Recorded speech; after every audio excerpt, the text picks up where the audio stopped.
Hello folks. Welcome back to my channel. We will be going over Charles Dickens's Nicholas Nickleby. It is one of longer works by Dickens and will be presented in 3 parts, which barely meets YouTube's requirements. Please go to the comments section for the links to the other installments. And as usual, I will give a short summary of the book. In 1824, a 12-year-old boy watched his father being led away to debtor's prison. To survive, the child was sent to work in a rat-infested shoe polish factory, pasting labels on bottles for 6 shillings a week. That boy never forgot the taste of shame.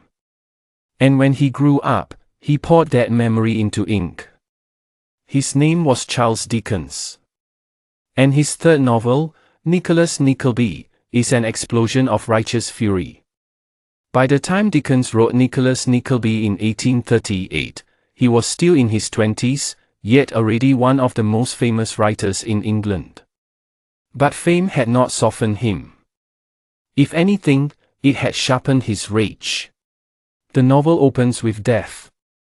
Nicholas Nickleby's father loses everything and dies, leaving his wife, his daughter Kate, and 19-year-old Nicholas penniless. They travel to London, begging for help from their only living relative, Ralph Nickleby, a wealthy, cold-hearted usurer. Ralph despises Nicholas at first sight. He secures the young man a job at Dotheboys Hall, a boarding school in Yorkshire run by the monstrous Wackford Squeers. Here, unwanted children are starved, beaten, and worked like animals. But Dickens does something remarkable. He gives his hero a line that still makes readers cheer. "Wretch, touch him at your peril. My blood is up, and I have the strength of 10 such men as you." Nicholas trashes Squeers, rescues a mistreated boy named Smike, and flees into the night. From there, his adventure takes him through travelling theatres, London slums, and a conspiracy that threatens to destroy his sister. This is Dickens at his most passionate. The novel was a direct attack on the brutal Yorkshire boarding school industry, and its publication helped reform Victorian education. It is a book that literally changed the world. Nicholas Nickleby is a story about fury. About a young man who refuses to bow. About a writer who used fiction as a weapon. This is Charles Dickens' Nicholas Nickleby. The original text, brought to life with stunning images. Let the story begin. Author's Preface. This story was begun within a few months after the publication of the completed Pickwick Papers. There were then a good many cheap Yorkshire schools in existence. There are very few now. Of the monstrous neglect of education in England, and the disregard of it by the state as a means of forming good or bad citizens, and miserable or happy men, private schools long afforded a notable example, although any man who had proved his unfitness for any other occupation in life was free, without examination or qualification, to open a school anywhere, although preparation for the functions he undertook was required in the surgeon who assisted to bring a boy into the world, or might one day assist perhaps to send him out of it, in the chemist, the attorney, the butcher, the baker, the candlestick maker, the whole round of crafts and trades, the schoolmaster excepted. And although schoolmasters as a race were the blockheads and impostors who might naturally be expected to spring from such a state of things, and to flourish in it, these Yorkshire schoolmasters were the lowest and most rotten round in the whole ladder, traders in the avarice, indifference, or imbecility of parents, and the helplessness of children, ignorant, sordid, brutal men, to whom few considerate persons would have entrusted the board and lodging of a horse or a dog. They formed the worthy cornerstone of a structure, which, for absurdity, and a magnificent high-minded, laissez-aller neglect, has rarely been exceeded in the world. We hear sometimes of an action for damages against the unqualified medical practitioner, who has deformed a broken limb in pretending to heal it. But what of the hundreds of thousands of minds that have been deformed forever by the incapable pettifoggers who have pretended to form them? I make mention of the race as of the Yorkshire schoolmasters in the past tense. Though it has not yet finally disappeared, it is dwindling daily. A long day's work remains to be done about us in the way of education, heaven knows, but great improvements and facilities towards the attainment of a good one have been furnished of late years. I cannot call to mind now how I came to hear about Yorkshire schools when I was a not very robust child, sitting in by-places near Rochester Castle with a head full of partridge, strap, tom pipes, and Sancho Panza. But I know that my first impressions of them were picked up at that time, and that they were somehow or other connected with a suppurated abscess that some boy had come home with, in consequence of his Yorkshire guide, philosopher, and friend having ripped it open with an inky penknife. The impression made upon me, however made, never left me. I was always curious about Yorkshire schools, fell, long afterwards and at sundry times, into the way of hearing more about them. At last, having an audience, resolved to write about them. With that intent I went down into Yorkshire before I began this book, in very severe winter time, which is pretty faithfully described herein. As I wanted to see a schoolmaster or two, and was forewarned that those gentlemen might, in their modesty, be shy of receiving a visit from the author of the Pickwick Papers, I consulted with a professional friend who had a Yorkshire connection and with whom I concerted a pious fraud. He gave me some letters of introduction, in the name, I think, of my travelling companion. They bore reference to a supposititious little boy who had been left with a widowed mother who didn't know what to do with him. The poor lady had thought, as a means of thawing the tardy compassion of her relations in his behalf, of sending him to a Yorkshire school. I was the poor lady's friend, travelling that way, and if the recipient of the letter could inform me of a school in his neighbourhood, the writer would be very much obliged. I went to several places in that part of the country, where I understood the schools to be most plentifully sprinkled, and had no occasion to deliver a letter until I came to a certain town which shall be nameless. The person to whom it was addressed was not at home, but he came down at night through the snow to the inn where I was staying. It was after dinner, and he needed little persuasion to sit down by the fire in a warm corner and take his share of the wine that was on the table. I am afraid he is dead now. I recollect he was a jovial, ruddy, broad-faced man, that we got acquainted directly, and that we talked on all kinds of subjects, except the school, which he showed a great anxiety to avoid. Was there any large school near? I asked him in reference to the letter. Oh yes, he said, there was a pratty big un. Was it a good one? I asked. He said, it was as good as another. That was a matter of opinion, and fell to looking at the fire, staring round the room and whistling a little. On my reverting to some other topic that we had been discussing, he recovered immediately.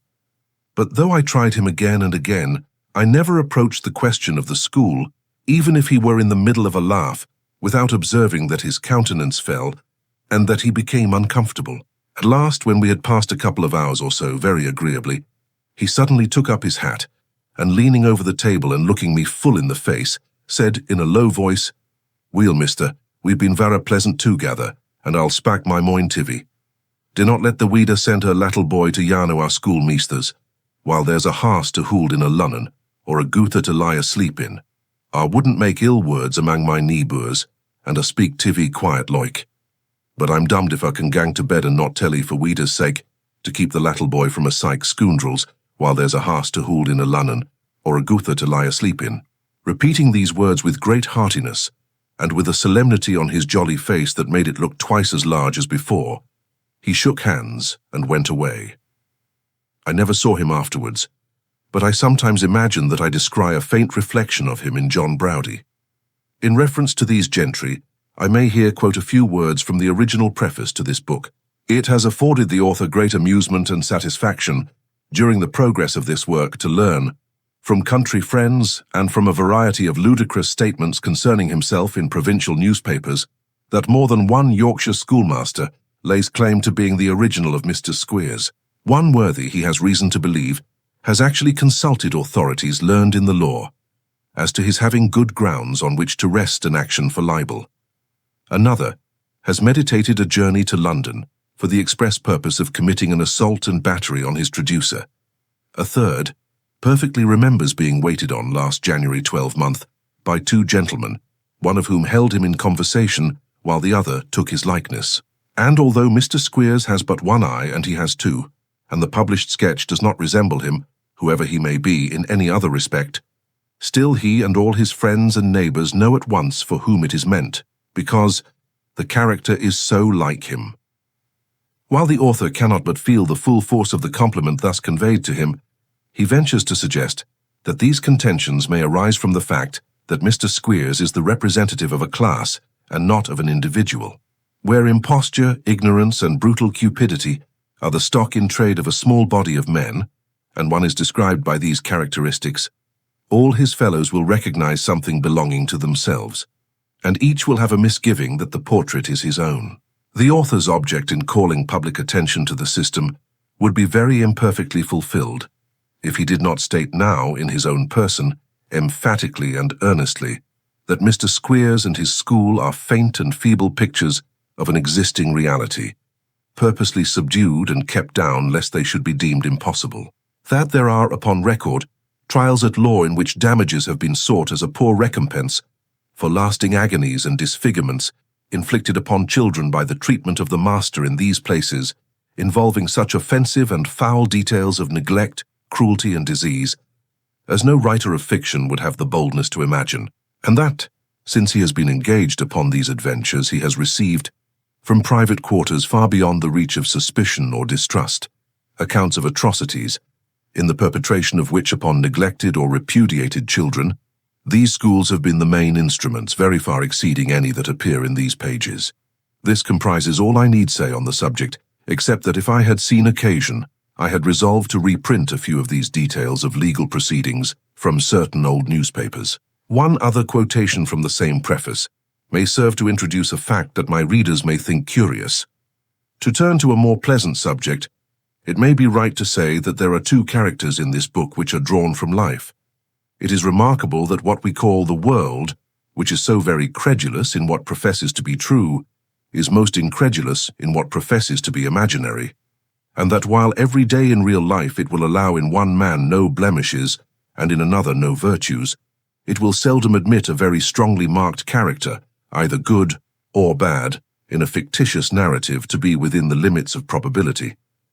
But those who take an interest in this tale will be glad to learn that the brothers Cheeryble live, that their liberal charity, their singleness of heart, their noble nature, and their unbounded benevolence are no creations of the author's brain, but are prompting every day, and oftenest by stealth, some munificent and generous deed in that town of which they are the pride and honour. If I were to attempt to sum up the thousands of letters, from all sorts of people in all sorts of latitudes and climates, which this unlucky paragraph brought down upon me, I should get into an arithmetical difficulty from which I could not easily extricate myself. Suffice it to say that I believe the applications for loans, gifts, and offices of profit that I have been requested to forward to the originals of the brothers Cheeryble, with whom I never interchanged any communication in my life, would have exhausted the combined patronage of all the Lord Chancellors since the accession of the House of Brunswick, and would have broken the rest of the Bank of England. The brothers are now dead. There is only one other point on which I would desire to offer a remark. If Nicholas be not always found to be blameless or agreeable, he is not always intended to appear so. He is a young man of an impetuous temper, and of little or no experience, and I saw no reason why such a hero should be lifted out of nature. Chapter 1 introduces all the rest. There once lived in a sequestered part of the county of Devonshire one Mr. Godfrey Nickleby, a worthy gentleman who, taking it into his head rather late in life that he must get married, and not being young enough or rich enough to aspire to the hand of a lady of fortune, had wedded an old flame out of mere attachment, who in her turn had taken him for the same reason. Thus, two people who cannot afford to play cards for money sometimes sit down to a quiet game for love. Some ill-conditioned persons who sneer at the life matrimonial may perhaps suggest in this place that the good couple would be better likened to two principals in a sparring match, who, when fortune is low and backers scarce, will chivalrously set to, for the mere pleasure of the buffeting. And in one respect, indeed, this comparison would hold good, for, as the adventurous pair of the Fives Court will afterwards send round a hat, and trust to the bounty of the lookers-on for the means of regaling themselves, so Mr. Godfrey Nickleby and his partner, the honeymoon being over, looked out wistfully into the world, relying in no inconsiderable degree upon chance for the improvement of their means. Mr. Nickleby's income at the period of his marriage fluctuated between £60 and £80 per annum. There are people enough in the world, heaven knows, and even in London, where Mr. Nickleby dwelt in those days, but few complaints prevail of the population being scanty. It is extraordinary how long a man may look among the crowd without discovering the face of a friend, but it is no less true. Mr. Nickleby looked and looked till his eyes became sore as his heart, but no friend appeared, and when growing tired of the search he turned his eyes homeward, he saw very little there to relieve his weary vision. A painter who has gazed too long upon some glaring colour refreshes his dazzled sight by looking upon a darker and more sombre tint, but everything that met Mr. Nickleby's gaze wore so black and gloomy a hue that he would have been beyond description refreshed by the very reverse of the contrast. At length, after 5 years, when Mrs. Nickleby had presented her husband with a couple of sons, and that embarrassed gentleman, impressed with the necessity of making some provision for his family, was seriously revolving in his mind a little commercial speculation of insuring his life next quarter-day, and then falling from the top of the monument by accident, there came, one morning by the general post, a black-bordered letter to inform him how his uncle, Mr. Ralph Nickleby, was dead, and had left him the bulk of his little property, amounting in all to £5,000 sterling. As the deceased had taken no further notice of his nephew in his lifetime than sending to his eldest boy, who had been christened after him on desperate speculation, a silver spoon in a morocco case, which, as he had not too much to eat with it, seemed a kind of satire upon his having been born without that useful article of plate in his mouth, Mr. Godfrey Nickleby could at first scarcely believe the tidings thus conveyed to him. On examination, however, they turned out to be strictly correct. The amiable old gentleman, it seemed, had intended to leave the whole to the Royal Humane Society, and had indeed executed a will to that effect, but the institution, having been unfortunate enough a few months before to save the life of a poor relation to whom he paid a weekly allowance of 3 shillings and 6pence, he had, in a fit of very natural exasperation, revoked the bequest in a codicil and left it all to Mr. Godfrey Nickleby, with a special mention of his indignation, not only against the society for saving the poor relation's life, but against the poor relation also for allowing himself to be saved. With a portion of this property, Mr. Godfrey Nickleby purchased a small farm near Dawlish in Devonshire, whither he retired with his wife and 2 children to live upon the best interest he could get for the rest of his money and the little produce he could raise from his land. The two prospered so well together that when he died, some 15 years after this period, and some 5 after his wife, he was enabled to leave, to his eldest son, Ralph, £3,000 in cash, and to his youngest son, Nicholas, 1,000, and the farm, which was as small a landed estate as one would desire to see.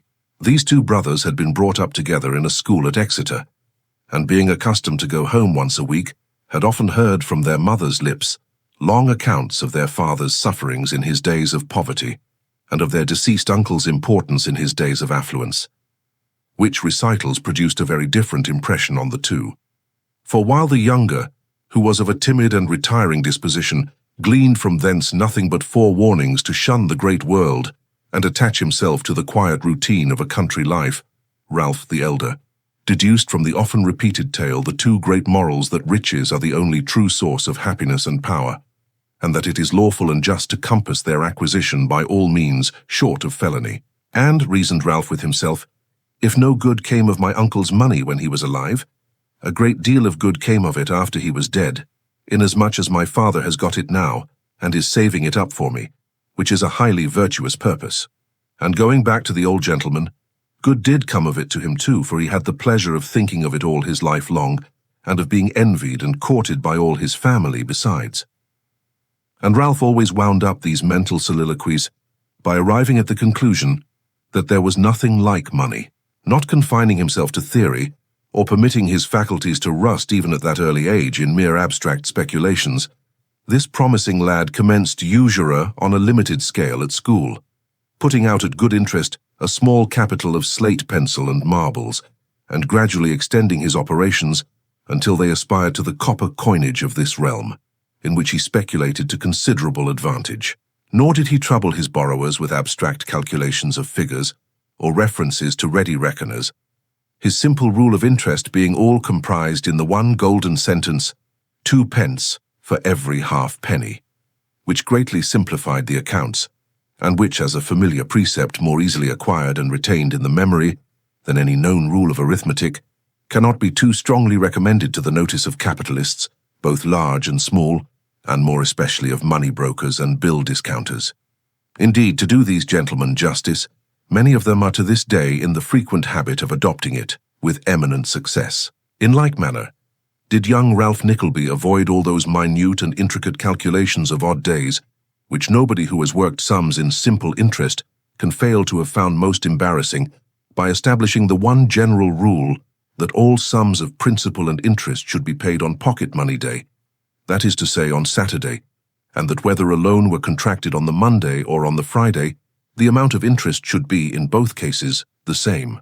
Indeed, he argued, and with great show of reason, that it ought to be rather more for 1 day than for 5, inasmuch as the borrower might in the former case be very fairly presumed to be in great extremity, otherwise he would not borrow at all with such odds against him. This fact is interesting, as illustrating the secret connection and sympathy which always exist between great minds.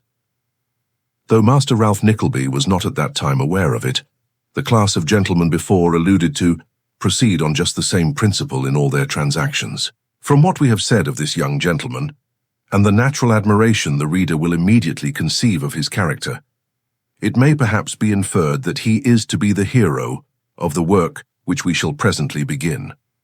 To set this point at rest, for once and forever, we hasten to undeceive them, and stride to its commencement. On the death of his father, Ralph Nickleby, who had been some time before placed in a mercantile house in London, applied himself passionately to his old pursuit of money-getting, in which he speedily became so buried and absorbed that he quite forgot his brother for many years, and if at times a recollection of his old playfellow broke upon him through the haze in which he lived, for gold conjures up a mist about a man, more destructive of all his old senses and lulling to his feelings than the fumes of charcoal, it brought along with it a companion thought that if they were intimate, he would want to borrow money of him.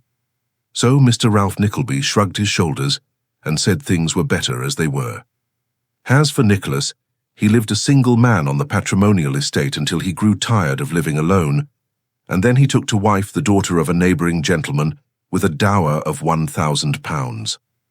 This good lady bore him 2 children, a son and a daughter, and when the son was about 19 and the daughter 14, as near as we can guess, impartial records of young ladies' ages being, before the passing of the new Act, nowhere preserved in the registries of this country, Mr. Nickleby looked about him for the means of repairing his capital, now sadly reduced by this increase in his family, and the expenses of their education. "Speculate with it," said Mrs. Nickleby. "Speculate, my dear?" said Mr. Nickleby, as though in doubt. "Why not?" asked Mrs. Nickleby. "Because, my dear, if we should lose it," rejoined Mr. Nickleby, who was a slow and time-taking speaker, "if we should lose it, we shall no longer be able to live, my dear." "Fiddle," said Mrs. Nickleby. "I am not altogether sure of that, my dear," said Mr. Nickleby. "There's Nicholas," pursued the lady. "Quite a young man. It's time he was in the way of doing something for himself. And Kate, too, poor girl, without a penny in the world. Think of your brother. Would he be what he is if he hadn't speculated?" "That's true," replied Mr. Nickleby. "Very good, my dear. Yes, I will speculate, my dear. Speculation is a round game. The players see little or nothing of their cards at first starting. Gains may be great, and so may losses." The run of luck went against Mr. Nickleby. A mania prevailed, a bubble burst. 4 stockbrokers took villa residences at Florence, 400 nobodies were ruined, and among them Mr. Nickleby. "The very house I live in," sighed the poor gentleman, "may be taken from me tomorrow. Not an article of my old furniture, but will be sold to strangers." The last reflection hurt him so much that he took at once to his bed, apparently resolved to keep that at all events. "Cheer up, sir," said the apothecary. "You mustn't let yourself be cast down, sir," said the nurse. "Such things happen every day," remarked the lawyer. "And it is very sinful to rebel against them," whispered the clergyman. "And what no man with a family ought to do," added the neighbours. Mr. Nickleby shook his head, and motioning them all out of the room, embraced his wife and children, and having pressed them by turns to his languidly beating heart, sunk exhausted on his pillow. They were concerned to find that his reason went astray after this, for he babbled for a long time about the generosity and goodness of his brother, and the merry old times when they were at school together. This fit of wandering past, he solemnly commended them to one who never deserted the widow or her fatherless children, and smiling gently on them, turned upon his face and observed that he thought he could fall asleep. Chapter 2. Of Mr. Ralph Nickleby and his establishments and his undertakings, and of a great joint stock company of vast national importance. Mr. Ralph Nickleby was not, strictly speaking, what you would call a merchant. Neither was he a banker nor an attorney, nor a special pleader, nor a notary. He was certainly not a tradesman, and still less could he lay any claim to the title of a professional gentleman, for it would have been impossible to mention any recognized profession to which he belonged. Nevertheless, as he lived in a spacious house in Golden Square, which, in addition to a brass plate upon the street door, had another brass plate 2 sizes and a half smaller upon the left-hand doorpost, surrounding a brass model of an infant's fist grasping a fragment of a skewer and displaying the word "Office." It was clear that Mr. Ralph Nickleby did or pretended to do business of some kind, and the fact, if it required any further circumstantial evidence, was abundantly demonstrated by the diurnal attendance, between the hours of 9:30 and 5, of a sallow-faced man in rusty brown, who sat upon an uncommonly hard stool in a species of butler's pantry at the end of the passage, and always had a pen behind his ear when he answered the bell. Although a few members of the graver professions live about Golden Square, it is not exactly in anybody's way to or from anywhere. It is one of the squares that have been, a quarter of the town that has gone down in the world, and taken to letting lodgings.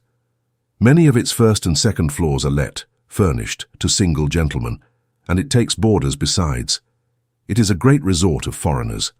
The dark-complexioned men who wear large rings, and heavy watch-guards, and bushy whiskers, and who congregate under the opera colonnade, and about the box office in the season, between 4 and 5 in the afternoon, when they give away the orders, all live in Golden Square, or within a street of it. 2 or 3 violins and a wind instrument from the opera band reside within its precincts. Its boarding houses are musical, and the notes of pianos and harps float in the evening time round the head of the mournful statue, the guardian genius of a little wilderness of shrubs in the centre of the square. On a summer's night, windows are thrown open, and groups of swarthy, moustached men are seen by the passer-by, lounging at the casements and smoking fearfully. Sounds of gruff voices practising vocal music invade the evening silence, and the fumes of choice tobacco scent the air. There, snuff and cigars and German pipes and flutes and violins and violoncellos divide the supremacy between them. It is the region of song and smoke. Street bands are on their mettle in Golden Square, and itinerant glee singers quaver involuntarily as they raise their voices within its boundaries. This would not seem a spot very well adapted to the transaction of business, but Mr. Ralph Nickleby had lived there, notwithstanding, for many years, and uttered no complaint on that score.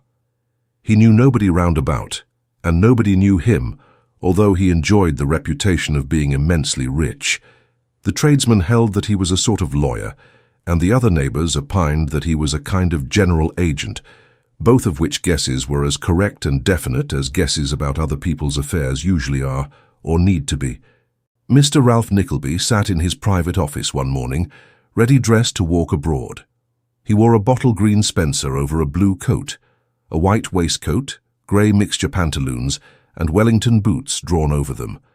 The corner of a small plaited shirt frill struggled out, as if insisting to show itself, from between his chin and the top button of his spencer, and the latter garment was not made low enough to conceal a long gold watch chain, composed of a series of plain rings, which had its beginning at the handle of a gold repeater in Mr. Nickleby's pocket, and its termination in 2 little keys, one belonging to the watch itself, and the other to some patent padlock.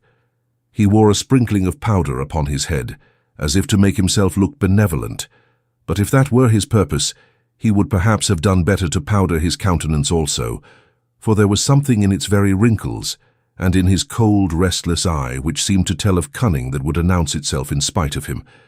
However this might be, there he was, and as he was all alone, neither the powder nor the wrinkles nor the eyes had the smallest effect, good or bad, upon anybody just then, and are consequently no business of ours just now. Mr. Nickleby closed an account book which lay on his desk, and throwing himself back in his chair, gazed with an air of abstraction through the dirty window.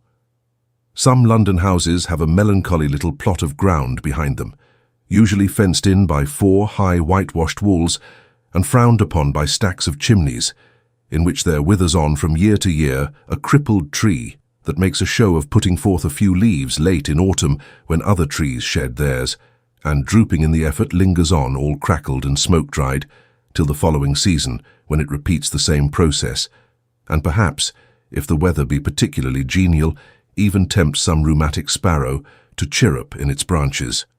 People sometimes call these dark yards gardens. It is not supposed that they were ever planted, but rather that they are pieces of unreclaimed land with the withered vegetation of the original brick-field. No man thinks of walking in this desolate place or of turning it to any account.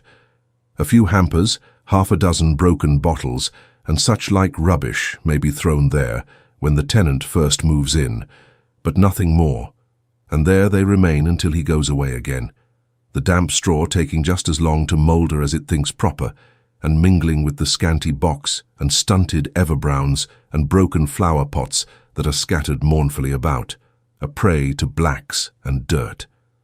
It was into a place of this kind that Mr. Ralph Nickleby gazed, as he sat with his hands in his pockets looking out of the window.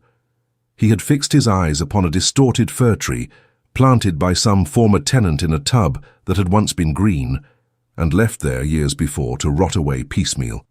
There was nothing very inviting in the object, but Mr. Nickleby was wrapped in a brown study, and sat contemplating it with far greater attention than, in a more conscious mood, he would have deigned to bestow upon the rarest exotic.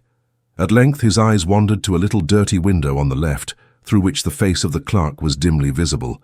That worthy chancing to look up, he beckoned him to attend.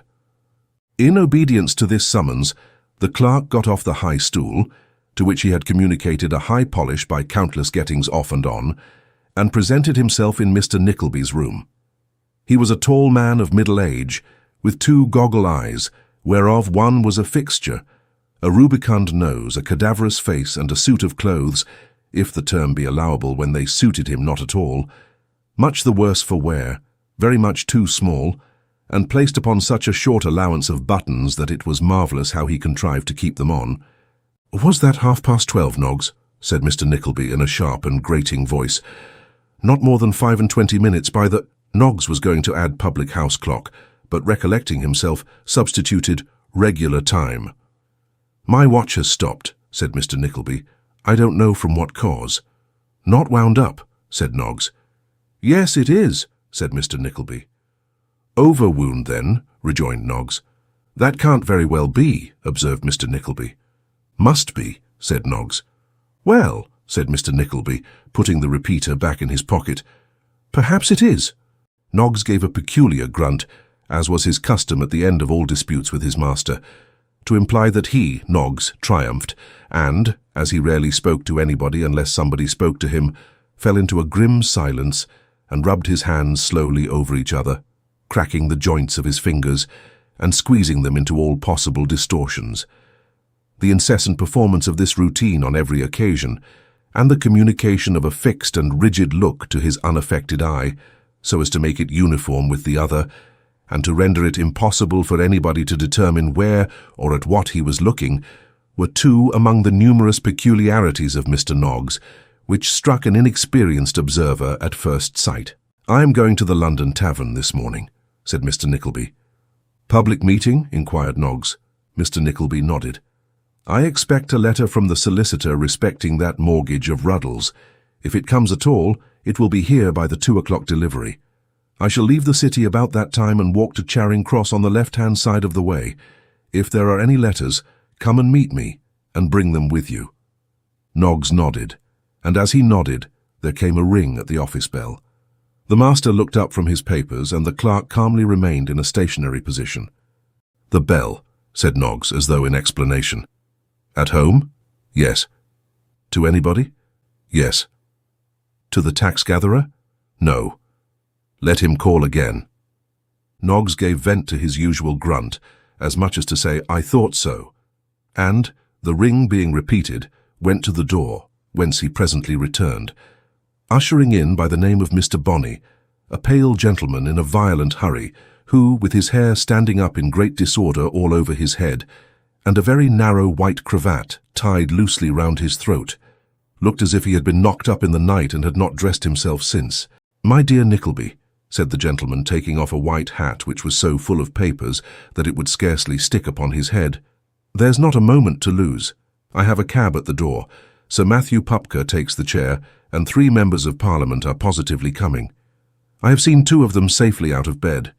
The third, who was at Crockford's all night, has just gone home to put a clean shirt on, and take a bottle or 2 of soda water, and will certainly be with us in time to address the meeting.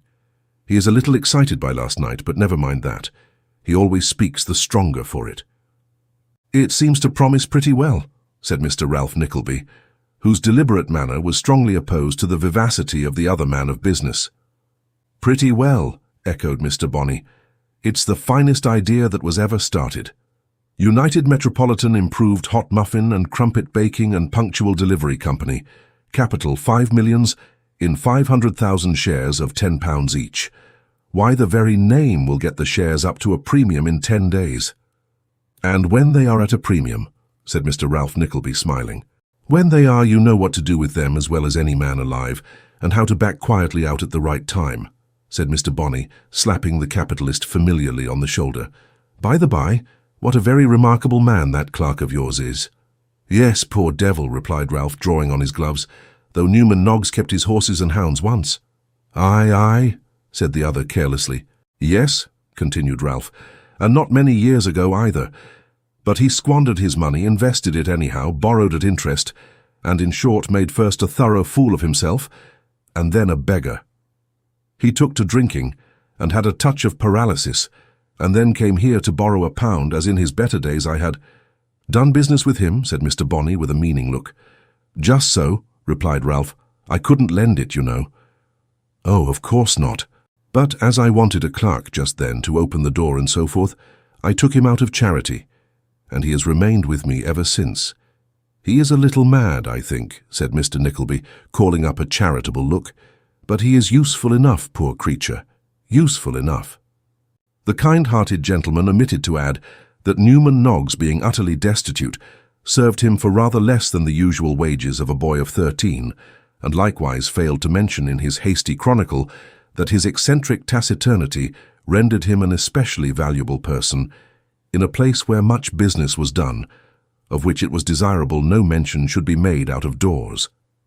The other gentleman was plainly impatient to be gone, however, and as they hurried into the hackney cabriolet immediately afterwards, perhaps Mr. Nickleby forgot to mention circumstances so unimportant.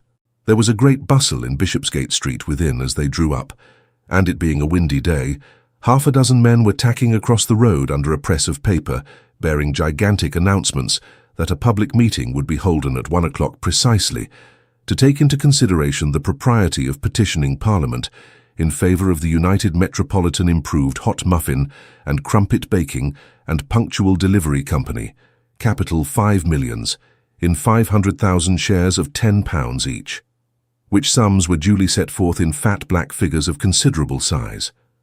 Mr. Bonney elbowed his way briskly upstairs, receiving in his progress many low bows from the waiters who stood on the landings to show the way, and followed by Mr. Nickleby, dived into a suite of apartments behind the great public room, in the second of which was a business-looking table and several business-looking people. "Here," cried a gentleman with a double chin as Mr. Bonney presented himself. "Chair, gentlemen, chair." The newcomers were received with universal approbation, and Mr. Bonney bustled up to the top of the table, took off his hat, ran his fingers through his hair, and knocked a hackney coachman's knock on the table with a little hammer.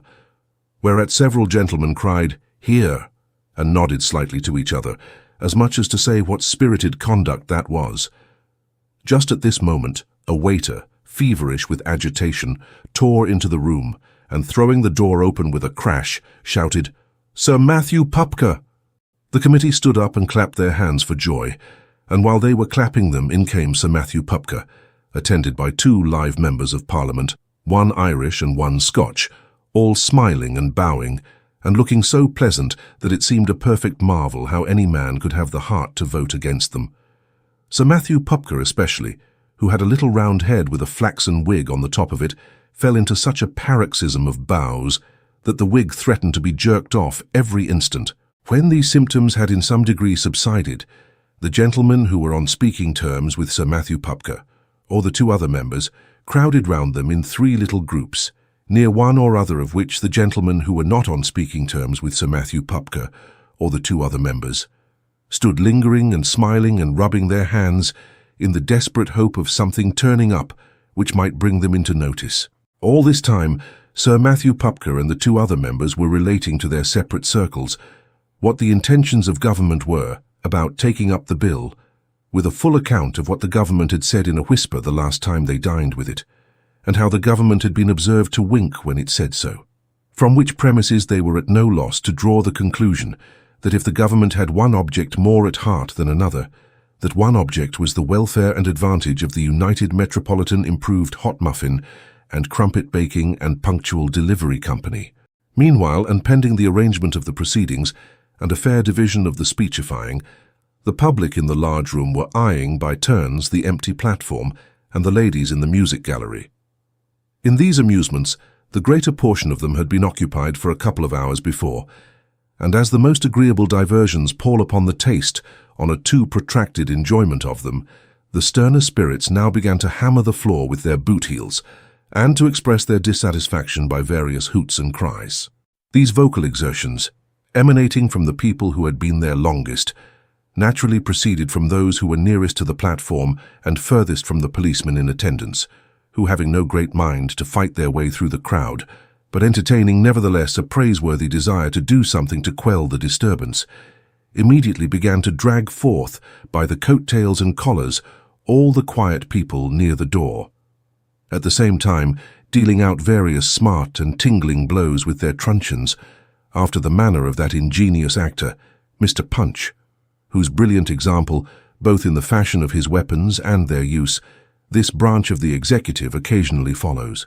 Several very exciting skirmishes were in progress when a loud shout attracted the attention even of the belligerents, and then there poured onto the platform from a door at the side a long line of gentlemen with their hats off, all looking behind them and uttering vociferous cheers. The cause whereof was sufficiently explained when Sir Matthew Pupker and the 2 other real members of Parliament came to the front amidst deafening shouts and testified to each other in dumb motions that they had never seen such a glorious sight as that in the whole course of their public career. At length and at last, the assembly left off shouting, but Sir Matthew Pupker being voted into the chair, they underwent a relapse which lasted 5 minutes. This over, Sir Matthew Pupker went on to say what must be his feelings on that great occasion, and what must be that occasion in the eyes of the world, and what must be the intelligence of his fellow countrymen before him, and what must be the wealth and respectability of his honourable friends behind him, and lastly, what must be the importance to the wealth, the happiness, the comfort, the liberty, the very existence of a free and great people, of such an institution as the United Metropolitan Improved Hot Muffin and Crumpet Baking and Punctual Delivery Company.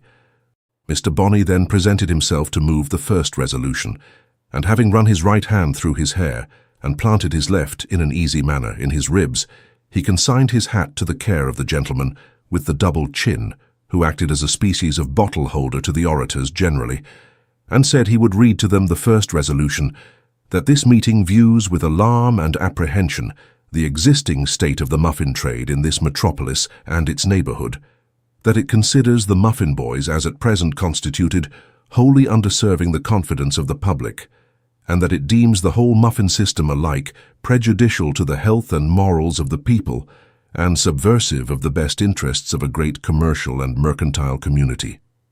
The honourable gentleman made a speech which drew tears from the eyes of the ladies and awakened the liveliest emotions in every individual present. He had visited the houses of the poor in the various districts of London and had found them destitute of the slightest vestige of a muffin, which there appeared too much reason to believe some of these indigent persons did not taste from year's end to year's end. He had found that among muffin sellers there existed drunkenness, debauchery, and profligacy, which he attributed to the debasing nature of their employment as at present exercised. He had found the same vices among the poorer class of people who ought to be muffin consumers, and this he attributed to the despair engendered by their being placed beyond the reach of that nutritious article which drove them to seek a false stimulant in intoxicating liquors. He would undertake to prove before a committee of the House of Commons that there existed a combination to keep up the price of muffins and to give the bellman a monopoly. He would prove it by bellmen at the bar of that house, and he would also prove that these men corresponded with each other by secret words and signs as Snooks, Walker, Ferguson, Is Murphy right? And many others. It was this melancholy state of things that the company proposed to correct. Firstly, by prohibiting, under heavy penalties, all private muffin trading of every description.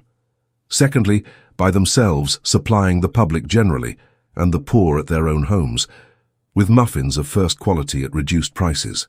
It was with this object that a bill had been introduced into Parliament by their patriotic chairman Sir Matthew Pupker. It was this bill that they had met to support.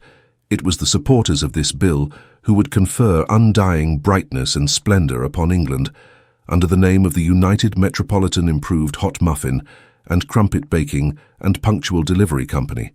He would add, with a capital of 5 millions, in 500,000 shares of £10 each. Mr. Ralph Nickleby seconded the resolution, and another gentleman having moved that it be amended by the insertion of the words "and crumpet" after the word muffin, whenever it occurred, it was carried triumphantly. Only one man in the crowd cried, "No!" and he was promptly taken into custody and straightway borne off. The second resolution, which recognized the expediency of immediately abolishing all muffin or crumpet sellers, all traders in muffins or crumpets of whatsoever description, whether male or female, boys or men, ringing handbells or otherwise, was moved by a grievous gentleman of semi-clerical appearance, who went at once into such deep pathetics that he knocked the first speaker clean out of the course in no time.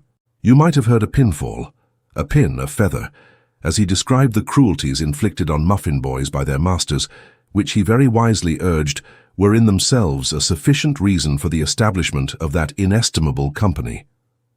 It seemed that the unhappy youths were nightly turned out into the wet streets at the most inclement periods of the year, to wander about in darkness and rain, or it might be hail or snow, for hours together, without shelter, food, or warmth. And let the public never forget upon the latter point that while the muffins were provided with warm clothing and blankets, the boys were wholly unprovided for and left to their own miserable resources. Shame. The honourable gentleman related one case of a muffin boy who, having been exposed to this inhuman and barbarous system for no less than 5 years, at length fell a victim to a cold in the head, beneath which he gradually sunk until he fell into a perspiration and recovered. This he could vouch for on his own authority, but he had heard, and he had no reason to doubt the fact, of a still more heart-rending and appalling circumstance. He had heard of the case of an orphan muffin boy, who, having been run over by a hackney carriage, had been removed to the hospital, had undergone the amputation of his leg below the knee, and was now actually pursuing his occupation on crutches. Fountain of justice were these things to last. This was the department of the subject that took the meeting, and this was the style of speaking to enlist their sympathies. The men shouted, the ladies wept into their pocket-handkerchiefs till they were moist, and waved them till they were dry. The excitement was tremendous, and Mr. Nickleby whispered his friend that the shares were thenceforth at a premium of 5 and 20%.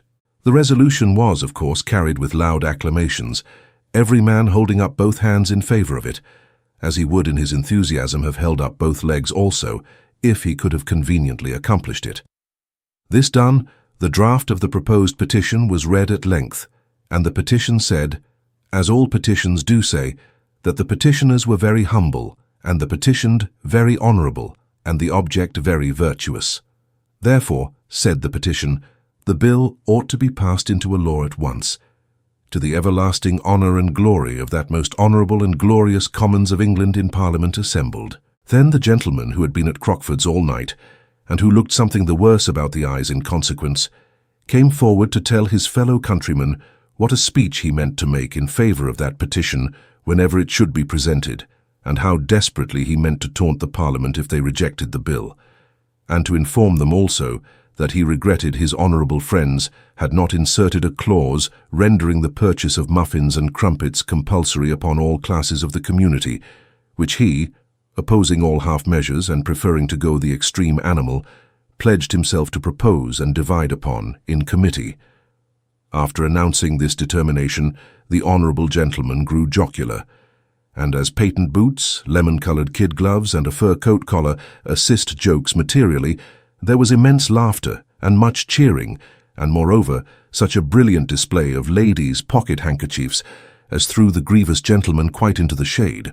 And when the petition had been read and was about to be adopted, there came forward the Irish member, who was a young gentleman of ardent temperament, with such a speech as only an Irish member can make, breathing the true soul and spirit of poetry, and poured forth with such fervour that it made one warm to look at him, in the course whereof he told them how he would demand the extension of that great boon to his native country, how he would claim for her equal rights in the muffin laws as in all other laws, and how he yet hoped to see the day when crumpets should be toasted in her lowly cabins, and muffin bells should ring in her rich green valleys. And, after him, came the Scotch member, with various pleasant allusions to the probable amount of profits, which increased the good humour that the poetry had awakened, and all the speeches put together did exactly what they were intended to do, and established in the hearers' minds that there was no speculation so promising, or at the same time so praiseworthy, as the United Metropolitan Improved Hot Muffin and Crumpet Baking and Punctual Delivery Company. So the petition in favour of the bill was agreed upon, and the meeting adjourned with acclamations, and Mr. Nickleby and the other directors went to the office to lunch, as they did every day at 1:30, and to remunerate themselves for which trouble, as the company was yet in its infancy, they only charged 3 guineas each man for every such attendance. Chapter 3. Mr. Ralph Nickleby receives sad tidings of his brother, but bears up nobly against the intelligence communicated to him. The reader is informed how he liked Nicholas, who is herein introduced, and how kindly he proposed to make his fortune at once. Having rendered his zealous assistance towards dispatching the lunch, with all that promptitude and energy which are among the most important qualities that men of business can possess, Mr. Ralph Nickleby took a cordial farewell of his fellow speculators, and bent his steps westward in unwonted good humour. As he passed St. Paul's, he stepped aside into a doorway to set his watch, and with his hand on the key and his eye on the cathedral dial, was intent upon so doing, when a man suddenly stopped before him. It was Newman Noggs. "Ah, Newman," said Mr. Nickleby, looking up as he pursued his occupation. "The letter about the mortgage has come, has it? I thought it would." "Wrong," replied Newman. "What? And nobody called respecting it?" inquired Mr. Nickleby, pausing. Noggs shook his head. "What has come, then?" inquired Mr. Nickleby. "I have," said Newman. "What else?" demanded the master sternly. "This," said Newman, drawing a sealed letter slowly from his pocket. "Postmark, Strand, black wax, black border, woman's hand, C.N. in the corner." "Black wax," said Mr. Nickleby, glancing at the letter. "I know something of that hand too, Newman. I shouldn't be surprised if my brother were dead." "I don't think you would," said Newman quietly. "Why not, sir?" demanded Mr. Nickleby. "You never are surprised," replied Newman. "That's all." Mr. Nickleby snatched the letter from his assistant, and fixing a cold look upon him, opened, read it, put it in his pocket, and having now hit the time to a second, began winding up his watch. "It is as I expected, Newman," said Mr. Nickleby, while he was thus engaged. "He is dead. Dear me, well, that sudden thing, I shouldn't have thought it, really." With these touching expressions of sorrow, Mr. Nickleby replaced his watch in his fob, and fitting on his gloves to a nicety, turned upon his way and walked slowly westward with his hands behind him. "Children alive?" inquired Noggs, stepping up to him. "Why, that's the very thing," replied Mr. Nickleby, as though his thoughts were about them at that moment. "They are both alive." "Both," repeated Newman Noggs in a low voice. "And the widow too," added Mr. Nickleby. "And all three in London, confound them! All three here, Newman." Newman fell a little behind his master, and his face was curiously twisted as by a spasm, but whether of paralysis or grief or inward laughter, nobody but himself could possibly explain. The expression of a man's face is commonly a help to his thoughts, or glossary on his speech, but the countenance of Newman Noggs in his ordinary moods was a problem which no stretch of ingenuity could solve. "Go home," said Mr. Nickleby after they had walked a few paces, looking round at the clerk as if he were his dog. The words were scarcely uttered when Newman darted across the road, slunk among the crowd, and disappeared in an instant. "Reasonable, certainly," muttered Mr. Nickleby to himself as he walked on. "Very reasonable. My brother never did anything for me, and I never expected it. The breath is no sooner out of his body than I am to be looked to as the support of a great hearty woman and a grown boy and girl. What are they to me? I never saw them." Full of these and many other reflections of a similar kind, Mr. Nickleby made the best of his way to the Strand, and referring to his letter as if to ascertain the number of the house he wanted, stopped at a private door about halfway down that crowded thoroughfare. A miniature painter lived there, for there was a large gilt frame screwed upon the street door, in which were displayed upon a black velvet ground 2 portraits of naval dress-coats with faces looking out of them, and telescopes attached. One of a young gentleman in a very vermilion uniform flourishing a sabre, and one of a literary character with a high forehead, a pen and ink, 6 books, and a curtain. There was, moreover, a touching representation of a young lady reading a manuscript in an unfathomable forest, and a charming whole length of a large-headed little boy, sitting on a stool with his legs foreshortened to the size of salt-spoons. Besides these works of art, there were a great many heads of old ladies and gentlemen smirking at each other out of blue and brown skies, and an elegantly written card of terms with an embossed border. Mr. Nickleby glanced at these frivolities with great contempt, and gave a double knock, which, having been thrice repeated, was answered by a servant girl with an uncommonly dirty face. "Is Mrs. Nickleby at home, girl?" demanded Ralph sharply. "Her name ain't Nickleby," said the girl. "Nickleby, you mean."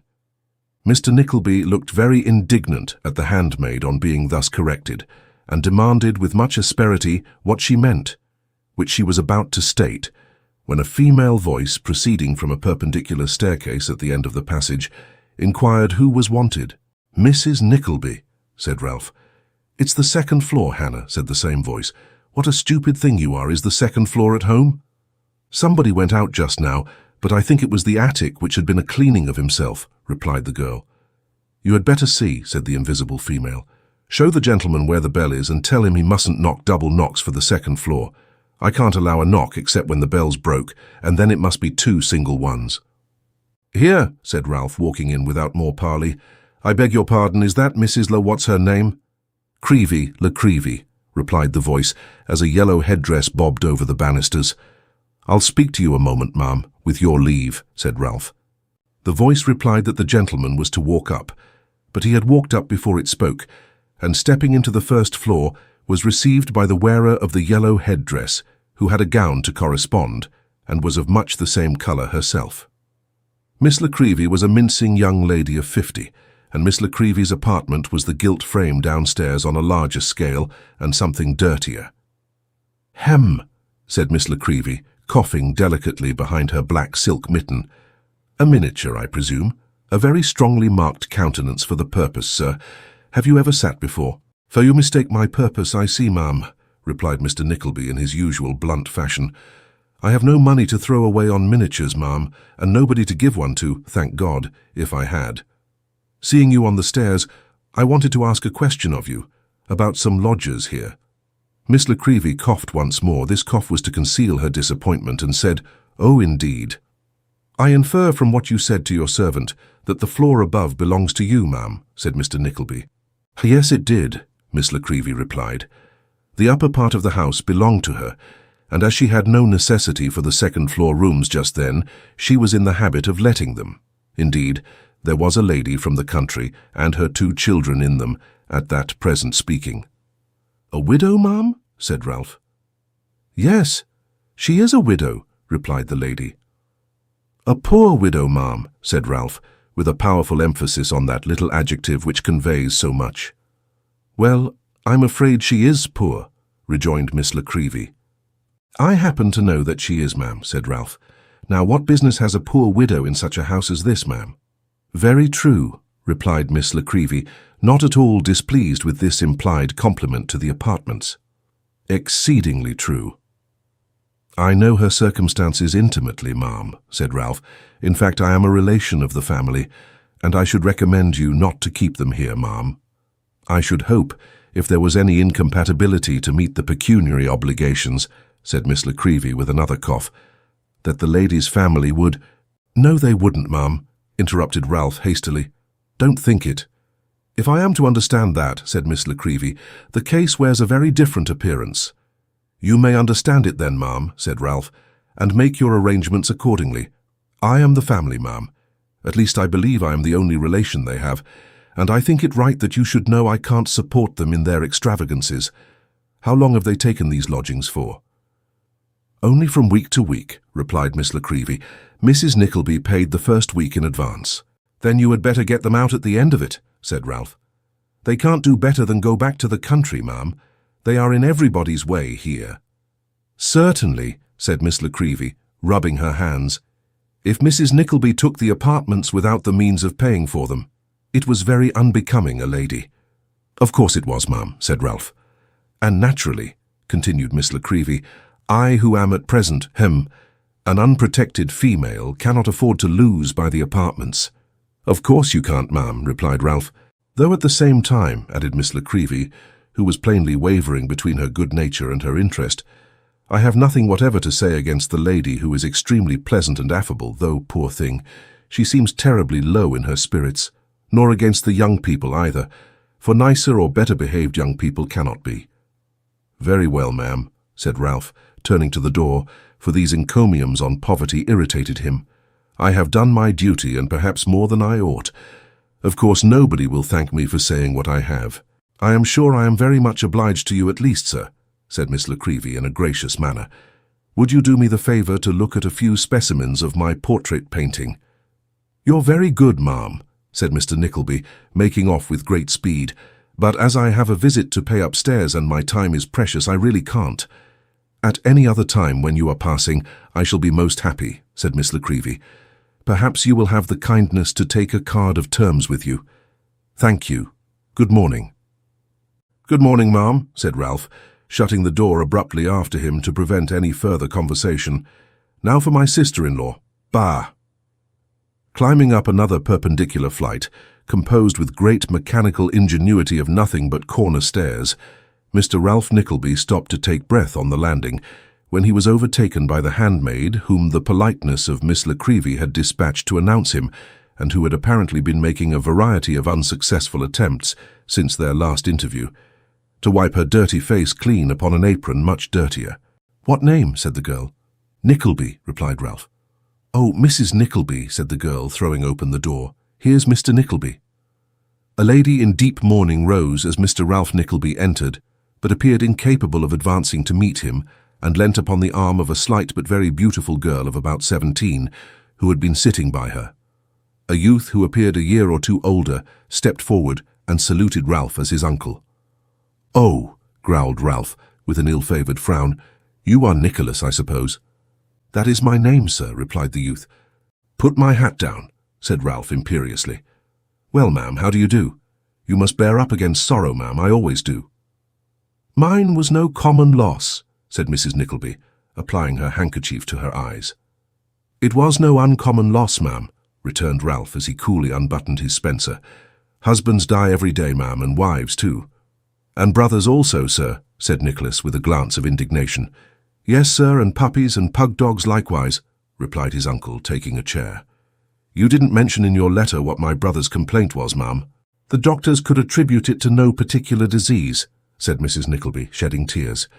"We have too much reason to fear that he died of a broken heart." "Pooh," said Ralph, "there's no such thing. I can understand a man's dying of a broken neck or suffering from a broken arm or a broken head or a broken leg or a broken nose, but a broken heart? Nonsense, it's the cant of the day. If a man can't pay his debts, he dies of a broken heart, and his widow's a martyr." "Some people, I believe, have no hearts to break," observed Nicholas quietly. "How old is this boy, for God's sake?" inquired Ralph, wheeling back his chair and surveying his nephew from head to foot with intense scorn. "Nicholas is very nearly 19, replied the widow. 19, eh?" said Ralph. "And what do you mean to do for your bread, sir?"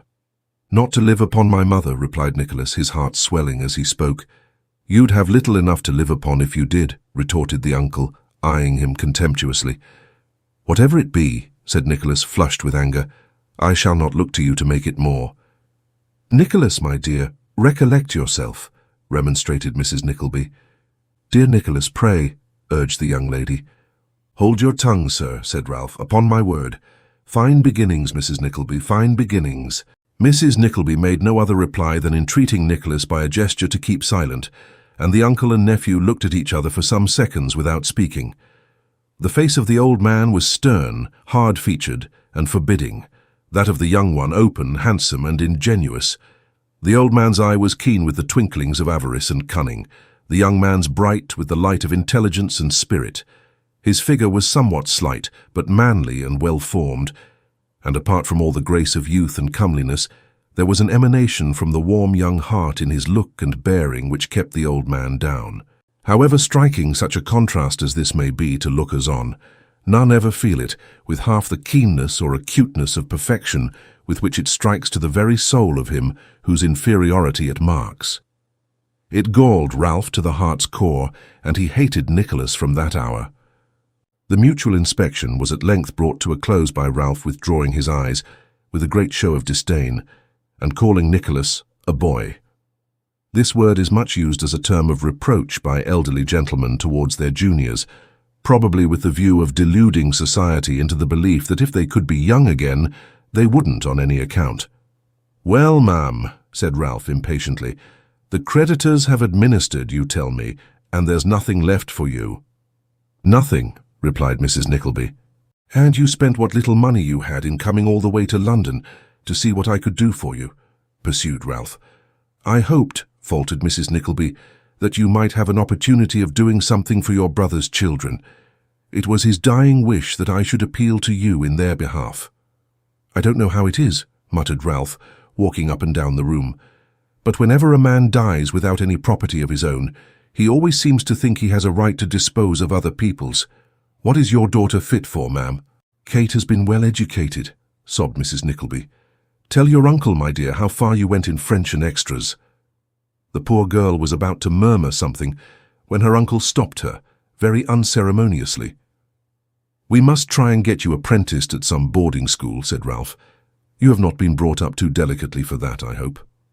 "No, indeed, uncle," replied the weeping girl.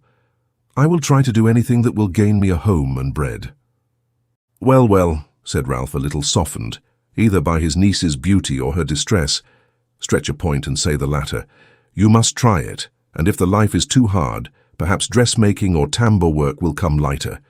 Have you ever done anything, sir?" turning to his nephew. "No," replied Nicholas bluntly. "No, I thought not," said Ralph. "This is the way my brother brought up his children, ma'am."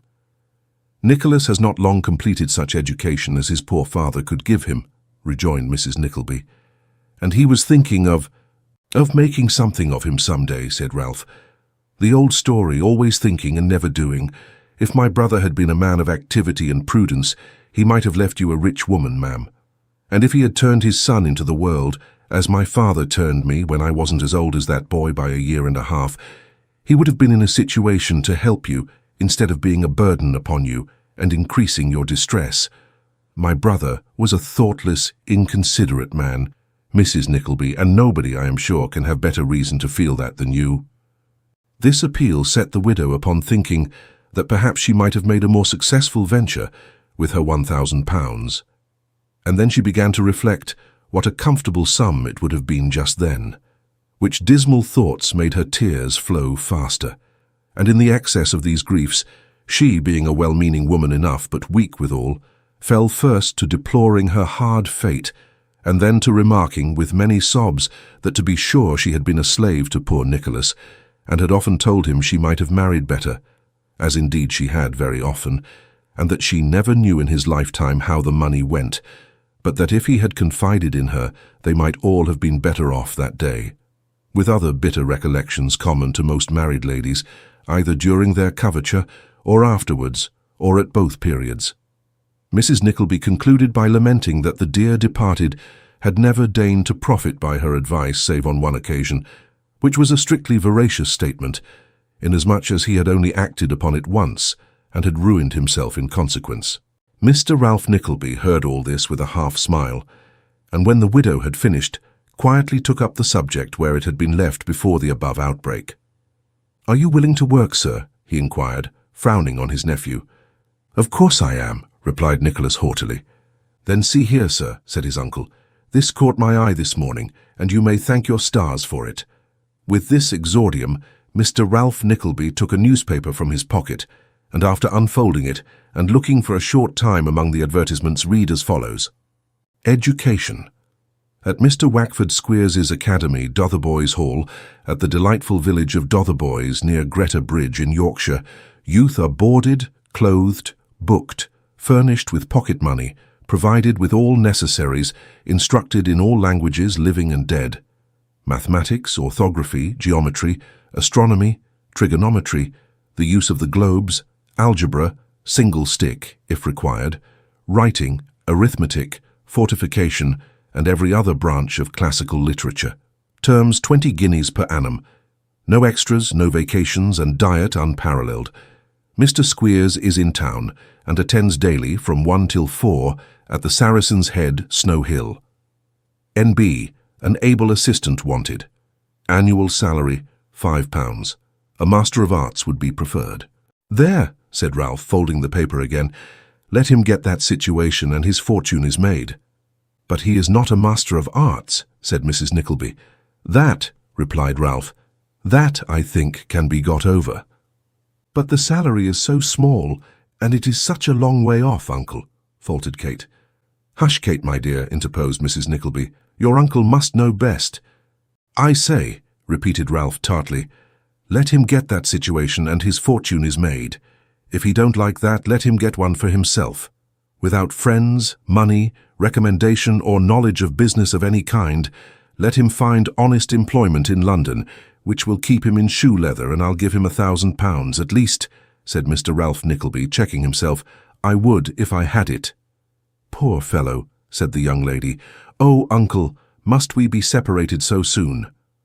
"Don't tease your uncle with questions when he is thinking only for our good, my love," said Mrs. Nickleby. "Nicholas, my dear, I wish you would say something." "Yes, mother, yes," said Nicholas, who had hitherto remained silent and absorbed in thought. "If I am fortunate enough to be appointed to this post, sir, for which I am so imperfectly qualified, what will become of those I leave behind?" "Your mother and sister, sir," replied Ralph, "will be provided for in that case, not otherwise, by me, and placed in some sphere of life in which they will be able to be independent. That will be my immediate care. They will not remain as they are. 1 week after your departure I will undertake." "Then," said Nicholas, starting gaily up and wringing his uncle's hand, "I am ready to do anything you wish me. Let us try our fortune with Mr. Squeers at once. He can but refuse." "He won't do that," said Ralph. "He will be glad to have you on my recommendation. Make yourself of use to him and you'll rise to be a partner in the establishment in no time. Bless me, only think, if he were to die, why, your fortune's made at once."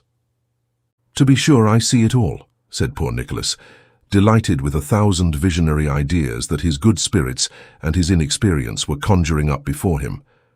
"Or suppose some young nobleman who is being educated at the Hall were to take a fancy to me, and get his father to appoint me his travelling tutor when he left, and when we come back from the Continent, procured me some handsome appointment. Eh, uncle?" "Ah, to be sure," sneered Ralph. "And who knows but when he came to see me when I was settled, as he would of course, he might fall in love with Kate. who would be keeping my house and marry her, eh, uncle? Who knows?" "Who indeed?" snarled Ralph. "How happy we should be," cried Nicholas with enthusiasm. "The pain of parting is nothing to the joy of meeting again. Kate will be a beautiful woman, and I so proud to hear them say so, and Mother so happy to be with us once again, and all these sad times forgotten, and—" The picture was too bright a one to bear, and Nicholas, fairly overpowered by it, smiled faintly and burst into tears.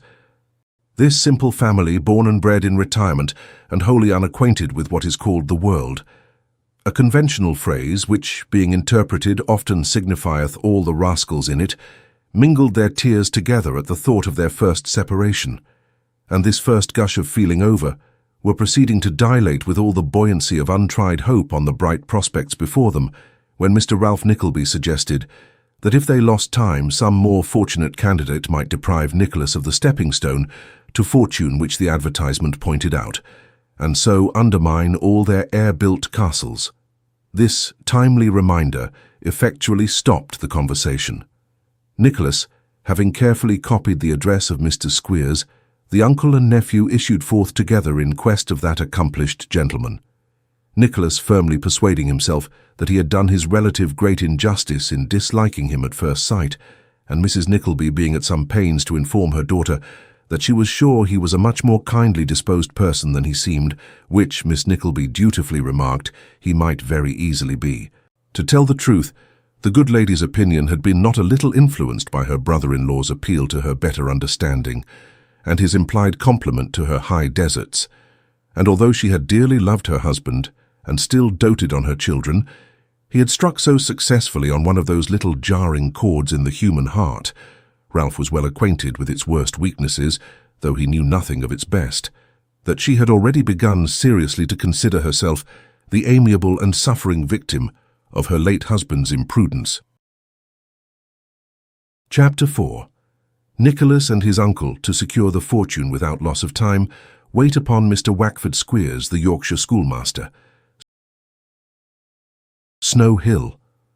What kind of place can the quiet townspeople who see the words emblazoned, in all the legibility of gilt letters and dark shading, on the North Country coaches, take Snow Hill to be?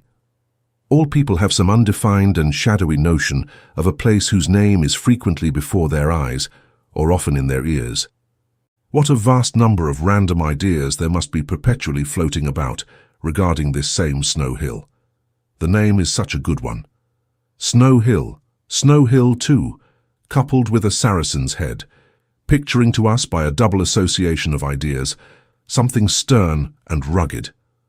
A bleak, desolate tract of country, open to piercing blasts and fierce wintry storms, a dark, cold, gloomy heath, lonely by day, and scarcely to be thought of by honest folks at night, a place which solitary wayfarers shun, and where desperate robbers congregate.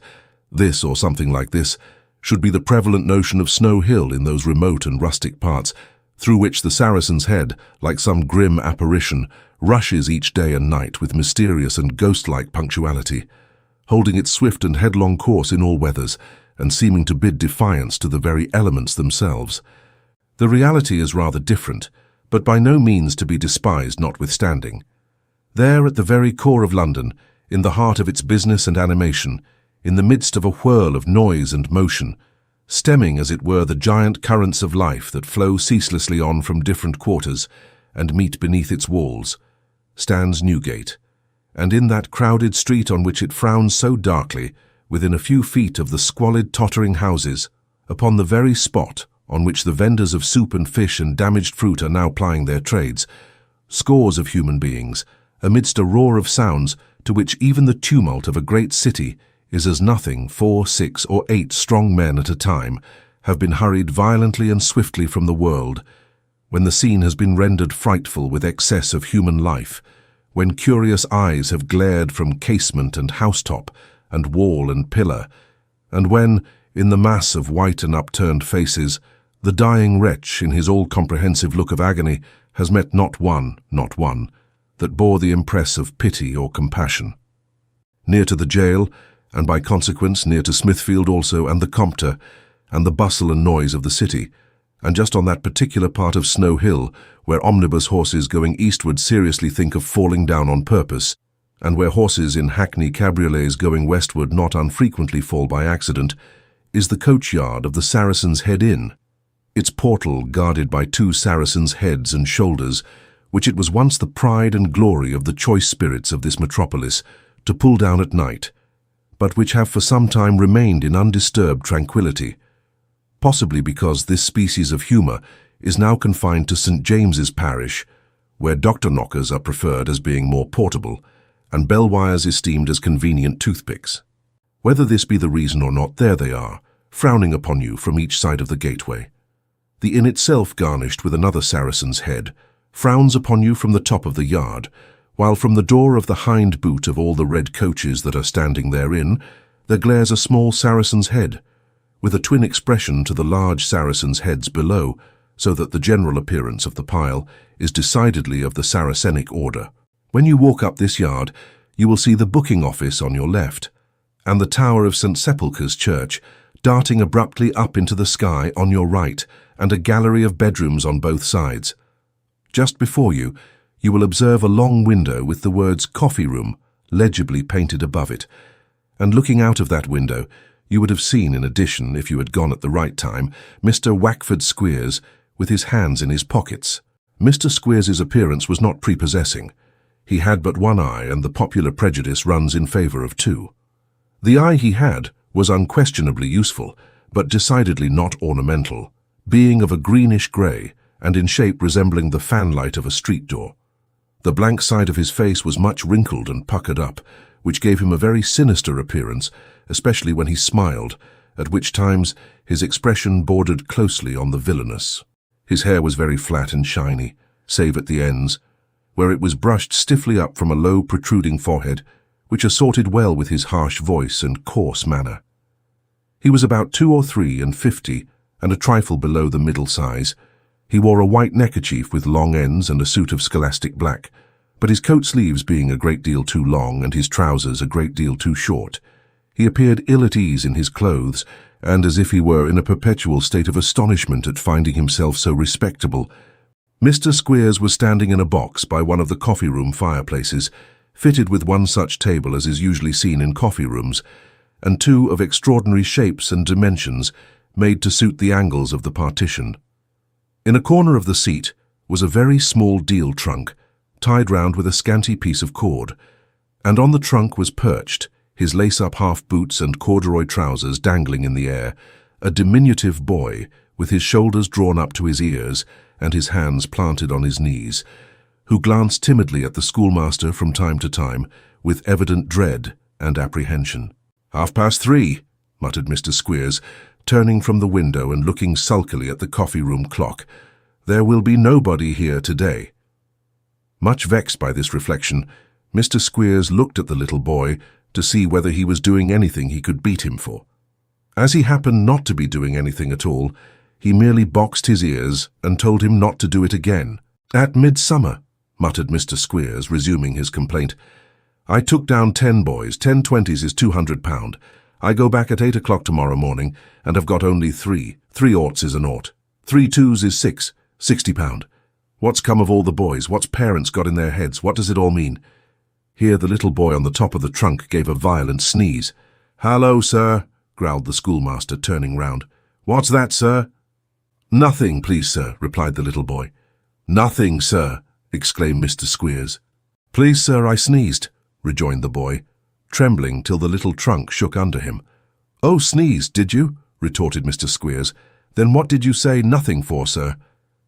In default of a better answer to this question, the little boy screwed a couple of knuckles into each of his eyes and began to cry, wherefore Mr. Squeers knocked him off the trunk with a blow on one side of the face and knocked him on again with a blow on the other. "Wait till I get you down into Yorkshire, my young gentleman," said Mr. Squeers, "and then I'll give you the rest. Will you hold that noise, sir?" "Yes," sobbed the little boy, rubbing his face very hard with the beggar's petition in printed calico. "Then do so at once, sir," said Squeers. "Do you hear?" As this admonition was accompanied with a threatening gesture and uttered with a savage aspect, the little boy rubbed his face harder as if to keep the tears back, and beyond alternately sniffing and choking, gave no further vent to his emotions. "Mr. Squeers," said the waiter, looking in at this juncture, "here's a gentleman asking for you at the bar." "Show the gentleman in, Richard," replied Mr. Squeers in a soft voice. "Put your handkerchief in your pocket, you little scoundrel, or I'll murder you when the gentleman goes."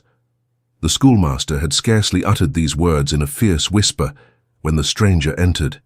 Affecting not to see him, Mr. Squeers feigned to be intent upon mending a pen and offering benevolent advice to his youthful pupil. "My dear child," said Mr. Squeers, "all people have their trials. This early trial of yours that is fit to make your little heart burst, and your very eyes come out of your head with crying. What is it? Nothing, less than nothing. You are leaving your friends, but you will have a father in me, my dear, and a mother in Mrs. Squeers. At the delightful village of Dotheboys, near Greta Bridge in Yorkshire, where youth are boarded, clothed, booked, washed, furnished with pocket money, provided with all necessaries." "It is the gentleman," observed the stranger, stopping the schoolmaster in the rehearsal of his advertisement. "Mr. Squeers, I believe, sir." "The same, sir," said Mr. Squeers, with an assumption of extreme surprise. "The gentleman," said the stranger, "that advertised in the Times newspaper?"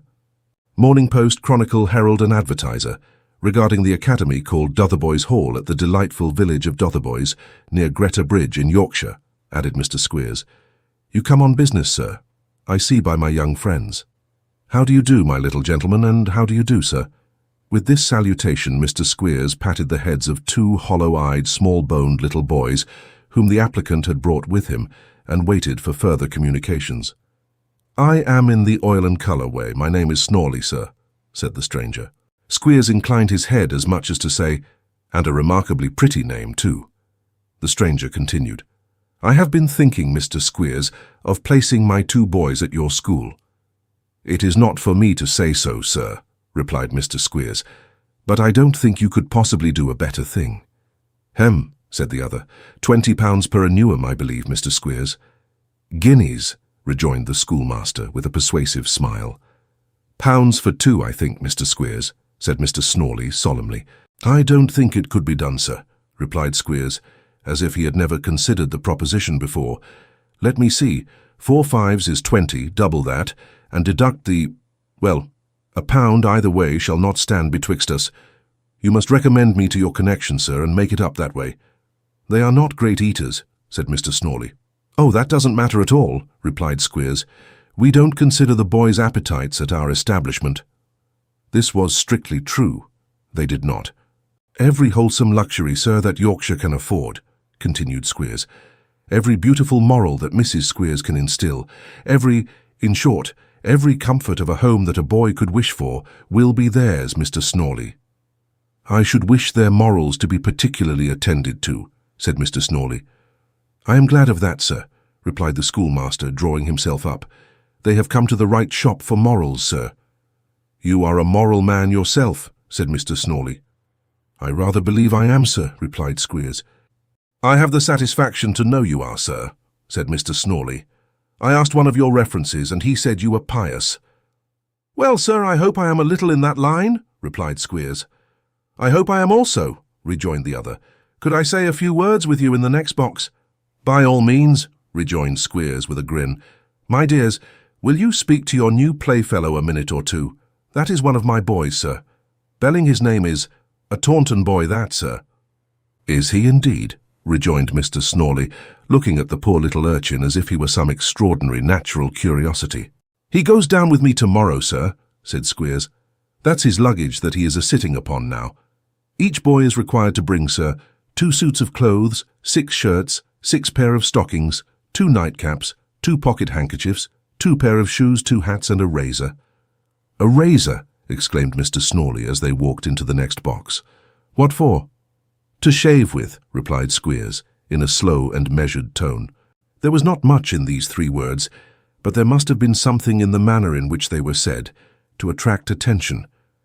For the schoolmaster and his companion looked steadily at each other for a few seconds, and then exchanged a very meaning smile. Snorley was a sleek, flat-nosed man, clad in sombre garments and long black gaiters, and bearing in his countenance an expression of much mortification and sanctity, so his smiling without any obvious reason was the more remarkable. "Up to what age do you keep boys at your school, then?" he asked at length. "Just as long as their friends make the quarterly payments to my agent in town, or until such time as they run away," replied Squeers. "Let us understand each other. I see we may safely do so. What are these boys? Natural children?" "No," rejoined Snawley, meeting the gaze of the schoolmaster's one eye. "They ain't." "I thought they might be," said Squeers coolly. "We have a good many of them. That boy's one." "Him in the next box?" said Snawley. Squeers nodded in the affirmative. His companion took another peep at the little boy on the trunk, and turning round again, looked as if he were quite disappointed to see him so much like other boys, and said he should hardly have thought it. "He is," cried Squeers. "But about these boys of yours, you wanted to speak to me." "Yes," replied Snawley. "The fact is, I am not their father, Mr. Squeers. I'm only their father-in-law." "Oh, is that it?" said the schoolmaster. "That explains it at once. I was wondering what the devil you were going to send them to Yorkshire for." "Ha, ha! Oh, I understand now." "You see, I have married the mother," pursued Snawley. "It's expensive keeping boys at home, and as she has a little money in her own right, I am afraid women are so very foolish, Mr. Squeers, that she might be led to squander it on them, which would be their ruin, you know." "I see," returned Squeers, throwing himself back in his chair and waving his hand. "And this," resumed Snawley, "has made me anxious to put them to some school a good distance off, where there are no holidays, none of those ill-judged coming home twice a year that unsettle children's minds so, and where they may rough it a little, you comprehend." "The payments regular, and no questions asked," said Squeers, nodding his head. "That's it, exactly," rejoined the other. "Morals strictly attended to, though." "Strictly," said Squeers. "Not too much writing home allowed, I suppose," said the father-in-law, hesitating. "None except a circular at Christmas, to say they never were so happy, and hope they may never be sent for," rejoined Squeers. "Nothing could be better," said the father-in-law, rubbing his hands. "Then, as we understand each other," said Squeers, "will you allow me to ask you whether you consider me a highly virtuous, exemplary, and well-conducted man in private life, and whether, as a person whose business it is to take charge of youth, you place the strongest confidence in my unimpeachable integrity, liberality, religious principles, and ability?" "Certainly I do," replied the father-in-law, reciprocating the schoolmaster's grin. "Perhaps you won't object to say that, if I make you a reference." "Not the least in the world." "That's your sort," said Squeers, taking up a pen. "This is doing business, and that's what I like." Having entered Mr. Snawley's address, the schoolmaster had next to perform the still more agreeable office of entering the receipt of the first quarter's payment in advance, which he had scarcely completed, when another voice was heard inquiring for Mr. Squeers. "Here he is," replied the schoolmaster. "What is it?" "Only a matter of business, sir," said Ralph Nickleby, presenting himself, closely followed by Nicholas. "There was an advertisement of yours in the papers this morning." "There was, sir. This way, if you please," said Squeers, who had by this time got back to the box by the fireplace. "Won't you be seated?" "Why, I think I will," replied Ralph, suiting the action to the word and placing his hat on the table before him. "This is my nephew, sir, Mr. Nicholas Nickleby." "How do you do, sir?" said Squeers. Nicholas bowed, said he was very well, and seemed very much astonished at the outward appearance of the proprietor of Dotheboys Hall, as indeed he was. "Perhaps you recollect me?" said Ralph, looking narrowly at the schoolmaster. "You paid me a small account at each of my half-yearly visits to town for some years, I think, sir," replied Squeers. "I did," rejoined Ralph, "for the parents of a boy named Dorker, who unfortunately died at Dotheboys Hall," said Ralph, finishing the sentence. "I remember very well, sir," rejoined Squeers. "Our Mrs. Squeers, sir, was as partial to that lad as if he had been her own. The attention, sir, that was bestowed upon that boy in his illness. Dry toast and warm tea offered him every night and morning when he couldn't swallow anything, a candle in his bedroom on the very night he died. The best dictionary sent up for him to lay his head upon. I don't regret it, though. It is a pleasant thing to reflect that one did one's duty by him." Ralph smiled as if he meant anything but smiling, and looked round at the strangers present. "These are only some pupils of mine," said Wackford Squeers, pointing to the little boy on the trunk and the two little boys on the floor, who had been staring at each other without uttering a word and writhing their bodies into most remarkable contortions, according to the custom of little boys when they first become acquainted. "This gentleman, sir, is a parent who is kind enough to compliment me upon the course of education adopted at Dotheboys Hall, which is situated, sir, at the delightful village of Dotheboys near Greta Bridge in Yorkshire, where youth are boarded, clothed, booked, washed, furnished with pocket money." "Yes, we know all about that, sir," interrupted Ralph testily. "It's in the advertisement." "You are very right, sir. It is in the advertisement," replied Squeers. "And in the matter of fact besides," interrupted Mr. Snawley. "I feel bound to assure you, sir, and I am proud to have this opportunity of assuring you, that I consider Mr. Squeers a gentleman highly virtuous, exemplary, well-conducted, and—" "I make no doubt of it, sir," interrupted Ralph, checking the torrent of recommendation. "No doubt of it at all. Suppose we come to business." "With all my heart, sir," rejoined Squeers. "Never postpone business is the very first lesson we instill into our commercial pupils. Master Belling, my dear, always remember that. Do you hear?" "Yes, sir," repeated Master Belling. "He recollects what it is, does he?" said Ralph. "Tell the gentleman," said Squeers. "Never," repeated Master Belling. "Very good," said Squeers. "Go on." "Never," repeated Master Belling again. "Very good indeed," said Squeers. "Yes, P," suggested Nicholas good-naturedly. "Perform business," said Master Belling. "Never perform business." "Very well, sir," said Squeers, darting a withering look at the culprit. "You and I will perform a little business on our private account by and by." "And just now," said Ralph, "we had better transact our own, perhaps." "If you please," said Squeers. "Well," resumed Ralph, "it's brief enough, soon broached, and I hope easily concluded. You have advertised for an able assistant, sir." "Precisely so," said Squeers. "And you really want one?" "Certainly," answered Squeers. "Here he is," said Ralph. "My nephew Nicholas, hot from school with everything he learnt there, fermenting in his head and nothing fermenting in his pocket, is just the man you want." "I am afraid," said Squeers, perplexed with such an application from a youth of Nicholas's figure, "I am afraid the young man won't suit me." "Yes, he will," said Ralph. "I know better. Don't be cast down, sir. You will be teaching all the young noblemen in Dotheboys Hall in less than a week's time, unless this gentleman is more obstinate than I take him to be." "I fear, sir," said Nicholas, addressing Mr. Squeers, "that you object to my youth and to my not being a Master of Arts." "The absence of a college degree is an objection," replied Squeers, looking as grave as he could, and considerably puzzled, no less by the contrast between the simplicity of the nephew and the worldly manner of the uncle, than by the incomprehensible allusion to the young nobleman under his tuition. "Look here, sir," said Ralph. "I'll put this matter in its true light in 2 seconds. If you'll have the goodness," rejoined Squeers. "This is a boy, or a youth, or a lad, or a young man, or a hobbledehoy, or whatever you like to call him, of 18 or 19 or thereabouts," said Ralph. "That I see," observed the schoolmaster.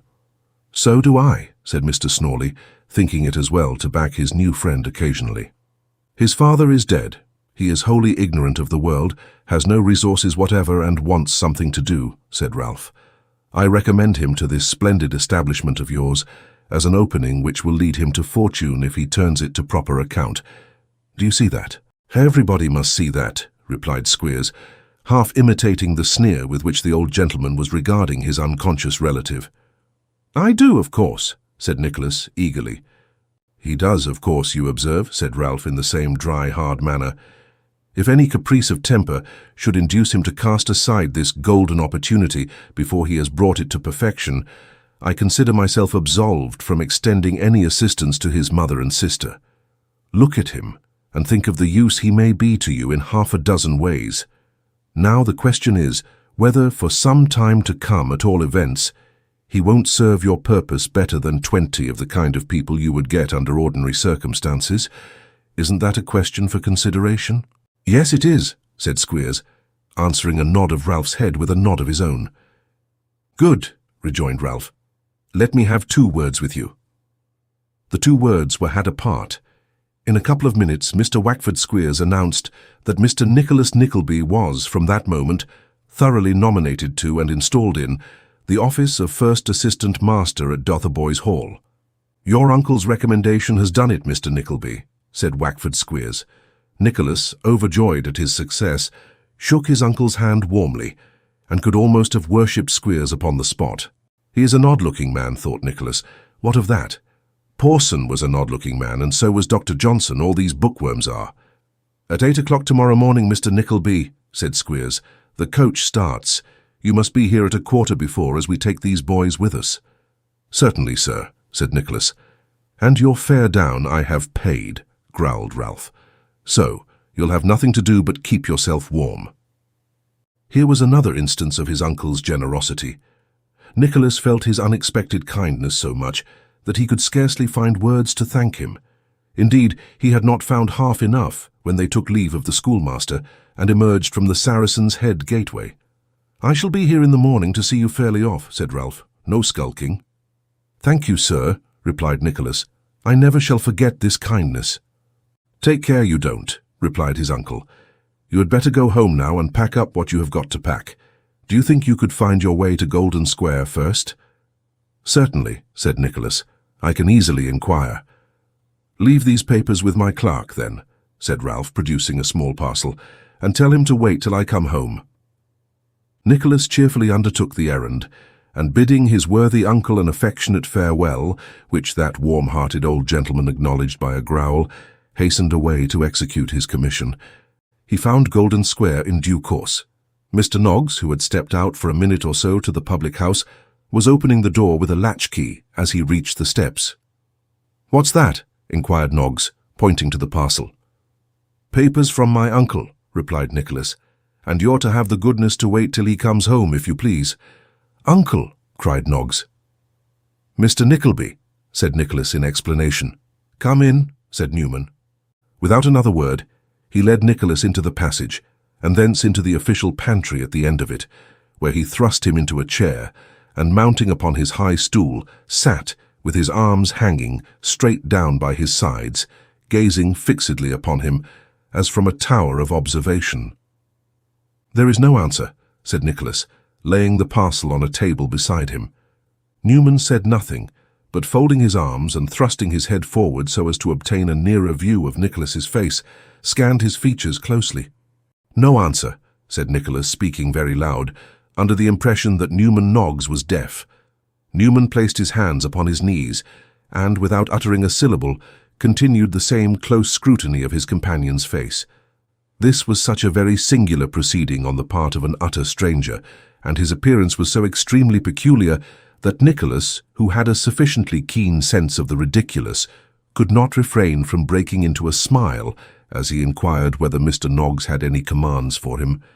Noggs shook his head and sighed, upon which Nicholas rose and, remarking that he required no rest, bade him good morning.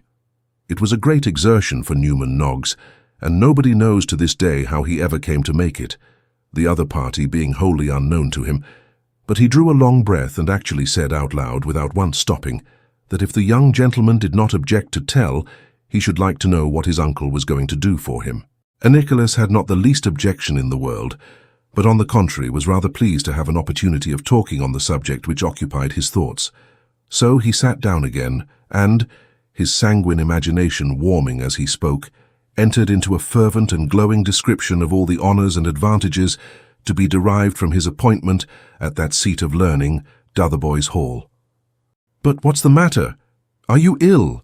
said Nicholas, suddenly breaking off as his companion, after throwing himself into a variety of uncouth attitudes, thrust his hands under the stool and cracked his finger joints as if he were snapping all the bones in his hands. Newman Noggs made no reply, but went on shrugging his shoulders and cracking his finger joints, smiling horribly all the time, and looking steadfastly at nothing out of the tops of his eyes in a most ghastly manner. At first, Nicholas thought the mysterious man was in a fit, but on further consideration decided that he was in liquor, under which circumstances he deemed it prudent to make off at once. He looked back when he had got the street door open. Newman Noggs was still indulging in the same extraordinary gestures, and the cracking of his fingers sounded louder than ever. Chapter 5. Nicholas starts for Yorkshire. Of his leave-taking and his fellow travellers, and what befell them on the road. If tears dropped into a trunk were charms to preserve its owner from sorrow and misfortune, Nicholas Nickleby would have commenced his expedition under most happy auspices. There was so much to be done, and so little time to do it in, so many kind words to be spoken, and such bitter pain in the hearts in which they rose to impede their utterance, that the little preparations for his journey were made mournfully indeed. 100 things which the anxious care of his mother and sister deemed indispensable for his comfort, Nicholas insisted on leaving behind, as they might prove of some after use, or might be convertible into money, if occasion required. 100 affectionate contests on such points as these took place on the sad night which preceded his departure, and as the termination of every angerless dispute brought them nearer and nearer to the close of their slight preparations, Kate grew busier and wept more silently. The box was packed at last, and then there came supper with some little delicacy provided for the occasion, and as a set-off against the expense of which Kate and her mother had feigned to dine when Nicholas was out. The poor lad nearly choked himself by attempting to partake of it, and almost suffocated himself in affecting a jest or two, and forcing a melancholy laugh. Thus they lingered on till the hour of separating, for the night was long past. And then they found that they might as well have given vent to their real feelings before, for they could not suppress them, do what they would. So they let them have their way, and even that was a relief. Nicholas slept well till 6 next morning, dreamed of home or of what was home once, no matter which, for things that are changed or gone will come back as they used to be, thank God, in sleep, and rose quite brisk and gay. He wrote a few lines in pencil to say the goodbye which he was afraid to pronounce himself, and laying them with half his scanty stock of money at his sister's door, shouldered his box and crept softly downstairs. "Is that you, Hannah?" cried a voice from Miss La Creevy's sitting-room, whence shone the light of a feeble candle. "It is I, Miss La Creevy," said Nicholas, putting down the box and looking in. "Bless us," exclaimed Miss La Creevy, starting and putting her hand to her curl-papers. "You're up very early, Mr. Nickleby." "So are you," replied Nicholas. "It's the fine arts that bring me out of bed, Mr. Nickleby," returned the lady. "I'm waiting for the light to carry out an idea." Miss La Creevy had got up early to put a fancy nose into a miniature of an ugly little boy, destined for his grandmother in the country, who was expected to bequeath him property if he was like the family. "To carry out an idea," repeated Miss La Creevy, "and that's the great convenience of living in a thoroughfare like the Strand. When I want a nose or an eye for any particular sitter, I have only to look out of window and wait till I get one." "Does it take long to get a nose now?" inquired Nicholas, smiling. "Oh, why, that depends in a great measure on the pattern," replied Miss La Creevy. "Snubs and Romans are plentiful enough, and there are flats of all sorts and sizes when there's a meeting at Exeter Hall. But perfect aquilines, I am sorry to say, are scarce, and we generally use them for uniforms or public characters." "Indeed," said Nicholas.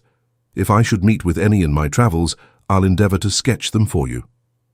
"You don't mean to say that you're really going all the way down into Yorkshire this cold winter's weather, Mr. Nickleby?" said Miss La Creevy. "I heard something of it last night." "I do, indeed," replied Nicholas. "Needs must, you know, when somebody drives. Necessity is my driver, and that is only another name for the same gentleman." "Well, I am very sorry for it. That's all I can say," said Miss La Creevy. "As much on your mother's and sister's account as on yours. Your sister is a very pretty young lady, Mr. Nickleby, and that is an additional reason why she should have somebody to protect her. I persuaded her to give me a sitting or two for the street door case. Ah, she'll make a sweet miniature." As Miss La Creevy spoke, she held up an ivory countenance, intersected with very perceptible sky-blue veins, and regarded it with so much complacency that Nicholas quite envied her. "If you ever have an opportunity of showing Kate some little kindness," said Nicholas, presenting his hand, "I think you will."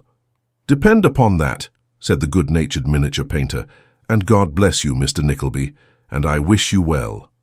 It was very little that Nicholas knew of the world, but he guessed enough about its ways to think that if he gave Miss La Creevy one little kiss, perhaps she might not be the less kindly disposed towards those he was leaving behind.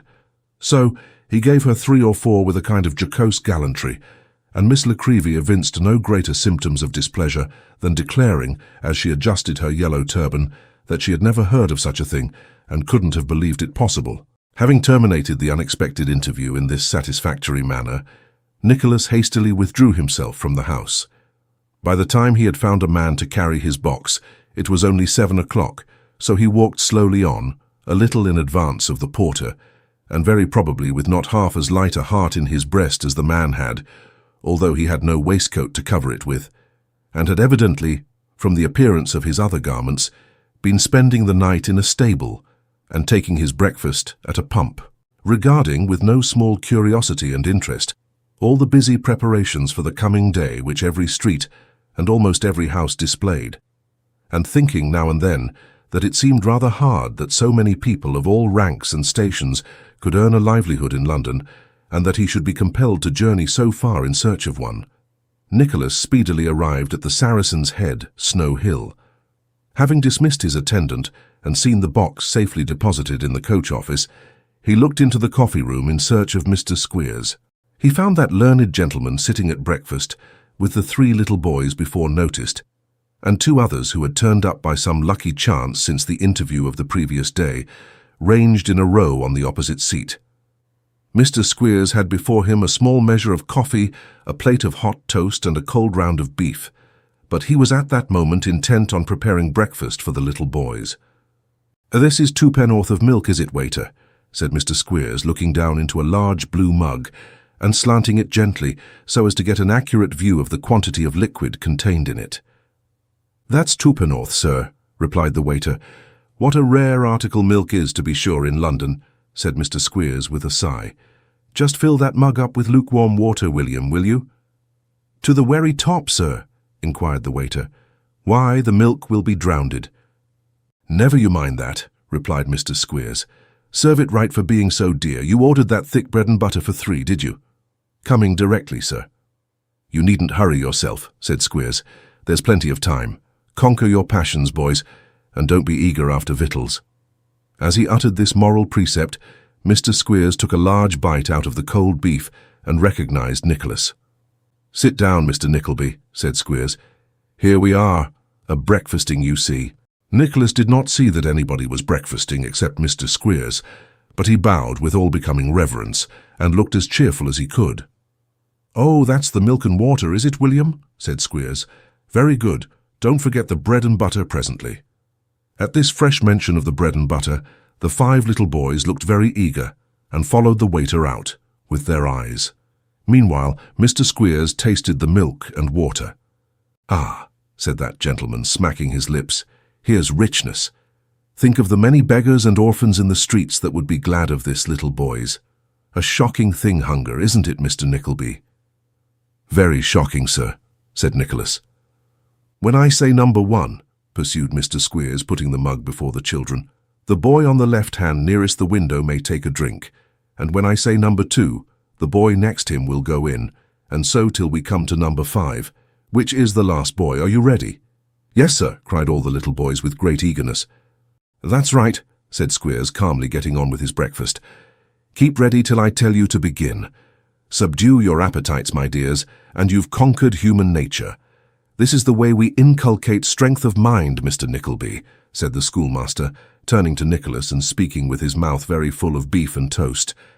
Nicholas murmured something, he knew not what, in reply, and the little boys, dividing their gaze between the mug, the bread and butter, which had by this time arrived, and every morsel which Mr. Squeers took into his mouth, remained with strained eyes in torments of expectation. "Thank God for a good breakfast," said Squeers when he had finished. "Number 1 may take a drink." Number 1 seized the mug ravenously, and had just drunk enough to make him wish for more, when Mr. Squeers gave the signal for number 2, who gave up at the same interesting moment to number 3, and the process was repeated until the milk and water terminated with number 5. "And now," said the schoolmaster, dividing the bread and butter for 3 into as many portions as there were children, "you had better look sharp with your breakfast, for the horn will blow in a minute or 2, and then every boy leaves off." Permission being thus given to fall to, the boys began to eat voraciously, and in desperate haste, while the schoolmaster, who was in high good humour after his meal, picked his teeth with a fork and looked smilingly on. In a very short time, the horn was heard. "I thought it wouldn't be long," said Squeers. jumping up and producing a little basket from under the seat. "Put what you haven't had time to eat in here, boys. You'll want it on the road." Nicholas was considerably startled by these very economical arrangements, but he had no time to reflect upon them, for the little boys had to be got up to the top of the coach, and their boxes had to be brought out and put in, and Mr. Squeers's luggage was to be seen carefully deposited in the boot, and all these offices were in his department. He was in the full heat and bustle of concluding these operations when his uncle, Mr. Ralph Nickleby, accosted him. "Oh, here you are, sir," said Ralph. "Here are your mother and sister, sir." "Where?" cried Nicholas, looking hastily round. "Here," replied his uncle. "Having too much money and nothing at all to do with it, they were paying a hackney coach as I came up, sir." "We were afraid of being too late to see him before he went away from us," said Mrs. Nickleby, embracing her son, heedless of the unconcerned lookers-on in the coach-yard. "Very good, ma'am," returned Ralph. "You're the best judge, of course. I merely said that you were paying a hackney coach. I never pay a hackney coach, ma'am. I never hire one. I haven't been in a hackney coach of my own hiring for 30 years, and I hope I shan't be for 30 more if I live as long." "I should never have forgiven myself if I had not seen him," said Mrs. Nickleby. "Poor dear boy, going away without his breakfast too, because he feared to distress us." "Mighty fine, certainly," said Ralph with great testiness. "When I first went to business, ma'am, I took a penny loaf and a ha'porth of milk for my breakfast as I walked to the city every morning. What do you say to that, ma'am? Breakfast? Bah!" "Now, Nickleby," said Squeers, coming up at the moment, buttoning his greatcoat, "I think you'd better get up behind. I'm afraid of one of them boys falling off, and then there's £20 a year gone." "Dear Nicholas," whispered Kate, touching her brother's arm. "Who is that vulgar man?" "Hey?" growled Ralph, whose quick ears had caught the inquiry. "Do you wish to be introduced to Mr. Squeers, my dear?" "That the schoolmaster? No, uncle. Oh, no," replied Kate, shrinking back. "I'm sure I heard you say as much, my dear," retorted Ralph in his cold, sarcastic manner. "Mr. Squeers, here's my niece, Nicholas's sister." "Very glad to make your acquaintance, miss," said Squeers, raising his hat an inch or two. "I wish Mrs. Squeers took gals, and we had you for a teacher. I don't know, though, whether she mightn't grow jealous if we had, ha ha ha." If the proprietor of Dotheboys Hall could have known what was passing in his assistant's breast at that moment, he would have discovered, with some surprise, that he was as near being soundly pummelled as he had ever been in his life. Kate Nickleby, having a quicker perception of her brother's emotions, led him gently aside, and thus prevented Mr. Squeers from being impressed with the fact in a peculiarly disagreeable manner. "My dear Nicholas," said the young lady, "who is this man? What kind of place can it be that you are going to?" "I hardly know, Kate," replied Nicholas, pressing his sister's hand. "I suppose the Yorkshire folks are rather rough and uncultivated, that's all." "But this person," urged Kate.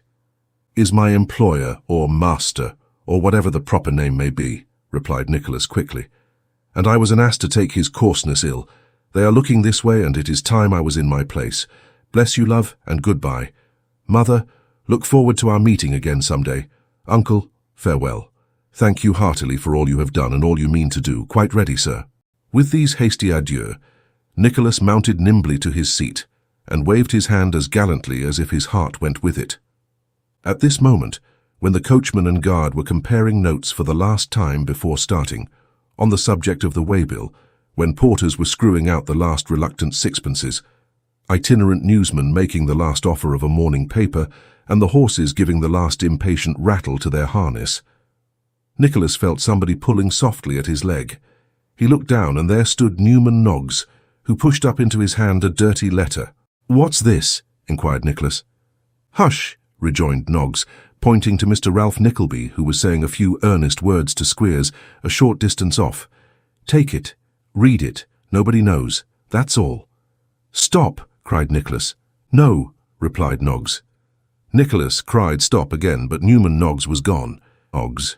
A minute's bustle, a banging of the coach doors, a swaying of the vehicle to one side, as the heavy coachman and still heavier guard climbed into their seats, a cry of all right, a few notes from the horn, a hasty glance of two sorrowful faces below, and the hard features of Mr. Ralph Nickleby, and the coach was gone too and rattling over the stones of Smithfield. The little boys' legs being too short to admit of their feet resting upon anything as they sat, and the little boys' bodies being consequently in imminent hazard of being jerked off the coach, Nicholas had enough to do over the stones to hold them on.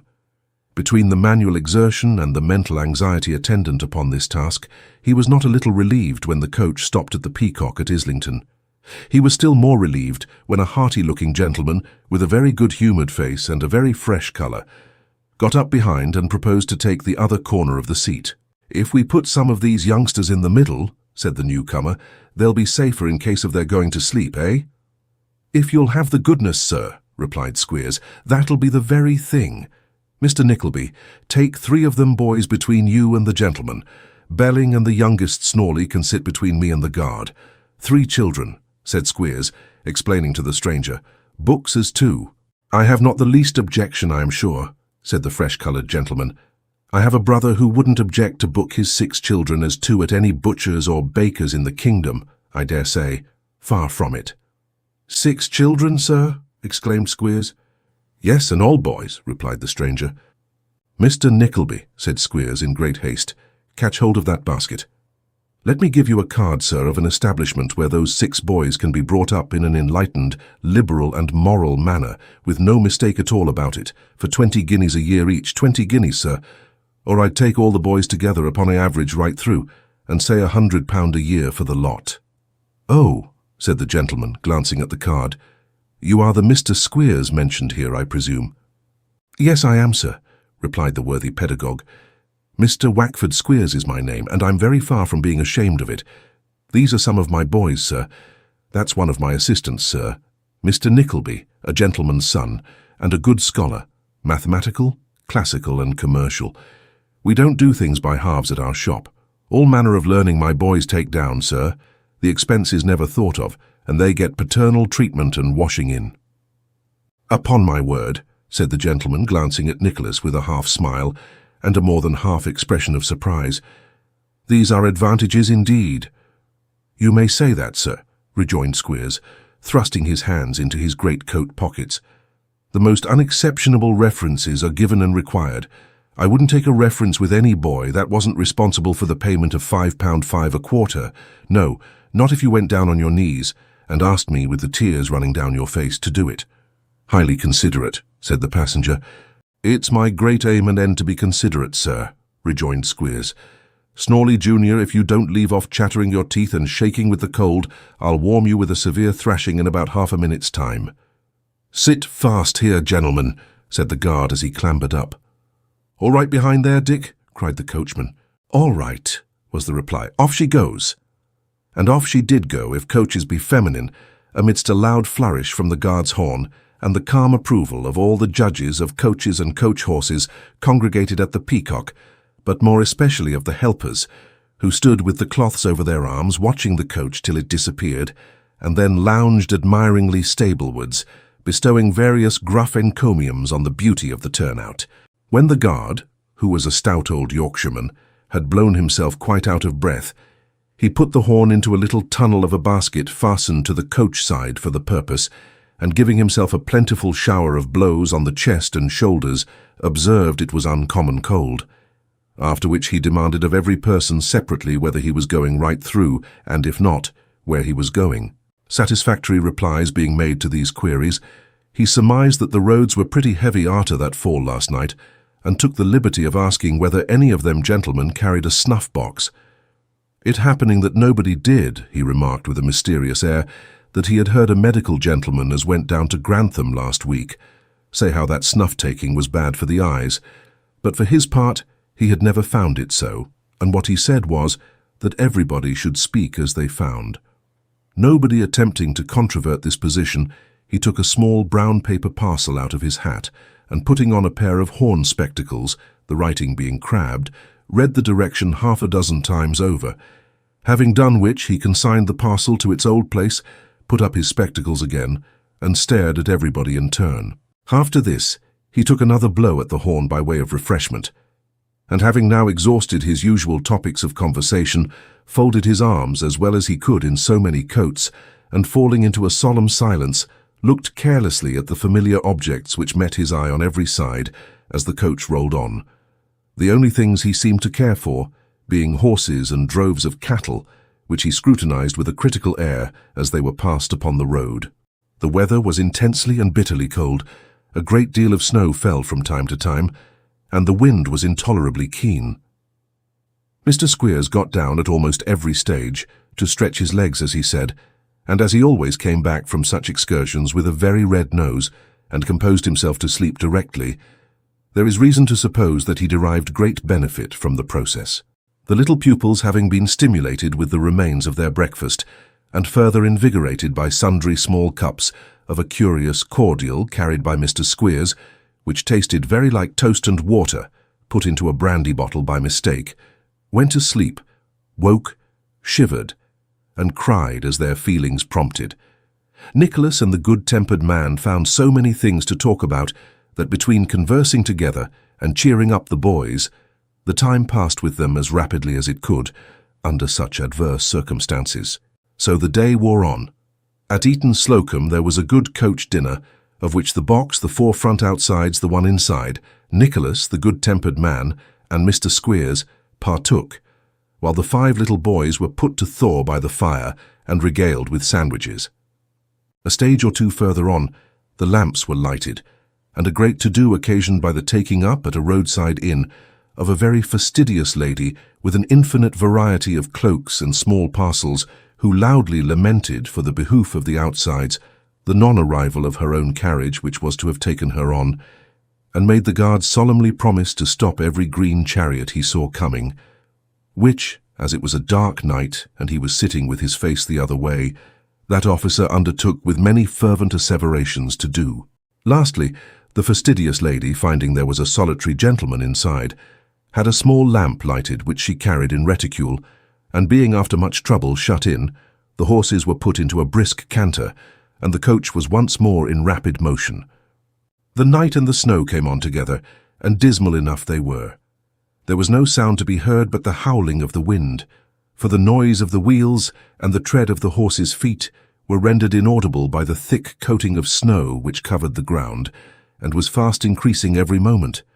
The streets of Stamford were deserted as they passed through the town, and its old churches rose, frowning and dark, from the whitened ground. 20 miles further on, 2 of the front outside passengers, wisely availing themselves of their arrival at one of the best inns in England, turned in for the night at the George at Grantham. The remainder wrapped themselves more closely in their coats and cloaks, and leaving the light and warmth of the town behind them, pillowed themselves against the luggage and prepared, with many half-suppressed moans, again to encounter the piercing blast which swept across the open country. They were little more than a stage out of Grantham, or about halfway between it and Newark, when Nicholas, who had been asleep for a short time, was suddenly roused by a violent jerk which nearly threw him from his seat. Grasping the rail, he found that the coach had sunk greatly on one side, though it was still dragged forward by the horses, and while, confused by their plunging and the loud screams of the lady inside, he hesitated for an instant whether to jump off or not, the vehicle turned easily over and relieved him from all further uncertainty by flinging him into the road.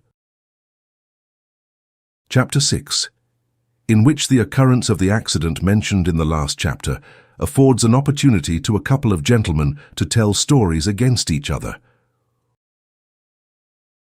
"Whoa-ho!" cried the guard, on his legs in a minute, and running to the leaders' heads. "Is there any gentlemen there as can lend a hand here? Keep quiet, dang ye, whoa-ho!" "What's the matter?" demanded Nicholas, looking sleepily up. "Matter mun matter any for one night," replied the guard. "Dang the wall-eyed bay, he's gained mad with glory, I think, cast the coach is over. Here, can't ye lend a hand? Dumn it, I'd ha' deen it if all my bones were broken." "Here," cried Nicholas, staggering to his feet. "I'm ready. I'm only a little abroad, that's all." "Hold 'em tight," cried the guard, "while our coot treaces. Hang on tiv 'em some who. Well, Dean, my lord, that's it. Let 'em go anew. Dang 'em, they'll gang whoom fast enough." In truth, the animals were no sooner released than they trotted back with much deliberation to the stable they had just left, which was distant not a mile behind. "Can you blow a horn?" asked the guard, disengaging one of the coach lamps. "I dare say I can," replied Nicholas. "Then just blow away into that un as lies on the grund, fit to wakken the dead, will he?" said the man, while I stop some of this here squealing inside. Cumin, cumin, dean't make that noise, woman." As the man spoke, he proceeded to wrench open the uppermost door of the coach, while Nicholas, seizing the horn, awoke the echoes far and wide with one of the most extraordinary performances on that instrument ever heard by mortal ears. It had its effect, however, not only in rousing such of their fall but in summoning assistance to their relief, for lights gleamed in the distance and people were already astir.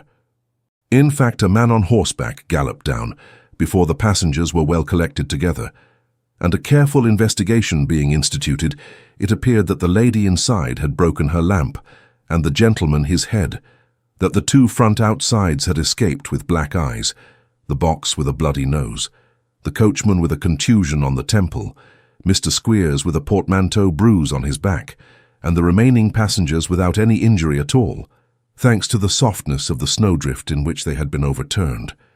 These facts were no sooner thoroughly ascertained than the lady gave several indications of fainting, but being forewarned that if she did, she must be carried on some gentleman's shoulders to the nearest public house, she prudently thought better of it, and walked back with the rest.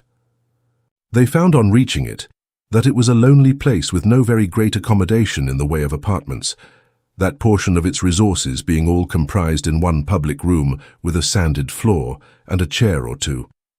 However, a large faggot and a plentiful supply of coals being heaped upon the fire, the appearance of things was not long in mending, and by the time they had washed off all effaceable marks of the late accident, the room was warm and light, which was a most agreeable exchange for the cold and darkness out of doors. "Well, Mr. Nickleby," said Squeers, insinuating himself into the warmest corner, "you did very right to catch hold of them horses. I should have done it myself if I had come to in time, but I am very glad you did it. You did it very well. Very well." "So well," said the merry-faced gentleman, who did not seem to approve very much of the patronizing tone adopted by Squeers, "that if they had not been firmly checked when they were, you would most probably have had no brains left to teach with." This remark called up a discourse relative to the promptitude Nicholas had displayed, and he was overwhelmed with compliments and commendations. "I am very glad to have escaped, of course," observed Squeers. "Every man is glad when he escapes from danger, but if any one of my charges had been hurt, if I had been prevented from restoring any one of these little boys to his parents whole and sound as I received him, what would have been my feelings? Why, the wheel atop of my head would have been far preferable to it." "Are they all brothers, sir?" inquired the lady who had carried the Davy or safety lamp. "In one sense they are, ma'am," replied Squeers, diving into his greatcoat pocket for cards. "They are all under the same parental and affectionate treatment. Mrs. Squeers and myself are a mother and father to every one of them. Mr. Nickleby, hand the lady them cards, and offer these to the gentleman. Perhaps they might know of some parents that would be glad to avail themselves of the establishment." Expressing himself to this effect, Mr. Squeers, who lost no opportunity of advertising gratuitously, placed his hands upon his knees and looked at the pupils with as much benignity as he could possibly affect, while Nicholas, blushing with shame, handed round the cards as directed. "I hope you suffer no inconvenience from the overturn, ma'am," said the merry-faced gentleman, addressing the fastidious lady, as though he were charitably desirous to change the subject. "No bodily inconvenience," replied the lady. "No mental inconvenience, I hope." "The subject is a very painful one to my feelings, sir," replied the lady with strong emotion, "and I beg you as a gentleman not to refer to it." "Dear me," said the merry-faced gentleman, looking merrier still, "I merely intended to inquire—" "I hope no inquiries will be made," said the lady, "or I shall be compelled to throw myself on the protection of the other gentleman. Landlord, pray direct a boy to keep watch outside the door, and if a green chariot passes in the direction of Grantham, to stop it instantly." The people of the house were evidently overcome by this request, and when the lady charged the boy to remember, as a means of identifying the expected green chariot, that it would have a coachman with a gold-laced hat on the box, and a footman, most probably in silk stockings. Behind, the attentions of the good woman of the inn were redoubled. Even the box passenger caught the infection, and growing wonderfully deferential, immediately inquired whether there was not very good society in that neighbourhood, to which the lady replied, yes, there was. in a manner which sufficiently implied that she moved at the very tip-top and summit of it all. "As the guard has gone on horseback to Grantham to get another coach," said the good-tempered gentleman, when they had been all sitting round the fire for some time in silence, "and as he must be gone a couple of hours at the very least, I propose a bowl of hot punch. What say you, sir?" This question was addressed to the broken-headed inside, who was a man of very genteel appearance dressed in mourning. He was not past the middle age, but his hair was grey. It seemed to have been prematurely turned by care or sorrow. He readily acceded to the proposal, and appeared to be prepossessed by the frank good nature of the individual from whom it emanated. This latter personage took upon himself the office of tapster when the punch was ready, and after dispensing it all round, led the conversation to the antiquities of York, with which both he and the grey-haired gentleman appeared to be well acquainted. When this topic flagged, he turned with a smile to the grey-headed gentleman, and asked if he could sing. "I cannot indeed," replied gentleman, smiling in his turn. "That's a pity," said the owner of the good-humoured countenance. "Is there nobody here who can sing a song to lighten the time?" The passengers, one and all, protested that they could not, that they wished they could, that they couldn't remember the words of anything without the book, and so forth. "Perhaps the lady would not object," said the president with great respect and a merry twinkle in his eye. "Some little Italian thing out of the last opera brought out in town would be most acceptable, I am sure." As the lady condescended to make no reply, but tossed her head contemptuously, and murmured some further expression of surprise regarding the absence of the green chariot, one or two voices urged upon the president himself the propriety of making an attempt for the general benefit. "I would if I could," said he of the good-tempered face, "for I hold that in this, as in all other cases, where people who are strangers to each other are thrown unexpectedly together, they should endeavour to render themselves as pleasant, for the joint sake of the little community, as possible.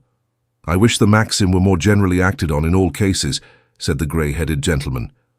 "I'm glad to hear it," returned the other. "Perhaps, as you can't sing, you'll tell us a story." "Nay, I should ask you." "After you I will, with pleasure." "Indeed," said the grey-haired gentleman, smiling. "Well, let it be so. I fear the turn of my thoughts is not calculated to lighten the time you must pass here, but you have brought this upon yourselves and shall judge. We were speaking of York Minster just now. My story shall have some reference to it. Let us call it the 5 Sisters of York." After a murmur of approbation from the other passengers, during which the fastidious lady drank a glass of punch unobserved, the grey-headed gentleman thus went on. "A great many years ago, for the 15th century was scarce 2 years old at the time, and King Henry IV sat upon the throne of England, there dwelt in the ancient city of York 5 maiden sisters, the subjects of my tale. These 5 sisters were all of surpassing beauty. The eldest was in her 23rd year, the second a year younger, the third a year younger than the second, and the fourth a year younger than the third. They were tall, stately figures, with dark, flashing eyes and hair of jet. Dignity and grace were in their every movement, and the fame of their great beauty had spread through all the country round. But if the 4 elder sisters were lovely, how beautiful was the youngest, a fair creature of 16. The blushing tints in the soft bloom on the fruit, or the delicate painting on the flower, are not more exquisite than was the blending of the rose and lily in her gentle face, or the deep blue of her eye. The vine, in all its elegant luxuriance, is not more graceful than were the clusters of rich brown hair that sported round her brow. If we all had hearts like those which beat so lightly in the bosoms of the young and beautiful, what a heaven this earth would be! If, while our bodies grow old and withered, our hearts could but retain their early youth and freshness, of what avail would be our sorrows and sufferings? But the faint image of Eden, which is stamped upon them in childhood, chafes and rubs in our rough struggles with the world, and soon wears away, too often to leave nothing but a mournful blank remaining. The heart of this fair girl bounded with joy and gladness. Devoted attachment to her sisters, and a fervent love of all beautiful things in nature, were its pure affections. Her gleesome voice and merry laugh were the sweetest music of their home. She was its very light and life.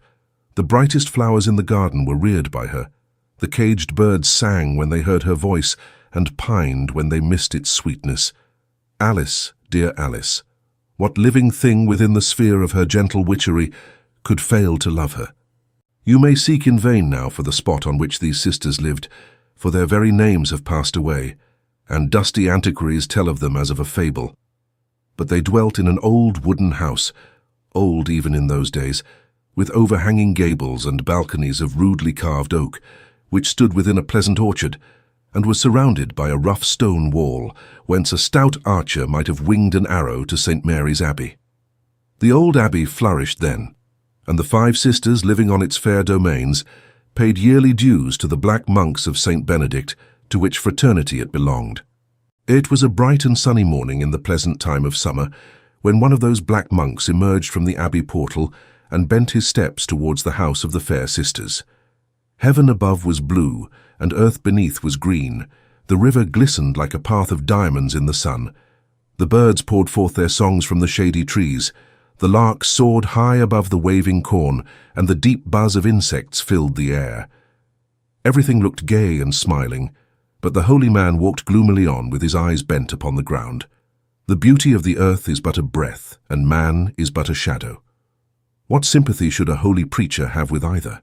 With eyes bent upon the ground, then, or only raised enough to prevent his stumbling over such obstacles as lay in his way, the religious man moved slowly forward until he reached a small postern in the wall of the sisters' orchard, through which he passed, closing it behind him. The noise of soft voices in conversation and of merry laughter fell upon his ears ere he had advanced many paces, and raising his eyes higher than was his humble wont, he descried at no great distance the 5 sisters seated on the grass, with Alice in the centre, all busily plying their customary task of embroidering. "Save you, fair daughters," said the friar, and fair in truth they were. Even a monk might have loved them as choice masterpieces of his Maker's hand. The sisters saluted the holy man with becoming reverence, and the eldest motioned him to a mossy seat beside them.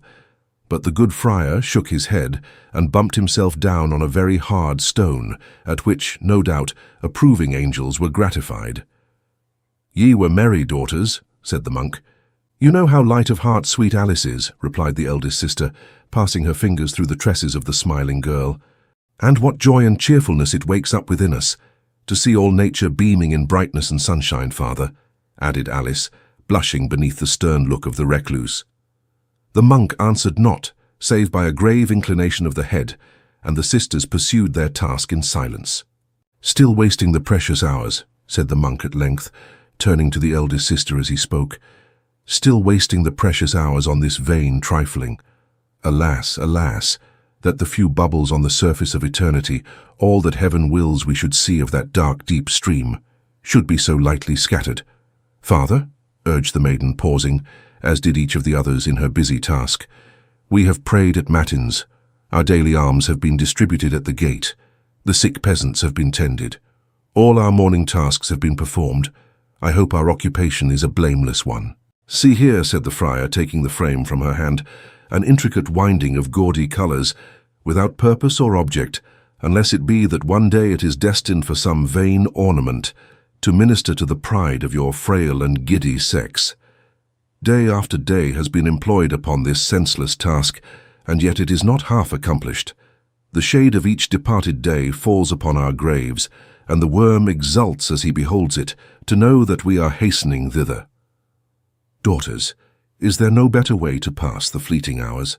The 4 elder sisters cast down their eyes as if abashed by the holy man's reproof, but Alice raised hers and bent them mildly on the friar. "Our dear mother," said the maiden, "heaven rest her soul." "Amen," cried the friar in a deep voice. "Our dear mother," faltered the fair Alice, "was living when these long tasks began, and bade us, when she should be no more, ply them in all discretion and cheerfulness in our leisure hours. She said that if in harmless mirth and maidenly pursuits we passed those hours together, they would prove the happiest and most peaceful of our lives, and that if, in later times, we went forth into the world and mingled with its cares and trials, if, allured by its temptations and dazzled by its glitter, we ever forgot that love and duty which should bind in holy ties the children of one loved parent, a glance at the old work of our common girlhood would awaken good thoughts of bygone days, and soften our hearts to affection and love." "Alice speaks truly, father," said the elder sister somewhat proudly, and so saying she resumed her work, as did the others. It was a kind of sampler of large size that each sister had before her. The device was of a complex and intricate description, and the pattern and colours of all 5 were the same. The sisters bent gracefully over their work. The monk, resting his chin upon his hands, looked from one to the other in silence. "How much better," he said at length, "to shun all such thoughts and chances, and in the peaceful shelter of the church devote your lives to heaven. Infancy, childhood, the prime of life, and old age wither as rapidly as they crowd upon each other. Think how human dust rolls onward to the tomb, and turning your faces steadily towards that goal, avoid the cloud which takes its rise among the pleasures of the world, and cheats the senses of their votaries. The veil, daughters, the veil." "Never, sisters," cried Alice. "Barter not the light and air of heaven and the freshness of earth and all the beautiful things which breathe upon it for the cold cloister and the cell. Nature's own blessings are the proper goods of life, and we may share them sinlessly together. To die is our heavy portion, but oh, let us die with life about us. When our cold hearts cease to beat, let warm hearts be beating near. Let our last look be upon the bounds which God has set to his own bright skies, and not on stone walls and bars of iron. Dear sisters, let us live and die, if you list, in this green garden's compass. Only shun the gloom and sadness of a cloister, and we shall be happy." The tears fell fast from the maiden's eyes as she closed her impassioned appeal, and hid her face in the bosom of her sister. "Take comfort, Alice," said the eldest, kissing her fair forehead. "The veil shall never cast its shadow on thy young brow. How say you, sisters? For yourselves you speak, and not for Alice or for me." The sisters, as with one accord, cried that their lot was cast together, and that there were dwellings for peace and virtue beyond the convent's walls. "Father," said the eldest lady, rising with dignity, "you hear our final resolve. The same pious care which enriched the Abbey of St. Mary and left us orphans to its holy guardianship directed that no constraint should be imposed upon our inclinations, but that we should be free to live according to our choice. Let us hear no more of this, we pray you. Sisters, it is nearly noon. Let us take shelter until evening." With a reverence to the friar, the lady rose and walked towards the house hand in hand with Alice. The other sisters followed. The holy man, who had often urged the same point before but had never met with so direct a repulse, walked some little distance behind, with his eyes bent upon the earth and his lips moving as if in prayer. As the sisters reached the porch, he quickened his pace and called upon them to stop. "Stay," said the monk, raising his right hand in the air and directing an angry glance by turns at Alice and the eldest sister. "Stay, and hear from me what these recollections are, which you would cherish above eternity, and awaken, if in mercy they slumbered, by means of idle toys. The memory of earthly things is charged in afterlife with bitter disappointment, affliction, death, with dreary change and wasting sorrow.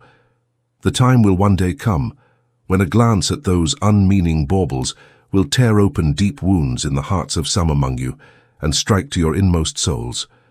When that hour arrives, and mark me, come it will, turn from the world to which you clung, to the refuge which you spurned. Find me the cell which shall be colder than the fire of mortals grows, when dimmed by calamity and trial, and there weep for the dreams of youth. These things are heaven's will, not mine," said the friar, subduing his voice as he looked round upon the shrinking girls. "The Virgin's blessing be upon you, daughters." With these words he disappeared through the postern, and the sisters hastening into the house were seen no more that day. But nature will smile though priests may frown, and next day the sun shone brightly, and on the next and the next again. And in the morning's glare and the evening's soft repose, the 5 sisters still walked or worked or beguiled the time by cheerful conversation in their quiet orchard. Time passed away as a tale that is told, faster indeed than many tales that are told, of which number I fear this may be one. The house of the 5 sisters stood where it did, and the same trees cast their pleasant shade upon the orchard grass. The sisters too were there, and lovely as at first, but a change had come over their dwelling. Sometimes there was the clash of armour, and the gleaming of the moon on caps of steel, and at others jaded coursers were spurred up to the gate, and a female form glided hurriedly forth as if eager to demand tidings of the weary messenger. A goodly train of knights and ladies lodged one night within the abbey walls, and next day rode away with 2 of the fair sisters among them. Then horsemen began to come less frequently, and seemed to bring bad tidings when they did. And at length they ceased to come at all, and footsore peasants slunk to the gate after sunset, and did their errand there by stealth. Once a vassal was dispatched in haste to the abbey at dead of night, and when morning came, there were sounds of woe and wailing in the sisters' house, and after this a mournful silence fell upon it, and knight or lady, horse or armour, was seen about it no more. There was a sullen darkness in the sky, and the sun had gone angrily down, tinting the dull clouds with the last traces of his wrath, when the same black monk walked slowly on, with folded arms, within a stone's throw of the abbey. A blight had fallen on the trees and shrubs, and the wind, at length beginning to break the unnatural stillness that had prevailed all day, sighed heavily from time to time, as though foretelling in grief the ravages of the coming storm. The bat skimmed in fantastic flights through the heavy air, and the ground was alive with crawling things, whose instinct brought them forth to swell and fatten in the rain. No longer were the friar's eyes directed to the earth. They were cast abroad and roamed from point to point, as if the gloom and desolation of the scene found a quick response in his own bosom. Again he paused near the sister's house, and again he entered by the postern. But not again did his ear encounter the sound of laughter, or his eyes rest upon the beautiful figures of the 5 sisters. All was silent and deserted. The boughs of the trees were bent and broken, and the grass had grown long and rank. No light feet had pressed it for many, many a day. With the indifference or abstraction of one well accustomed to the change, the monk glided into the house and entered a low, dark room. 4 sisters sat there. Their black garments made their pale faces whiter still, and time and sorrow had worked deep ravages. They were stately yet, but the flush and pride of beauty were gone. And Alice, where was she? In heaven. The monk, even the monk, could bear with some grief here, for it was long since these sisters had met, and there were furrows in their blanched faces which years could never plough. He took his seat in silence, and motioned them to continue their speech. "They are here, sisters," said the elder lady in a trembling voice. "I have never borne to look upon them since, and now I blame myself for my weakness. What is there in her memory that we should dread? To call up our old days shall be a solemn pleasure yet." She glanced at the monk as she spoke, and opening a cabinet brought forth the 5 frames of work, completed long before. Her step was firm, but her hand trembled as she produced the last one, and when the feelings of the other sisters gushed forth at sight of it, her pent-up tears made way, and she sobbed, "God bless her!" The monk rose and advanced towards them. "It was almost the last thing she touched in health," he said in a low voice. "It was," cried the elder lady, weeping bitterly. The monk turned to the second sister. "The gallant youth who looked into thine eyes, and hung upon thy very breath when first he saw thee intent upon this pastime, lies buried on a plain, whereof the turf is red with blood.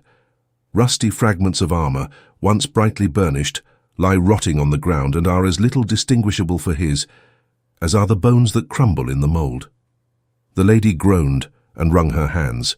"The policy of courts," he continued, turning to the 2 other sisters, "drew ye from your peaceful home to scenes of revelry and splendour. The same policy and the restless ambition of proud and fiery men have sent ye back, widowed maidens and humbled outcasts. Do I speak truly?" The sobs of the 2 sisters were their only reply. "There is little need," said the monk with a meaning look, "to fritter away the time in gewgaws, which shall raise up the pale ghosts of hopes of early years. Bury them, heap penance and mortification on their heads, keep them down, and let the convent be their grave." The sisters asked for 3 days to deliberate, and felt that night as though the veil were indeed the fitting shroud for their dead joys. But morning came again, and though the boughs of the orchard trees drooped and ran wild upon the ground, it was the same orchard still. The grass was coarse and high, but there was yet the spot on which they had so often sat together, when change and sorrow were but names.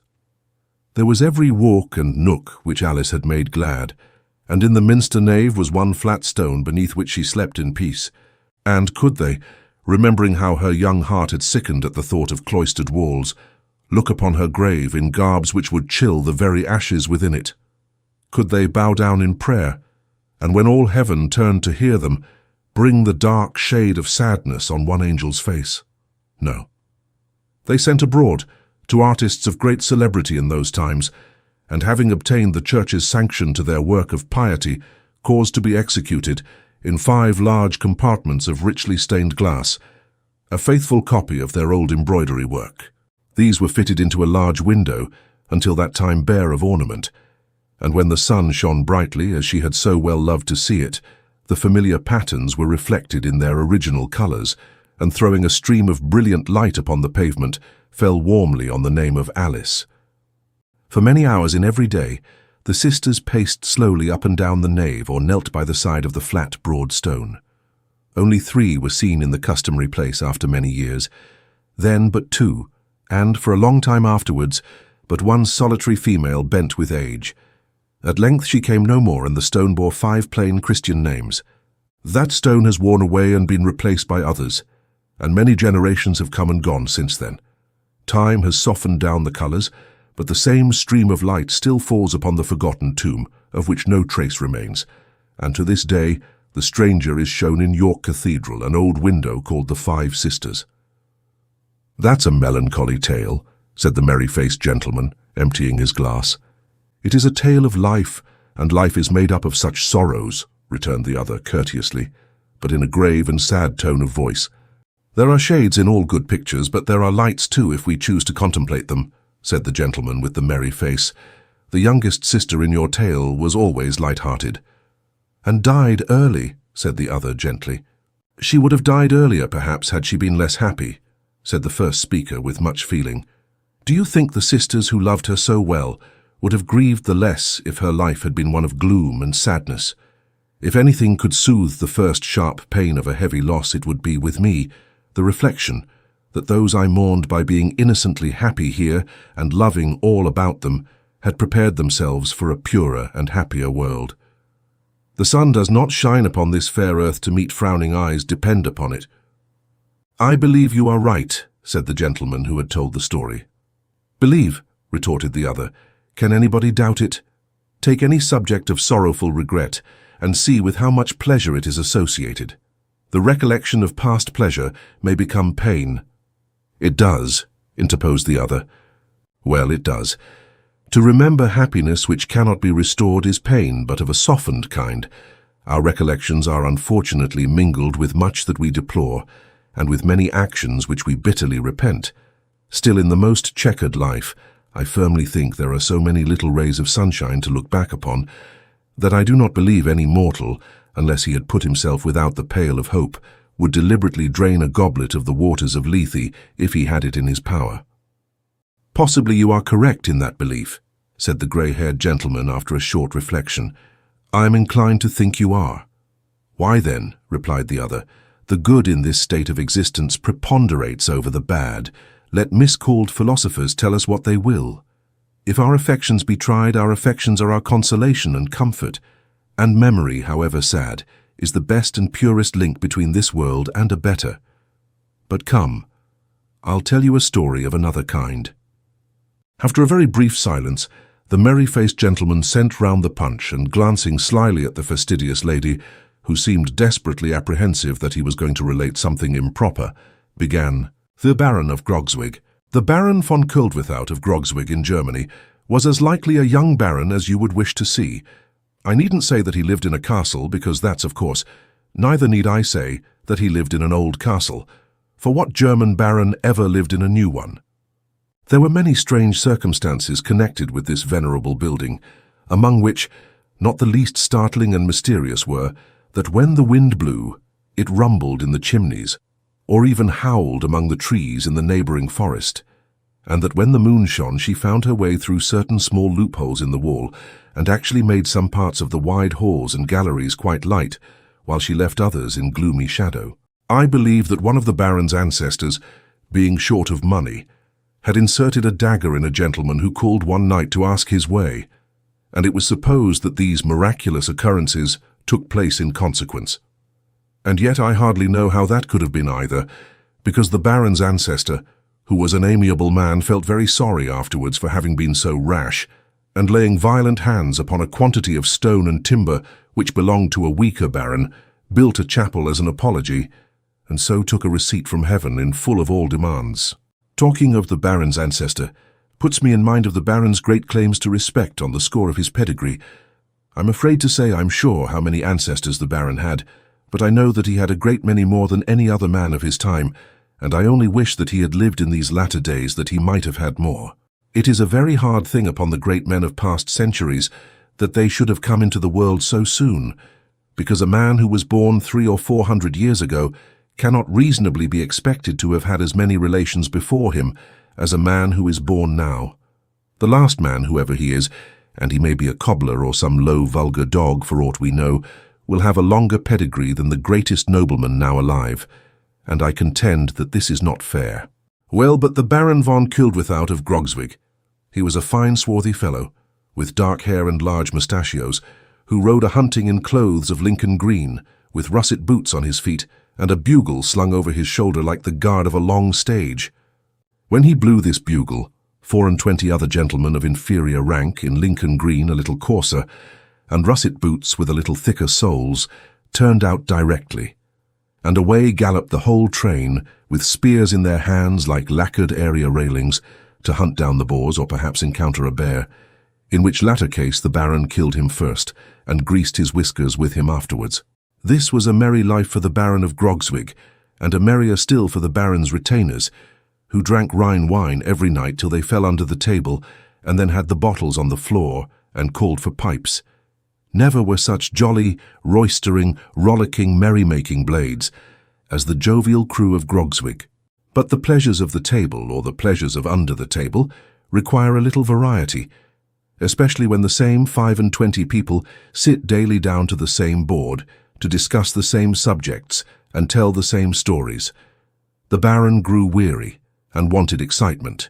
He took to quarrelling with his gentlemen, and tried kicking 2 or 3 of them every day after dinner. This was a pleasant change at first, but it became monotonous after a week or so, and the Baron felt quite out of sorts and cast about in despair for some new amusement. One night, after a day's sport in which he had outdone Nimrod or Gillingwater, and slaughtered another fine bear, and brought him home in triumph, the Baron von Kildwithout sat moodily at the head of his table, eyeing the smoky roof of the hall with a discontented aspect. He swallowed huge bumpers of wine, but the more he swallowed, the more he frowned. The gentlemen who had been honoured with the dangerous distinction of sitting on his right and left imitated him to a miracle in the drinking, and frowned at each other. "I will," cried the Baron suddenly, smiting the table with his right hand and twirling his moustache with his left, "fill to the Lady of Grogzwig." The 24 Lincoln greens turned pale, with the exception of their 24 noses, which were unchangeable. "I said to the Lady of Grogzwig," repeated the Baron, looking round the board. "To the Lady of Grogzwig," shouted the Lincoln greens, and down their 24 throats went 24 imperial pints of such rare old hock that they smacked their 48 lips and winked again. "The fair daughter of the Baron von Swillenhausen," said Kildwithout, condescending to explain. "We will demand her in marriage of her father, ere the sun goes down tomorrow. If he refuse our suit, we will cut off his nose." A hoarse murmur arose from the company. Every man touched, first the hilt of his sword and then the tip of his nose, with appalling significance. What a pleasant thing filial piety is to contemplate! If the daughter of the Baron von Swillenhausen had pleaded a preoccupied heart, or fallen at her father's feet and corned them in salt tears, or only fainted away, and complimented the old gentleman in frantic ejaculations, the odds are 100 to 1, but Swillenhausen Castle would have been turned out at window, or rather the Baron turned out at window, and the castle demolished. The damsel held her peace, however, when an early messenger bore the request of von Kildwithout next morning, and modestly retired to her chamber, from the casement of which she watched the coming of the suitor and his retinue. She was no sooner assured that the horseman with the large mustachios was her proffered husband, than she hastened to her father's presence, and expressed her readiness to sacrifice herself to secure his peace. The venerable Baron caught his child to his arms and shed a wink of joy. There was great feasting at the castle that day. The 24 Lincoln Greens of von Kuldwithout exchanged vows of eternal friendship with 12 Lincoln Greens of von Swillenhausen, and promised the old baron that they would drink his wine till all was blue, meaning probably until their whole countenances had acquired the same tint as their noses. Everybody slapped everybody else's back when the time for parting came, and the Baron von Kuldwithout and his followers rode gaily home. For 6 mortal weeks, the bears and boars had a holiday. The houses of Kuldwithout and Swillenhausen were united, the spears rusted, and the baron's bugle grew hoarse for lack of blowing.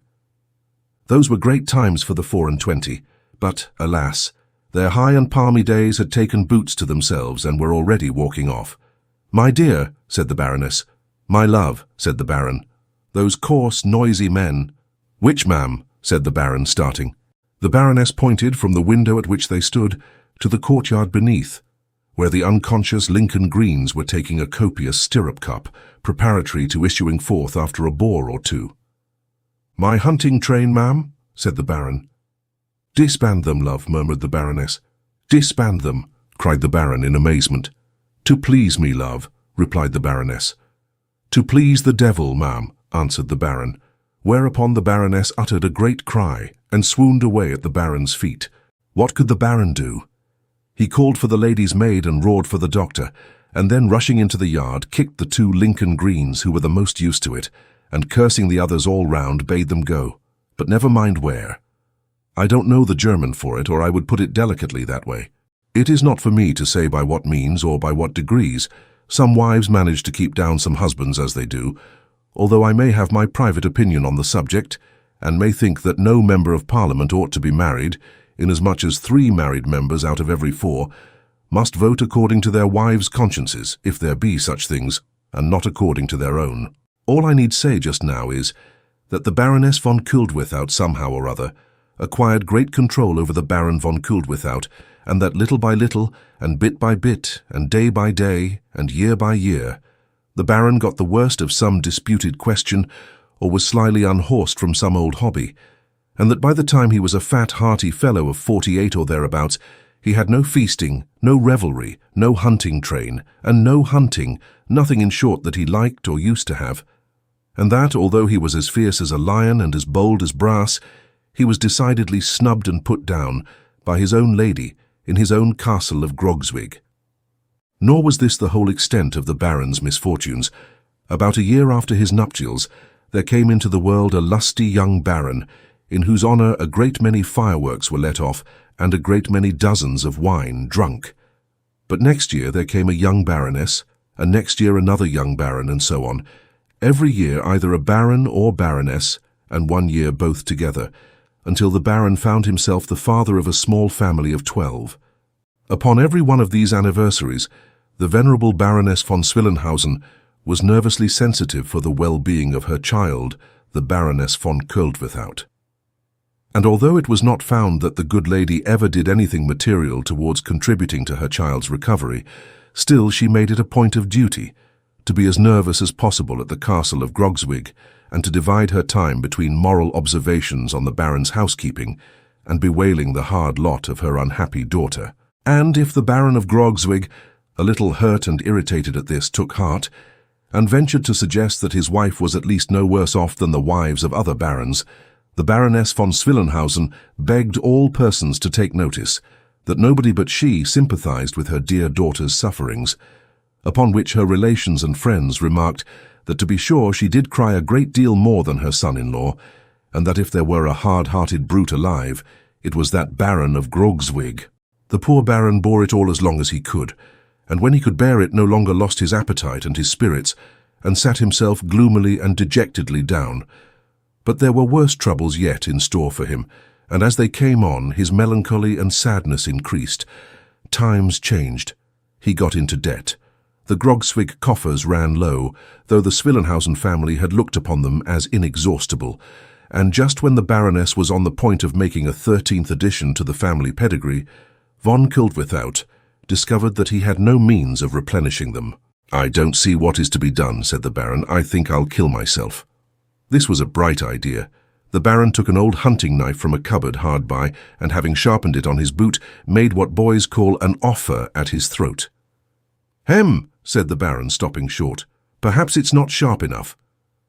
The Baron sharpened it again and made another offer when his hand was arrested by a loud screaming among the young barons and baronesses who had a nursery in an upstairs tower with iron bars outside the window to prevent their tumbling out into the moat. "If I had been a bachelor," said the Baron, sighing, "I might have done it 50 times over without being interrupted. Hello, put a flask of wine and the largest pipe in the little vaulted room behind the hall." One of the domestics, in a very kind manner, executed the Baron's order in the course of half an hour or so, and von Kuldwithout, being apprised thereof, strode to the vaulted room, the walls of which, being of dark shining wood, gleamed in the light of the blazing logs which were piled upon the hearth. The bottle and pipe were ready, and upon the whole the place looked very comfortable. "Leave the lamp," said the Baron. "Anything else, my lord?" inquired the domestic. "The room," replied the Baron. The domestic obeyed, and the Baron locked the door. "I'll smoke a last pipe," said the Baron, "and then I'll be off." So, putting the knife upon the table till he wanted it, and tossing off a goodly measure of wine, the Lord of Grogswig threw himself back in his chair, stretched his legs out before the fire, and puffed away. He thought about a great many things, about his present troubles and past days of bachelorship, and about the Lincoln Greens, long since dispersed up and down the country, no one knew whither, with the exception of 2 who had been unfortunately beheaded, and 4 who had killed themselves with drinking. His mind was running upon bears and boars, when in the process of draining his glass to the bottom, he raised his eyes and saw, for the first time, and with unbounded astonishment, that he was not alone. No, he was not, for on the opposite side of the fire, there sat with folded arms a wrinkled, hideous figure, with deeply sunk and bloodshot eyes, and an immensely long, cadaverous face, shadowed by jagged and matted locks of coarse black hair. He wore a kind of tunic of a dull bluish colour, which, the Baron observed on regarding it attentively, was clasped or ornamented down the front with coffin handles. His legs, too, were encased in coffin plates, as though in armour, and over his left shoulder he wore a short, dusky cloak, which seemed made of a remnant of some pall. He took no notice of the Baron, but was intently eyeing the fire. "Halloa," said the Baron, stamping his foot to attract attention. "Halloa," replied the stranger, moving his eyes towards the Baron, but not his face or himself. "What now?" "What now?" replied the Baron, nothing daunted by his hollow voice and lustreless eyes. "I should ask that question. How did you get here?" "Through the door," replied the figure. "What are you?" says the Baron. "A man," replied the figure. "I don't believe it," says the Baron. "Disbelieve it then," says the figure. "I will," rejoined the Baron. The figure looked at the bold Baron of Grogswig for some time, and then said familiarly, "There's no coming over you, I see. I'm not a man." "What are you, then?" asked the Baron. "A genius," replied the figure. "You don't look much like one," returned the Baron scornfully. "I am the genius of despair and suicide," said the apparition. "Now you know me." With these words the apparition turned towards the Baron, as if composing himself for a talk, and what was very remarkable was that he threw his cloak aside, and displaying a stake, which was run through the centre of his body, pulled it out with a jerk and laid it on the table as composedly as if it had been a walking stick. "Now," said the figure, glancing at the hunting knife, "are you ready for me?" "Not quite," rejoined the Baron. "I must finish this pipe first." "Look sharp then," said the figure. "You seem in a hurry," said the Baron. "Why, yes, I am," answered the figure. "They're doing a pretty brisk business in my way over in England and France just now, and my time is a good deal taken up." "Do you drink?" said the Baron, touching the bottle with the bowl of his pipe. "9 times out of 10, and then very hard," rejoined the figure dryly. "Never in moderation?" asked the Baron. "Never," replied the figure with a shudder. "That breeds cheerfulness."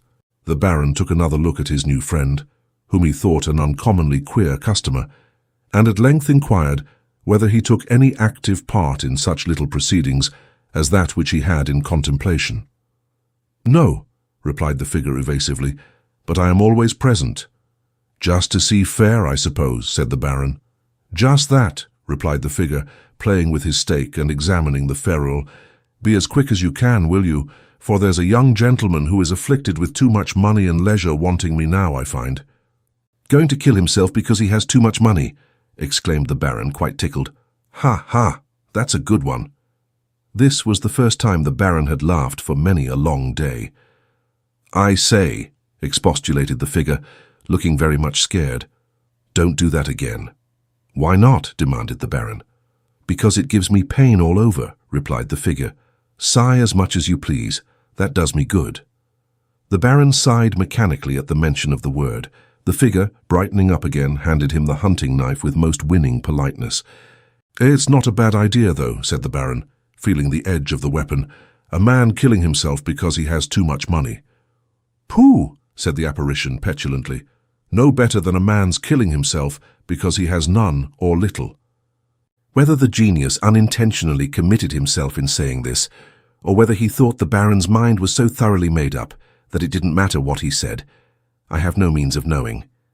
I only know that the Baron stopped his hand, all of a sudden opened his eyes wide, and looked as if quite a new light had come upon him for the first time.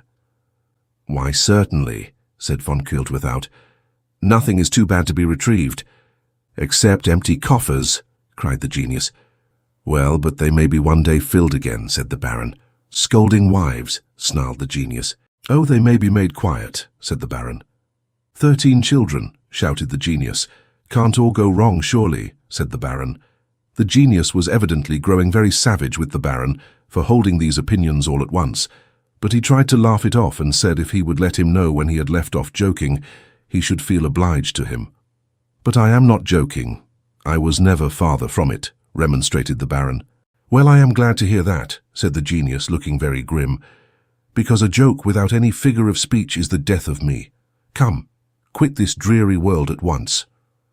"I don't know," said the Baron, playing with the knife. "It's a dreary one, certainly, but I don't think yours is much better, for you have not the appearance of being particularly comfortable. That puts me in mind. What security have I that I shall be any the better for going out of the world after all?" he cried, starting up. "I never thought of that." "Dispatch," cried the figure, gnashing his teeth. "Keep off," said the Baron. "I'll brood over miseries no longer, but put a good face on the matter and try the fresh air and the bears again, and if that don't do, I'll talk to the Baroness soundly and cut the von Swillenhausens dead." With this, the Baron fell into his chair and laughed so loud and boisterously that the room rang with it. The figure fell back a pace or two, regarding the Baron meanwhile with a look of intense terror, and when he had ceased, caught up the stake, plunged it violently into its body, uttered a frightful howl, and disappeared. Von Koeldwethout never saw it again. Having once made up his mind to action, he soon brought the Baroness and the von Swillenhausens to reason, and died many years afterwards, not a rich man that I am aware of, but certainly a happy one, leaving behind him a numerous family, who had been carefully educated in bear and boar hunting under his own personal eye. And my advice to all men is, that if ever they become hipped and melancholy from similar causes, as very many men do, they look at both sides of the question, applying a magnifying glass to the best one, and if they still feel tempted to retire without leave, that they smoke a large pipe and drink a full bottle first, and profit by the laudable example of the Baron of Grogzwig. "The fresh coach is ready, ladies and gentlemen, if you please," said a new driver, looking in. This intelligence caused the punch to be finished in a great hurry, and prevented any discussion relative to the last story. Mr. Squeers was observed to draw the grey-headed gentleman on one side, and to ask a question with great apparent interest.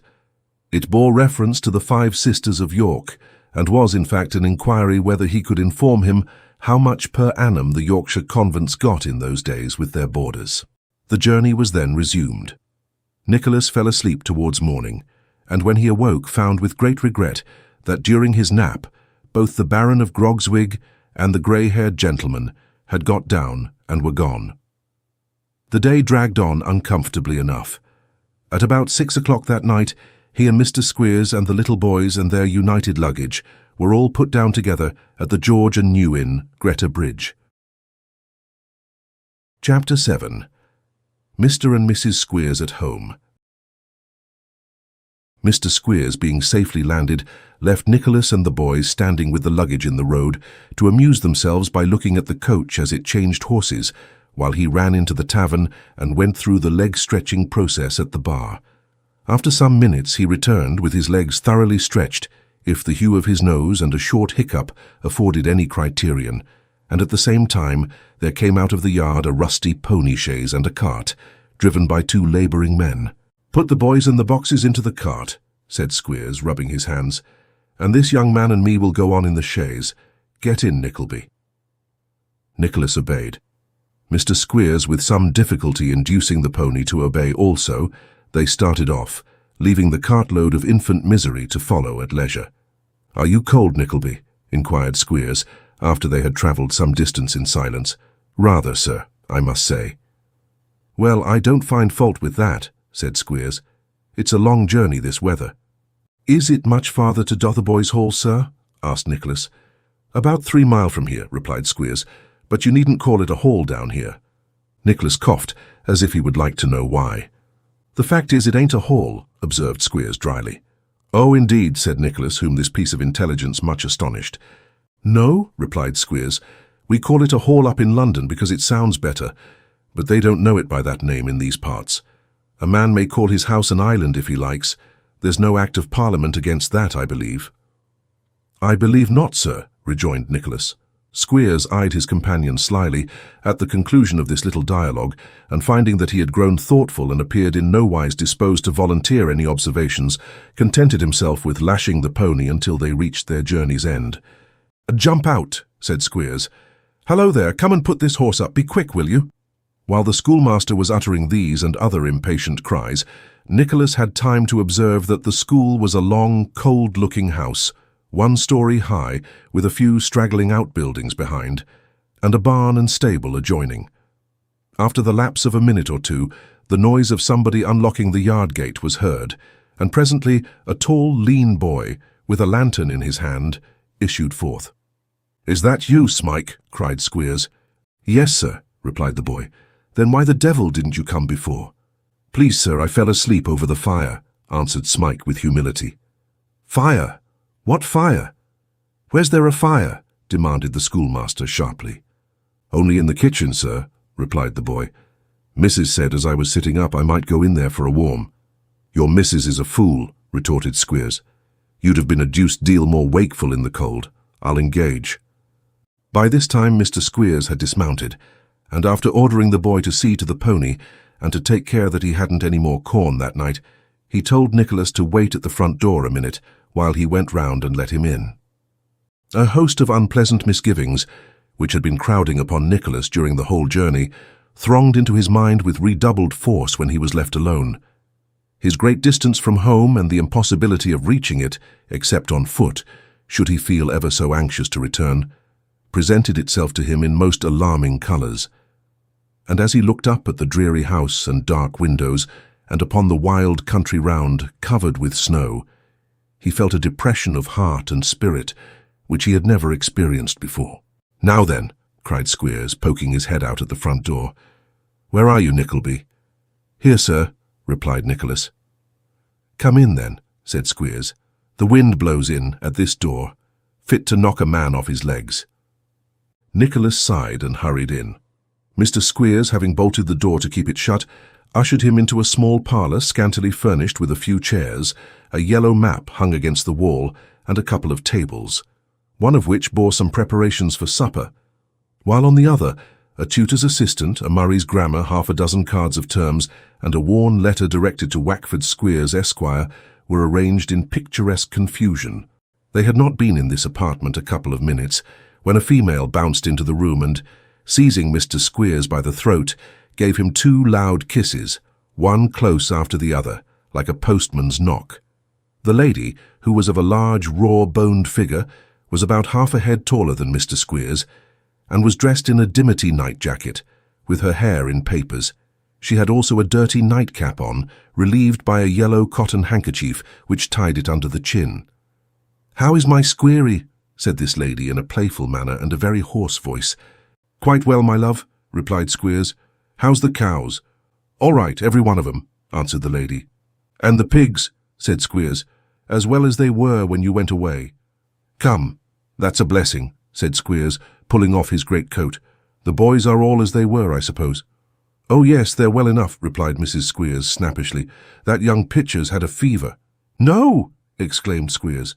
"Damn that boy, he's always at something of that sort." "Never was such a boy, I do believe," said Mrs. Squeers. "Whatever he has is always catching, too. I say it's obstinacy, and nothing shall ever convince me that it isn't. I'd beat it out of him, and I told you that 6 months ago."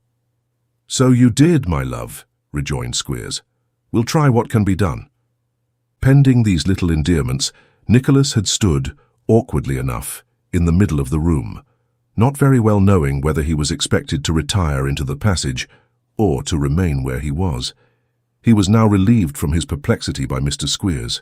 "This is the new young man, my dear," said that gentleman. "Oh," replied Mrs. Squeers, nodding her head at Nicholas and eyeing him coldly from top to toe. "He'll take a meal with us tonight," said Squeers, "and go among the boys tomorrow morning.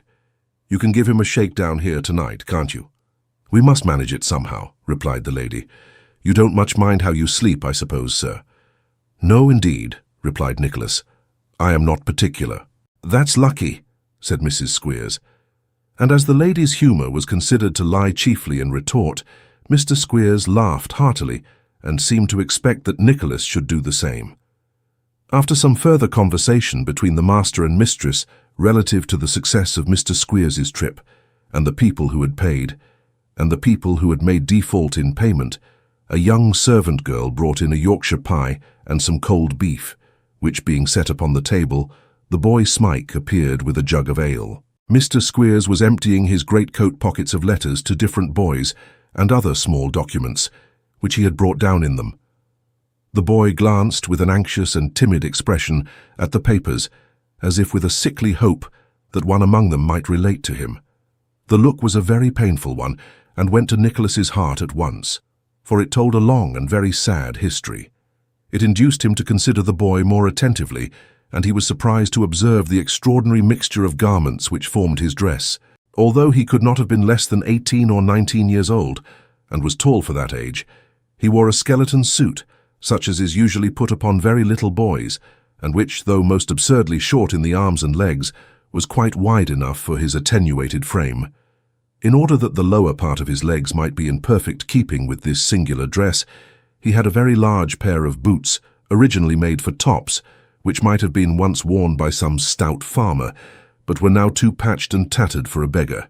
Heaven knows how long he had been there, but he still wore the same linen which he had first taken down, for round his neck was a tattered child's frill, only half concealed by a coarse man's neckerchief.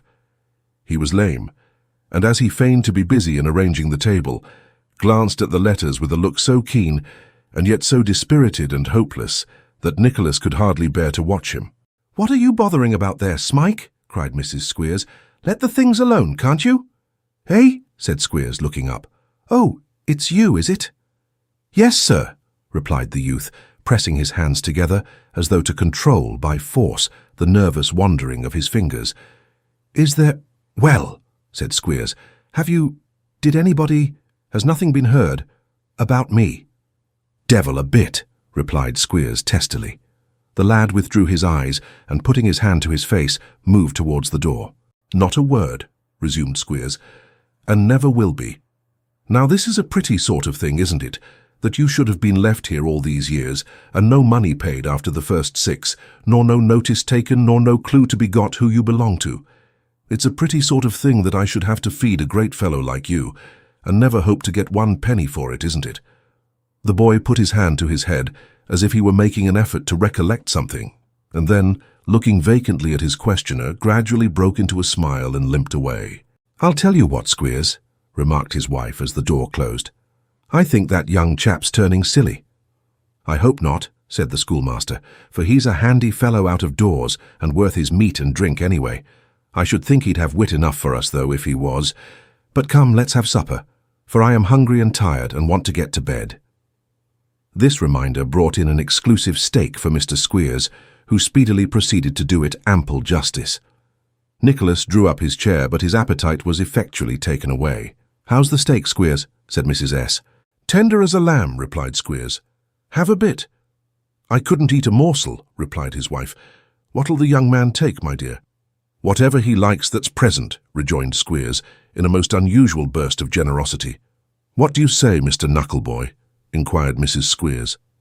I'll take a little of the pie, if you please, replied Nicholas. A very little, for I'm not hungry. Well, it's a pity to cut the pie if you're not hungry, isn't it? Said Mrs. Squeers. Will you try a bit of the beef? Whatever you please, replied Nicholas abstractedly. It's all the same to me. Mrs. Squeers looked vastly gracious on receiving this reply, and nodding to Squeers, as much as to say that she was glad to find the young man knew his station, assisted Nicholas to a slice of meat with her own fair hands. Ale, Squeery? Inquired the lady, winking and frowning to give him to understand that the question propounded was whether Nicholas should have ale, and not whether he, Squeers, would take any. Certainly, said Squeers, re-telegraphing in the same manner. A glassful. So Nicholas had a glassful, and being occupied with his own reflections, drank it in happy innocence of all the foregone proceedings. Uncommon juicy steak that, said Squeers, as he laid down his knife and fork after plying it in silence for some time. It's prime meat, rejoined his lady. I bought a good large piece of it myself on purpose for— For what? Exclaimed Squeers hastily. Not for the— No, not for them, rejoined Mrs. Squeers. On purpose for you against you came home, law. You didn't think I could have made such a mistake as that. Lay upon my word, my dear, I didn't know what you were going to say, said Squeers, who had turned pale. You needn't make yourself uncomfortable, remarked his wife, laughing heartily. To think that I should be such a noddy. Well. This part of the conversation was rather unintelligible, but popular rumour in the neighbourhood asserted that Mr. Squeers, being amiably opposed to cruelty to animals, not unfrequently purchased for boy consumption the bodies of horned cattle who had died a natural death. Possibly he was apprehensive of having unintentionally devoured some choice morsel intended for the young gentleman. Supper being over, and removed by a small servant girl with a hungry eye, Mrs. Squeers retired to lock it up, and also to take into safe custody the clothes of the 5 boys who had just arrived, and who were halfway up the troublesome flight of steps which leads to death's door, in consequence of exposure to the cold. They were then regaled with a light supper of porridge, and stowed away side by side in a small bedstead to warm each other and dream of a substantial meal with something hot after it, if their fancies set that way, which it is not at all improbable they did. Mr. Squeers treated himself to a stiff tumbler of brandy and water, made on the liberal half-and-half principle, allowing for the dissolution of the sugar, and his amiable helpmate mixed Nicholas the ghost of a small glassful of the same compound. This done, Mr. and Mrs. Squeers drew close up to the fire, and sitting with their feet on the fender, talked confidentially in whispers, while Nicholas, taking up the tutor's assistant, read the interesting legends in the miscellaneous questions, and all the figures into the bargain, with as much thought or consciousness of what he was doing, as if he had been in a magnetic slumber. At length, Mr. Squeers yawned fearfully, and opined that it was high time to go to bed, upon which signal Mrs. Squeers and the girl dragged in a small straw mattress and a couple of blankets, and arranged them into a couch for Nicholas. "We'll put you into your regular bedroom tomorrow, Nickleby," said Squeers. "Let me see, who sleeps in Brooks's bed, my dear?" "In Brooks's," said Mrs. Squeers, pondering. "There's Jennings, Little Boulder, Greymarsh, and what's his name?" "So there is," rejoined Squeers. "Yes, Brooks is full." "Full," thought Nicholas. "I should think he was." "There's a place somewhere I know," said Squeers, "but I can't at this moment call to mind where it is. However, we'll have that all settled tomorrow. Good night, Nickleby. 7 o'clock in the morning, mind." "I shall be ready, sir," replied Nicholas. "Good night." "I'll come in myself and show you where the well is," said Squeers. "You'll always find a little bit of soap in the kitchen window. That belongs to you." Nicholas opened his eyes, but not his mouth, and Squeers was again going away when he once more turned back. "I don't know, I'm sure," he said, "whose towel to put you on, but if you'll make shift with something tomorrow morning, Mrs. Squeers will arrange that in the course of the day. My dear, don't forget." "I'll take care," replied Mrs. Squeers, "and mind you take care, young man, and get first wash. The teacher ought always to have it, but they get the better of him if they can." Mr. Squeers then nudged Mrs. Squeers to bring away the brandy bottle, lest Nicholas should help himself in the night, and the lady having seized it with great precipitation, they retired together.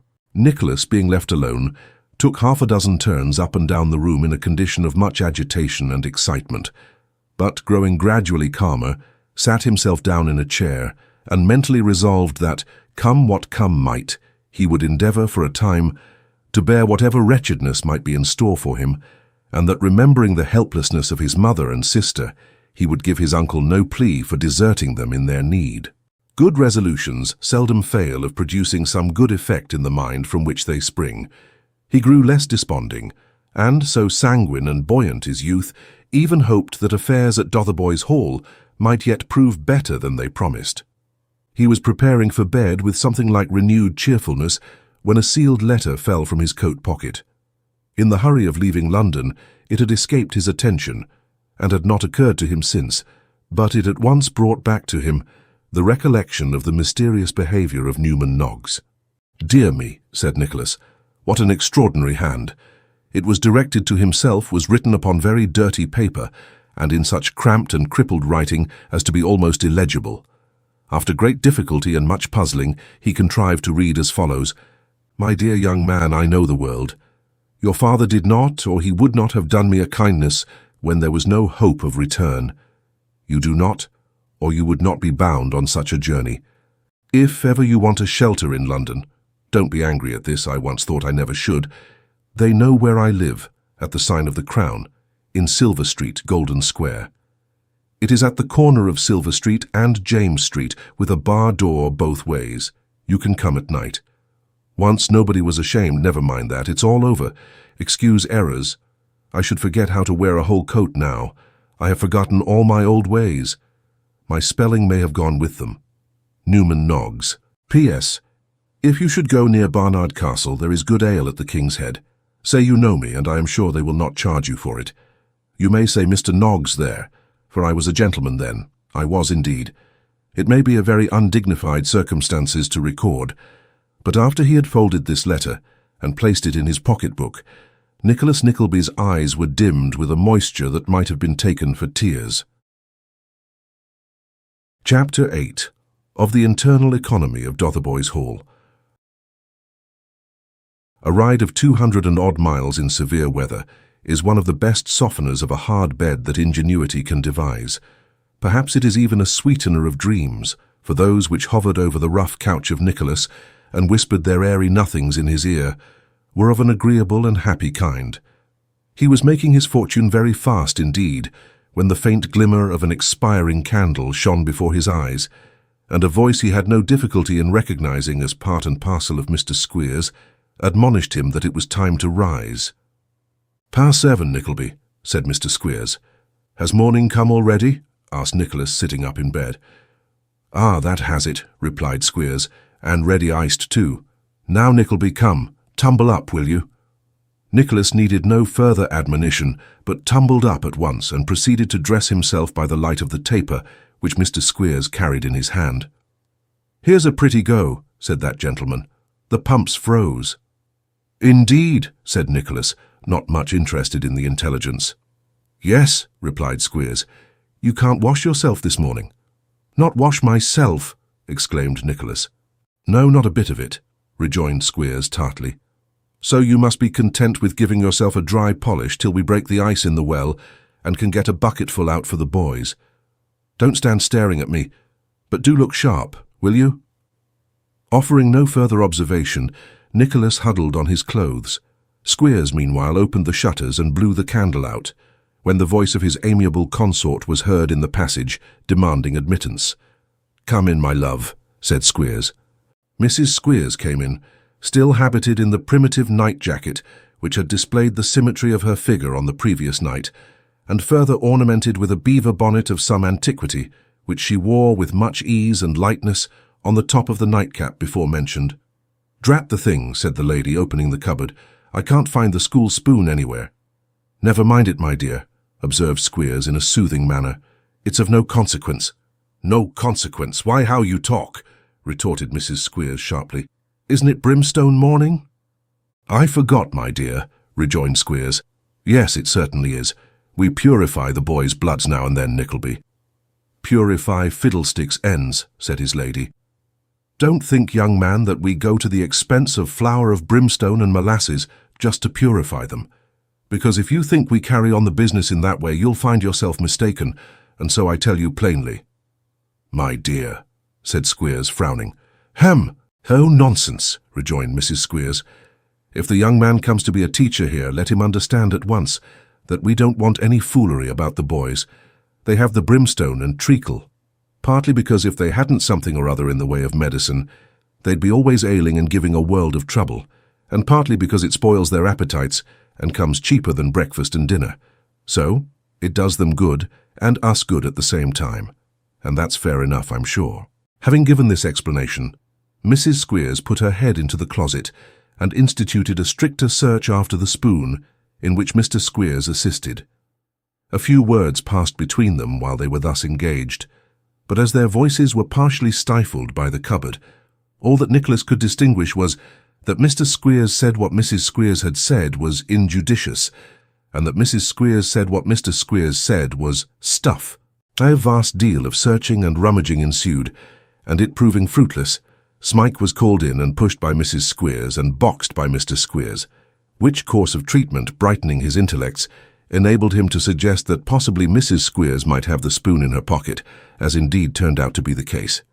As Mrs. Squeers had previously protested, however, that she was quite certain she had not got it, Smike received another box on the ear for presuming to contradict his mistress, together with a promise of a sound thrashing if he were not more respectful in future, so that he took nothing very advantageous by his motion.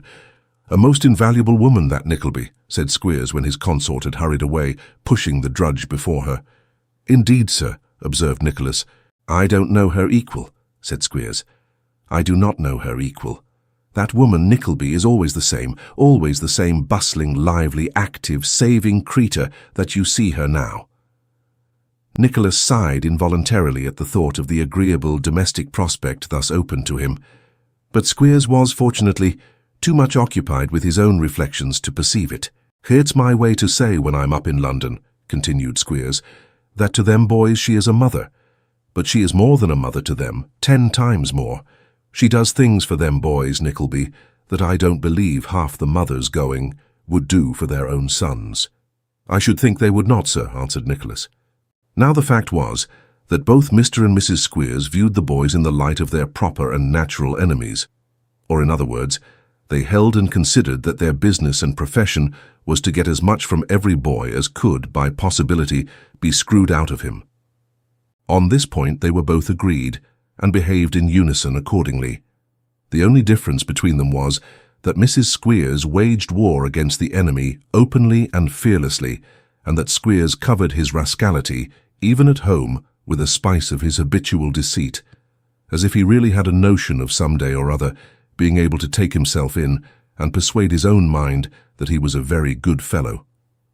"But come," said Squeers, interrupting the progress of some thoughts to this effect in the mind of his usher, "let's go to the schoolroom, and lend me a hand with my school coat, will you?" Nicholas assisted his master to put on an old fustian shooting jacket, which he took down from a peg in the passage, and Squeers, arming himself with his cane, led the way across a yard to a door in the rear of the house. "There," said the schoolmaster as they stepped in together, "this is our shop, Nickleby." It was such a crowded scene, and there were so many objects to attract attention, that at first Nicholas stared about him, really without seeing anything at all. By degrees, however, the place resolved itself into a bare and dirty room with a couple of windows, whereof a 10th part might be of glass, the remainder being stopped up with old copybooks and paper. There were a couple of long old rickety desks, cut and notched, and inked and damaged in every possible way, 2 or 3 forms, a detached desk for Squeers, and another for his assistant. The ceiling was supported, like that of a barn, by cross-beams and rafters, and the walls were so stained and discoloured that it was impossible to tell whether they had ever been touched with paint or whitewash. But the pupils, the young nobleman, how the last faint traces of hope, the remotest glimmering of any good to be derived from his efforts in this den, faded from the mind of Nicholas as he looked in dismay around. Pale and haggard faces, lank and bony figures, children with the countenances of old men. deformities with irons upon their limbs, boys of stunted growth, and others whose long, meagre legs would hardly bear their stooping bodies, all crowded on the view together. There were the bleared eye, the hare lip, the crooked foot, and every ugliness or distortion that told of unnatural aversion conceived by parents for their offspring, or of young lives which, from the earliest dawn of infancy, had been one horrible endurance of cruelty and neglect. There were little faces which should have been handsome, darkened with the scowl of sullen, dogged suffering. There was childhood with the light of its eye quenched, its beauty gone, and its helplessness alone remaining. There were vicious-faced boys, brooding with leaden eyes like malefactors in a jail. And there were young creatures on whom the sins of their frail parents had descended, weeping even for the mercenary nurses they had known, and lonesome even in their loneliness. With every kindly sympathy and affection blasted in its birth, with every young and healthy feeling flogged and starved down, with every revengeful passion that can fester in swollen hearts, eating its evil way to their core in silence, what an incipient hell was breeding here. And yet this scene, painful as it was, had its grotesque features which, in a less interested observer than Nicholas, might have provoked a smile. Mrs. Squeers stood at one of the desks, presiding over an immense basin of brimstone and treacle, of which delicious compound she administered a large instalment to each boy in succession, using for the purpose a common wooden spoon, which might have been originally manufactured for some gigantic top, and which widened every young gentleman's mouth considerably, they being all obliged under heavy corporal penalties to take in the whole of the bowl at a gasp. In another corner, huddled together for companionship, were the little boys who had arrived on the preceding night, 3 of them in very large leather breeches and 2 in old trousers, a something tighter fit than drawers are usually worn. At no great distance from these was seated the juvenile son and heir of Mr. Squeers, a striking likeness of his father, kicking with great vigour under the hands of Smike, who was fitting upon him a pair of new boots that bore a most suspicious resemblance to those which the least of the little boys had worn on the journey down, as the little boy himself seemed to think, for he was regarding the appropriation with a look of most rueful amazement. Besides these, there was a long row of boys waiting, with countenances of no pleasant anticipation, to be treacled, and another file, who had just escaped from the infliction, making a variety of wry mouths indicative of anything but satisfaction. The whole were attired in such motley, ill-assorted, extraordinary garments as would have been irresistibly ridiculous but for the foul appearance of dirt, disorder, and disease with which they were associated. "Now," said Squeers, giving the desk a great rap with his cane which made half the little boys nearly jump out of their boots, "is that physicking over?" "Just over," said Mrs. Squeers, choking the last boy in her hurry, and tapping the crown of his head with the wooden spoon to restore him. "Here, you Smike, take away now, look sharp." Smike shuffled out with the basin, and Mrs. Squeers, having called up a little boy with a curly head and wiped her hands upon it, hurried out after him into a species of wash-house, where there was a small fire and a large kettle, together with a number of little wooden bowls which were arranged upon a board.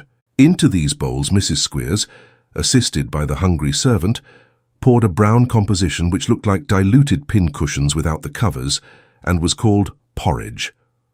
A minute wedge of brown bread was inserted in each bowl, and when they had eaten their porridge by means of the bread, the boys ate the bread itself and had finished their breakfast, whereupon Mr. Squeers said in a solemn voice, "For what we have received, may the Lord make us truly thankful," and went away to his own.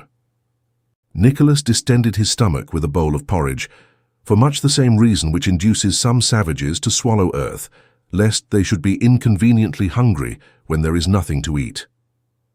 Having further disposed of a slice of bread and butter, allotted to him in virtue of his office, he sat himself down to wait for school-time. He could not but observe how silent and sad the boys all seemed to be. There was none of the noise and clamour of a schoolroom, none of its boisterous play or hearty mirth. The children sat crouching and shivering together, and seemed to lack the spirit to move about. The only pupil who evinced the slightest tendency towards locomotion or playfulness was Master Squeers, and as his chief amusement was to tread upon the other boys' toes in his new boots, his flow of spirits was rather disagreeable than otherwise. After some half-hour's delay, Mr. Squeers reappeared, and the boys took their places and their books, of which latter commodity the average might be about 1 to 8 learners. A few minutes having elapsed, during which Mr. Squeers looked very profound, as if he had a perfect apprehension of what was inside all the books, and could say every word of their contents by heart, if he only chose to take the trouble, that gentleman called up the first class. Obedient to this summons, they ranged themselves in front of the schoolmaster's desk, half a dozen scarecrows, out at knees and elbows, one of whom placed a torn and filthy book beneath his learned eye. "This is the first class in English spelling and philosophy, Nickleby," said Squeers, beckoning Nicholas to stand beside him. "We'll get up a Latin one and hand that over to you. Now then, where's the first boy?" "Please, sir, he's cleaning the back parlour window," said the temporary head of the philosophical class. "So he is, to be sure," rejoined Squeers. "We go upon the practical mode of teaching, Nickleby, the regular education system. CLEAN, clean, verb active, to make bright, to scour. WIN, win, DER, dare, winder, a casement. When the boy knows this out of book, he goes and does it. It's just the same principle as the use of the globes. Where's the second boy?" "Please, sir, he's weeding the garden," replied a small voice. "To be short," said Squeers, by no means disconcerted. "So he is, BOT, bot, TIN, tin, botin, nee, nay, botany, noun substantive, a knowledge of plants. When he has learned that botany means a knowledge of plants, he goes and knows 'em. That's our system, Nickleby. What do you think of it?" "Think? It's a very useful one, at any rate," answered Nicholas. "I believe you," rejoined Squeers, not remarking the emphasis of his usher. "Third boy, what's horse?" "A beast, sir," replied the boy. "So it is," said Squeers. "Ain't it, Nickleby?" "I believe there is no doubt of that, sir," answered Nicholas. "Of course there isn't," said Squeers. "A horse is a quadruped, and quadruped's Latin for beast, as everybody that's gone through the grammar knows, or else where's the use of having grammars at all?" "Where indeed?" said Nicholas abstractedly. "As you're perfect in that," resumed Squeers, turning to the boy, "go and look after my horse and rub him down well, or I'll rub you down. The rest of the class go and draw water up, till somebody tells you to leave off, for it's washing day tomorrow, and they want the coppers filled." So saying, he dismissed the first class to their experiments in practical philosophy, and eyed Nicholas with a look half cunning and half doubtful, as if he were not altogether certain what he might think of him by this time.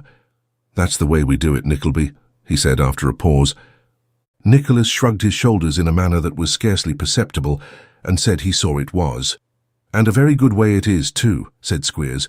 "Now just take them 14 little boys and hear them some reading, because, you know, you must begin to be useful. Idling about here won't do."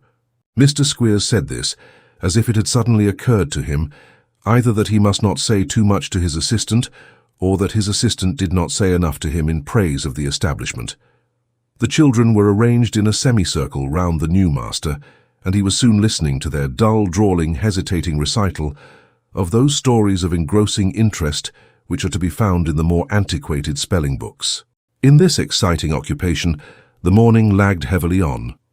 At 1 o'clock, the boys, having previously had their appetites thoroughly taken away by stirabout and potatoes, sat down in the kitchen to some hard salt beef, of which Nicholas was graciously permitted to take his portion to his own solitary desk, to eat it there in peace. After this, there was another hour of crouching in the schoolroom and shivering with cold, and then school began again. It was Mr. Squeers' custom to call the boys together, and make a sort of report, after every half-yearly visit to the metropolis, regarding the relations and friends he had seen, the news he had heard, the letters he had brought down, the bills which had been paid, the accounts which had been left unpaid, and so forth. This solemn proceeding always took place in the afternoon of the day succeeding his return, perhaps because the boys acquired strength of mind from the suspense of the morning, or possibly because Mr. Squeers himself acquired greater sternness and inflexibility from certain warm potations in which he was wont to indulge after his early dinner. Be this as it may, the boys were recalled from house window, garden, stable, and cowyard, and the school were assembled in full conclave, when Mr. Squeers, with a small bundle of papers in his hand, and Mrs. S. following with a pair of canes, entered the room and proclaimed silence. "Let any boy speak a word without leave," said Mr. Squeers mildly, "and I'll take the skin off his back." This special proclamation had the desired effect, and a death-like silence immediately prevailed, in the midst of which Mr. Squeers went on to say, "Boys, I've been to London, and have returned to my family and you as strong and well as ever." According to half-yearly custom, the boys gave 3 feeble cheers at this refreshing intelligence. Such cheers, sights of extra strength with the chill on. "I have seen the parents of some boys," continued Squeers, turning over his papers, "and they're so glad to hear how their sons are getting on that there's no prospect at all of their going away, which of course is a very pleasant thing to reflect upon for all parties." 2 or 3 hands went to 2 or 3 eyes when Squeers said this, but the greater part of the young gentlemen, having no particular parents to speak of, were wholly uninterested in the thing one way or other. "I have had disappointments to contend against," said Squeers, looking very grim. "Boulder's father was £2.10 short. Where is Boulder?" "Here he is, please, sir," rejoined 20 officious voices. "Boys are very like men, to be sure." "Come here, Boulder," said Squeers. An unhealthy-looking boy, with warts all over his hands, stepped from his place to the master's desk, and raised his eyes imploringly to Squeers's face, his own, quite white from the rapid beating of his heart. "Boulder," said Squeers, speaking very slowly, for he was considering, as the saying goes, where to have him. "Boulder, if your father thinks that because— Why, what's this, sir?" As Squeers spoke, he caught up the boy's hand by the cuff of his jacket, and surveyed it with an edifying aspect of horror and disgust. "What do you call this, sir?" demanded the schoolmaster, administering a cut with the cane to expedite the reply. "I can't help it indeed, sir," rejoined the boy, crying. "They will come. It's the dirty work, I think, sir. At least I don't know what it is, sir, but it's not my fault." "Boulder," said Squeers, tucking up his wristbands and moistening the palm of his right hand to get a good grip of the cane, "you're an incorrigible young scoundrel, and as the last thrashing did you no good, we must see what another will do towards beating it out of you." With this, and wholly disregarding a piteous cry for mercy, Mr. Squeers fell upon the boy and caned him soundly, not leaving off, indeed, until his arm was tired out. "There," said Squeers when he had quite done, "rub away as hard as you like, you won't rub that off in a hurry. Oh, you won't hold that noise, won't you? Put him out, Smike." The drudge knew better from long experience than to hesitate about obeying, so he bundled the victim out by a side door, and Mr. Squeers perched himself again on his own stool, supported by Mrs. Squeers, who occupied another at his side. "Now let us see," said Squeers. "A letter for Cobby. Stand up, Cobby." Another boy stood up and eyed the letter very hard while Squeers made a mental abstract of the same. "Oh," said Squeers, "Cobby's grandmother is dead and his Uncle John has took to drinking, which is all the news his sister sends, except 18p, which will just pay for that broken square of glass. Mrs. Squeers, my dear, will you take the money?" The worthy lady pocketed the 18p with a most business-like air, and Squeers passed on to the next boy as coolly as possible. "Greymarsh," said Squeers, "he's the next. Stand up, Greymarsh." Another boy stood up, and the schoolmaster looked over the letter as before. "Greymarsh's maternal aunt," said Squeers, when he had possessed himself of the contents, "is very glad to hear he's so well and happy, and sends her respectful compliments to Mrs. Squeers, and thinks she must be an angel. She likewise thinks Mr. Squeers is too good for this world, but hopes he may long be spared to carry on the business. Would have sent the 2 pair of stockings as desired, but is short of money, so forwards a tract instead, and hopes Greymarsh will put his trust in Providence. Hopes, above all, that he will study in everything to please Mr. and Mrs. Squeers, and look upon them as his only friends, and that he will love Master Squeers and not object to sleeping 5 in a bed, which no Christian should." "Ah," said Squeers, folding it up, "a delightful letter, very affecting indeed." It was affecting in one sense, for Greymarsh's maternal aunt was strongly supposed by her more intimate friends to be no other than his maternal parent. Squeers, however, without alluding to this part of the story, which would have sounded immoral before boys, proceeded with the business by calling out "Mobbs," whereupon another boy rose and Greymarsh resumed his seat.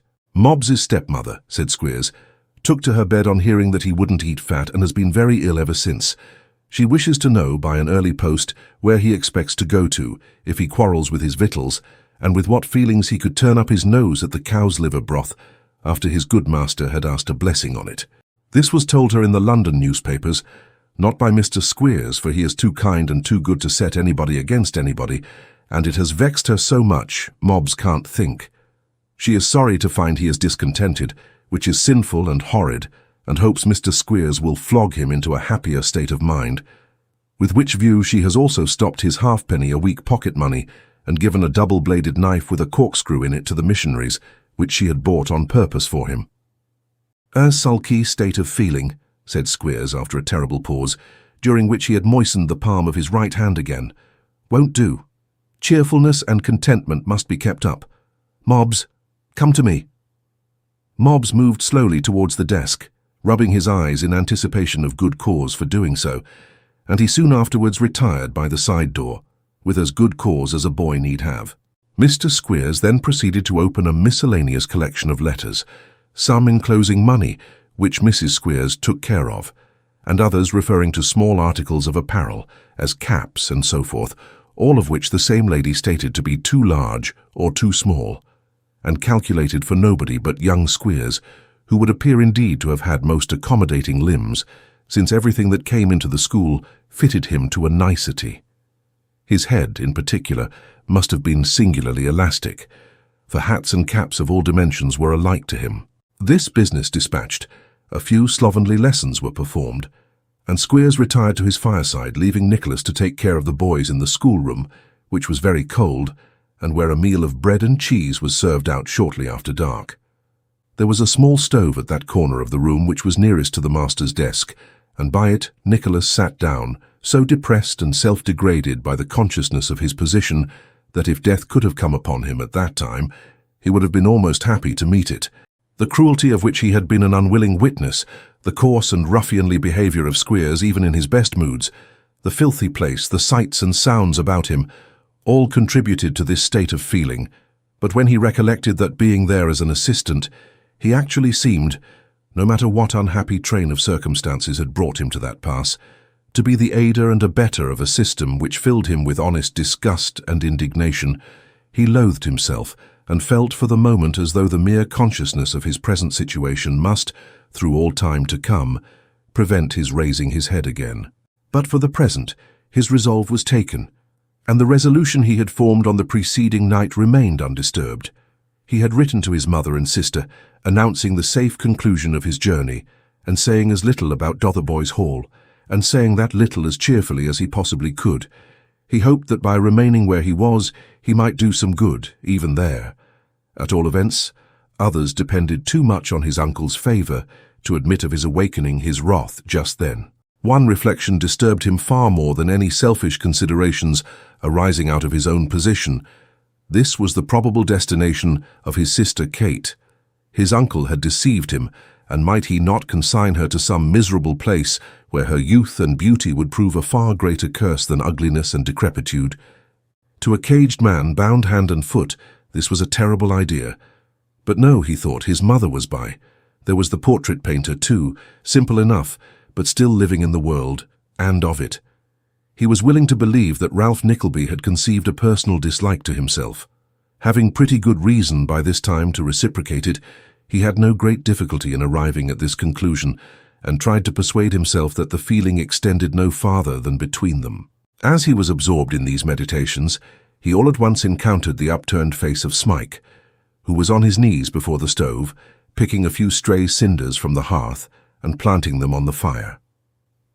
He had paused to steal a look at Nicholas, and when he saw that he was observed, shrunk back as if expecting a blow. "You need not fear me," said Nicholas kindly. "Are you cold?" "No." "You are shivering." "I am not cold," replied Smike quickly. "I am used to it."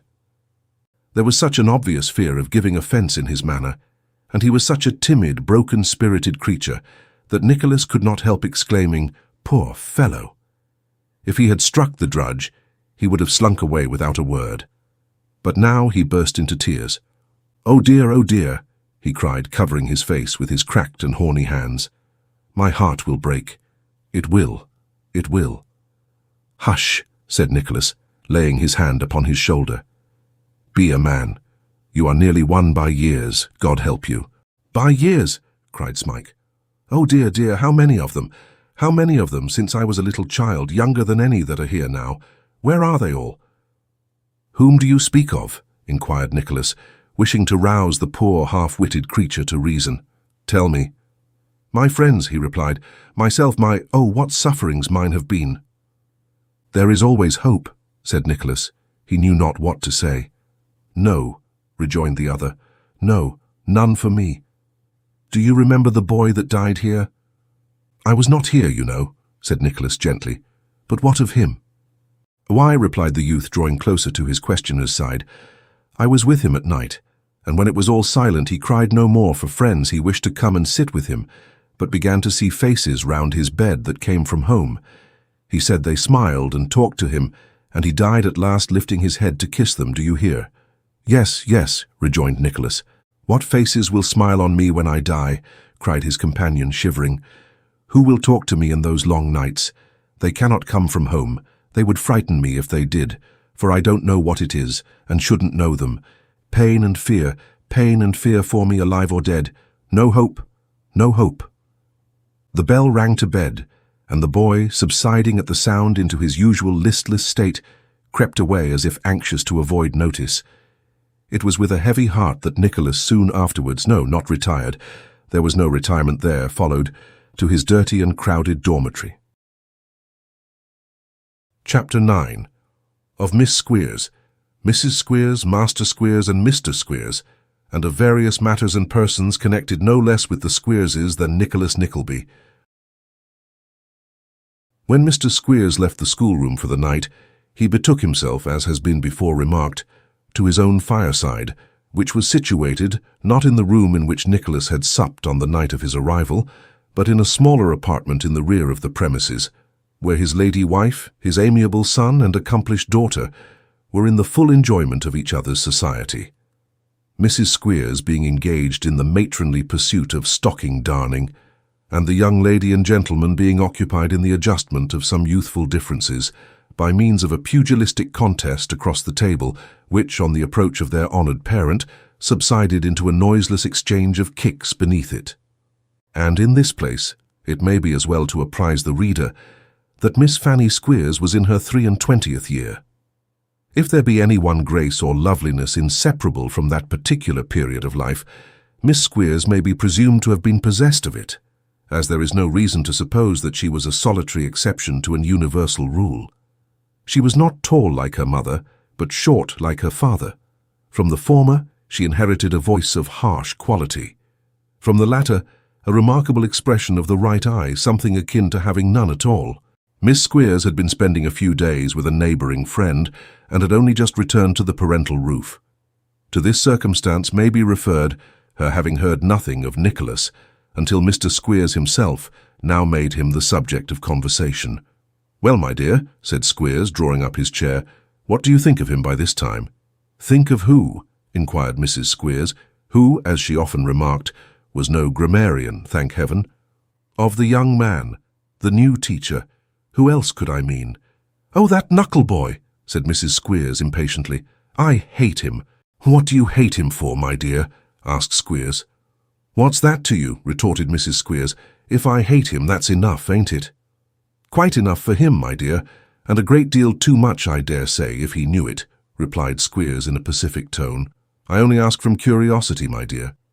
"Well then, if you want to know," rejoined Mrs. Squeers, "I'll tell you, because he's a proud, haughty, consequential, turned-up-nosed peacock." Mrs. Squeers, when excited, was accustomed to use strong language, and moreover to make use of a plurality of epithets, some of which were of a figurative kind, as the word peacock, and furthermore the allusion to Nicholas's nose, which was not intended to be taken in its literal sense, but rather to bear a latitude of construction according to the fancy of the hearers. Neither were they meant to bear reference to each other, so much as to the object on whom they were bestowed, as will be seen in the present case, a peacock with a turned-up nose being a novelty in ornithology, and a thing not commonly seen. "Hem!" said Squeers, as if in mild deprecation of this outbreak. "He is cheap, my dear. The young man is very cheap." "Not a bit of it," retorted Mrs. Squeers. £5 a year," said Squeers. "What of that? It's dear if you don't want him, isn't it?" replied his wife. "But we do want him," urged Squeers. "I don't see that you want him any more than the dead," said Mrs. Squeers. "Don't tell me. You can put on the cards and in the advertisements, Education by Mr. Wackford Squeers and able assistants, without having any assistants, can't you? Isn't it done every day by all the masters about? I've no patience with you." "Haven't you?" said Squeers sternly. "Now I'll tell you what, Mrs. Squeers. In this matter of having a teacher, I'll take my own way, if you please. A slave driver in the West Indies is allowed a man under him to see that his blacks don't run away or get up a rebellion. And I'll have a man under me to do the same with our blacks, till such time as little Wackford is able to take charge of the school." "Am I to take care of the school when I grow up a man, father?" said Wackford Junior, suspending, in the excess of his delight, a vicious kick which he was administering to his sister. "You are, my son," replied Mr. Squeers in a sentimental voice. "Oh, my eye, won't I give it to the boys?" exclaimed the interesting child, grasping his father's cane. "Oh, father, won't I make 'em squeak again?" It was a proud moment in Mr. Squeers's life, when he witnessed that burst of enthusiasm in his young child's mind, and saw in it a foreshadowing of his future eminence. He pressed a penny into his hand, and gave vent to his feelings, as did his exemplary wife also, in a shout of approving laughter. The infantine appeal to their common sympathies at once restored cheerfulness to the conversation and harmony to the company. "He's a nasty stuck-up monkey. That's what I consider him," said Mrs. Squeers, reverting to Nicholas. "Supposing he is," said Squeers, "he is as well stuck up in our schoolroom as anywhere else, isn't he? Especially as he don't like it." "Well," observed Mrs. Squeers, "there's something in that. I hope it'll bring his pride down, and it shall be no fault of mine if it don't." Now, a proud usher in a Yorkshire school was such a very extraordinary and unaccountable thing to hear of, any usher at all being a novelty, but a proud one, a being of whose existence the wildest imagination could never have dreamed, that Miss Squeers, who seldom troubled herself with scholastic matters, inquired with much curiosity who this knuckle-boy was that gave himself such airs. "Nickleby," said Squeers, spelling the name according to some eccentric system which prevailed in his own mind. "Your mother always calls things and people by their wrong names." "No matter for that," said Mrs. Squeers. "I see them with right eyes, and that's quite enough for me. I watched him when you were laying on to little Boulder this afternoon. He looked as black as thunder all the while, and one time started up as if he had more than got it in his mind to make a rush at you. I saw him, though he thought I didn't." "Never mind that, father," said Miss Squeers, as the head of the family was about to reply. "Who is the man?" "Why, your father has got some nonsense in his head that he's the son of a poor gentleman that died the other day," said Mrs. Squeers. "The son of a gentleman?" "Yes, but I don't believe a word of it. If he's a gentleman's son at all, he's a fondling, that's my opinion." Mrs. Squeers intended to say foundling, but as she frequently remarked when she made any such mistake, it would be all the same 100 years hence. With which axiom of philosophy, indeed, she was in the constant habit of consoling the boys when they laboured under more than ordinary ill usage. "He's nothing of the kind," said Squeers in answer to the above remark, "for his father was married to his mother years before he was born, and she is alive now. If he was, it would be no business of ours, for we make a very good friend by having him here, and if he likes to learn the boys anything besides minding them, I have no objection, I am sure." "I say again, I hate him worse than poison," said Mrs. Squeers vehemently. "If you dislike him, my dear," returned Squeers, "I don't know anybody who can show dislike better than you, and of course there's no occasion with him to take the trouble to hide it." "I don't intend to, I assure you," interposed Mrs. S. "That's right," said Squeers, "and if he has a touch of pride about him, as I think he has, I don't believe there's woman in all England that can bring anybody's spirit down, as quick as you can, my love." Mrs. Squeers chuckled vastly on the receipt of these flattering compliments, and said she hoped she had tamed a high spirit or two in her day. It is but due to her character to say that in conjunction with her estimable husband, she had broken many and many a one.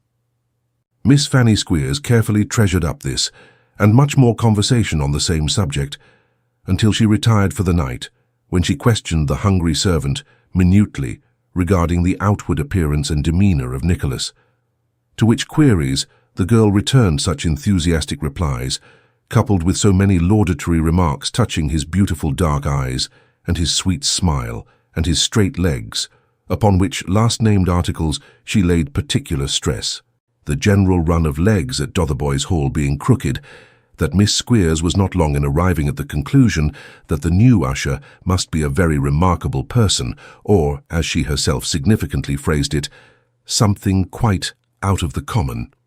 And so Miss Squeers made up her mind that she would take a personal observation of Nicholas the very next day. In pursuance of this design, the young lady watched the opportunity of her mother being engaged, and her father absent, and went accidentally into the schoolroom to get a pen mended, where, seeing nobody but Nicholas presiding over the boys, she blushed very deeply and exhibited great confusion. "I beg your pardon," faltered Miss Squeers. "I thought my father was, or might be. Dear me, how very awkward."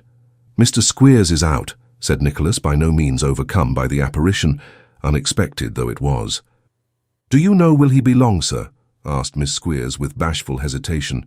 "He said about an hour," replied Nicholas, politely of course, but without any indication of being stricken to the heart by Miss Squeers's charms. "I never knew anything happen so cross," exclaimed the young lady. "Thank you.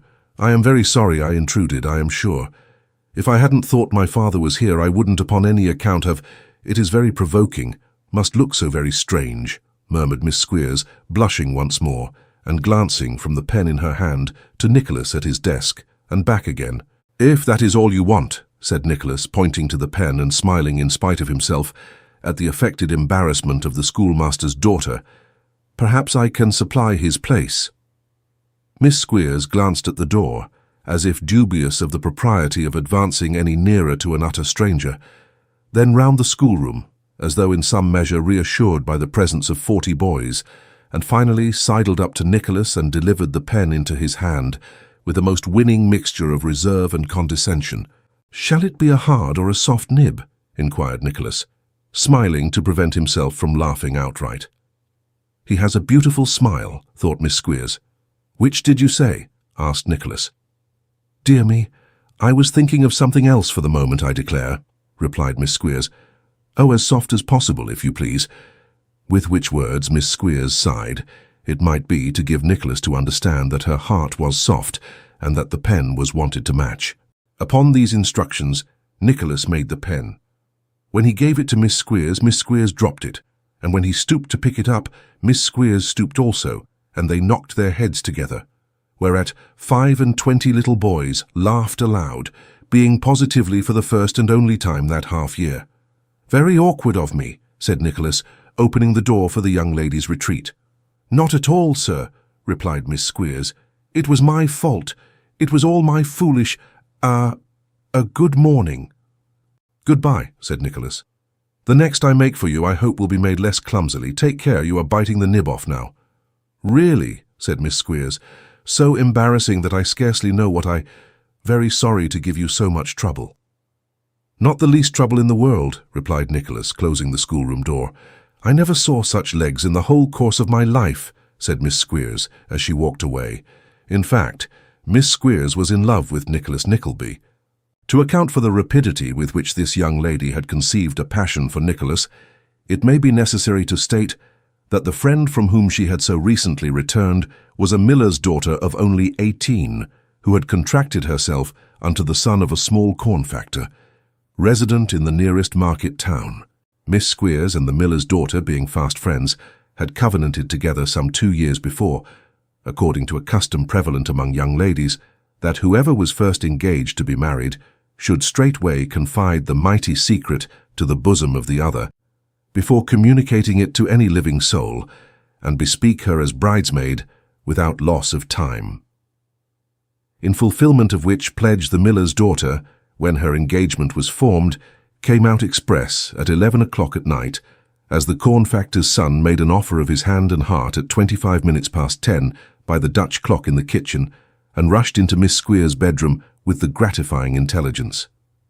Now Miss Squeers, being 5 years older, and out of her teens, which is also a great matter, had since been more than commonly anxious to return the compliment and possess her friend with a similar secret, but, either in consequence of finding it hard to please herself, or harder still to please anybody else, had never had an opportunity so to do, inasmuch as she had no such secret to disclose.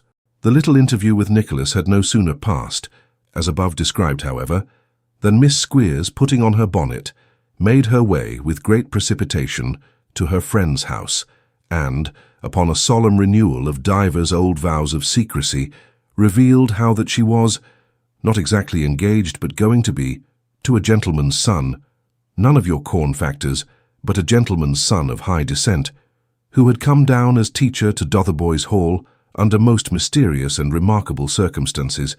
Indeed, as Miss Squeers more than once hinted, she had good reason to believe, induced by the fame of her many charms to seek her out and woo and win her. "Isn't it an extraordinary thing?" said Miss Squeers, emphasizing the adjective strongly. "Most extraordinary," replied the friend. "But what has he said to you?" "Don't ask me what he said, my dear," rejoined Miss Squeers. "If you had only seen his looks and smiles, I never was so overcome in all my life."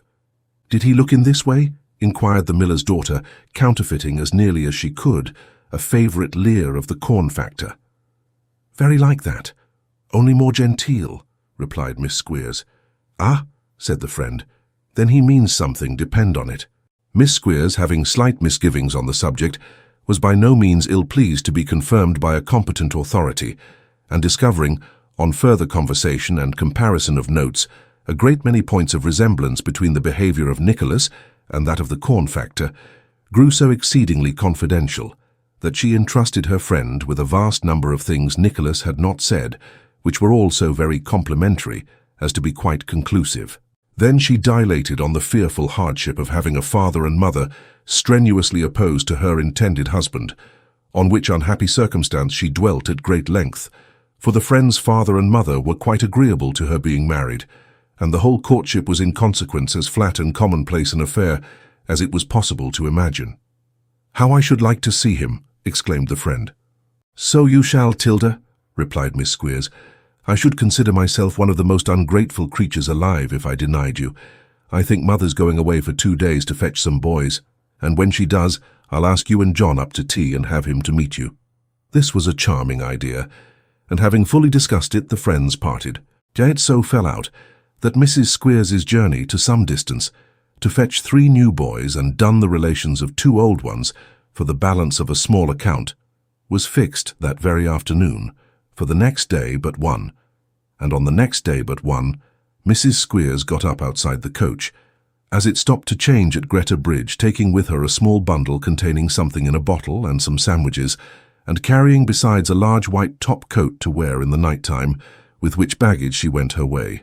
Whenever such opportunities as these occurred, it was Squeers's custom to drive over to the market town every evening on pretence of urgent business, and stop till 10 or 11 o'clock at a tavern he much affected. As the party was not in his way, therefore, but rather afforded a means of compromise with Miss Squeers, he readily yielded his full assent thereunto, and willingly communicated to Nicholas that he was expected to take his tea in the parlour that evening at 5 o'clock. To be sure, Miss Squeers was in a desperate flutter as the time approached, and to be sure she was dressed out to the best advantage. With her hair, it had more than a tinge of red, and she wore it in a crop, curled in 5 distinct rows, up to the very top of her head and arranged dexterously over the doubtful eye. To say nothing of the blue sash which floated down her back, or the worked apron, or the long gloves, or the green gauze scarf worn over one shoulder and under the other, or any of the numerous devices which were to be as so many arrows to the heart of Nicholas. She had scarcely completed these arrangements to her entire satisfaction, when the friend arrived with a whitey-brown parcel, flat and 3-cornered, containing sundry small adornments, which were to be put on upstairs, and which the friend put on, talking incessantly. When Miss Squeers had done the friend's hair, the friend did Miss Squeers's hair, throwing in some striking improvements in the way of ringlets down the neck. And then, when they were both touched up to their entire satisfaction, they went downstairs in full state with the long gloves on, all ready for company. "Where's John, Tilda?" said Miss Squeers. "Only gone home to clean himself," replied the friend. "He will be here by the time the tea's drawn." "I do so palpitate," observed Miss Squeers. "Ah, I know what it is," replied the friend. "I have not been used to it, you know, Tilda," said Miss Squeers, applying her hand to the left side of her sash. "You'll soon get the better of it, dear," rejoined the friend. While they were talking thus, the hungry servant brought in the tea things, and soon afterwards somebody tapped at the room door. "There he is!" cried Miss Squeers. "Oh, Tilda!" "Hush!" said Tilda. "Say, come in!" "Come in," cried Miss Squeers faintly, and in walked Nicholas. "Good evening," said that young gentleman, all unconscious of his conquest. "I understood from Mr. Squeers that—" "Oh, yes, it's all right," interposed Miss Squeers. "Father don't tea with us, but you won't mind that, I dare say." This was said archly. Nicholas opened his eyes at this, but he turned the matter off very coolly, not caring particularly about anything just then, and went through the ceremony of introduction to the miller's daughter with so much grace that that young lady was lost in admiration. "We are only waiting for one more gentleman," said Miss Squeers, taking off the teapot lid and looking in to see how the tea was getting on.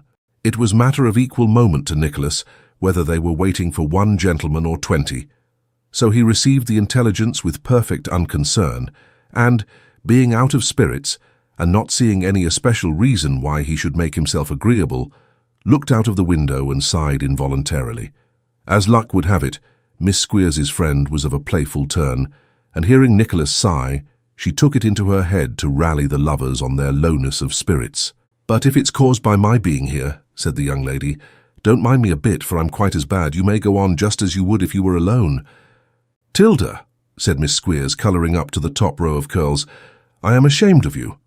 And here the two friends burst into a variety of giggles, and glanced from time to time over the tops of their pocket-handkerchiefs at Nicholas, who, from a state of unmixed astonishment, gradually fell into one of irrepressible laughter, occasioned partly by the bare notion of his being in love with Miss Squeers, and partly by the preposterous appearance and behaviour of the two girls. These two causes of merriment taken together struck him as being so keenly ridiculous that, despite his miserable condition, he laughed till he was thoroughly exhausted. "Well," thought Nicholas, "as I am here and seem expected for some reason or other to be amiable, it's of no use looking like a goose. I may as well accommodate myself to the company."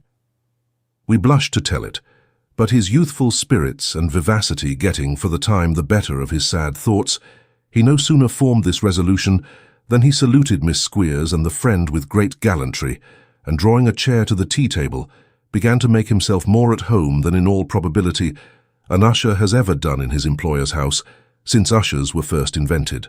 The ladies were in the full delight of this altered behaviour on the part of Mr. Nickleby, when the expected swain arrived, with his hair very damp from recent washing, and a clean shirt, whereof the collar might have belonged to some giant ancestor, forming, together with a white waistcoat of similar dimensions, the chief ornament of his person. "Well, John," said Miss Matilda Price, which, by the by, was the name of the miller's daughter. "Weel," said John, with a grin that even the collar could not conceal. "I beg your pardon," interposed Miss Squeers, hastening to do the honours. "Mr. Nickleby, Mr. John Browdie." "Servant, sir," said John, who was something over 6 feet high, with a face and body rather above the due proportion than below it.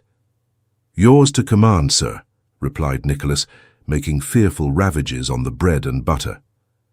Mr. Browdie was not a gentleman of great conversational powers, so he grinned twice more, and having now bestowed his customary mark of recognition on every person in company, grinned at nothing in particular, and helped himself to food. "Old woman awa, bean't she?" said Mr. Browdie with his mouth full. Miss Squeers nodded assent. Mr. Browdie gave a grin of special width, as if he thought that really was something to laugh at, and went to work at the bread and butter with increased vigour. It was quite a sight to behold how he and Nicholas emptied the plate between them. "You ain't get bread and butter every night, I expect, mun," said Mr. Browdie, after he had sat staring at Nicholas a long time over the empty plate. Nicholas bit his lip and coloured, but affected not to hear the remark. "Ecod," said Mr. Browdie, laughing boisterously, "they dean't put too much into 'em. You'll be nowt but skin and bones if you stop here long enough. Ho, ho, ho." "You are facetious, sir," said Nicholas scornfully. "Nah, I dean't know," replied Mr. Browdie, "but to the teacher, could he were a learner, he were." The recollection of the last teacher's leanness seemed to afford Mr. Browdie the most exquisite delight, for he laughed until he found it necessary to apply his coat cuffs to his eyes. "I don't know whether your perceptions are quite keen enough, Mr. Browdie, to enable you to understand that your remarks are offensive," said Nicholas in a towering passion, "but if they are, have the goodness to—" "If you say another word, John," shrieked Miss Price, stopping her admirer's mouth as he was about to interrupt, "only half a word, I'll never forgive you, or speak to you again." "Well, my lass, I dean't care aboot un," said the corn factor, bestowing a hearty kiss on Miss Matilda. "Let un gang on, let un gang on." It now became Miss Squeers's turn to intercede with Nicholas, which she did with many symptoms of alarm and horror. The effect of the double intercession was that he and John Browdie shook hands across the table with much gravity, and such was the imposing nature of the ceremonial that Miss Squeers was overcome and shed tears. "What's the matter, Fanny?" said Miss Price. "Nothing, Tilda," replied Miss Squeers, sobbing. "There never was any danger," said Miss Price. "Was there, Mr. Nickleby?" "None at all," replied Nicholas. "Absurd." "That's right," whispered Miss Price. "Say something kind to her and she'll soon come round. Here, shall John and I go into the little kitchen and come back presently?" "Not on any account," rejoined Nicholas, quite alarmed at the proposition. "What on earth should you do that for?"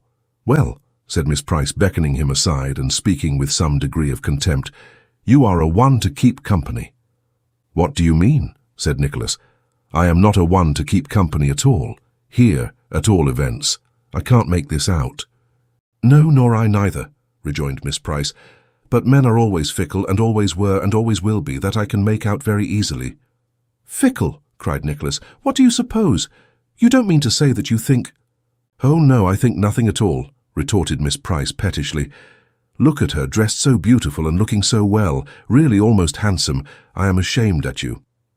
"My dear girl, what have I got to do with her dressing beautifully or looking well?" inquired Nicholas. "Come, don't call me a dear girl," said Miss Price, smiling a little though, for she was pretty, and a coquette too in her small way, and Nicholas was good-looking, and she supposed him the property of somebody else, which were all reasons why she should be gratified to think she had made an impression on him, or Fanny will be saying it's my fault. "Come, we're going to have a game at cards." Pronouncing these last words aloud, she tripped away and rejoined the big Yorkshireman. This was wholly unintelligible to Nicholas, who had no other distinct impression on his mind at the moment than that Miss Squeers was an ordinary-looking girl, and her friend Miss Price a pretty one. But he had not time to enlighten himself by reflection, for the hearth being by this time swept up and the candle snuffed, they sat down to play speculation. "There are only 4 of us, Tilda," said Miss Squeers, looking slyly at Nicholas. "So we had better go partners, 2 against 2. "What do you say, Mr. Nickleby?" inquired Miss Price. "With all the pleasure in life," replied Nicholas. And so saying, quite unconscious of his heinous offence, he amalgamated into one common heap those portions of a Dotheboys Hall card of terms which represented his own counters and those allotted to Miss Price, respectively. "Mr. Browdie," said Miss Squeers hysterically, "shall we make a bank against them?" The Yorkshireman assented, apparently quite overwhelmed by the new usher's impudence, and Miss Squeers darted a spiteful look at her friend and giggled convulsively. The deal fell to Nicholas, and the hand prospered. "We intend to win everything," said he. "Tilda has won something she didn't expect, I think, haven't you, dear?" said Miss Squeers maliciously. "Only 18, love," replied Miss Price, affecting to take the question in a literal sense. "How dull you are tonight," sneered Miss Squeers. "No, indeed," replied Miss Price. "I am in excellent spirits. I was thinking you seemed out of sorts." "Me!" cried Miss Squeers, biting her lips and trembling with very jealousy. "Oh, no." "That's well," remarked Miss Price. "Your hair's coming out of curl, dear." "Never mind me," tittered Miss Squeers. "You had better attend to your partner." "Thank you for reminding her," said Nicholas. So she had. The Yorkshireman flattened his nose once or twice with his clenched fist, as if to keep his hand in, till he had an opportunity of exercising it upon the features of some other gentleman, and Miss Squeers tossed her head with such indignation that the gust of wind raised by the multitudinous curls in motion nearly blew the candle out. "I never had such luck, really," exclaimed coquettish Miss Price after another hand or two. "It's all along of you, Mr. Nickleby, I think. I should like to have you for a partner always." "I wish you had." "You'll have a bad wife, though, if you always win at cards," said Miss Price. "Not if your wish is gratified," replied Nicholas. "I am sure I shall have a good one in that case." To see how Miss Squeers tossed her head and the corn factor flattened his nose, while this conversation was carrying on, it would have been worth a small annuity to have beheld that, let alone Miss Price's evident joy at making them jealous, and Nicholas Nickleby's happy unconsciousness of making anybody uncomfortable. "We have all the talking to ourselves, it seems," said Nicholas, looking good-humouredly round the table as he took up the cards for a fresh deal. "You do it so well," tittered Miss Squeers, "that it would be a pity to interrupt, wouldn't it, Mr. Browdie? He. "Nay," said Nicholas, "we do it in default of having anybody else to talk to." "We'll talk to you, you know, if you'll say anything," said Miss Price. "Thank you, Tilda, dear," retorted Miss Squeers majestically. "Or you can talk to each other if you don't choose to talk to us," said Miss Price, rallying her dear friend. "John, why don't you say something?" "Say summat," repeated the Yorkshireman. "Aye, and not sit there so silent and glum." "Well then," said the Yorkshireman, striking the table heavily with his fist, "what I say's this, dang my bones and body, if I stand this ony longer. Do ye gang home wi' me, and do yon light and twite young whipster look sharp out for a brocken head next time he comes under my hond." "Mercy on us, what's all this?" cried Miss Price, in affected astonishment. "Come home, Telly, come home," replied the Yorkshireman sternly, and as he delivered the reply Miss Squeers burst into a shower of tears, arising in part from desperate vexation and in part from an impotent desire to lacerate somebody's countenance with her fair fingernails. This state of things had been brought about by divers means and workings. Miss Squeers had brought it about by aspiring to the high state and condition of being matrimonially engaged without good grounds for so doing. Miss Price had brought it about by indulging in 3 motives of action. First, a desire to punish her friend for laying claim to a rivalship in dignity, having no good title. Secondly, the gratification of her own vanity in receiving the compliments of a smart young man. And thirdly, a wish to convince the corn factor of the great danger he ran in deferring the celebration of their expected nuptials. While Nicholas had brought it about by half an hour's gaiety and thoughtlessness, and a very sincere desire to avoid the imputation of inclining at all to Miss Squeers. So the means employed and the end produced were alike the most natural in the world, for young ladies will look forward to being married, and will jostle each other in the race to the altar, and will avail themselves of all opportunities of displaying their own attractions to the best advantage, down to the very end of time, as they have done from its beginning. "Why, and here's Fanny in tears now," exclaimed Miss Price, as if in fresh amazement. "What can be the matter?" "Oh, you don't know, miss, of course you don't know. Pray don't trouble yourself to inquire," said Miss Squeers, producing that change of countenance which children call making a face. "Well, I'm sure," exclaimed Miss Price. "And who cares whether you are sure or not, ma'am?" retorted Miss Squeers, making another face. "You are monstrous polite, ma'am," said Miss Price. "I shall not come to you to take lessons in the art, ma'am," retorted Miss Squeers. "You needn't take the trouble to make yourself plainer than you are, ma'am, however," rejoined Miss Price, "because that's quite unnecessary." Miss Squeers, in reply, turned very red, and thanked God that she hadn't got the bold faces of some people. Miss Price, in rejoinder, congratulated herself upon not being possessed of the envious feeling of other people, whereupon Miss Squeers made some general remark touching the danger of associating with low persons, in which Miss Price entirely coincided, observing that it was very true indeed, and she had thought so a long time. "Tilda," exclaimed Miss Squeers with dignity, "I hate you." "Ah, there's no love lost between us, I assure you," said Miss Price, tying her bonnet strings with a jerk. "You'll cry your eyes out when I'm gone. You know you will." "I scorn your words, minx," said Miss Squeers. "You pay me a great compliment when you say so," answered the miller's daughter, curtsying very low. "Wish you a very good night, ma'am, and pleasant dreams attend your sleep." With this parting benediction, Miss Price swept from the room, followed by the huge Yorkshireman, who exchanged with Nicholas at parting that peculiarly expressive scowl with which the cut-and-thrust counts in melodramatic performances inform each other they will meet again. They were no sooner gone than Miss Squeers fulfilled the prediction of her quondam friend by giving vent to a most copious burst of tears and uttering various dismal lamentations and incoherent words. Nicholas stood looking on for a few seconds, rather doubtful what to do, but feeling uncertain whether the fit would end in his being embraced or scratched, and considering that either infliction would be equally agreeable, he walked off very quietly, while Miss Squeers was moaning in her pocket-handkerchief. "This is one consequence," thought Nicholas when he had groped his way to the dark sleeping-room, of my cursed readiness to adapt myself to any society in which chance carries me. If I had sat mute and motionless, as I might have done, this would not have happened. He listened for a few minutes, but all was quiet. I was glad, he murmured, to grasp at any relief from the sight of this dreadful place or the presence of its vile master. I have set these people by the ears and made 2 new enemies, where, heaven knows, I needed none. Well, it is a just punishment for having forgotten even for an hour what is around me now. So saying, he felt his way among the throng of weary-hearted sleepers and crept into his poor bed. Chapter 10. How Mr. Ralph Nickleby provided for his niece and sister-in-law.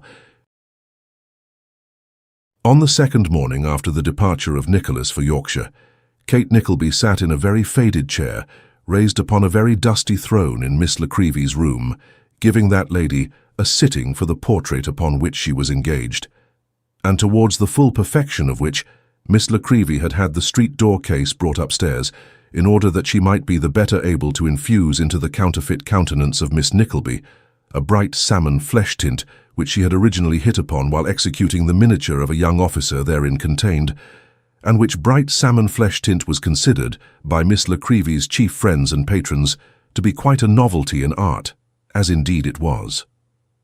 "I think I have caught it now," said Miss La Creevy. "The very shade. This will be the sweetest portrait I have ever done, certainly." "It will be your genius that makes it so, then, I am sure," replied Kate, smiling. No, I won't allow that, my dear," rejoined Miss La Creevy. "It's a very nice subject indeed, though, of course, something depends upon the mode of treatment." "And not a little," observed Kate. "Why, my dear, you are right there," said Miss La Creevy. "In the main you are right there, though I don't allow that it is of such very great importance in the present case. Ah, the difficulties of art, my dear, are great." "They must be, I have no doubt," said Kate, humouring her good-natured little friend. "They are beyond anything you can form the faintest conception of," replied Miss La Creevy. "What with bringing out eyes with all one's power, and keeping down noses with all one's force, and adding to heads, and taking away teeth altogether, you have no idea of the trouble one little miniature is. The remuneration can scarcely repay you," said Kate. "Why, it does not, and that's the truth," answered Miss La Creevy. "And then people are so dissatisfied and unreasonable that 9 times out of 10 there's no pleasure in painting them. Sometimes they say, 'Oh, how very serious you have made me look, Miss La Creevy,' and at others, 'La, Miss La Creevy, how very smirking,' when the very essence of a good portrait is that it must be either serious or smirking, or it's no portrait at all." "Indeed," said Kate, laughing.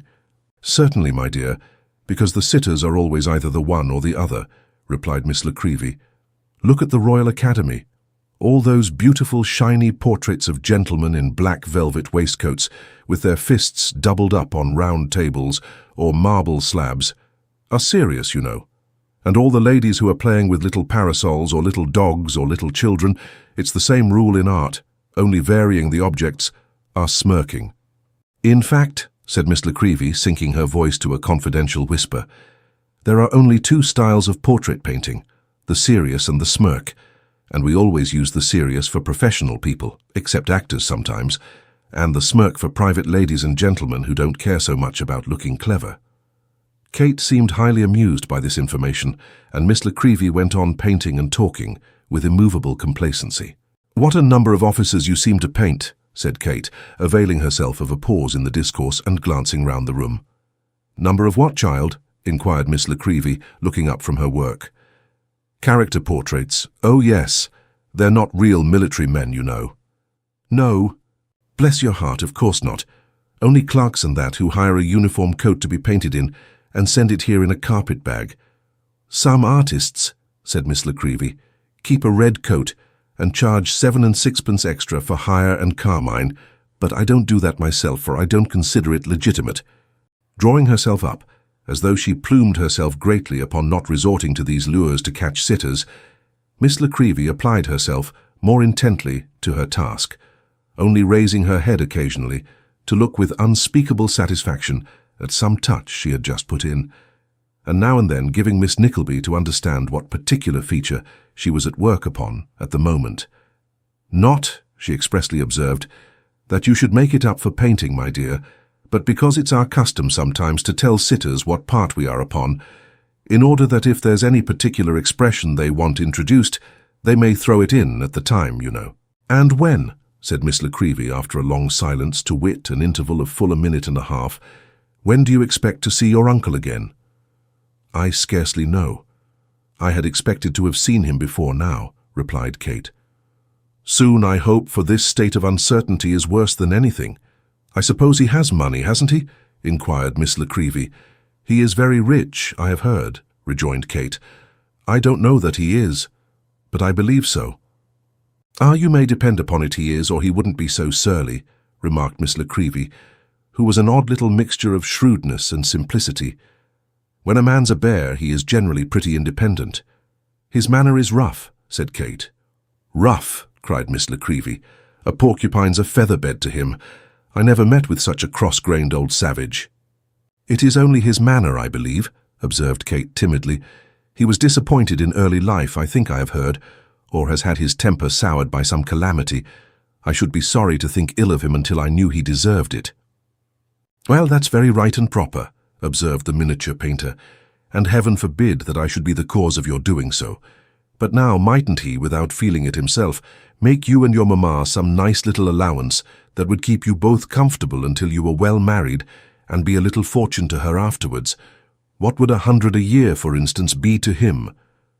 "I don't know what it would be to him," said Kate with energy, "but it would be that to me I would rather die than take." "Heyday!" cried Miss La Creevy. "A dependence upon him," said Kate, "would embitter my whole life. I should feel begging a far less degradation." "Well," exclaimed Miss La Creevy, "this of a relation whom you will not hear an indifferent person speak ill of, my dear, sounds oddly enough, I confess." "I dare say it does," replied Kate, speaking more gently. "Indeed, I'm sure it must. I only mean that with the feelings and recollection of better times upon me, I could not bear to live on anybody's bounty. Not his particularly, but anybody's." Miss La Creevy looked slyly at her companion, as if she doubted whether Ralph himself were not the subject of dislike, but seeing that her young friend was distressed, made no remark. "I only ask of him," continued Kate, whose tears fell while she spoke, "that he will move so little out of his way in my behalf as to enable me by his recommendation, only by his recommendation, to earn literally my bread and remain with my mother. Whether we shall ever taste happiness again depends upon the fortunes of my dear brother, but if he will do this, and Nicholas only tells us that he is well and cheerful, I shall be contented." As she ceased to speak, there was a rustling behind the screen which stood between her and the door, and some person knocked at the wainscot. "Come in, whoever it is," cried Miss La Creevy. The person complied, and coming forward at once, gave to view the form and features of no less an individual than Mr. Ralph Nickleby himself. "Your servant, ladies," said Ralph, looking sharply at them by turns. "You were talking so loud that I was unable to make you hear." When the man of business had a more than commonly vicious snarl lurking at his heart, he had a trick of almost concealing his eyes under their thick and protruding brows for an instant, and then displaying them in their full keenness. As he did so now, and tried to keep down the smile which parted his thin, compressed lips and puckered up the bad lines about his mouth, they both felt certain that some part, if not the whole, of their recent conversation had been overheard. "I called in on my way upstairs more than half expecting to find you here," said Ralph, addressing his niece, and looking contemptuously at the portrait. "Is that my niece's portrait, ma'am?" "Yes, it is, Mr. Nickleby," said Miss La Creevy, with a very sprightly air. "And between you and me and the post, sir, it will be a very nice portrait too, though I say it who am the painter." "Don't trouble yourself to show it to me, ma'am," cried Ralph, moving away. "I have no eye for likenesses. Is it nearly finished?" "Why, yes," replied Miss La Creevy, considering with the pencil end of her brush in her mouth. "2 sittings more will have them at once, ma'am," said Ralph. "She'll have no time to idle over fooleries after tomorrow. Work, ma'am, work. We must all work. Have you let your lodgings, ma'am?" "I have not put a bill up yet, sir." "Put it up at once, ma'am. They won't want the rooms after this week, or if they do, can't pay for them. Now, my dear, if you're ready, we'll lose no more time." With an assumption of kindness which sat worse upon him even than his usual manner, Mr. Ralph Nickleby motioned to the young lady to precede him, and bowing gravely to Miss Nickleby, closed the door and followed upstairs, where Mrs. Nickleby received him with many expressions of regard. Stopping them somewhat abruptly, Ralph waved his hand with an impatient gesture and proceeded to the object of his visit. "I have found a situation for your daughter, ma'am," said Ralph. "Well," replied Mrs. Nickleby, "now I will say that is only just what I have expected of you. Depend upon it, I said to Kate only yesterday morning at breakfast, that after your uncle has provided in that most ready manner for Nicholas, he will not leave us until he has done at least the same for you. These were my very words, as near as I remember. Kate, my dear, why don't you thank your—" "Let me proceed, ma'am, pray," said Ralph, interrupting his sister-in-law in the full torrent of her discourse. "Kate, my love, let your uncle proceed," said Mrs. Nickleby. "I am most anxious that he should, mamma," rejoined Kate. "Well, my dear, if you are anxious that he should, you had better allow your uncle to say what he has to say without interruption," observed Mrs. Nickleby, with many small nods and frowns. "Your uncle's time is very valuable, my dear, and however desirous you may be, and naturally desirous, as I am sure any affectionate relations who have seen so little of your uncle as we have, must naturally be to protract the pleasure of having him among us, still we are bound not to be selfish, but to take into consideration the important nature of his occupations in the city." "I am very much obliged to you, ma'am," said Ralph with a scarcely perceptible sneer. "An absence of business habits in this family leads apparently to a great waste of words before business, when it does come under consideration, is arrived at all." "I fear it is so indeed," replied Mrs. Nickleby with a sigh. "Your poor brother—" "My poor brother, ma'am," interposed Ralph tartly, "had no idea what business was unacquainted, I verily believe, with the very meaning of the word." "I fear he was," said Mrs. Nickleby with her handkerchief to her eyes. "If it hadn't been for me, I don't know what would have become of him. What strange creatures we are." The slight bait so skilfully thrown out by Ralph on their first interview was dangling on the hook yet. At every small deprivation or discomfort which presented itself in the course of the 24 hours to remind her of her straitened and altered circumstances, peevish visions of her dower of £1,000 had arisen before Mrs. Nickleby's mind, until, at last, she had come to persuade herself that of all her late husband's creditors, she was the worst used and the most to be pitied, and yet she had loved him dearly for many years, and had no greater share of selfishness than is the usual lot of mortals. Such is the irritability of sudden poverty. A decent annuity would have restored her thoughts to their old train at once. "Repining is of no use, ma'am," said Ralph. "Of all fruitless errands, sending a tear to look after a day that is gone is the most fruitless." "So it is," sobbed Mrs. Nickleby. "So it is.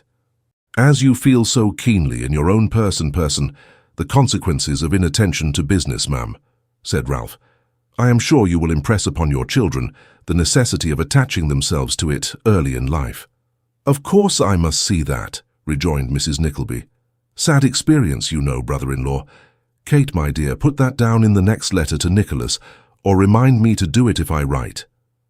Ralph paused for a few moments, and seeing that he had now made pretty sure of the mother, in case the daughter objected to his proposition, went on to say, "The situation that I have made interest to procure, ma'am, is with a milliner and dressmaker, in short." "A milliner?" cried Mrs. Nickleby. "A milliner and dressmaker, ma'am," replied Ralph. "Dressmakers in London, as I need not remind you, ma'am, who are so well acquainted with all matters in the ordinary routine of life, make large fortunes, keep equipages, and become persons of great wealth and fortune." Now the first idea called up in Mrs. Nickleby's mind by the words milliner and dressmaker were connected with certain wicker baskets lined with black oilskin, which she remembered to have seen carried to and fro in the streets. But, as Ralph proceeded, these disappeared, and were replaced by visions of large houses at the West End, neat private carriages, and a banker's book, all of which images succeeded each other with such rapidity that he had no sooner finished speaking than she nodded her head and said, "Very true," with great appearance of satisfaction. "What your uncle says is very true, Kate, my dear," said Mrs. Nickleby. I recollect when your poor papa and I came to town after we were married, that a young lady brought me home a chip cottage bonnet with white and green trimming and green Persian lining in her own carriage, which drove up to the door full gallop. At least I'm not quite certain whether it was her own carriage or a hackney chariot, but I remember very well that the horse dropped down dead as he was turning round, and that your poor papa said he hadn't had any corn for a fortnight. This anecdote, so strikingly illustrative of the opulence of milliners, was not received with any great demonstration of feeling, inasmuch as Kate hung down her head while it was relating, and Ralph manifested very intelligible symptoms of extreme impatience. "The lady's name," said Ralph, hastily striking in, "is Mantalini, Madame Mantalini. I know her. She lives near Cavendish Square. If your daughter is disposed to try after the situation, I'll take her there directly." "Have you nothing to say to your uncle, my love?" inquired Mrs. Nickleby. "A great deal," replied Kate, "but not now. I would rather speak to him when we are alone. It will save his time if I thank him and say what I wish to say to him as we walk along."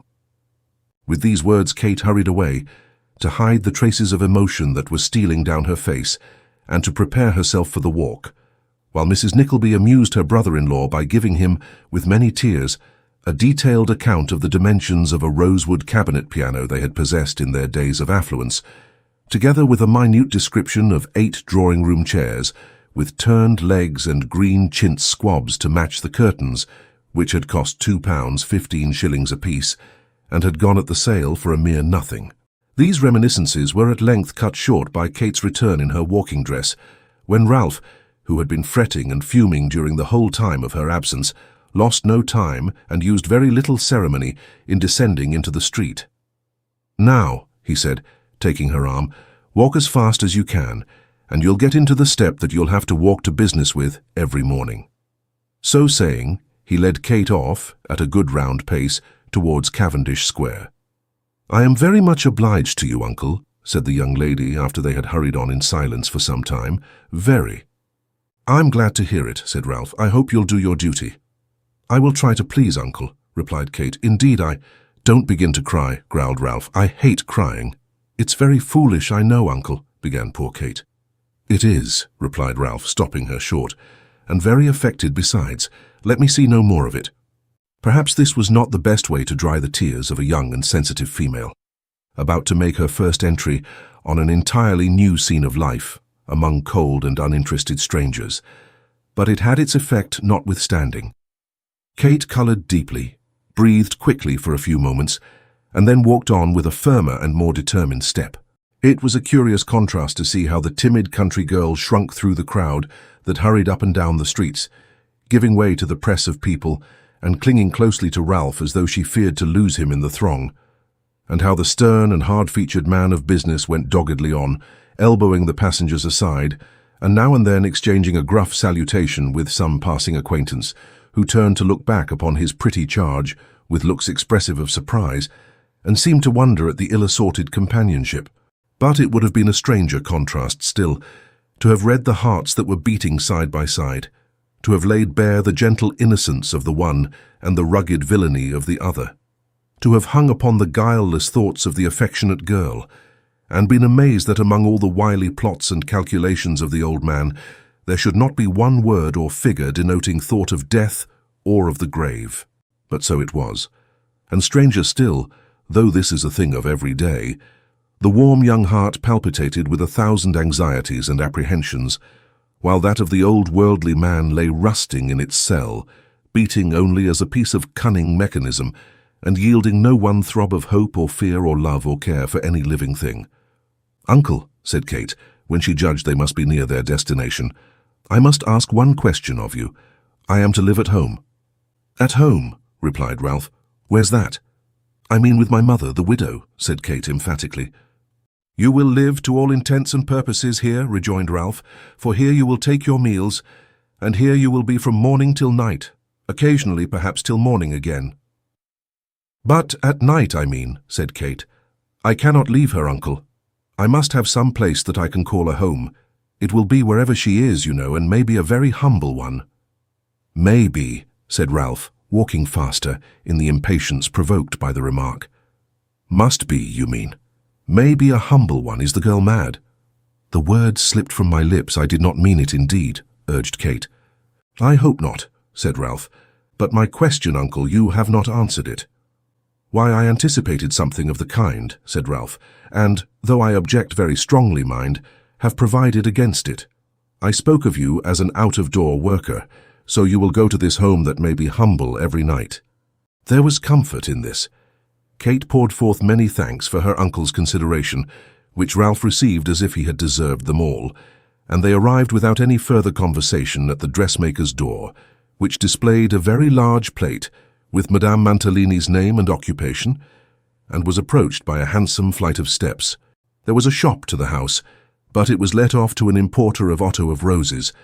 Madame Mantalini's shows-rooms were on the first floor, a fact which was notified to the nobility and gentry by the casual exhibition, near the handsomely curtained windows, of 2 or 3 elegant bonnets of the newest fashion, and some costly garments in the most approved taste. A liveried footman opened the door, and in reply to Ralph's inquiry whether Madame Mantalini was at home, ushered them through a handsome hall and up a spacious staircase into the show saloon, which comprised 2 spacious drawing-rooms and exhibited an immense variety of superb dresses and materials for dresses, some arranged on stands, others laid carelessly on sofas, and others again scattered over the carpet, hanging on the cheval glasses, or mingling in some other way with the rich furniture of various descriptions, which was profusely displayed. They waited here a much longer time than was agreeable to Mr. Ralph Nickleby, who eyed the gaudy frippery about him with very little concern, and was at length about to pull the bell, when a gentleman suddenly popped his head into the room, and, seeing somebody there, as suddenly popped it out again. "Here, hollo," cried Ralph. "Who's that?" At the sound of Ralph's voice the head reappeared, and the mouth, displaying a very long row of very white teeth, uttered in a mincing tone the words, "Demn it!" "What, Nickleby?" "Oh, demn it!" Having uttered which ejaculations, the gentleman advanced and shook hands with Ralph with great warmth. He was dressed in a gorgeous morning gown, with a waistcoat and Turkish trousers of the same pattern, a pink silk neckerchief and bright green slippers, and had a very copious watch-chain wound round his body. Moreover, he had whiskers and a moustache, both dyed black and gracefully curled. "Damn it, you don't mean to say you want me, do you, damn it?" said this gentleman, smiting Ralph on the shoulder. "Not yet," said Ralph sarcastically. "Ha, ha, damn it!" cried the gentleman, when, wheeling round to laugh with greater elegance, he encountered Kate Nickleby, who was standing near. "My niece," said Ralph. "I remember," said the gentleman, striking his nose with the knuckle of his forefinger, as a chastening for his forgetfulness. "Damn it, I remember what you come for. Step this way, Nickleby. My dear, will you follow me? Ha, ha, ha, they all follow me, Nickleby. Always did, damn it, always." Giving loose to the playfulness of his imagination, after this fashion, the gentleman led the way to a private sitting-room on the 2nd floor, scarcely less elegantly furnished than the apartment below, where the presence of a silver coffee-pot, an eggshell, and sloppy china for one, seemed to show that he had just breakfasted. "Sit down, my dear," said the gentleman, first staring Miss Nickleby out of countenance, and then grinning in delight at the achievement. "This cursed high room takes one's breath away. These infernal sky parlours, I'm afraid I must move, Nickleby." "I would by all means," replied Ralph, looking bitterly round. "What a demmed rum fellow you are, Nickleby," said the gentleman, "the demdest, longest-headed, queerest-tempered old coiner of gold and silver ever was. Demn it." Having complimented Ralph to this effect, the gentleman rang the bell and stared at Miss Nickleby until it was answered, when he left off to bid the man desire his mistress to come directly, after which he began again and left off no more until Madame Mantalini appeared. The dressmaker was a buxom person, handsomely dressed and rather good-looking, but much older than the gentleman in the Turkish trousers, whom she had wedded some 6 months before. His name was originally Muntle, but it had been converted by an easy transition into Mantalini, the lady rightly considering that an English appellation would be of serious injury to the business. He had married on his whiskers, upon which property he had previously subsisted in a genteel manner for some years, and which he had recently improved after patient cultivation by the addition of a moustache, which promised to secure him an easy independence. His share in the labours of the business being at present confined to spending the money, and occasionally, when that ran short, driving to Mr. Ralph Nickleby to procure discount, at a percentage, for the customers' bills. "My life," said Mr. Mantalini. "What a demmed devil of a time you have been." "I didn't even know Mr. Nickleby was here, my love," said Madame Mantalini. "Then what a doubly demmed infernal rascal that footman must be, my soul," remonstrated Mr. Mantalini. "My dear," said Madame, "that is entirely your fault." "My fault, my heart's joy?" "Certainly," returned the lady. "What can you expect, dearest, if you will not correct the man?" "Correct the man, my soul's delight." "Yes, I am sure he wants speaking to badly enough," said Madame, pouting. "Then do not vex itself," said Mr. Mantalini. "He shall be horsewhipped till he cries out damnably." With this promise, Mr. Mantalini kissed Madame Mantalini, and, after that performance, Madame Mantalini pulled Mr. Mantalini playfully by the ear, which done, they descended to business. "Now, ma'am," said Ralph, who had looked on at all this, with such scorn as few men can express in looks, "this is my niece." "Just so, Mr. Nickleby," replied Madame Mantalini, surveying Kate from head to foot and back again. "Can you speak French, child?" "Yes, ma'am," replied Kate, not daring to look up, for she felt that the eyes of the odious man in the dressing-gown were directed towards her. "Like a demmed native?" asked the husband. Miss Nickleby offered no reply to this inquiry, but turned her back upon the questioner, as if addressing herself to make answer to what his wife might demand. "We keep 20 young women constantly employed in the establishment," said Madame. "Indeed, ma'am," replied Kate, timidly. "Yes, and some of 'em demmed handsome, too," said the master. "Mantalini!" exclaimed his wife, in an awful voice. "My senses, idle," said Mantalini. "Do you wish to break my heart? Not for 20,000 hemispheres populated with little ballet dancers," replied Mantalini, in a poetical strain. "Then you will, if you persevere in that mode of speaking," said his wife. "What can Mr. Nickleby think when he hears you?" "Oh, nothing, ma'am." "Nothing," replied Ralph. "I know his amiable nature and yours, mere little remarks that give a zest to your daily intercourse. Lovers' quarrels that add sweetness to those domestic joys which promise to last so long. That's all. That's all.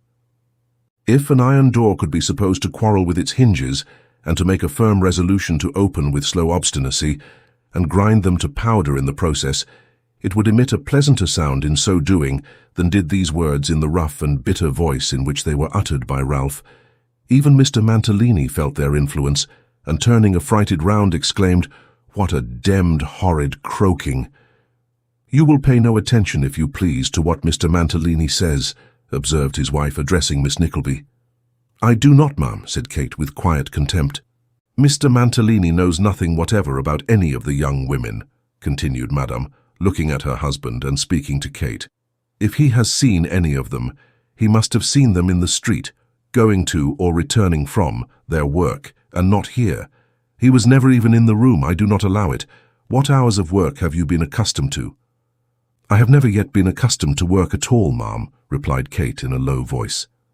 "For which reason she'll work all the better now," said Ralph, putting in a word, lest this confession should injure the negotiation. "I hope so," returned Madame Mantalini. "Our hours are from 9 to 9, with extra work when we're very full of business, for which I allow payment as overtime." Kate bowed her head to intimate that she heard and was satisfied. "Your meals," continued Madame Mantalini, "that is, dinner and tea you will take here. I should think your wages would average from 5 to 7 shillings a week, but I can't give you any certain information on that point until I see what you can do."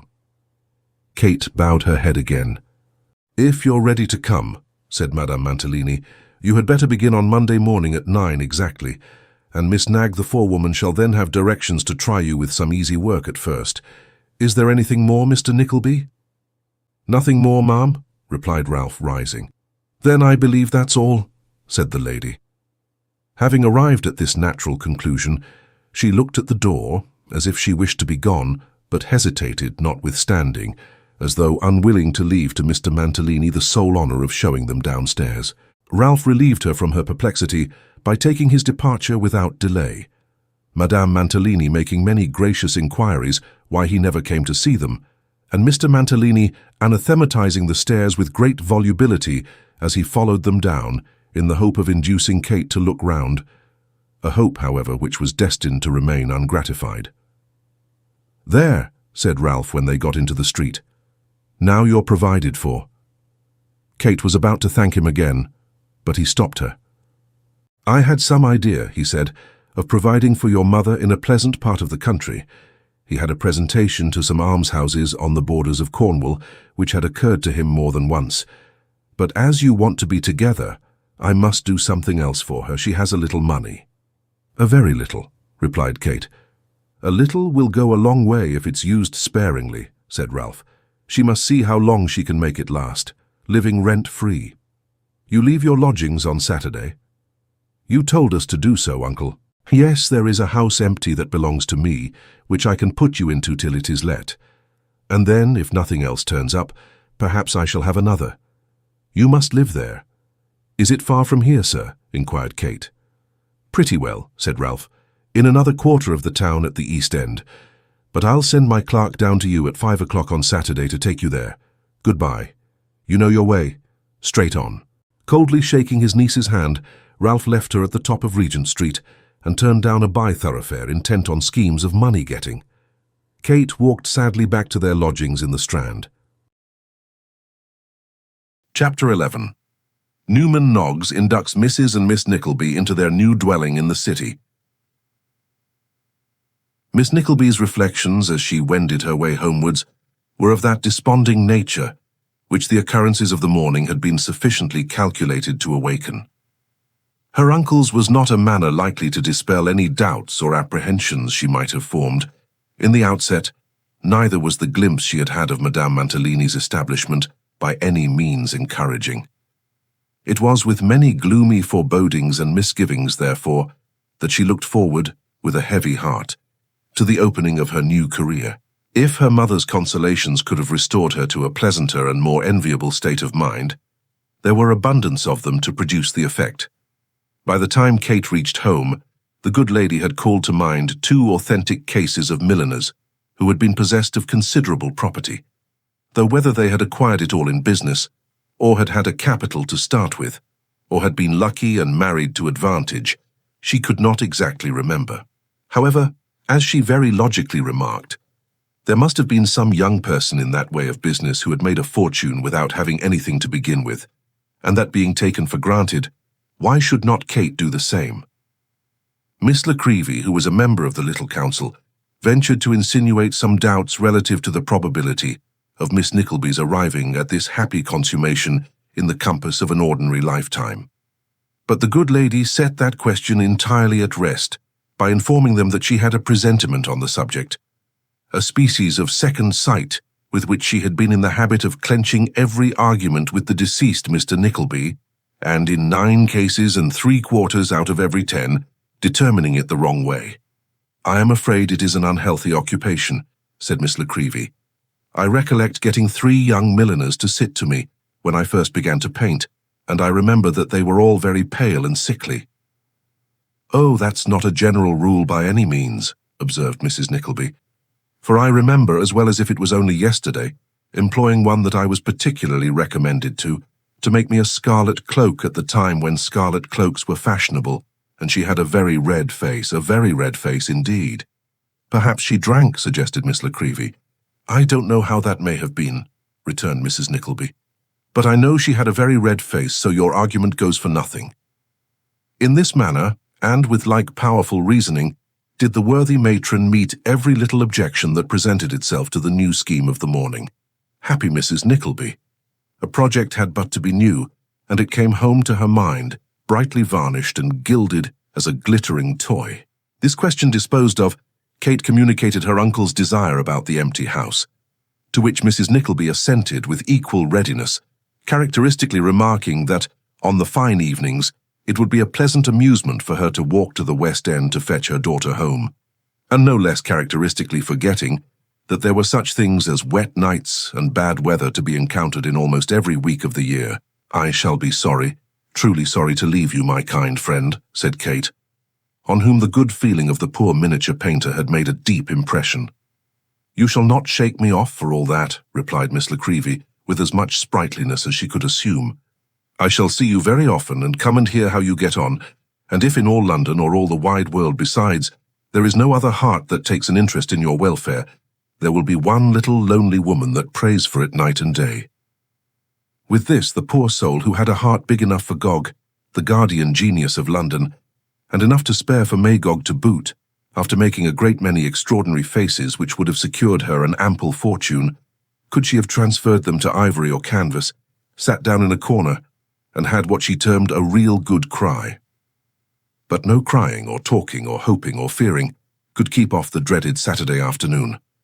Or Newman Noggs either, who, punctual to his time, limped up to the door and breathed a whiff of cordial gin through the keyhole, exactly as such of the church clocks in the neighbourhood, as agreed among themselves about the time, struck 5.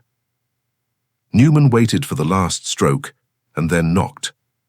"From Mr. Ralph Nickleby," said Newman, announcing his errand when he got upstairs, with all possible brevity. "We shall be ready directly," said Kate. "We have not much to carry, but I fear we must have a coach." "I'll get one," replied Newman. "Indeed, you shall not trouble yourself," said Mrs. Nickleby. "I will," said Newman. "I can't suffer you to think of such a thing," said Mrs. Nickleby. "You can't help it," said Newman. "Not help it. No, I thought of it as I came along but didn't get one, thinking you mightn't be ready. I think of a great many things. Nobody can prevent that." "Oh, yes, I understand you, Mr. Noggs," said Mrs. Nickleby. "Our thoughts are free, of course. Everybody's thoughts are their own, clearly." "They wouldn't be if some people had their way," muttered Newman. "Well, no more they would, Mr. Noggs, and that's very true," rejoined Mrs. Nickleby. "Some people, to be sure, are such. How's your master?" Newman darted a meaning glance at Kate, and replied with a strong emphasis on the last word of his answer, that Mr. Ralph Nickleby was well, and sent his love. "I am sure we are very much obliged to him," observed Mrs. Nickleby. "Very," said Newman. "I'll tell him so." It was no very easy matter to mistake Newman Noggs after having once seen him, and as Kate, attracted by the singularity of his manner, in which on this occasion, however, there was something respectful and even delicate, notwithstanding the abruptness of his speech, looked at him more closely, she recollected having caught a passing glimpse of that strange figure before. "Excuse my curiosity," she said, "but did I not see you in the coach-yard, on the morning my brother went away to Yorkshire?" Newman cast a wistful glance on Mrs. Nickleby and said, "No," most unblushingly. "No," exclaimed Kate. "I should have said so anywhere." "You'd have said wrong," rejoined Newman. "It's the first time I've been out for 3 weeks. I've had the gout." Newman was very, very far from having the appearance of a gouty subject, and so Kate could not help thinking. But the conference was cut short by Mrs. Nickleby's insisting on having the door shut, lest Mr. Noggs should take cold, and further persisting in sending the servant girl for a coach, for fear he should bring on another attack of his disorder. To both conditions, Newman was compelled to yield. Presently the coach came, and after many sorrowful farewells, and a great deal of running backwards and forwards across the pavement on the part of Miss La Creevy, in the course of which the yellow turban came into violent contact with sundry foot-passengers, it, that is to say the coach, not the turban, went away again, with the 2 ladies and their luggage inside, and Newman, despite all Mrs. Nickleby's assurances that it would be his death, on the box beside the driver. They went into the city, turning down by the riverside, and after a long and very slow drive, the streets being crowded at that hour with vehicles of every kind, stopped in front of a large old dingy house in Thames Street, the door and windows of which were so bespattered with mud that it would have appeared to have been uninhabited for years. The door of this deserted mansion Newman opened with a key, which he took out of his hat, in which, by the by, in consequence of the dilapidated state of his pockets, he deposited everything, and would most likely have carried his money if he had had any. And the coach being discharged, he led the way into the interior of the mansion, old and gloomy and black. In truth it was, and sullen and dark were the rooms once so bustling with life and enterprise. There was a wharf behind, opening on the Thames, an empty dog kennel, some bones of animals, fragments of iron hoops and staves of old casks, lay strewn about, but no life was stirring there. It was a picture of cold, silent decay. "This house depresses and chills one," said Kate, "and seems as if some blight had fallen on it. If I were superstitious, I should be almost inclined to believe that some dreadful crime had been perpetrated within these old walls, and that the place had never prospered since. How frowning and how dark it looks." "Lord, my dear," replied Mrs. Nickleby, "don't talk in that way, or you'll frighten me to death." "It is only my foolish fancy, mamma," said Kate, forcing a smile. "Well then, my love, I wish you would keep your foolish fancy to yourself and not wake up my foolish fancy to keep it company," retorted Mrs. Nickleby. "Why didn't you think of all this before? You are so careless. We might have asked Miss La Creevy to keep us company, or borrowed a dog or 1,000 things. But it always was the way and was just the same with your poor dear father. Unless I thought of everything." This was Mrs. Nickleby's usual commencement of a general lamentation, running through a dozen or so of complicated sentences addressed to nobody in particular, and into which she now launched until her breath was exhausted. Newman appeared not to hear these remarks, but preceded them to a couple of rooms on the first floor, which some kind of attempt had been made to render habitable. In one were a few chairs, a table, an old hearth-rug, and some faded baize, and a fire was ready laid in the grate. In the other stood an old tent bedstead, and a few scanty articles of chamber furniture. "Well, my dear," said Mrs. Nickleby, trying to be pleased, "now isn't this thoughtful and considerate of your uncle? Why, we should not have had anything but the bed we bought yesterday, to lie down upon, if it hadn't been for his thoughtfulness." "Very kind indeed," replied Kate, looking round. Newman Noggs did not say that he had hunted up the old furniture they saw, from attic and cellar, or that he had taken in the halfpenny worth of milk for tea that stood upon a shelf, or filled the rusty kettle on the hob, or collected the wood chips from the wharf, or begged the coals. But the notion of Ralph Nickleby having directed it to be done tickled his fancy so much that he could not refrain from cracking all his 10 fingers in succession, at which performance Mrs. Nickleby was rather startled at first, but supposing it to be in some remote manner connected with the gout, did not remark upon. "We need detain you no longer, I think," said Kate. "Is there nothing I can do?" asked Newman. "Nothing, thank you," rejoined Miss Nickleby. "Perhaps, my dear, Mr. Noggs would like to drink our healths," said Mrs. Nickleby, fumbling in her reticule for some small coin. "I think, mamma," said Kate, hesitating and remarking Newman's averted face, "you would hurt his feelings if you offered it." Newman Noggs, bowing to the young lady more like a gentleman than the miserable wretch he seemed, placed his hand upon his breast, and pausing for a moment, with the air of a man who struggles to speak but is uncertain what to say, quitted the room. As the jarring echoes of the heavy house door, closing on its latch, reverberated dismally through the building, Kate felt half tempted to call him back and beg him to remain a little while, but she was ashamed to own her fears, and Newman Noggs was on his road homewards. Chapter 12. Whereby the reader will be enabled to trace the further course of Miss Fanny Squeers' love, and to ascertain whether it ran smooth or otherwise. It was a fortunate circumstance for Miss Fanny Squeers that when her worthy papa returned home on the night of the small tea party, he was what the initiated term too far gone to observe the numerous tokens of extreme vexation of spirit which were plainly visible in her countenance. Being, however, of a rather violent and quarrelsome mood in his cups, it is not impossible that he might have fallen out with her, either on this or some imaginary topic, if the young lady had not, with a foresight and prudence highly commendable, kept a boy up on purpose to bear the first brunt of the good gentleman's anger, which, having vented itself in a variety of kicks and cuffs, subsided sufficiently to admit of his being persuaded to go to bed, which he did with his boots on and an umbrella under his arm. The hungry servant attended Miss Squeers in her own room according to custom, to curl her hair, perform the other little offices of her toilet, and administer as much flattery as she could get up for the purpose, for Miss Squeers was quite lazy enough, and sufficiently vain and frivolous withal, to have been a fine lady, and it was only the arbitrary distinctions of rank and station which prevented her from being one. "How lovely your hair do curl tonight, miss," said the handmaiden. "I declare if it isn't a pity and a shame to brush it out." "Hold your tongue," replied Miss Squeers wrathfully.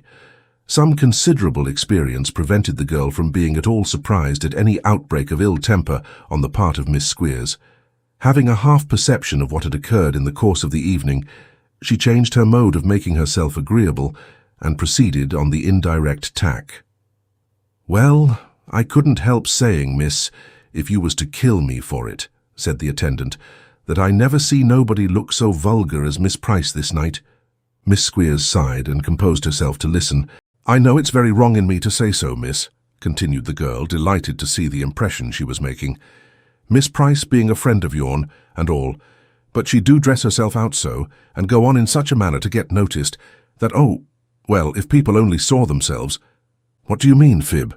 asked Miss Squeers, looking in her own little glass, where, like most of us, she saw, not herself, but the reflection of some pleasant image in her own brain. "How you talk." "Talk, miss. It's enough to make a tom-cat talk French grammar only to see how she tosses her head," replied the handmaid. "She does toss her head," observed Miss Squeers with an air of abstraction. "So vain and so very, very plain," said the girl. "Poor Tilda," sighed Miss Squeers compassionately. "And always laying herself out so to get to be admired," pursued the servant. "Oh dear, it's positive indelicate." "I can't allow you to talk in that way, Fib," said Miss Squeers. "Tilda's friends are low people, and if she don't know any better, it's their fault and not hers." "Well, but you know, miss," said Phoebe, for which name Fib was used as a patronizing abbreviation. "If she was only to take copy by a friend, oh, if she only knew how wrong she was, and would but set herself right by you, what a nice young woman she might be in time." "Fib," rejoined Miss Squeers with a stately air, "it's not proper for me to hear these comparisons drawn. They make Tilda look a coarse, improper sort of person, and it seems unfriendly in me to listen to them. I would rather you dropped the subject, Fib. At the same time, I must say that if Tilda Price would take pattern by somebody, not me particularly—" "Oh yes, you miss," interposed Fib. "Well, me, Fib, if you will have it so," said Miss Squeers. "I must say that if she would be all the better for it." "So somebody else thinks, or I am much mistaken," said the girl mysteriously. "What do you mean?" demanded Miss Squeers. "Never mind, miss," replied the girl. "I know what I know, that's all." "Fib," said Miss Squeers dramatically, "I insist upon your explaining yourself. What is this dark mystery? Speak." "Why, if you will have it, miss, it's this," said the servant girl. "Mr. John Browdie thinks as you think, and if he wasn't too far gone to do it creditable, he'd be very glad to be off with Miss Price and on with Miss Squeers." "Gracious heavens!" exclaimed Miss Squeers, clasping her hands with great dignity. "What is this?" "Truth, ma'am, and nothing but truth," replied the artful Fib. "What a situation!" cried Miss Squeers. "On the brink of unconsciously destroying the peace and happiness of my own Tilda. What is the reason that men fall in love with me, whether I like it or not, and desert their chosen intendeds for my sake?" "Because they can't help it, miss," replied the girl. "The reason's plain." If Miss Squeers were the reason, it was very plain. "Never let me hear of it again," retorted Miss Squeers. "Never, do you hear? Tilda Price has faults, many faults, but I wish her well, and above all, I wish her married, for I think it highly desirable, most desirable from the very nature of her failings, that she should be married as soon as possible. No, Fib, let her have Mr. Browdie. I may pity him, poor fellow, but I have a great regard for Tilda, and only hope she may make a better wife than I think she will." With this effusion of feeling, Miss Squeers went to bed. Spite is a little word, but it represents as strange a jumble of feelings and compound of discords as any polysyllable in the language. Miss Squeers knew as well in her heart of hearts that what the miserable serving girl had said was sheer, coarse, lying flattery, as did the girl herself. Yet the mere opportunity of venting a little ill nature against the offending Miss Price, and affecting to compassionate her weaknesses and foibles, though only in the presence of a solitary dependent, was almost as great a relief to her spleen as if the whole had been gospel truth. Nay more, we have such extraordinary powers of persuasion when they are exerted over ourselves, that Miss Squeers felt quite high-minded and great after her noble renunciation of John Browdie's hand, and looked down upon her rival with a kind of holy calmness and tranquillity that had a mighty effect in soothing her ruffled feelings. This happy state of mind had some influence in bringing about a reconciliation, for when a knock came at the front door next day, and the miller's daughter was announced, Miss Squeers betook herself to the parlour in a Christian frame of spirit, perfectly beautiful to behold. "Well, Fanny," said the miller's daughter, "you see I have come to see you, although we had some words last night." "I pity your bad passions, Tilda," replied Miss Squeers, "but I bear no malice. I am above it." "Don't be cross, Fanny," said Miss Price. "I have come to tell you something that I know will please you." "What may that be, Tilda?" demanded Miss Squeers, screwing up her lips and looking as if nothing in earth, air, fire, or water could afford her the slightest gleam of satisfaction. "This," rejoined Miss Price, "after we left here last night, John and I had a dreadful quarrel." "That doesn't please me," said Miss Squeers, relaxing into a smile, though. "Law, I wouldn't think so bad of you as to suppose it did," rejoined her companion. "That's not it." "Oh," said Miss Squeers, relapsing into melancholy. "Go on." "After a great deal of wrangling and saying we would never see each other any more," continued Miss Price, "we made it up, and this morning John went and wrote our names down to be put up for the first time next Sunday, so we shall be married in 3 weeks, and I give you notice to get your frock made." There was mingled gall and honey in this intelligence. The prospect of the friends being married so soon was the gall, and the certainty of her not entertaining serious designs upon Nicholas was the honey. Upon the whole, the sweet greatly preponderated over the bitter, so Miss Squeers said she would get the frock made, and that she hoped Tilda might be happy, though at the same time she didn't know, and would not have her build too much upon it, for men were strange creatures, and a great many married women were very miserable, and wished themselves single again with all their hearts. To which condolences Miss Squeers added others equally calculated to raise her friend's spirits and promote her cheerfulness of mind. "But come now, Fanny," said Miss Price, "I want to have a word or two with you about young Mr. Nickleby." "He is nothing to me," interrupted Miss Squeers with hysterical symptoms. "I despise him too much." "Oh, you don't mean that, I am sure," replied her friend. "Confess, Fanny, don't you like him now?" Without returning any direct reply, Miss Squeers all at once fell into a paroxysm of spiteful tears and exclaimed that she was a wretched, neglected, miserable castaway. "I hate everybody," said Miss Squeers, "and I wish that everybody was dead, that I do." "Dear, dear," said Miss Price, quite moved by this avowal of misanthropical sentiments. "You are not serious, I am sure." "Yes, I am," rejoined Miss Squeers, tying tight knots in her pocket handkerchief and clenching her teeth. "And I wish I was dead too. There." "Oh, you'll think very differently in another 5 minutes," said Matilda. "How much better to take him into favour again than to hurt yourself by going on in that way. Wouldn't it be much nicer now to have him all to yourself on good terms in a company-keeping, love-making, pleasant sort of manner?" "I don't know but what it would," sobbed Miss Squeers. "Oh, Tilda, how could you have acted so mean and dishonourable? I wouldn't have believed it of you if anybody had told me." "Heyday!" exclaimed Miss Price, giggling. "One would suppose I had been murdering somebody at least." "Very nigh as bad," said Miss Squeers passionately. "And all this because I happen to have enough of good looks to make people civil to me," cried Miss Price. "Persons don't make their own faces, and it's no more my fault if mine is a good one than it is other people's fault if theirs is a bad one." "Hold your tongue," shrieked Miss Squeers in her shrillest tone, "or you'll make me slap you, Tilda, and afterwards I should be sorry for it." It is needless to say that by this time the temper of each young lady was in some slight degree affected by the tone of her conversation, and that a dash of personality was infused into the altercation in consequence. Indeed, the quarrel, from slight beginnings, rose to a considerable height, and was assuming a very violent complexion when both parties, falling into a great passion of tears, exclaimed simultaneously that they had never thought of being spoken to in that way, which exclamation, leading to a remonstrance, gradually brought on an explanation, and the upshot was that they fell into each other's arms and vowed eternal friendship. The occasion in question making the 52nd time of repeating the same impressive ceremony within a 12-month.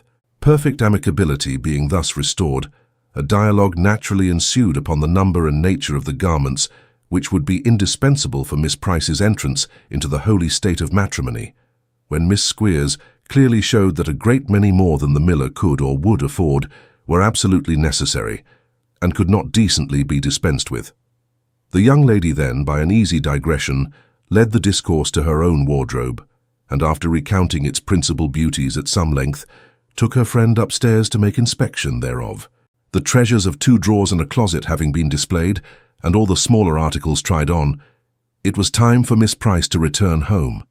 And as she had been in raptures with all the frocks, and had been stricken quite dumb with admiration of a new pink scarf, Miss Squeers said in high good humour that she would walk part of the way with her for the pleasure of her company, and off they went together, Miss Squeers dilating, as they walked along, upon her father's accomplishments, and multiplying his income by 10 to give her friend some faint notion of the vast importance and superiority of her family. It happened that that particular time, comprising the short daily interval which was suffered to elapse between what was pleasantly called the dinner of Mr. Squeers's pupils and their return to the pursuit of useful knowledge, was precisely the hour when Nicholas was accustomed to issue forth for a melancholy walk, and to brood, as he sauntered listlessly through the village, upon his miserable lot.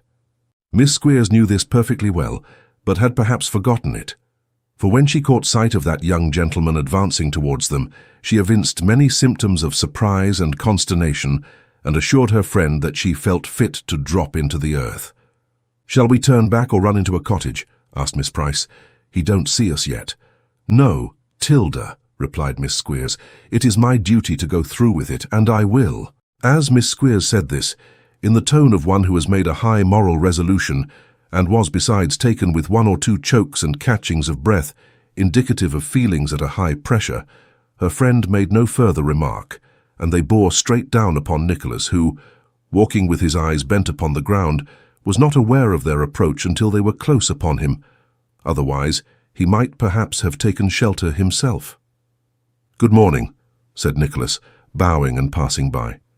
"He is going," murmured Miss Squeers. "I shall choke, Tilda." "Come back, Mr. Nickleby, do," cried Miss Price, affecting alarm at her friend's threat, but really actuated by a malicious wish to hear what Nicholas would say. "Come back, Mr. Nickleby."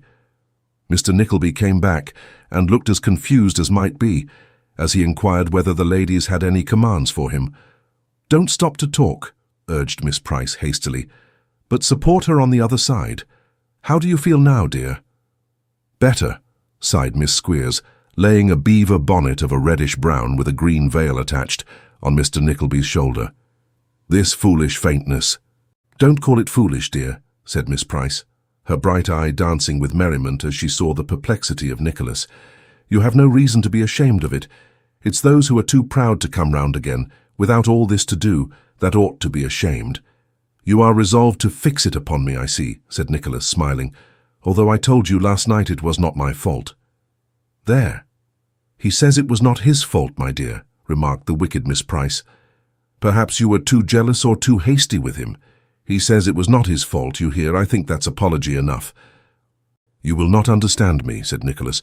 "Pray dispense with this jesting, for I have no time and really no inclination to be the subject or promoter of mirth just now." "What do you mean?" asked Miss Price, affecting amazement. "Don't ask him, Tilda," cried Miss Squeers. "I forgive him." "Dear me," said Nicholas, as the brown bonnet went down on his shoulder again. "This is more serious than I supposed. Allow me. Will you have the goodness to hear me speak?"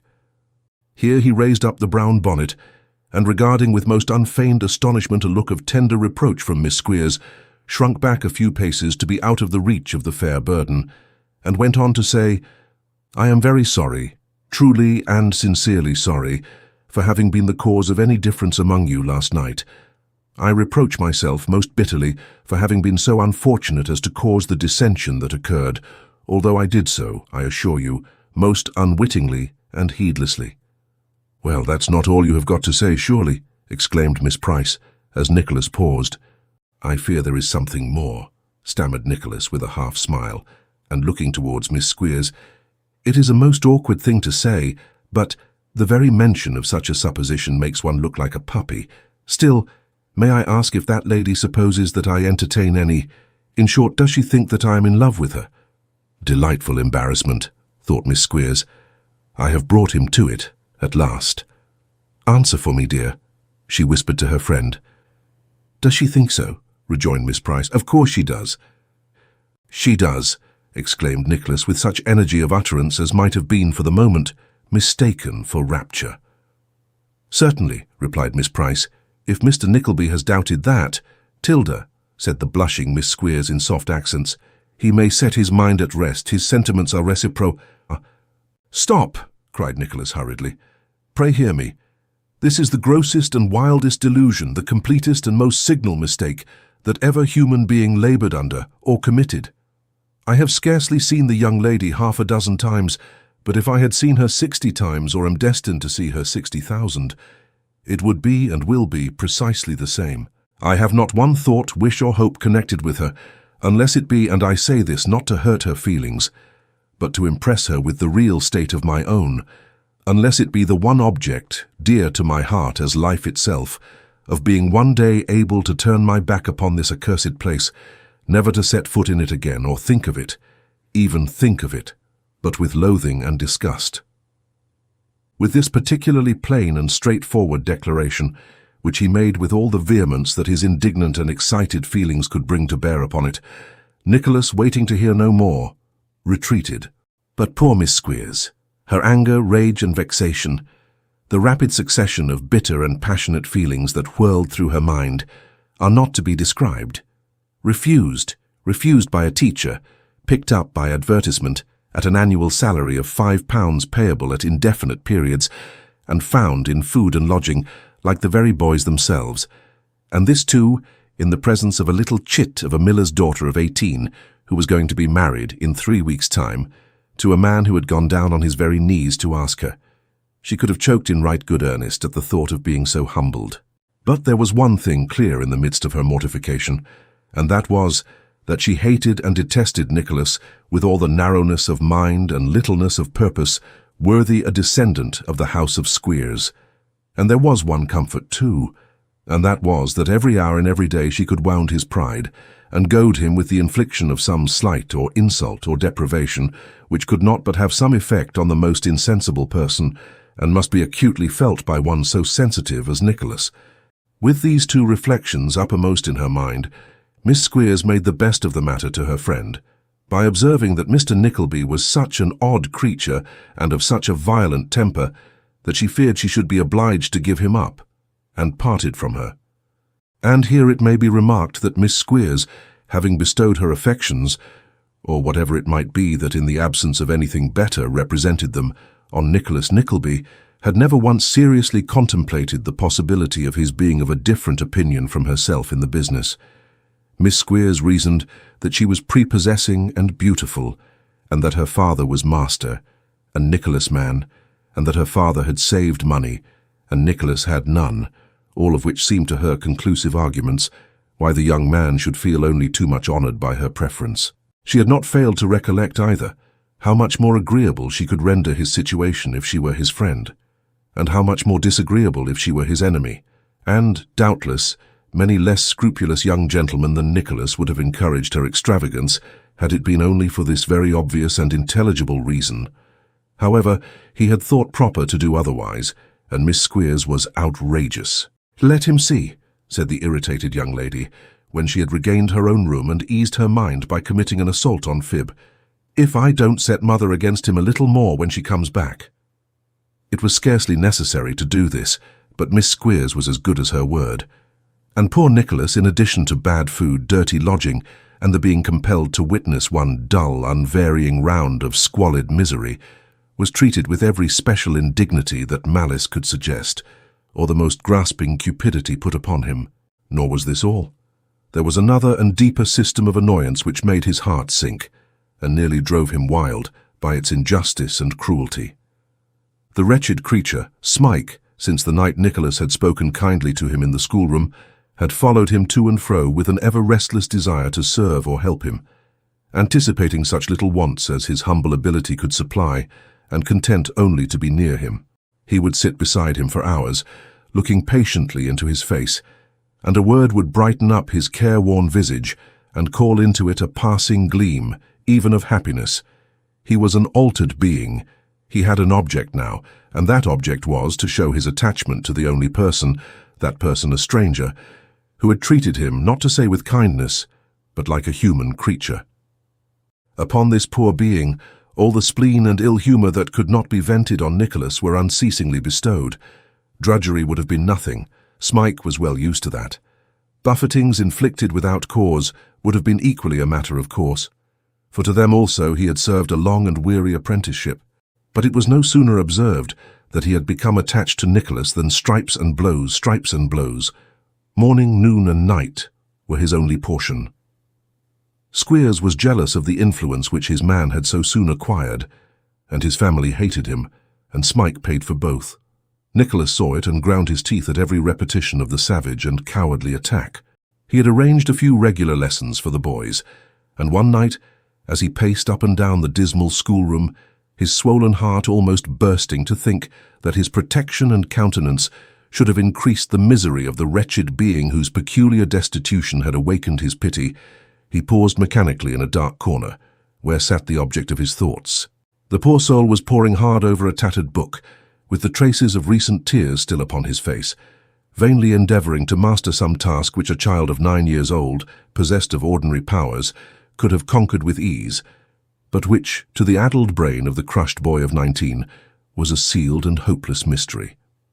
Yet there he sat, patiently conning the page again and again, stimulated by no boyish ambition, for he was the common jest and scoff even of the uncouth objects that congregated about him, but inspired by the one eager desire to please his solitary friend. Nicholas laid his hand upon his shoulder. "I can't do it," said the dejected creature, looking up with bitter disappointment in every feature. "No, no." "Do not try," replied Nicholas. The boy shook his head, and closing the book with a sigh, looked vacantly round and laid his head upon his arm. He was weeping. "Do not, for God's sake," said Nicholas in an agitated voice. "I cannot bear to see you." "They are more hard with me than ever," sobbed the boy. "I know it," rejoined Nicholas. "They are." "But for you," said the outcast, "I should die. They would kill me, they would. I know they would." "You will do better, poor fellow," replied Nicholas, shaking his head mournfully. "When I am gone."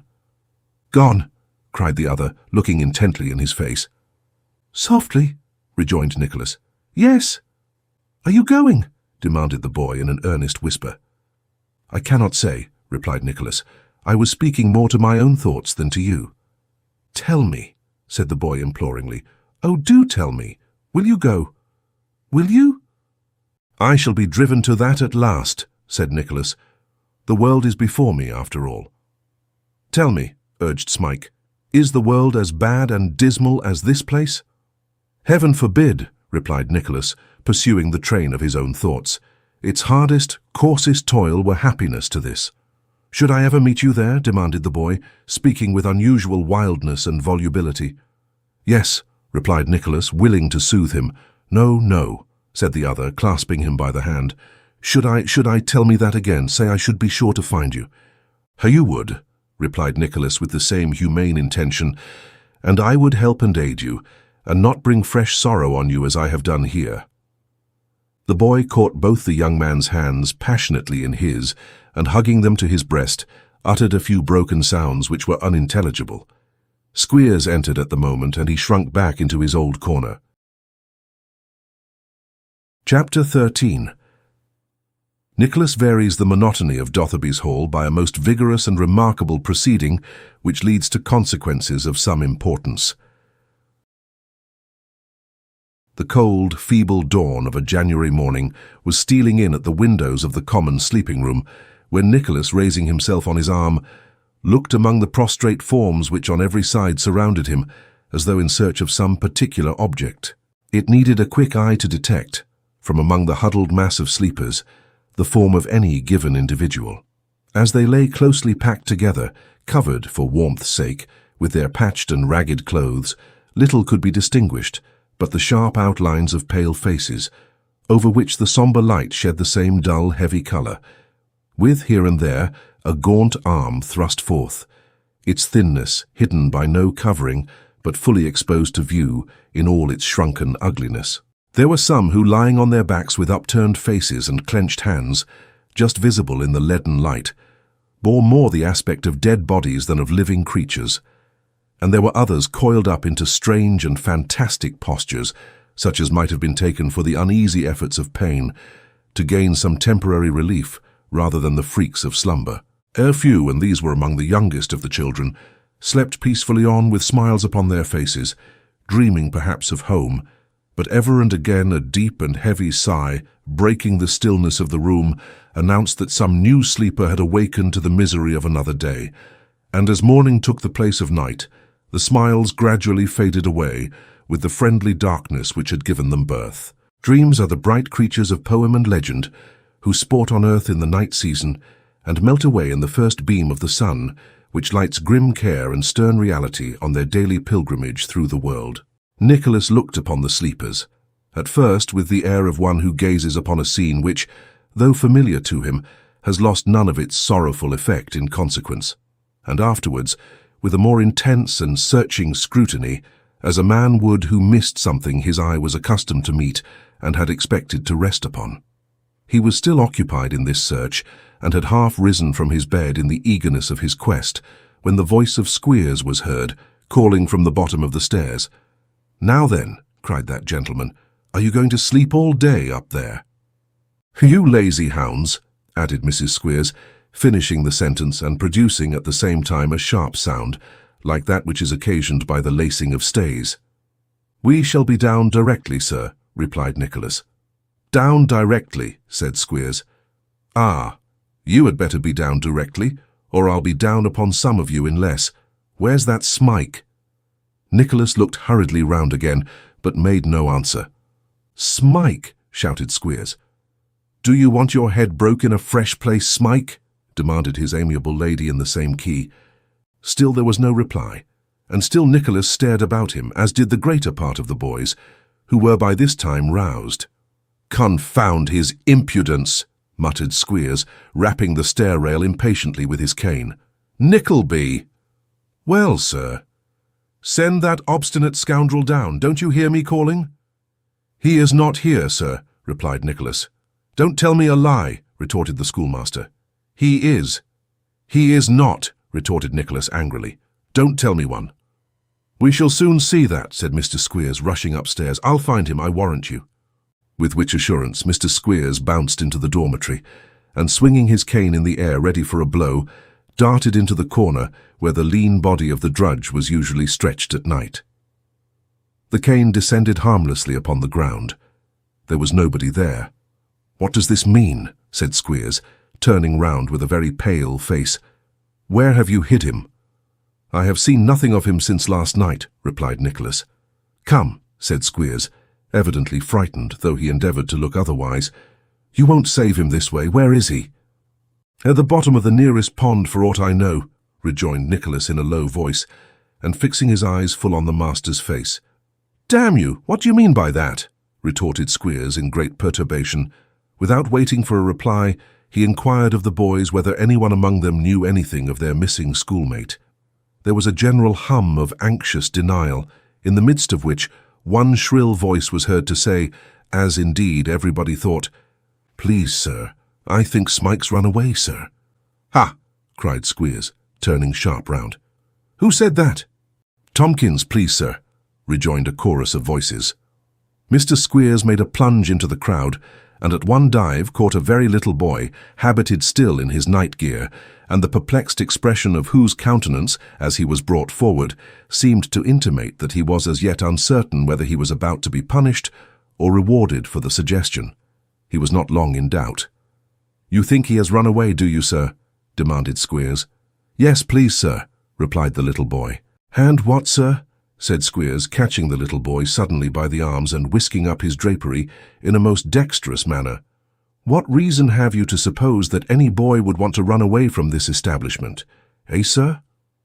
The child raised a dismal cry by way of answer, and Mr. Squeers, throwing himself into the most favourable attitude for exercising his strength, beat him until the little urchin in his writhings actually rolled out of his hands, when he mercifully allowed him to roll away as he best could. "There," said Squeers. "Now if any other boy thinks Smike has run away, I shall be glad to have a talk with him."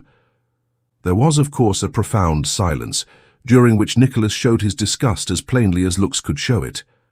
"Well, Nickleby," said Squeers, eyeing him maliciously, "you think he has run away, I suppose?" "I think it extremely likely," replied Nicholas, in a quiet manner. "Oh, you do you?" sneered Squeers. "Maybe you know he has." "I know nothing of the kind."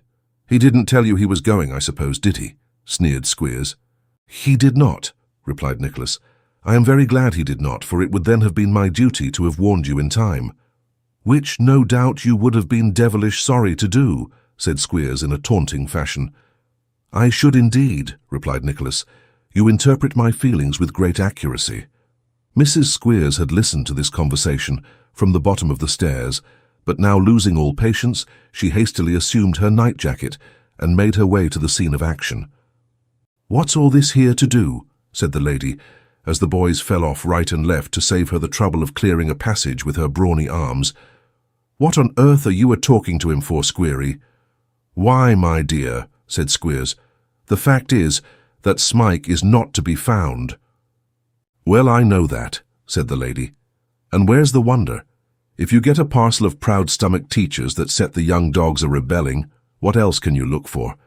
Now, young man, you just have the kindness to take yourself off to the schoolroom, and take the boys off with you.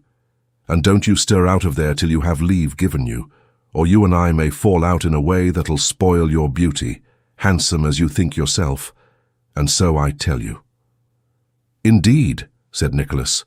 "Yes, and indeed again, Mr. Jackanapes," said the excited lady. "And I wouldn't keep such as you in the house another hour if I had my way." "Nor would you if I had mine," replied Nicholas. "Now, boys." "Ah, now, boys," said Mrs. Squeers, mimicking as nearly as she could the voice and manner of the usher. "Follow your leader, boys, and take pattern by Smike if you dare. See what he'll get for himself when he is brought back. And mind, I tell you that you shall have as bad and twice as bad if you so much as open your mouths about him." "If I catch him," said Squeers, "I'll only stop short of flaying him alive, I give you notice, boys." "If you catch him," retorted Mrs. Squeers contemptuously, "you are sure to. You can't help it, if you go the right way to work. Come, away with you." With these words Mrs. Squeers dismissed the boys, and after a little light skirmishing with those in the rear who were pressing forward to get out of the way, but were detained for a few moments by the throng in front, succeeded in clearing the room when she confronted her spouse alone. "He is off," said Mrs. Squeers. "The cowhouse and stable are locked up, so he can't be there. And he's not downstairs anywhere, for the girl has looked. He must have gone York way, and by a public road too." "Why must he?" inquired Squeers. "Stupid," said Mrs. Squeers angrily.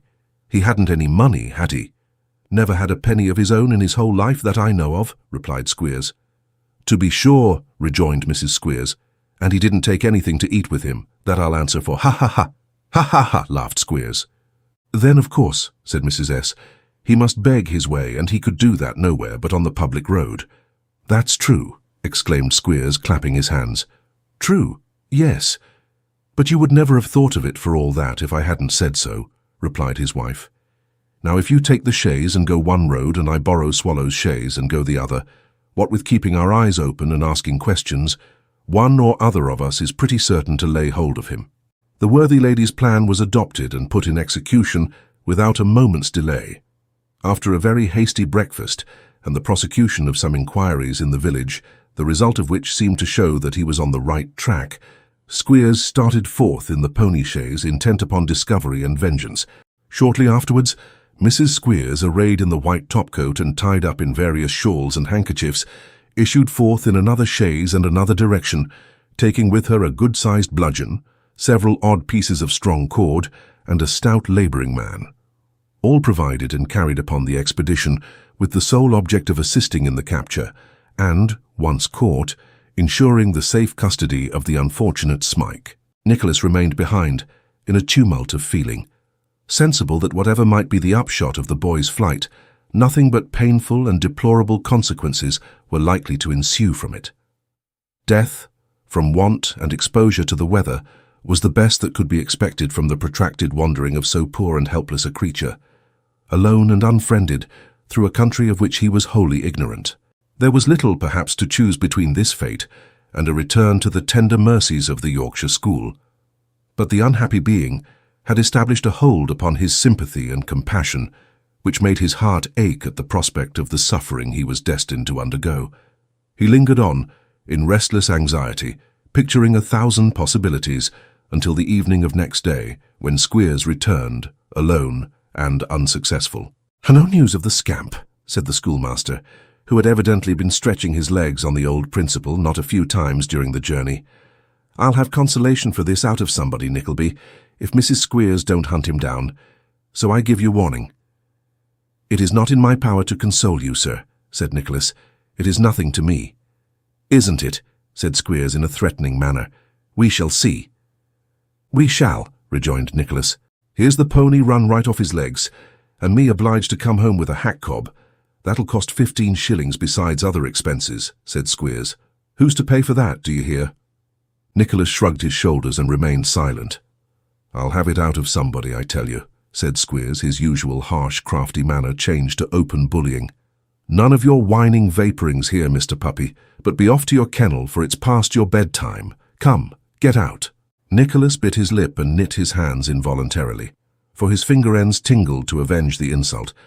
But remembering that the man was drunk, and that it could come to little but a noisy brawl, he contented himself with darting a contemptuous look at the tyrant, and walked as majestically as he could upstairs. Not a little nettled, however, to observe that Miss Squeers and Master Squeers and the servant girl were enjoying the scene from a snug corner, the two former indulging in many edifying remarks about the presumption of poor upstarts, which occasioned a vast deal of laughter, in which even the most miserable of all miserable servant girls joined, while Nicholas, stung to the quick, drew over his head such bedclothes as he had, and sternly resolved that the outstanding account between himself and Mr. Squeers should be settled rather more speedily than the latter anticipated.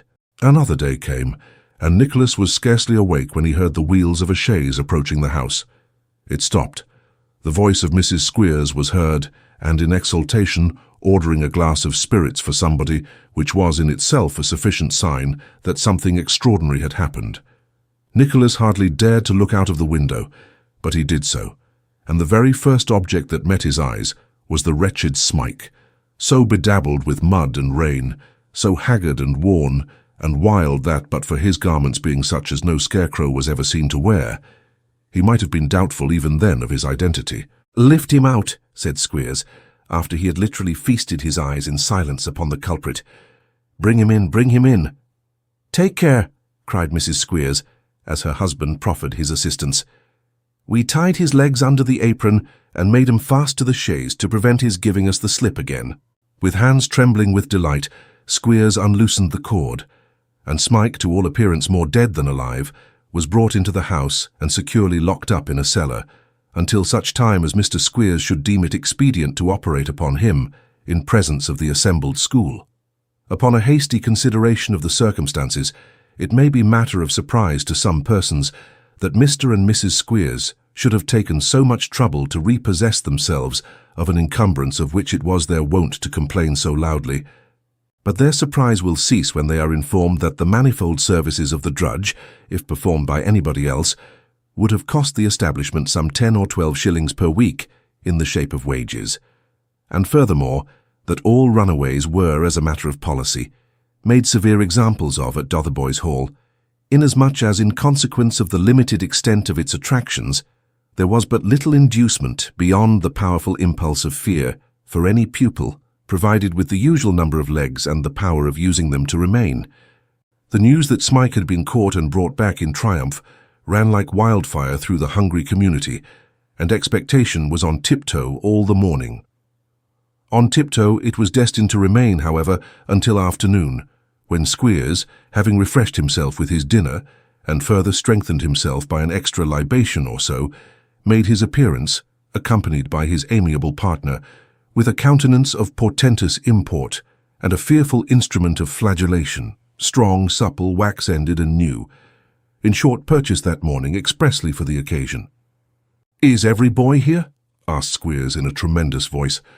Every boy was there, but every boy was afraid to speak, so Squeers glared along the lines to assure himself, and every eye drooped and every head cowered down as he did so.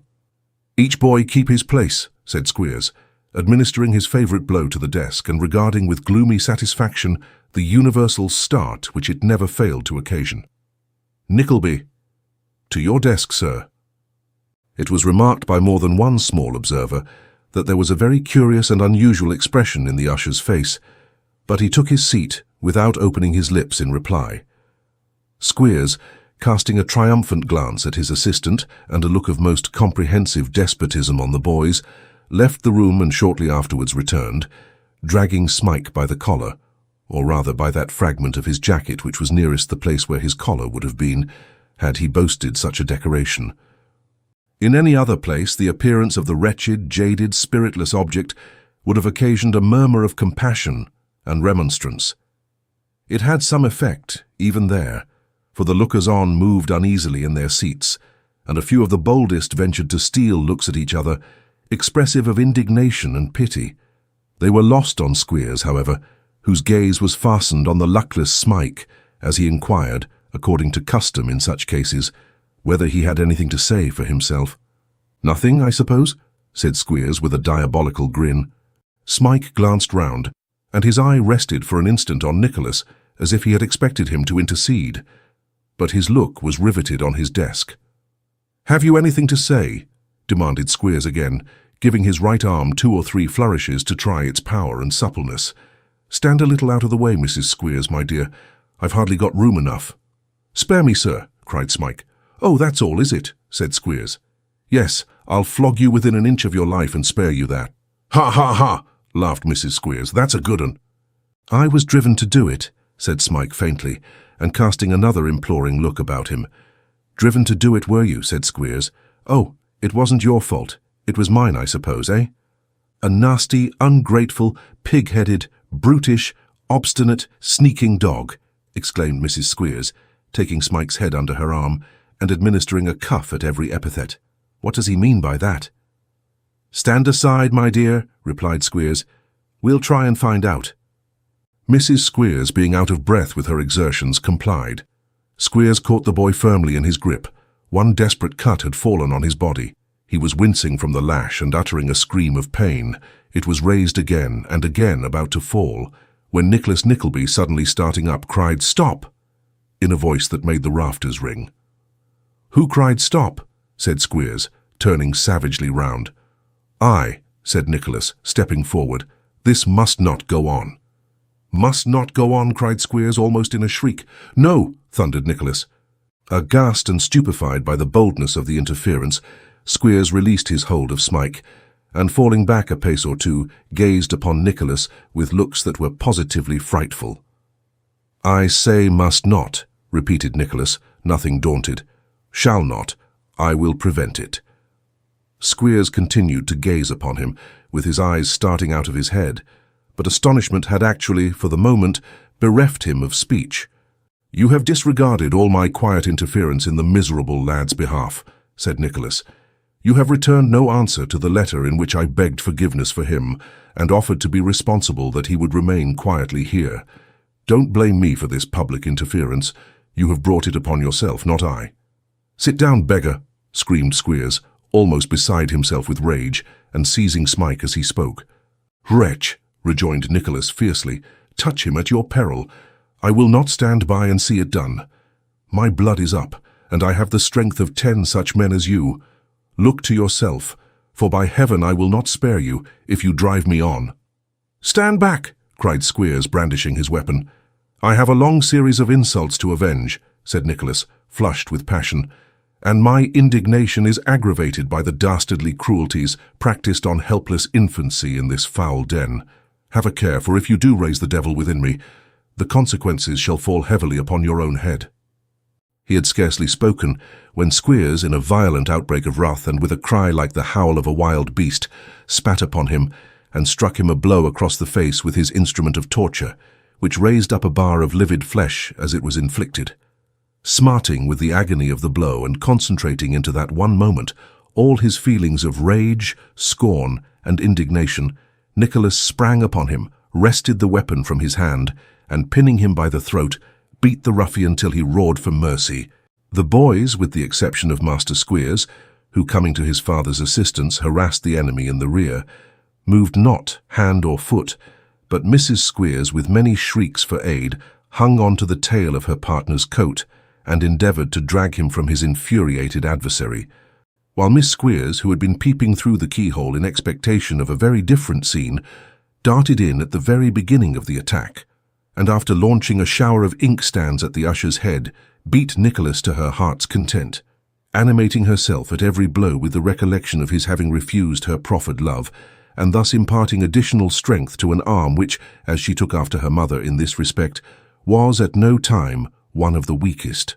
Nicholas, in the full torrent of his violence, felt the blows no more than if they had been dealt with feathers, but becoming tired of the noise and uproar, and feeling that his arm grew weak besides, he threw all his remaining strength into 6 finishing cuts, and flung Squeers from him with all the force he could muster. The violence of his fall precipitated Mrs. Squeers completely over an adjacent form, and Squeers, striking his head against it in his descent, lay at his full length on the ground, stunned and motionless. Having brought affairs to this happy termination, and ascertained to his thorough satisfaction that Squeers was only stunned and not dead, upon which point he had had some unpleasant doubts at first, Nicholas left his family to restore him, and retired to consider what course he had better adopt. He looked anxiously round for Smike as he left the room, but he was nowhere to be seen. After a brief consideration, he packed up a few clothes in a small leathern valise, and finding that nobody offered to oppose his progress, marched boldly out by the front door, and shortly afterwards struck into the road which led to Greta Bridge.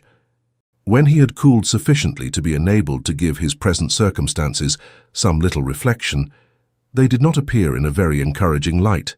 He had only 4 shillings and a few pence in his pocket, and was something more than 250 miles from London, whither he resolved to direct his steps, that he might ascertain, among other things, what account of the morning's proceedings Mr. Squeers transmitted to his most affectionate uncle. Lifting up his eyes as he arrived at the conclusion that there was no remedy for this unfortunate state of things, he beheld a horseman coming towards him, whom, on nearer approach, he discovered, to his infinite chagrin, to be no other than Mr. John Browdie, who, clad in cords and leather leggings, was urging his animal forward by means of a thick ash stick, which seemed to have been recently cut from some stout sapling. "I am in no mood for more noise and riot," thought Nicholas, "and yet do what I will I shall have an altercation with this honest blockhead, and perhaps a blow or two from yonder staff." In truth, there appeared some reason to expect that such a result would follow from the encounter, for John Browdie no sooner saw Nicholas advancing than he reined in his horse by the footpath and waited until such time as he should come up, looking meanwhile very sternly between the horse's ears at Nicholas as he came on at his leisure. "Servant, young gentleman," said John. "Yours," said Nicholas. "Aweel, we have met at last," observed John, making the stirrup ring under a smart touch of the ash stick. "Yes," replied Nicholas, hesitating. "Come," he said frankly after a moment's pause, "we parted on no very good terms the last time we met. It was my fault, I believe, but I had no intention of offending you and no idea that I was doing so. I was very sorry for it afterwards. Will you shake hands?" "Shake hands!" cried the good-humoured Yorkshireman. "Ah, that I will!" At the same time he bent down from the saddle and gave Nicholas's fist a huge wrench. "But what be the matter with thy feast, man? It be all brocken loike." "It is a cut," said Nicholas, turning scarlet as he spoke, "a blow, but I returned it to the giver, and with good interest too." "Noa, did he though?" exclaimed John Browdie. "Well, Dean, I loiken for thought." "The fact is," said Nicholas, not very well knowing how to make the avowal, "the fact is that I have been ill-treated." "Noa," interposed John Browdie in a tone of compassion, for he was a giant in strength and stature, and Nicholas, very likely in his eyes, seemed a mere dwarf. "Dean't say thought." "Yes, I have," replied Nicholas, "by that man Squeers, and I have beaten him soundly, and am leaving this place in consequence." "What?" cried John Browdie, with such an ecstatic shout that the horse quite shied at it. "Beaten the schoolmeester! Ho, ho, ho! Beaten the schoolmeester! Who ever heard of the loike of that new? Give us thee hand again, youngster! Beaten the schoolmeester! Dang it, I love thee for't!"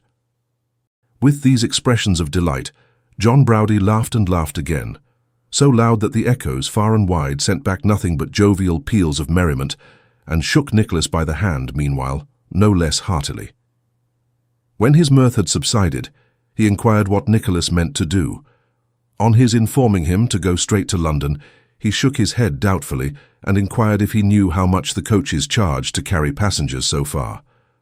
"No, I do not," said Nicholas, "but it is of no great consequence to me, for I intend walking."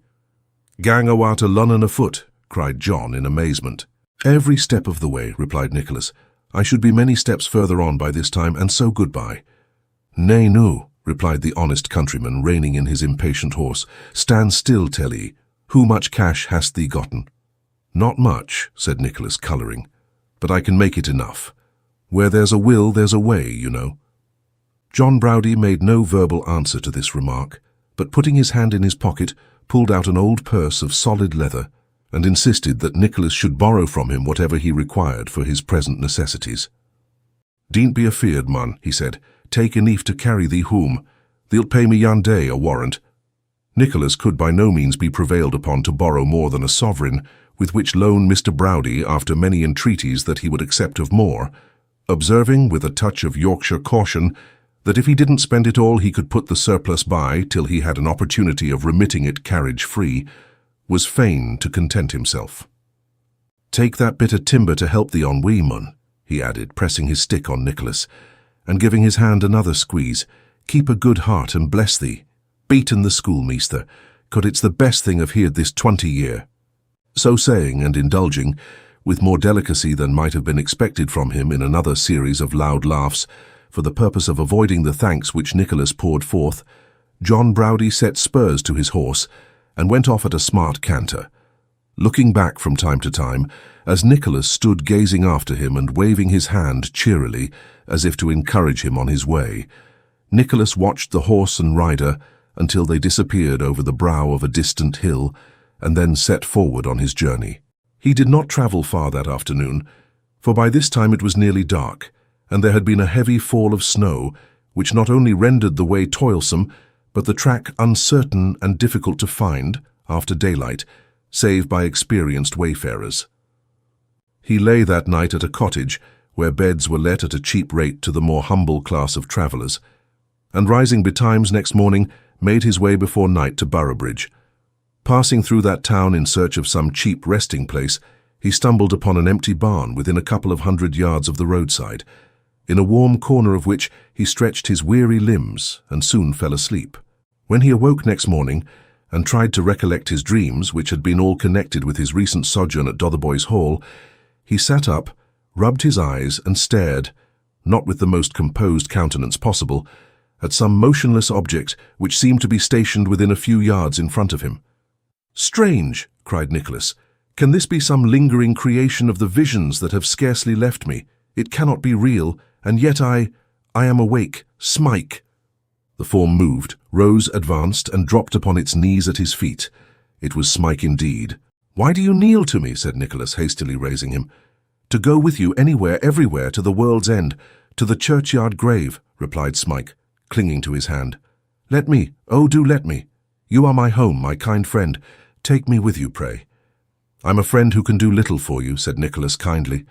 "How came you here?" He had followed him, it seemed, had never lost sight of him all the way, had watched while he slept and when he halted for refreshment, and had feared to appear before, lest he should be sent back. He had not intended to appear now, but Nicholas had awakened more suddenly than he looked for, and he had had no time to conceal himself. "Poor fellow," said Nicholas, "your hard fate denies you any friend but one, and he is nearly as poor and helpless as yourself." May I go with you?" asked Smike timidly. "I will be your faithful, hard-working servant, I will indeed. I want no clothes," added the poor creature, drawing his rags together. "These will do very well. I only want to be near you." "And you shall," cried Nicholas, "and the world shall deal by you as it does by me, till one or both of us shall quit it for a better. Come." With these words, he strapped his burden on his shoulders, and taking his stick in one hand, extended the other to his delighted charge, and so they passed out of the old barn together. Chapter 14. Having the misfortune to treat of none but common people is necessarily of a mean and vulgar character. In that quarter of London in which Golden Square is situated, there is a bygone, faded, tumble-down street with two irregular rows of tall, meagre houses which seem to have stared each other out of countenance years ago. The very chimneys appear to have grown dismal and melancholy, from having had nothing better to look at than the chimneys over the way. Their tops are battered and broken and blackened with smoke, and here and there some taller stack than the rest, inclining heavily to one side and toppling over the roof, seems to meditate taking revenge for half a century's neglect by crushing the inhabitants of the garrets beneath.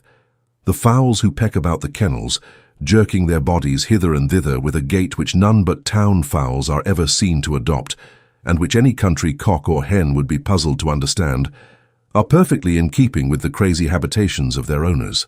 Dingy, ill-plumed, drowsy flutterers, sent, like many of the neighbouring children, to get a livelihood in the streets, they hop from stone to stone in forlorn search of some hidden eatable in the mud, and can scarcely raise a crow among them.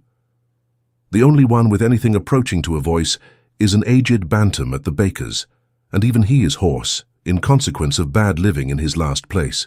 To judge from the size of the houses, they have been at one time tenanted by persons of better condition than their present occupants, but they are now let off by the week in floors or rooms, and every door has almost as many plates or bell handles as there are apartments within. The windows are, for the same reason, sufficiently diversified in appearance, being ornamented with every variety of common blind and curtain that can easily be imagined, while every doorway is blocked up and rendered nearly impassable by a motley collection of children and porter-pots of all sizes, from the baby in arms and the half-pint pot to the full-grown girl and half-gallon can. In the parlour of one of these houses, which was perhaps a thought dirtier than any of its neighbours, which exhibited more bell-handles, children, and porter-pots, and caught in all its freshness the first gust of the thick black smoke that poured forth night and day from a large brewery hard by, hung a bill announcing that there was yet one room to let within its walls, though on what story the vacant room could be, regard being had to the outward tokens of many lodgers which the whole front displayed. From the mangle in the kitchen window to the flower-pots on the parapet, it would have been beyond the power of a calculating boy to discover. The common stairs of this mansion were bare and carpetless, but a curious visitor who had to climb his way to the top might have observed that there were not wanting indications of the progressive poverty of the inmates, although their rooms were shut. Thus the first-floor lodgers, being flush of furniture, kept an old mahogany table, real mahogany, on the landing-place outside, which was only taken in when occasion required. On the second story, the spare furniture dwindled down to a couple of old deal chairs, of which one, belonging to the back room, was shorn of a leg and bottomless. The story above boasted no greater excess than a worm-eaten wash-tub, and the garret landing-place displayed no costlier articles than two crippled pitchers and some broken blacking bottles. It was on this garret landing-place that a hard-featured, square-faced man, elderly and shabby, stopped to unlock the door of the front attic, into which, having surmounted the task of turning the rusty key in its still more rusty wards, he walked with the air of legal owner. This person wore a wig of short, coarse red hair, which he took off with his hat and hung upon a nail. Having adopted in its place a dirty cotton nightcap and groped about in the dark till he found a remnant of candle, he knocked at the partition which divided the two garrets and inquired in a loud voice whether Mr. Noggs had a light. The sounds that came back were stifled by the lath and plaster, and it seemed moreover as though the speaker had uttered them from the interior of a mug or other drinking vessel, but they were in the voice of Newman, and conveyed a reply in the affirmative. "A nasty night, Mr. Noggs," said the man in the nightcap, stepping in to light his candle. "Does it rain?" asked Newman. "Does it?" replied the other pettishly. "I am wet through." "It doesn't take much to wet you and me through, Mr. Crowle," said Newman, laying his hand upon the lapel of his threadbare coat. "Well, and that makes it the more vexatious," observed Mr. Crowle in the same pettish tone. Uttering a low, querulous growl, the speaker, whose harsh countenance was the very epitome of selfishness, raked the scanty fire nearly out of the grate, and, emptying the glass which Noggs had pushed towards him, inquired where he kept his coals. Newman Noggs pointed to the bottom of a cupboard, and Mr. Crowle, seizing the shovel, threw on half the stock, which Noggs very deliberately took off again without saying a word. "You have not turned saving at this time of day, I hope," said Crowle.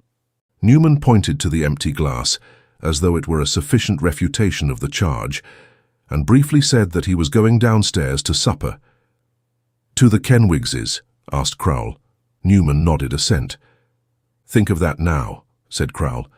"If I didn't, thinking that you were certain not to go because you said you wouldn't, tell Kenwigs I couldn't come, and make up my mind to spend the evening with you." "I was obliged to go," said Newman. "They would have me." "Well, but what's to become of me?" urged the selfish man who never thought of anybody else.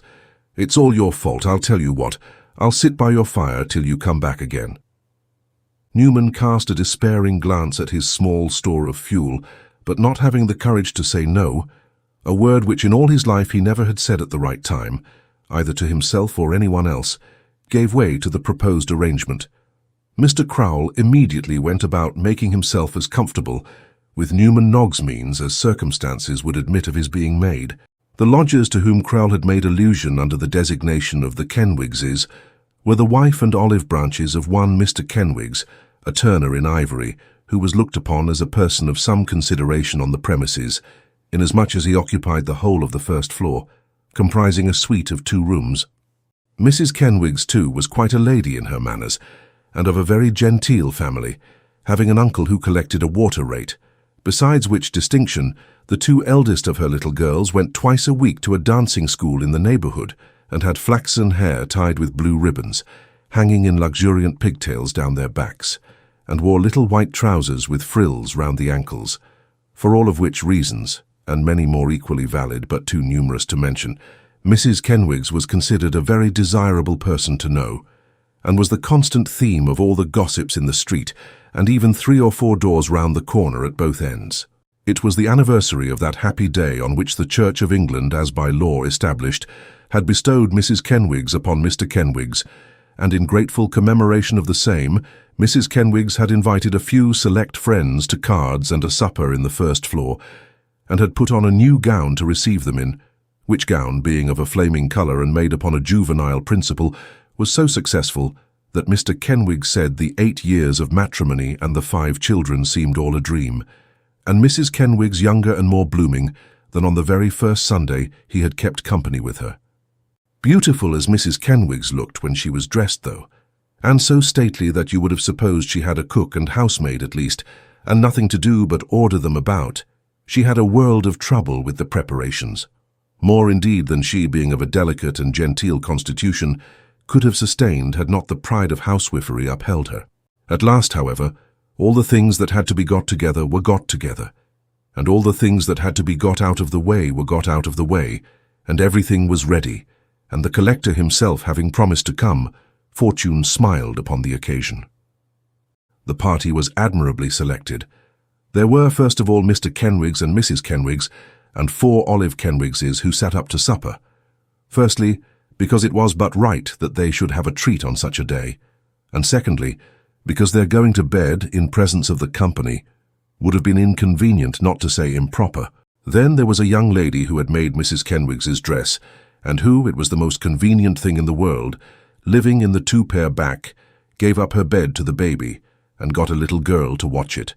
Then, to match this young lady, was a young man, who had known Mr. Kenwigs when he was a bachelor, and was much esteemed by the ladies as bearing the reputation of a rake. To these were added a newly married couple, who had visited Mr. and Mrs. Kenwigs in their courtship, and a sister of Mrs. Kenwigs's, who was quite a beauty, besides whom there was another young man, supposed to entertain honourable designs upon the lady last mentioned, and Mr. Noggs, who was a genteel person to ask, because he had been a gentleman once. There were also an elderly lady from the back parlour, and one more young lady who, next to the collector, perhaps was the great lion of the party, being the daughter of a theatrical fireman who went on in the pantomime and had the greatest turn for the stage that was ever known, being able to sing and recite in a manner that brought the tears into Mrs. Kenwigs's eyes. There was only one drawback upon the pleasure of seeing such friends, and that was that the lady in the back parlour, who was very fat and turned of 60, came in a low book muslin dress and short kid gloves, which so exasperated Mrs. Kenwigs that lady assured her visitors in private that if it hadn't happened that the supper was cooking at the back parlour grate at that moment, she certainly would have requested its representative to withdraw.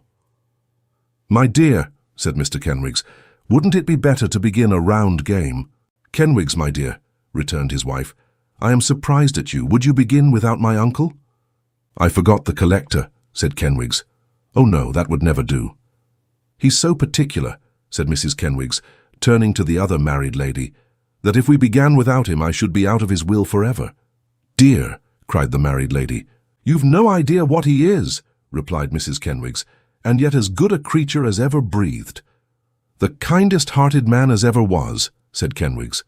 "It goes to his heart, I believe, to be forced to cut the water off when the people don't pay," observed the bachelor friend, intending a joke. "George," said Mr. Kenwigs solemnly, "none of that, if you please." "It was only my joke," said the friend, abashed. "George," rejoined Mr. Kenwigs, "a joke is a very good thing, a very good thing. But when that joke is made at the expense of Mrs. Kenwigs's feelings, I set my face against it. A man in public life expects to be sneered at. It is the fault of his elevated situation and not of himself. Mrs. Kenwigs's relation is a public man, and that he knows, George, and that he can bear. But putting Mrs. Kenwigs out of the question, if I could put Mrs. Kenwigs out of the question on such an occasion as this, I have the honour to be connected with the collector by marriage, and I cannot allow these remarks in my—" Mr. Kenwigs was going to say house, but he rounded the sentence with apartments at the conclusion of these observations, which drew forth evidences of acute feeling from Mrs. Kenwigs, and had the intended effect of impressing the company with a deep sense of the collector's dignity. A ring was heard at the bell. "That's him," whispered Mr. Kenwigs, greatly excited. "Morlena, my dear, run down and let your uncle in, and kiss him directly you get the door open. Let's be talking." Adopting Mr. Kenwigs's suggestion, the company spoke very loudly. To look easy and unembarrassed, and almost as soon as they had begun to do so, a short old gentleman in drabs and gaiters, with a face that might have been carved out of lignum vitae, for anything that appeared to the contrary, was led playfully in by Miss Morlena Kenwigs, regarding whose uncommon Christian name it may be, here remarked that it had been invented and composed by Mrs. Kenwigs previous to her first lying in, for the special distinction of her eldest child in case it should prove a daughter. "Oh, uncle, I am so glad to see you," said Mrs. Kenwigs, kissing the collector affectionately on both cheeks. "So glad." "Many happy returns of the day, my dear," replied the collector, returning the compliment. Now this was an interesting thing. Here was a collector of water rates without his book, without his pen and ink, without his double knock, without his intimidation, kissing, actually kissing, an agreeable female, and leaving taxes, summonses, notices that he had called, or announcements that he would never call again for 2 quarters due, wholly out of the question. It was pleasant to see how the company looked on, quite absorbed in the sight, and to behold the nods and winks with which they expressed their gratification at finding so much humanity in a tax-gatherer. "Where will you sit, uncle?" said Mrs. Kenwigs in the full glow of family pride, which the appearance of her distinguished relation occasioned. "Anywheres, my dear," said the collector. "I am not particular." Not particular? What a meek collector! If he had been an author who knew his place, he couldn't have been more humble. "Mr. Lillyvick," said Kenwigs, addressing the collector, "some friends here, sir, are very anxious for the honour of—" "Thank you, Mr. and Mrs. Cutler, Mr. Lillyvick." "Proud to know you, sir," said Mr. Cutler. "I've heard of you very often." These were not mere words of ceremony, for Mr. Cutler, having kept house in Mr. Lillyvick's parish, had heard of him very often indeed. His attention in calling had been quite extraordinary. "George, you know, I think, Mr. Lillyvick," said Kenwigs. "Lady from downstairs, Mr. Lillyvick, Mr. Snooks, Mr. Lillyvick, Miss Green, Mr. Lillyvick, Mr. Lillyvick, Miss Pitauka of the Theatre Royal, Drury Lane. Very glad to make 2 public characters acquainted. Mrs. Kenwigs, my dear, will you sort the counters?" Mrs. Kenwigs, with the assistance of Newman Noggs, who, as he performed sundry little acts of kindness for the children at all times and seasons, was humoured in his request to be taken no notice of, and was merely spoken about in a whisper as the decayed gentleman did as he was desired, and the greater part of the guests sat down to speculation, while Newman himself, Mrs. Kenwigs, and Miss Petowker of the Theatre Royal Drury Lane looked after the supper table.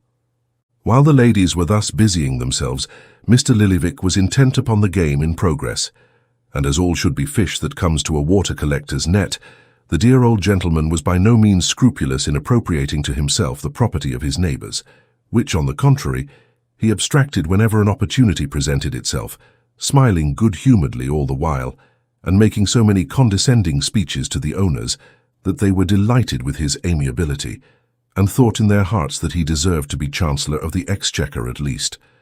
After a great deal of trouble, and the administration of many slaps on the head to the infant Kenwigses, whereof 2 of the most rebellious were summarily banished, the cloth was laid with much elegance, and a pair of boiled fowls, a large piece of pork, apple pie, potatoes, and greens were served, at sight of which the worthy Mr. Lillyvick vented a great many witticisms, and plucked up amazingly, to the immense delight and satisfaction of the whole body of admirers.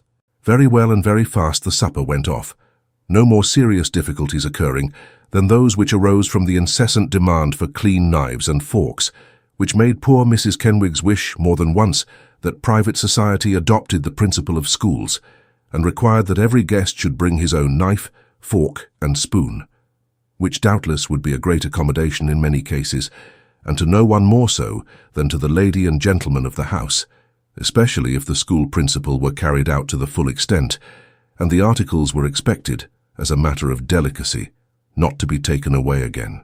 Everybody having eaten everything, the table was cleared in a most alarming hurry and with great noise, and the spirits, whereat the eyes of Newman Noggs glistened, being arranged in order, with water both hot and cold, the party composed themselves for conviviality, Mr. Lillyvick being stationed in a large armchair by the fireside, and the 4 little Kenwigses disposed on a small form in front of the company, with their flaxen tails towards them and their faces to the fire. An arrangement which was no sooner perfected than Mrs. Kenwigs was overpowered by the feelings of a mother, and fell upon the left shoulder of Mr. Kenwigs dissolved in tears. "They are so beautiful," said Mrs. Kenwigs, sobbing. "Oh dear," said all the ladies, "so they are. It's very natural you should feel proud of that, but don't give way, don't." "I can not help it, and it don't signify," sobbed Mrs. Kenwigs. "Oh, they're too beautiful to live, much too beautiful." On hearing this alarming presentiment of their being doomed to an early death in the flower of their infancy, all 4 little girls raised a hideous cry, and burying their heads in their mother's lap simultaneously, screamed until the 8 flaxen tails vibrated again, Mrs. Kenwigs, meanwhile, clasping them alternately to her bosom, with attitudes expressive of distraction, which Miss Petowker herself might have copied. At length, the anxious mother permitted herself to be soothed into a more tranquil state, and the little Kenwigses, being also composed, were distributed among the company, to prevent the possibility of Mrs. Kenwigs being again overcome by the blaze of their combined beauty. This done, the ladies and gentlemen united in prophesying that they would live for many, many years, and that there was no occasion at all for Mrs. Kenwigs to distress herself, which, in good truth, there did not appear to be, the loveliness of the children by no means justifying her apprehensions. "This day 8 year," said Mr. Kenwigs after a pause. "Dear me, ah!" This reflection was echoed by all present, who said "ah" first and "dear me" afterwards. "I was younger then," tittered Mrs. Kenwigs. "No," said the collector. "Certainly not," added everybody. "I remember my niece," said Mr. Lillyvick, surveying his audience with a grave air. "I remember her, on that very afternoon, when she first acknowledged to her mother a partiality for Kenwigs. 'Mother,' she says, 'I love him.' 'Adore him,' I said. 'Uncle,' interposed Mrs. Kenwigs. 'Love him, I think, my dear,' said the collector firmly. 'Perhaps you are right, uncle,' replied Mrs. Kenwigs submissively. 'I thought it was adore.' 'Love, my dear,' retorted Mr. Lillyvick. 'Mother,' she says, 'I love him.' 'What do I hear?' cries her mother, and instantly falls into strong convulsions. A general exclamation of astonishment burst from the company. "Into strong convulsions," repeated Mr. Lillyvick, regarding them with a rigid look. "Kenwigs will excuse my saying, in the presence of friends, that there was a very great objection to him, on the ground that he was beneath the family, and would disgrace it. You remember, Kenwigs?"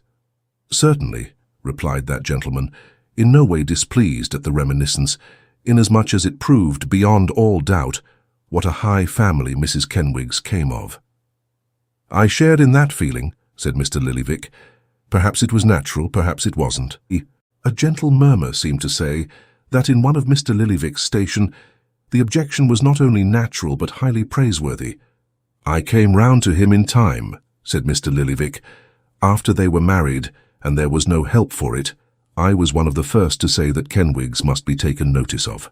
The family did take notice of him in consequence and on my representation, and I am bound to say, and proud to say, that I have always found him a very honest, well-behaved, upright, respectable sort of man. Kenwigs, shake hands." "I am proud to do it, sir," said Mr. Kenwigs. "So am I, Kenwigs," rejoined Mr. Lillyvick. "A very happy life I have led with your niece, sir," said Kenwigs. "It would have been your own fault if you had not, sir," remarked Mr. Lillyvick. "Morlena Kenwigs," cried her mother at this crisis, much affected, "kiss your dear uncle."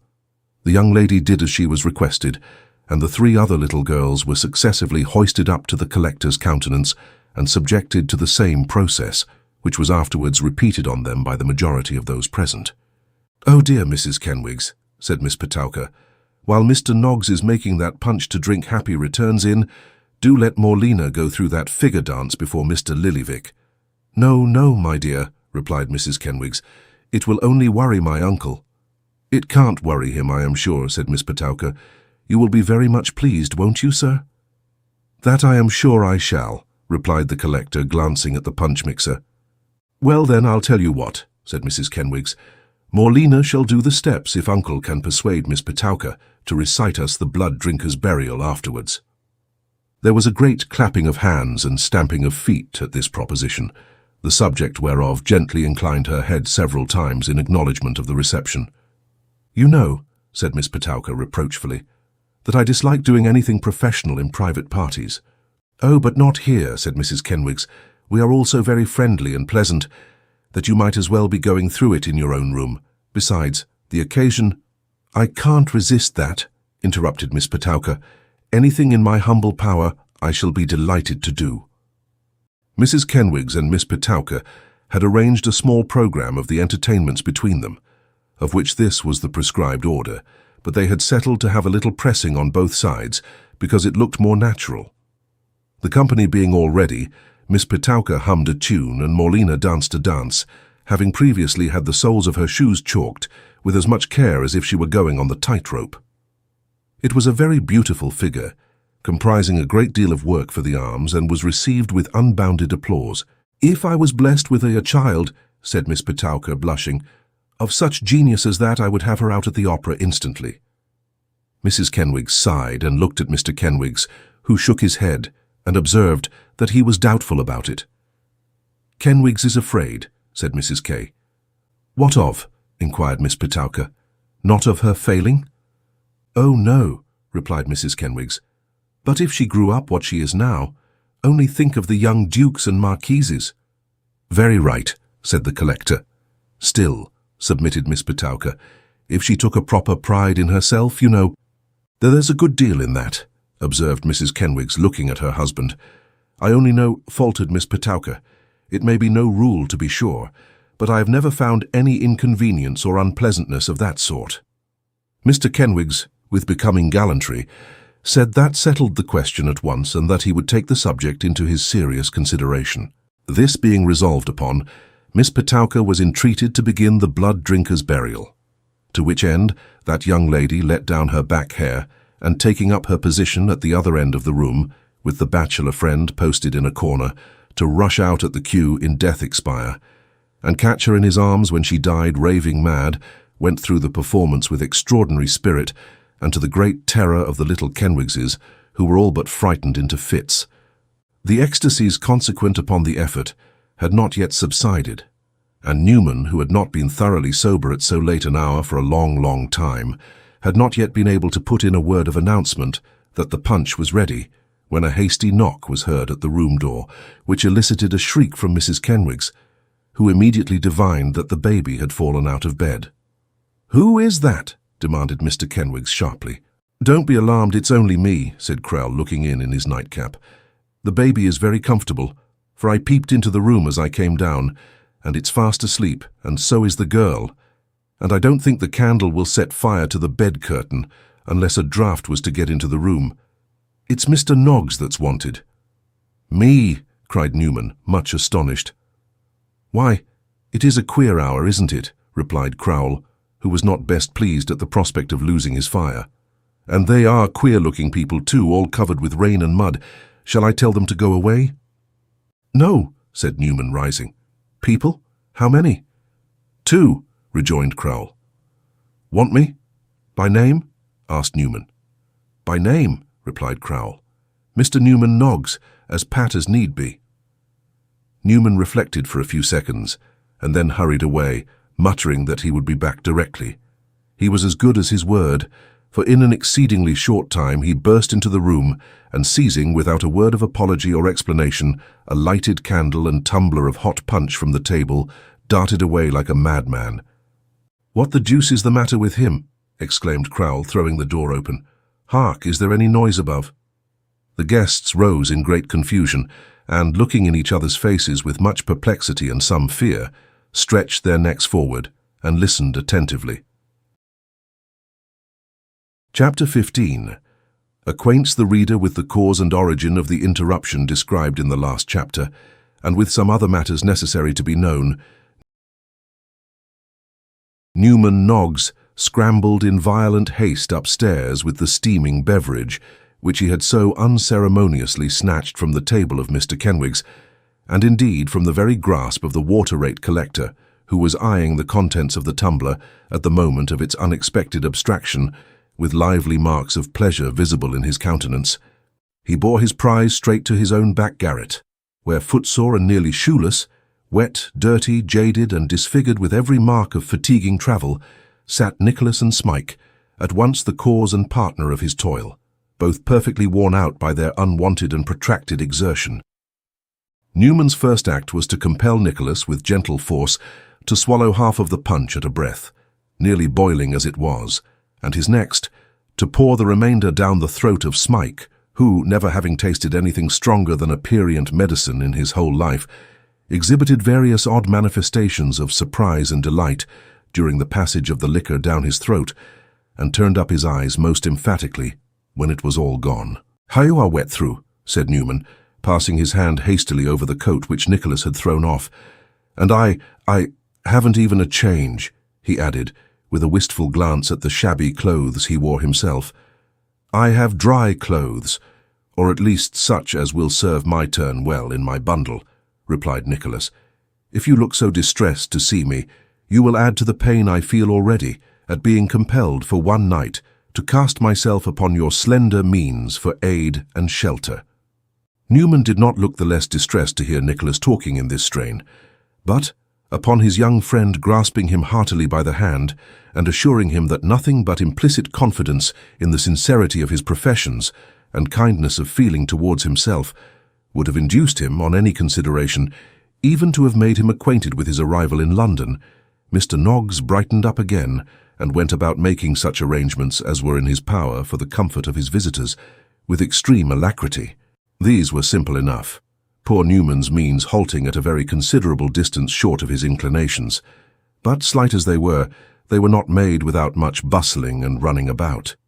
As Nicholas had husbanded his scanty stock of money so well that it was not yet quite expended, a supper of bread and cheese with some cold beef from the cook's shop was soon placed upon the table, and these viands being flanked by a bottle of spirits and a pot of porter, there was no ground for apprehension on the score of hunger or thirst, at all events. Such preparations as Newman had it in his power to make for the accommodation of his guests during the night occupied no very great time in completing, and as he had insisted, as an express preliminary, that Nicholas should change his clothes, and that Smike should invest himself in his solitary coat, which no entreaties would dissuade him from stripping off for the purpose. The travellers partook of their frugal fare, with more satisfaction than one of them at least had derived from many a better meal. They then drew near the fire, which Newman Noggs had made up as well as he could, after the inroads of Crowle upon the fuel, and Nicholas, who had hitherto been restrained by the extreme anxiety of his friend that he should refresh himself after his journey, now pressed him with earnest questions concerning his mother and sister. "Well," replied Newman, with his accustomed taciturnity, "both well." "They are living in the city still?" inquired Nicholas. "They are," said Newman. "And my sister," added Nicholas, "is she still engaged in the business which she wrote to tell me she thought she should like so much?" Newman opened his eyes rather wider than usual, but merely replied by a gasp, which, according to the action of the head that accompanied it, was interpreted by his friends as meaning yes or no. In the present instance, the pantomime consisted of a nod and not a shake, so Nicholas took the answer as a favourable one. "Now listen to me," said Nicholas, laying his hand on Newman's shoulder. "Before I would make an effort to see them, I deemed it expedient to come to you, lest by gratifying my own selfish desire I should inflict an injury upon them which I can never repair. What has my uncle heard from Yorkshire?" Newman opened and shut his mouth several times, as though he were trying his utmost to speak, but could make nothing of it, and finally fixed his eyes on Nicholas with a grim and ghastly stare. "What has he heard?" urged Nicholas, colouring. "You see that I am prepared to hear the very worst that malice can have suggested. Why should you conceal it from me? I must know it sooner or later, and what purpose can be gained by trifling with the matter for a few minutes, when half the time would put me in possession of all that has occurred? Tell me at once, pray." "Tomorrow morning," said Newman. "Hear it tomorrow." "What purpose would that answer?" urged Nicholas. "You would sleep the better," replied Newman. "I should sleep the worse," answered Nicholas impatiently. "Sleep, exhausted as I am, and standing in no common need of rest, I cannot hope to close my eyes all night, unless you tell me everything." "And if I should tell you everything," said Newman, hesitating. "Why then you may rouse my indignation or wound my pride," rejoined Nicholas. "But you will not break my rest, for if the scene were acted over again, I could take no other part than I have taken, and whatever consequences may accrue to myself from it, I shall never regret doing as I have done, never if I starve or beg in consequence. What is a little poverty or suffering to the disgrace of the basest and most inhuman cowardice? I tell you, if I had stood by, tamely and passively, I should have hated myself and merited the contempt of every man in existence, the black-hearted scoundrel." With this gentle allusion to the absent Mr. Squeers, Nicholas repressed his rising wrath, and relating to Newman exactly what had passed at Dotheboys Hall, entreated him to speak out without more pressing. Thus adjured, Mr. Noggs took from an old trunk a sheet of paper, which appeared to have been scrawled over in great haste, and after sundry extraordinary demonstrations of reluctance, delivered himself in the following terms. "My dear young man, you mustn't give way to... This sort of thing will never do, you know. As to getting on in the world, if you take everybody's part that's ill-treated, damn it, I am proud to hear of it, and would have done it myself." Newman accompanied this very unusual outbreak with a violent blow upon the table, as if in the heat of the moment he had mistaken it for the chest or ribs of Mr. Wackford Squeers, having, by this open declaration of his feelings, quite precluded himself from offering Nicholas any cautious worldly advice, which had been his first intention. Mr. Noggs went straight to the point. "The day before yesterday," said Newman, "your uncle received this letter. I took a hasty copy of it while he was out. Shall I read it?" "If you please," replied Nicholas. Newman Noggs accordingly read as follows. "Dotheboys Hall, Thursday morning. Sir, my pa requests me to write to you, the doctors considering it doubtful whether he will ever recover the use of his legs, which prevents his holding a pen. We are in a state of mind beyond everything, and my pa is one mask of bruises, both blue and green. Likewise 2 forms are steepled in his gore. We were compelled to have him carried down into the kitchen where he now lays. You will judge from this that he has been brought very low. When your nephew that you recommended for a teacher had done this to my pa and jumped upon his body with his feet, and also Langwedge, which I will not pollute my pen with describing, he assaulted my ma with dreadful violence, dashed her to the earth, and drove her back home several inches into her head. A very little more and it must have entered her skull. We have a medical certificate that if it had, the tortoiseshell would have affected the brain. Me and my brother were then the victims of his fury, since which we have suffered very much, which leads us to the arrowing belief that we have received some injury in our insides, especially as no marks of violence are visible externally. I am screaming out loud all the time I write, and so is my brother, which takes off my attention rather, and I hope will excuse mistakes. The monster, having satiated his thirst for blood, ran away, taking with him a boy of desperate character, that he had excited to rebellion, and a garnet ring belonging to my ma, and not having been apprehended by the constables, is supposed to have been took up by some stagecoach. My pa begs that if he comes to you the ring may be returned, and that you will let the thief and assassin go, as if we prosecuted him he would only be transported, and if he is let go he is sure to be hung before long, which will save us trouble and be much more satisfactory. Hoping to hear from you when convenient. I remain yours and cetera Fanny Squeers. P.S. I pity his ignorance and despise him. A profound silence succeeded to the reading of this choice epistle, during which Newman Noggs, as he folded it up, gazed with a kind of grotesque pity at the boy of desperate character therein referred to, who, having no more distinct perception of the matter in hand than that he had been the unfortunate cause of heaping trouble and falsehood upon Nicholas, sat mute and dispirited, with a most woebegone and heart-stricken look. "Mr. Noggs," said Nicholas after a few moments' reflection, "I must go out at once." "Go out!" cried Newman. "Yes," said Nicholas, "to Golden Square. Nobody who knows me would believe this story of the ring, but it may suit the purpose or gratify the hatred of Mr. Ralph Nickleby to feign to attach credence to it. It is due, not to him but to myself, that I should state the truth, and moreover, I have a word or two to exchange with him, which will not keep cool." "They must," said Newman. "They must not indeed," rejoined Nicholas firmly, as he prepared to leave the house. "Hear me speak," said Newman, planting himself before his impetuous young friend. "He is not there. He is away from town. He will not be back for 3 days, and I know that letter will not be answered before he returns." "Are you sure of this?" asked Nicholas, chafing violently and pacing the narrow room with rapid strides. "Quite," rejoined Newman. "He had hardly read it when he was called away. Its contents are known to nobody but himself and us." "Are you certain?" demanded Nicholas precipitately. "Not even to my mother or sister? If I thought that I will go there. I must see them. Which is the way? Where is it?" "Now, be advised by me," said Newman, speaking for the moment in his earnestness like any other man. "Make no effort to see even them till he comes home. I know the man. Do not seem to have been tampering with anybody. When he returns, go straight to him and speak as boldly as you like. Guessing at the real truth, he knows it as well as you or I. Trust him for that." "You mean well to me and should know him better than I can," replied Nicholas after some consideration. "Well, let it be so." Newman, who had stood during the foregoing conversation with his back planted against the door, ready to oppose any egress from the apartment by force if necessary, resumed his seat with much satisfaction, and as the water in the kettle was by this time boiling, made a glassful of spirits and water for Nicholas, and a cracked mugful for the joint accommodation of himself and Smike, of which the two partook in great harmony, while Nicholas, leaning his head upon his hand, remained buried in melancholy meditation.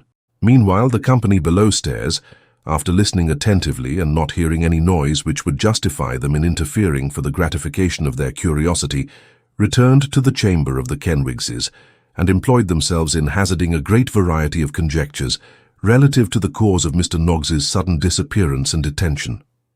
"Law, I'll tell you what," said Mrs. Kenwigs. "Suppose it should be an express sent up to say that his property has all come back again." "Dear me," said Mr. Kenwigs, "it's not impossible. Perhaps in that case we'd better send up and ask if he won't take a little more punch."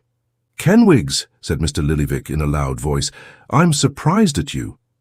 "What's the matter, sir?" asked Mr. Kenwigs, with becoming submission to the collector of water rates. "Making such a remark as that, sir?" replied Mr. Lillyvick angrily. "He has had punch already, has he not, sir? I consider the way in which that punch was cut off, if I may use the expression, highly disrespectful to this company, scandalous, perfectly scandalous." It may be the custom to allow such things in this house, but it's not the kind of behavior that I've been used to see displayed, and so I don't mind telling you, Kenwigs. A gentleman has a glass of punch before him, to which he is just about to set his lips, when another gentleman comes and collars that glass of punch, without a "with your leave" or "by your leave," and carries that glass of punch away. This may be good manners, I dare say it is, but I don't understand it, that's all. And what's more, I don't care if I never do.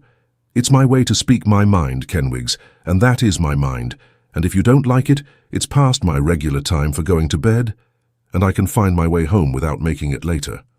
Here was an untoward event. The collector had sat swelling and fuming in offended dignity for some minutes, and had now fairly burst out. The great man, the rich relation, the unmarried uncle, who had it in his power to make Morlina an heiress and the very baby a legatee, was offended. Gracious powers, where was this to end? "I am very sorry, sir," said Mr. Kenwigs humbly. "Don't tell me you're sorry," retorted Mr. Lillyvick with much sharpness. "You should have prevented it then." The company were quite paralyzed by this domestic crash. The back parlour sat with her mouth wide open, staring vacantly at the collector, in a stupor of dismay. The other guests were scarcely less overpowered by the great man's irritation. Mr. Kenwigs, not being skilful in such matters, only fanned the flame in attempting to extinguish it. "I didn't think of it, I am sure, sir," said that gentleman.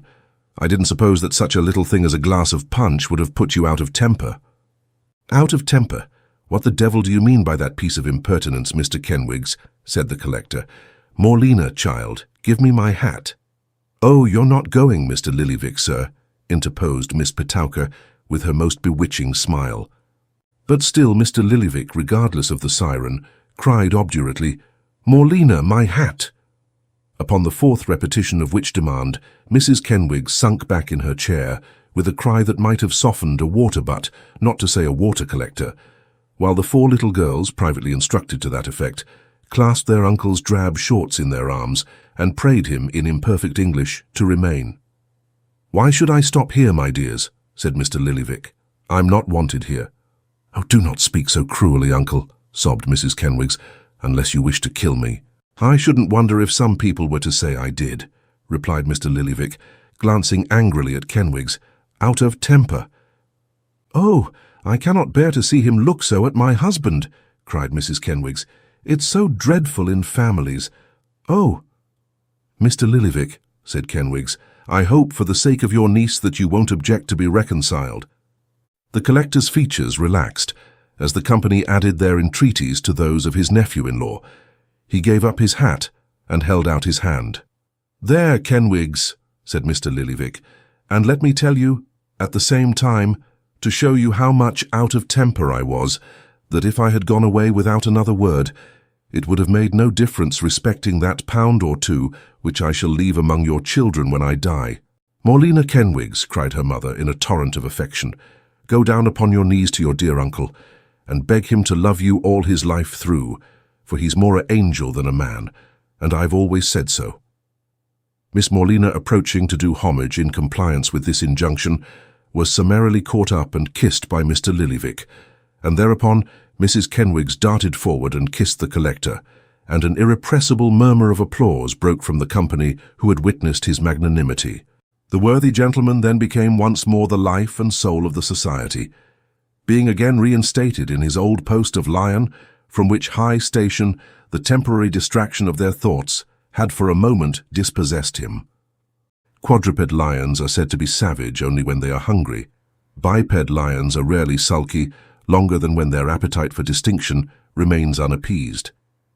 Mr. Lillyvick stood higher than ever, for he had shown his power, hinted at his property and testamentary intentions, gained great credit for disinterestedness and virtue, and, in addition to all, was finally accommodated with a much larger tumbler of punch than that which Newman Noggs had so feloniously made off with. "I say, I beg everybody's pardon for intruding again," said Crowle, looking in at this happy juncture. "But what a queer business this is, isn't it? Noggs has lived in this house, now going on for 5 years, and nobody has ever been to see him before, within the memory of the oldest inhabitant." "It's a strange time of night to be called away, sir, certainly," said the collector, and the behaviour of Mr. Noggs himself is, to say the least of it, mysterious." "Well, so it is," rejoined Crowle, "and I'll tell you what's more, I think these two geniuses, whoever they are, have run away from somewhere." "What makes you think that, sir?" demanded the collector, who seemed by a tacit understanding to have been chosen and elected mouthpiece to the company. "You have no reason to suppose that they have run away from anywhere without paying the rates and taxes due, I hope." Mr. Crowle, with a look of some contempt, was about to enter a general protest against the payment of rates or taxes under any circumstances, when he was checked by a timely whisper from Kenwigs and several frowns and winks from Mrs. K, which providentially stopped him. "Why, the fact is," said Crowle, who had been listening at Newman's door with all his might and main, "the fact is that they have been talking so loud that they quite disturbed me in my room, and so I couldn't help catching a word here and a word there, and all I heard certainly seemed to refer to their having bolted from some place or other. I don't wish to alarm Mrs. Kenwigs, but I hope they haven't come from any jail or hospital and brought away a fever or some unpleasantness of that sort, which might be catching for the children." Mrs. Kenwigs was so overpowered by this supposition that it needed all the tender attentions of Miss Petowker, of the Theatre Royal, Drury Lane, to restore her to anything like a state of calmness. Not to mention the assiduity of Mr. Kenwigs, who held a fat smelling bottle to his lady's nose, until it became matter of some doubt whether the tears which coursed down her face were the result of feelings or sal volatile. The ladies, having expressed their sympathy singly and separately, fell, according to custom, into a little chorus of soothing expressions, among which such condolences as "Poor dear," "I should feel just the same if I was her," "To be sure, it's a very trying thing," and "Nobody but a mother knows what a mother's feelings is," were among the most prominent and most frequently repeated. In short, the opinion of the company was so clearly manifested that Mr. Kenwigs was on the point of repairing to Mr. Noggs's room, to demand an explanation, and had indeed swallowed a preparatory glass of punch with great inflexibility and steadiness of purpose, when the attention of all present was diverted by a new and terrible surprise. This was nothing less than the sudden pouring forth of a rapid succession of the shrillest and most piercing screams from an upper story, and to all appearance from the very two-pair back, in which the infant Kenwigs was at that moment enshrined. They were no sooner audible than Mrs. Kenwigs, opining that a strange cat had come in and sucked the baby's breath while the girl was asleep, made for the door, wringing her hands and shrieking dismally, to the great consternation and confusion of the company. "Mr. Kenwigs, see what it is, make haste," cried the sister, laying violent hands upon Mrs. Kenwigs and holding her back by force. "Oh, don't twist about so, dear, or I can never hold you. My baby, my blessed, blessed, blessed, blessed baby," screamed Mrs. Kenwigs, making every blessed louder than the last. "My own darling, sweet, innocent Lillyvick, oh, let me go to him, let me go, oh, oh, oh." Pending the utterance of these frantic cries, and the wails and lamentations of the four little girls, Mr. Kenwigs rushed upstairs to the room whence the sounds proceeded, at the door of which he encountered Nicholas with the child in his arms, who darted out with such violence that the anxious father was thrown down 6 stairs, and alighted on the nearest landing-place before he had found time to open his mouth to ask what was the matter. "Don't be alarmed," cried Nicholas, running down. "Here it is, it's all out, it's all over, pray compose yourselves. There's no harm done." And with these, and 1,000 other assurances, he delivered the baby, whom, in his hurry, he had carried upside down, to Mrs. Kenwigs, and ran back to assist Mr. Kenwigs, who was rubbing his head very hard and looking much bewildered by his tumble. Reassured by this cheering intelligence, the company in some degree recovered from their fears, which had been productive of some most singular instances of a total want of presence of mind. Thus, the bachelor friend had, for a long time, supported in his arms Mrs. Kenwigs's sister, instead of Mrs. Kenwigs, and the worthy Mr. Lillyvick had been actually seen, in the perturbation of his spirits, to kiss Miss Petowker several times behind the room door, as calmly as if nothing distressing were going forward. "It is a mere nothing," said Nicholas, returning to Mrs. Kenwigs. "The little girl, who was watching the child, being tired, I suppose, fell asleep and set her hair on fire." "Oh, you malicious little wretch," cried Mrs. Kenwigs, impressively shaking her forefinger at the small unfortunate, who might be 13 years old, and was looking on with a singed head and a frightened face. "I heard her cries," continued Nicholas, "and ran down in time to prevent her setting fire to anything else. You may depend upon it that the child is not hurt, for I took it off the bed myself and brought it here to convince you." This brief explanation over, the infant, who, as he was christened after the collector, rejoiced in the names of Lillyvick Kenwigs, was partially suffocated under the caresses of the audience and squeezed to his mother's bosom until he roared again. The attention of the company was then directed, by a natural transition, to the little girl who had had the audacity to burn her hair off, and who, after receiving sundry small slaps and pushes from the more energetic of the ladies, was mercifully sent home, the ninepence with which she was to have been rewarded being escheated to the Kenwigs family. "And whatever we are to say to you, sir," exclaimed Mrs. Kenwigs, addressing young Lillyvick's deliverer, "I am sure I don't know." "You need say nothing at all," replied Nicholas. "I have done nothing to found any very strong claim upon your eloquence, I am sure." "He might have been burnt to death if it hadn't been for you, sir," simpered Miss Petowker. "Not very likely, I think," replied Nicholas, "for there was abundance of assistance here, which must have reached him before he had been in any danger." "You will let us drink your health anyways, sir," said Mr. Kenwigs, motioning towards the table. "In my absence, by all means," rejoined Nicholas with a smile. "I have had a very fatiguing journey and should be most indifferent company, a far greater check upon your merriment than a promoter of it, even if I kept awake, which I think very doubtful. If you will allow me, I'll return to my friend, Mr. Noggs, who went upstairs again, when he found nothing serious had occurred. Good night." Excusing himself in these terms from joining in the festivities, Nicholas took a most winning farewell of Mrs. Kenwigs and the other ladies, and retired, after making a very extraordinary impression upon the company. "What a delightful young man!" cried Mrs. Kenwigs. "Uncommon gentlemanly, really," said Mr. Kenwigs. "Don't you think so, Mr. Lillyvick?" "Yes," said the collector, with a dubious shrug of his shoulders. "He is gentlemanly, very gentlemanly, in appearance." "I hope you don't see anything against him, uncle?" inquired Mrs. Kenwigs. "No, my dear," replied the collector. "No, I trust he may not turn out, well, no matter. My love to you, my dear, and long life to the baby." "Your namesake," said Mrs. Kenwigs with a sweet smile. "And I hope a worthy namesake," observed Mr. Kenwigs, willing to propitiate the collector. "I hope a baby as will never disgrace his godfather, and as may be considered in arter years of a piece with the Lillyvicks whose name he bears. I do say, and Mrs. Kenwigs is of the same sentiment and feels it as strong as I do, that I consider his being called Lillyvick one of the greatest blessings and honours of my existence." "The greatest blessing, Kenwigs," murmured his lady. "The greatest blessing," said Mr. Kenwigs, correcting himself, "a blessing that I hope one of these days I may be able to deserve."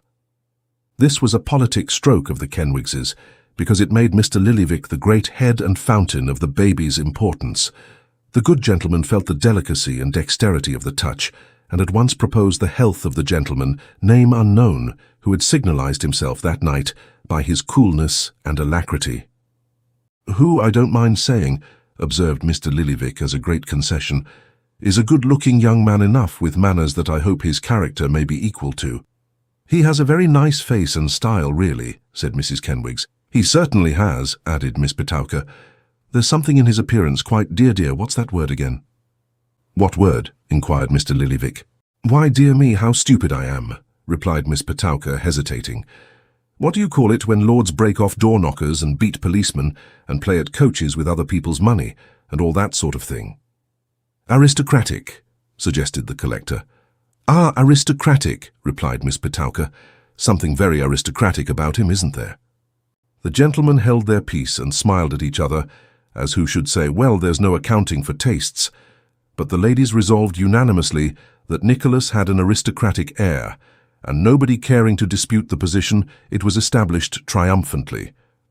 The punch being by this time drunk out, and the little Kenwigses, who had for some time previously held their little eyes open with their little forefingers, becoming fractious, and requesting rather urgently to be put to bed, the collector made a move by pulling out his watch, and acquainting the company that it was nigh 2 o'clock. Whereat some of the guests were surprised and others shocked, and hats and bonnets being groped for under the tables, and in course of time found, their owners went away, after a vast deal of shaking of hands, and many remarks how they had never spent such a delightful evening, and how they marvelled to find it so late, expecting to have heard that it was 10:30 at the very latest, and how they wished that Mr. and Mrs. Kenwigs had a wedding day once a week, and how they wondered by what hidden agency Mrs. Kenwigs could possibly have managed so well, and a great deal more of the same kind. To all of which flattering expressions, Mr. and Mrs. Kenwigs replied, by thanking every lady and gentleman seriatim for the favour of their company, and hoping they might have enjoyed themselves only half as well as they said they had. As to Nicholas, quite unconscious of the impression he had produced, he had long since fallen asleep, leaving Mr. Newman Noggs and Smike to empty the spirit bottle between them. And this office they performed with such extreme goodwill that Newman was equally at a loss to determine whether he himself was quite sober, and whether he had ever seen any gentleman so heavily, drowsily, and completely intoxicated as his new acquaintance.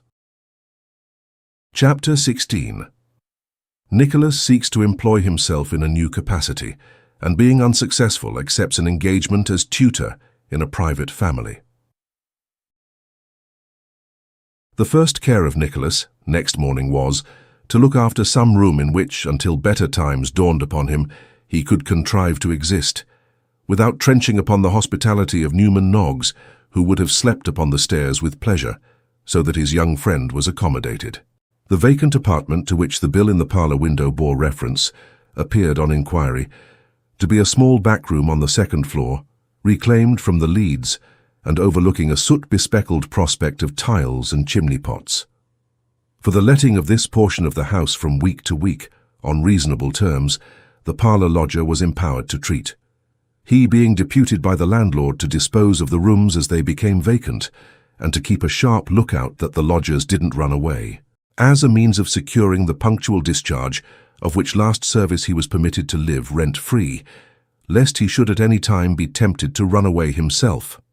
Of this chamber, Nicholas became the tenant, and having hired a few common articles of furniture from a neighbouring broker, and paid the first week's hire in advance, out of a small fund raised by the conversion of some spare clothes into ready money, he sat himself down to ruminate upon his prospects, which, like the prospect outside his window, were sufficiently confined and dingy.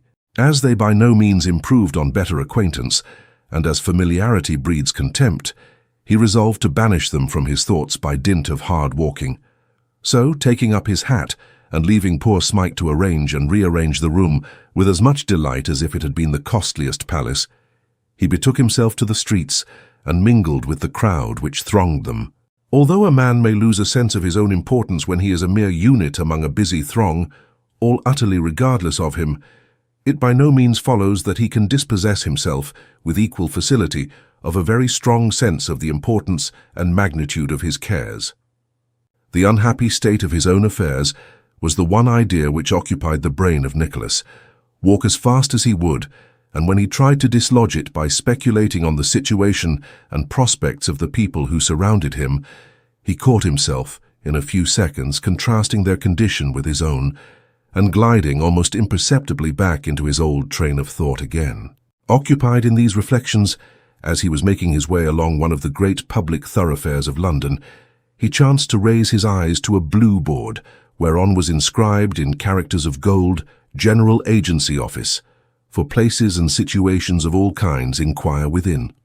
It was a shop front, fitted up with a gauze blind and an inner door, and in the window hung a long and tempting array of written placards announcing vacant places of every grade, from a secretary's to a footboy's.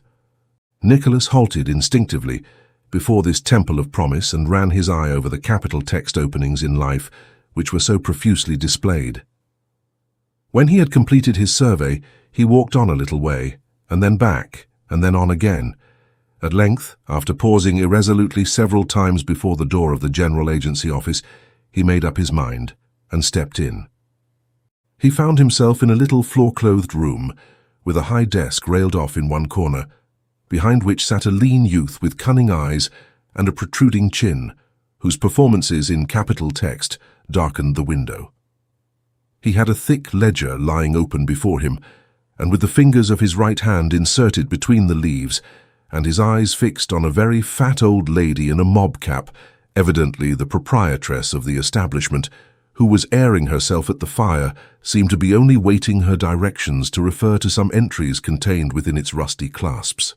As there was a board outside, which acquainted the public that servants of all work were perpetually in waiting to be hired from 10 till 4, Nicholas knew at once that some half-dozen strong young women, each with pattens and an umbrella, who were sitting upon a form in one corner, were in attendance for that purpose, especially as the poor things looked anxious and weary. He was not quite so certain of the callings and stations of two smart young ladies, who were in conversation with the fat lady before the fire, until, having sat himself down in a corner and remarked that he would wait until the other customers had been served, the fat lady resumed the dialogue which his entrance had interrupted.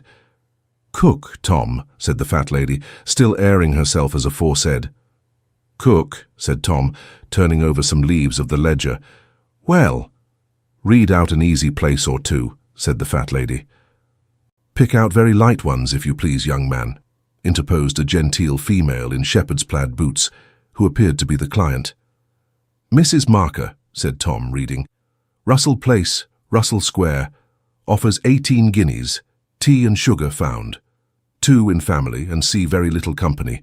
5 servants kept, no man, no followers." "Oh, law," tittered the client. "That won't do. Read another, young man, will you?" "Mrs. Rymug," said Tom. "Pleasant Place, Finsbury. Wages, 12 guineas. No tea, no sugar, serious family." "Ah, you needn't mind reading that," interrupted the client. "3 serious footmen," said Tom impressively. "3, did you say?" asked the client in an altered tone. "3 serious footmen," replied Tom. "Cook, housemaid, and nursemaid, each female servant required to join the Little Bethel congregation 3 times every Sunday, with a serious footman. If the cook is more serious than the footman, she will be expected to improve the footman. If the footman is more serious than the cook, he will be expected to improve the cook." "I'll take the address of that place," said the client. "I don't know but what it mightn't suit me pretty well." "Here's another," remarked Tom, turning over the leaves. "Family of Mr. Gallanbile, MP. 15 guineas, tea and sugar, and servants allowed to see male cousins if godly. Note: cold dinner in the kitchen on the Sabbath, Mr. Gallanbile being devoted to the observance question.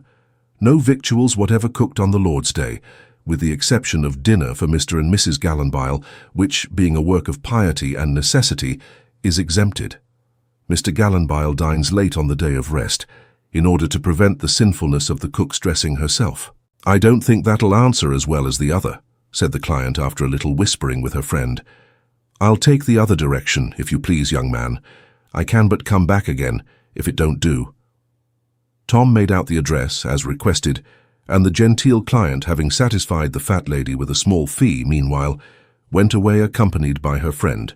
As Nicholas opened his mouth to request the young man to turn to letter S, and let him know what secretaryships remained undisposed of, there came into the office an applicant, in whose favour he immediately retired, and whose appearance both surprised and interested him. This was a young lady who could be scarcely 18, of very slight and delicate figure, but exquisitely shaped, who, walking timidly up to the desk, made an inquiry in a very low tone of voice relative to some situation as governess or companion to a lady. She raised her veil for an instant, while she preferred the inquiry, and disclosed a countenance of most uncommon beauty, though shaded by a cloud of sadness, which, in one so young, was doubly remarkable. Having received a card of reference to some person on the books, she made the usual acknowledgment and glided away. She was neatly but very quietly attired, so much so indeed that it seemed as though her dress, if it had been worn by one who imparted fewer graces of her own to it, might have looked poor and shabby.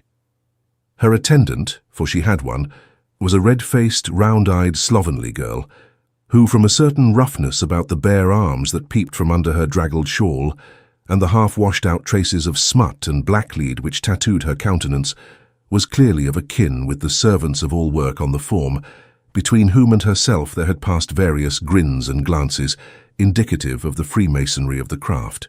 This girl followed her mistress, and before Nicholas had recovered from the first effects of his surprise and admiration, the young lady was gone. It is not a matter of such complete and utter improbability as some sober people may think, that he would have followed them out had he not been restrained by what passed between the fat lady and her bookkeeper. "When is she coming again, Tom?" asked the fat lady. "Tomorrow morning," replied Tom, mending his pen. "Where have you sent her to?" asked the fat lady. "Mrs. Clark's," replied Tom. "She'll have a nice life of it if she goes there," observed the fat lady, taking a pinch of snuff from a tin box. Tom made no other reply than thrusting his tongue into his cheek and pointing the feather of his pen towards Nicholas, reminders which elicited from the fat lady an inquiry of, "Now, sir, what can we do for you?" Nicholas briefly replied that he wanted to know whether there was any such post to be had as secretary or amanuensis to a gentleman. "Any such," rejoined the mistress. "A dozen such. An't there, Tom?" "I should think so," answered that young gentleman, and as he said it he winked towards Nicholas with a degree of familiarity which he no doubt intended for a rather flattering compliment, but with which Nicholas was most ungratefully disgusted. Upon reference to the book, it appeared that the dozen secretaryships had dwindled down to one. Mr. Gregsbury, the great Member of Parliament, of Manchester Buildings, Westminster, wanted a young man to keep his papers and correspondence in order. And Nicholas was exactly the sort of young man that Mr. Gregsbury wanted. "I don't know what the terms are, as he said he'd settle them himself with the party," observed the fat lady, "but they must be pretty good ones because he's a Member of Parliament." Inexperienced as he was, Nicholas did not feel quite assured of the force of this reasoning or the justice of this conclusion, but without troubling himself to question it, he took down the address and resolved to wait upon Mr. Gregsbury without delay. "I don't know what the number is," said Tom, "but Manchester Buildings isn't a large place, and if the worst comes to the worst, it won't take you very long to knock at all the doors on both sides of the way till you find him out. I say, what a good-looking gal that was, wasn't she?" "What girl?" demanded Nicholas sternly. "Oh yes, I know." "What gal, eh?" whispered Tom, shutting one eye and cocking his chin in the air. "You didn't see her, you didn't. I say, don't you wish you was me when she comes tomorrow morning?"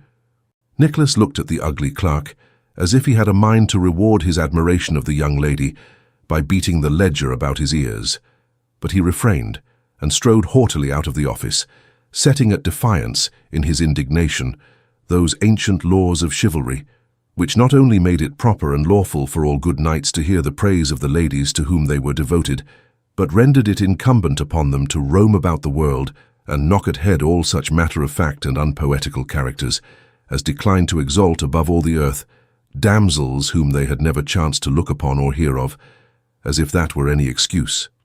Thinking no longer of his own misfortunes, but wondering what could be those of the beautiful girl he had seen, Nicholas, with many wrong turns and many inquiries and almost as many misdirections, bent his steps towards the place whither he had been directed.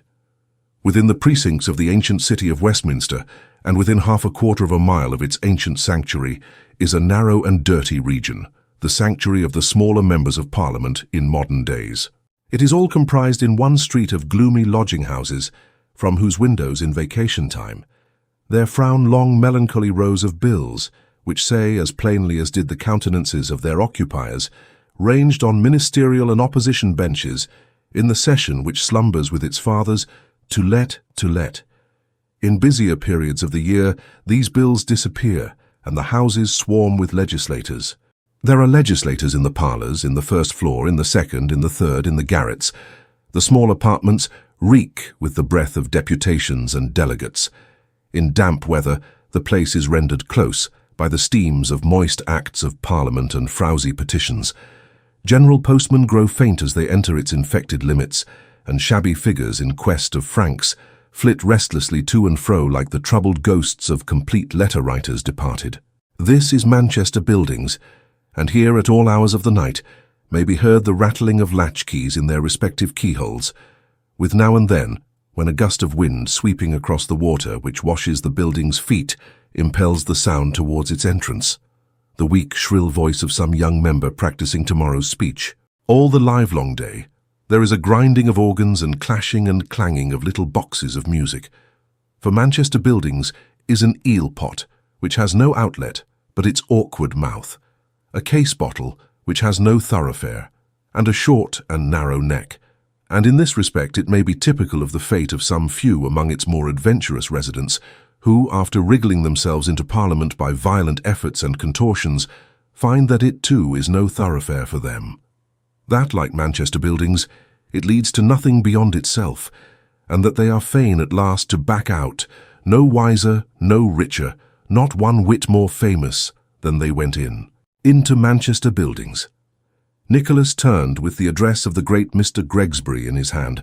As there was a stream of people pouring into a shabby house not far from the entrance, he waited until they had made their way in, and then, making up to the servant, ventured to inquire if he knew where Mr. Gregsbury lived. The servant was a very pale, shabby boy, who looked as if he had slept underground from his infancy, as very likely he had. "Mr. Gregsbury?" said he. "Mr. Gregsbury lodges here. It's all right. Come in." Nicholas thought he might as well get in while he could, so in he walked, and he had no sooner done so than the boy shut the door and made off. This was odd enough, but what was more embarrassing was that all along the passage and all along the narrow stairs, blocking up the window and making the dark entry darker still, was a confused crowd of persons with great importance depicted in their looks, who were to all appearance waiting in silent expectation of some coming event. From time to time one man would whisper to his neighbour, or a little group would whisper together, and then the whisperers would nod fiercely to each other, or give their heads a relentless shake, as if they were bent upon doing something very desperate, and were determined not to be put off whatever happened. As a few minutes elapsed without anything occurring to explain this phenomenon, and as he felt his own position a peculiarly uncomfortable one, Nicholas was on the point of seeking some information from the man next him, when a sudden move was visible on the stairs, and a voice was heard to cry, "Now, gentlemen, have the goodness to walk up." So far from walking up, the gentleman on the stairs began to walk down with great alacrity, and to entreat with extraordinary politeness that the gentleman nearest the street would go first. The gentleman nearest the street retorted, with equal courtesy, that they couldn't think of such a thing on any account. But they did it without thinking of it, inasmuch as the other gentleman, pressing some half-dozen, among whom was Nicholas, forward, and closing up behind, pushed them not merely up the stairs, but into the very sitting-room of Mr. Gregsbury, which they were thus compelled to enter with most unseemly precipitation, and without the means of retreat, the press behind them, more than filling the apartment. "Gentlemen," said Mr. Gregsbury, "you are welcome. I am rejoiced to see you." For a gentleman who was rejoiced to see a body of visitors, Mr. Gregsbury looked as uncomfortable as might be, but perhaps this was occasioned by senatorial gravity and a statesmanlike habit of keeping his feelings under control. He was a tough, burly, thick-headed gentleman, with a loud voice, a pompous manner, a tolerable command of sentences with no meaning in them, and, in short, every requisite for a very good member indeed. "Now, gentlemen," said Mr. Gregsbury, tossing a great bundle of papers into a wicker basket at his feet, and throwing himself back in his chair with his arms over the elbows, "you are dissatisfied with my conduct, I see by the newspapers." "Yes, Mr. Gregsbury, we are," said a plump old gentleman in a violent heat, bursting out of the throng and planting himself in the front. "Do my eyes deceive me?" said Mr. Gregsbury, looking towards the speaker. "Or is that my old friend Pugstyles?" "I am that man and no other, sir," replied the plump old gentleman. "Give me your hand, my worthy friend," said Mr. Gregsbury. "Pugstyles, my dear friend, I'm very sorry to see you here." "I'm very sorry to be here, sir," said Mr. Pugstyles, "but your conduct, Mr. Gregsbury, has rendered this deputation from your constituents imperatively necessary." "My conduct, Pugstyles," said Mr. Gregsbury, looking round upon the deputation with gracious magnanimity. "My conduct has been, and ever will be, regulated by a sincere regard for the true and real interests of this great and happy country. Whether I look at home or abroad, whether I behold the peaceful industrious communities of our island home, her rivers covered with steamboats, her roads with locomotives, her streets with cabs, her skies with balloons of a power and magnitude hitherto unknown in the history of aeronautics in this or any other nation, I say, whether I look merely at home or, stretching my eyes farther, contemplate the boundless prospect of conquest and possession, achieved by British perseverance and British valour, which is outspread before me, I clasp my hands, and turning my eyes to the broad expanse above my head, exclaim, "Thank heaven, I am a Briton." The time had been when this burst of enthusiasm would have been cheered to the very echo, but now the deputation received it with chilling coldness. The general impression seemed to be that as an explanation of Mr. Gregsbury's political conduct, it did not enter quite enough into detail, and one gentleman in the rear did not scruple to remark aloud that for his purpose it savoured rather too much of a gammon tendency. "The meaning of that term, gammon," said Mr. Gregsbury, "is unknown to me. If it means that I grow a little too fervid, or perhaps even hyperbolical in extolling my native land, I admit the full justice of the remark. I am proud of this free and happy country. My form dilates, my eye glistens, my breast heaves, my heart swells, my bosom burns, when I call to mind her greatness and her glory." "We wish, sir," remarked Mr. Pugstyles calmly, "to ask you a few questions." "If you please, gentlemen, my time is yours, and my country's, said Mr. Gregsbury. This permission being conceded, Mr. Pugstyles put on his spectacles and referred to a written paper which he drew from his pocket, whereupon nearly every other member of the deputation pulled a written paper from his pocket to check Mr. Pugstyles off as he read the questions. This done, Mr. Pugstyles proceeded to business. "Question number 1. Whether, sir, you did not give a voluntary pledge previous to your election that in event of your being returned, you would immediately put down the practice of coughing and groaning in the House of Commons, and whether you did not submit to be coughed and groaned down in the very first debate of the session, and have since made no effort to effect a reform in this respect. Whether you did not also pledge yourself to astonish the government and make them shrink in their shoes, and whether you have astonished them and made them shrink in their shoes or not." "Go on to the next one, my dear Pugstyles," said Mr. Gregsbury. "Have you any explanation to offer with reference to that question, sir?" asked Mr. Pugstyles. "Certainly not," said Mr. Gregsbury. The members of the deputation looked fiercely at each other, and afterwards at the member. Dear Pugstyles, having taken a very long stare at Mr. Gregsbury over the tops of his spectacles, resumed his list of inquiries. "Question number 2. Whether, sir, you did not likewise give a voluntary pledge that you would support your colleague on every occasion, and whether you did not, the night before last, desert him and vote upon the other side because the wife of a leader on that other side had invited Mrs. Gregsbury to an evening party." "Go on," said Mr. Gregsbury. "Nothing to say on that either, sir?" asked the spokesman. "Nothing whatever," replied Mr. Gregsbury. The deputation, who had only seen him at canvassing or election time, were struck dumb by his coolness. He didn't appear like the same man. Then he was all milk and honey. Now he was all starch and vinegar. But men are so different at different times. "Question number 3 and last," said Mr. Pugstyles emphatically. "Whether, sir, you did not state upon the hustings that it was your firm and determined intention to oppose everything proposed, to divide the House upon every question, to move for returns on every subject, to place a motion on the books every day, and in short, in your own memorable words, to play the very devil with everything and everybody?" With this comprehensive inquiry, Mr. Pugstyles folded up his list of questions, as did all his backers. Mr. Gregsbury reflected, blew his nose, threw himself further back in his chair, came forward again, leaning his elbows on the table, made a triangle with his 2 thumbs and his 2 forefingers, and tapping his nose with the apex thereof, replied, smiling as he said it, "I deny everything." At this unexpected answer, a hoarse murmur arose from the deputation, and the same gentleman who had expressed an opinion relative to the gammoning nature of the introductory speech again made a monosyllabic demonstration by growling out, "Resign," which growl, being taken up by his fellows, swelled into a very earnest and general remonstrance.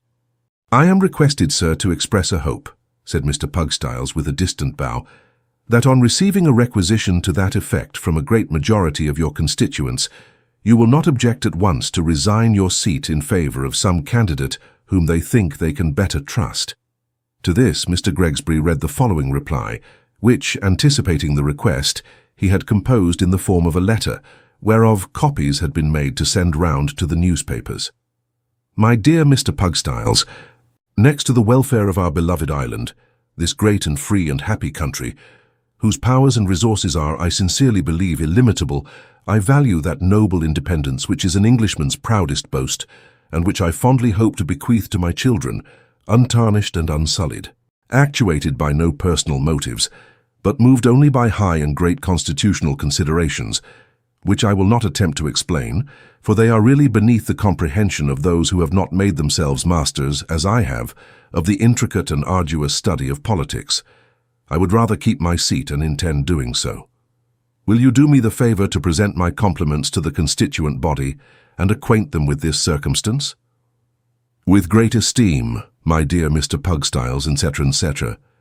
Then you will not resign under any circumstances? Asked the spokesman. Mr. Gregsbury smiled and shook his head. Then good morning, sir, said Pugstyles angrily. Heaven bless you, said Mr. Gregsbury. And the deputation, with many growls and scowls, filed off as quickly as the narrowness of the staircase would allow of their getting down. The last man being gone, Mr. Gregsbury rubbed his hands and chuckled as merry fellows will, when they think they have said or done a more than commonly good thing. He was so engrossed in this self-congratulation that he did not observe that Nicholas had been left behind in the shadow of the window curtains, until that young gentleman, fearing he might otherwise overhear some soliloquy intended to have no listeners, coughed twice or thrice to attract the member's notice. "What's that?" said Mr. Gregsbury in sharp accents. Nicholas stepped forward and bowed. "What do you do here, sir?" asked Mr. Gregsbury. "A spy upon my privacy, a concealed voter. You have heard my answer, sir. Pray follow the deputation." "I should have done so, if I had belonged to it, but I do not," said Nicholas. "Then how came you here, sir?" was the natural inquiry of Mr. Gregsbury, MP. "And where the devil have you come from, sir?" was the question which followed it. "I brought this card from the General Agency Office, sir," said Nicholas, "wishing to offer myself as your secretary and understanding that you stood in need of one." "That's all you have come for, is it?" said Mr. Gregsbury, eyeing him in some doubt. Nicholas replied in the affirmative. "You have no connection with any of those rascally papers, have you?" said Mr. Gregsbury. "You didn't get into the room to hear what was going forward and put it in print, eh?" "I have no connection, I am sorry to say, with anything at present," rejoined Nicholas, politely enough, but quite at his ease. "Oh," said Mr. Gregsbury. "How did you find your way up here, then?" Nicholas related how he had been forced up by the deputation. "That was the way, was it?" said Mr. Gregsbury. "Sit down." Nicholas took a chair, and Mr. Gregsbury stared at him for a long time, as if to make certain before he asked any further questions that there were no objections to his outward appearance. "You want to be my secretary, do you?" he said at length. "I wish to be employed in that capacity, sir," replied Nicholas. "Well," said Mr. Gregsbury, "now what can you do?" "I suppose," replied Nicholas, smiling, "that I can do what usually falls to the lot of other secretaries." "What's that?" inquired Mr. Gregsbury. "What is it?" replied Nicholas. "Ah, what is it?" retorted the member, looking shrewdly at him with his head on one side. "A secretary's duties are rather difficult to define, perhaps," said Nicholas, considering. "They include, I presume, correspondence." "Good," interposed Mr. Gregsbury. "The arrangement of papers and documents?" "Very good. Occasionally, perhaps, the writing from your dictation, and possibly, sir," said Nicholas with a half-smile, "the copying of your speech for some public journal, when you have made one of more than usual importance." "Certainly," rejoined Mr. Gregsbury. "What else?" "Really," said Nicholas after a moment's reflection, "I am not able at this instant to recapitulate any other duty of a secretary beyond the general one of making himself as agreeable and useful to his employer as he can, consistently with his own respectability, and without overstepping that line of duties which he undertakes to perform, and which the designation of his office is usually understood to imply." Mr. Gregsbury looked fixedly at Nicholas for a short time, and then glancing warily round the room, said in a suppressed voice, "This is all very well, Mr. What is your name?" "Nickleby." "This is all very well, Mr. Nickleby, and very proper, so far as it goes, but it doesn't go far enough." There are other duties, Mr. Nickleby, which a secretary to a parliamentary gentleman must never lose sight of. I should require to be crammed, sir." "I beg your pardon," interposed Nicholas, doubtful whether he had heard aright. "To be crammed, sir," repeated Mr. Gregsbury. "May I beg your pardon again if I inquire what you mean, sir?" said Nicholas. "My meaning, sir, is perfectly plain," replied Mr. Gregsbury with a solemn aspect. "My secretary would have to make himself master of the foreign policy of the world, as it is mirrored in the newspapers, to run his eye over all accounts of public meetings, all leading articles, and accounts of the proceedings of public bodies, and to make notes of anything which it appeared to him might be made a point of, in any little speech upon the question of some petition lying on the table, or anything of that kind. Do you understand? Do you?" "I think I do, sir," replied Nicholas. "Then," said Mr. Gregsbury, "it would be necessary for him to make himself acquainted from day to day with newspaper paragraphs on passing events, such as mysterious disappearance and supposed suicide of a pot-boy, or anything of that sort, upon which I might found a question to the Secretary of State for the Home Department. Then he would have to copy the question, and as much as I remembered of the answer, including a little compliment about independence and good sense, and to send the manuscript in a frank to the local paper with perhaps half a dozen lines of leader to the effect that I was always to be found in my place in Parliament, and never shrunk from the responsible and arduous duties, and so forth. You see?" Nicholas bowed. "Besides which," continued Mr. Gregsbury, "I should expect him now and then to go through a few figures in the printed tables, and to pick out a few results, so that I might come out pretty well on timber duty questions, and finance questions, and so on. And I should like him to get up a few little arguments about the disastrous effects of a return to cash payments and a metallic currency, with a touch now and then about the exploitation of bullion, and the Emperor of Russia, and banknotes, and all that kind of thing, which it's only necessary to talk fluently about because nobody understands it. Do you take me?" "I think I understand," said Nicholas. "With regard to such questions as are not political," continued Mr. Gregsbury, warming, "and which one can't be expected to care a curse about, beyond the natural care of not allowing inferior people to be as well off as ourselves, else where are our privileges? I should wish my secretary to get together a few little flourishing speeches of a patriotic cast. For instance, if any preposterous bill were brought forward, for giving poor grubbing devils of authors a right to their own property, I should like to say that I for one would never consent to opposing an insurmountable bar to the diffusion of literature among the people, you understand? That the creations of the pocket, being man's, might belong to one man or one family, but that the creations of the brain, being God's, ought as a matter of course to belong to the people at large. And if I was pleasantly disposed, I should like to make a joke about posterity, and say that those who wrote for posterity should be content to be rewarded by the approbation of posterity. It might take with the House, and could never do me any harm, because posterity can't be expected to know anything about me or my jokes either. Do you see?" "I see that, sir," replied Nicholas. "You must always bear in mind in such cases as this, where our interests are not affected," said Mr. Gregsbury, "to put it very strong about the people, because it comes out very well at election time, and you could be as funny as you liked about the authors, because I believe the greater part of them live in lodgings and are not voters. This is a hasty outline of the chief things you'd have to do, except waiting in the lobby every night, in case I forgot anything and should want fresh cramming, and, now and then, during great debates, sitting in the front row of the gallery and saying to the people about, 'You see that gentleman with his hand to his face and his arm twisted round the pillar? That's Mr. Gregsbury, the celebrated Mr. Gregsbury,' with any other little eulogium that might strike you at the moment. And for salary," said Mr. Gregsbury, winding up with great rapidity, for he was out of breath, "and for salary I don't mind saying at once in round numbers, to prevent any dissatisfaction, though it's more than I've been accustomed to give, 15 shillings a week, and find yourself there." With this handsome offer, Mr. Gregsbury once more threw himself back in his chair, and looked like a man who had been most profligately liberal, but is determined not to repent of it notwithstanding. 15 shillings a week is not much," said Nicholas mildly. "Not much? 15 shillings a week not much, young man," cried Mr. Gregsbury. 15 shillings a—" "Pray do not suppose that I quarrel with the sum, sir," replied Nicholas, "for I am not ashamed to confess that whatever it may be in itself, to me it is a great deal. But the duties and responsibilities make the recompense small, and they are so very heavy that I fear to undertake them." "Do you decline to undertake them, sir?" inquired Mr. Gregsbury, with his hand on the bell-rope. "I fear they are too great for my powers, however good my will may be, sir," replied Nicholas.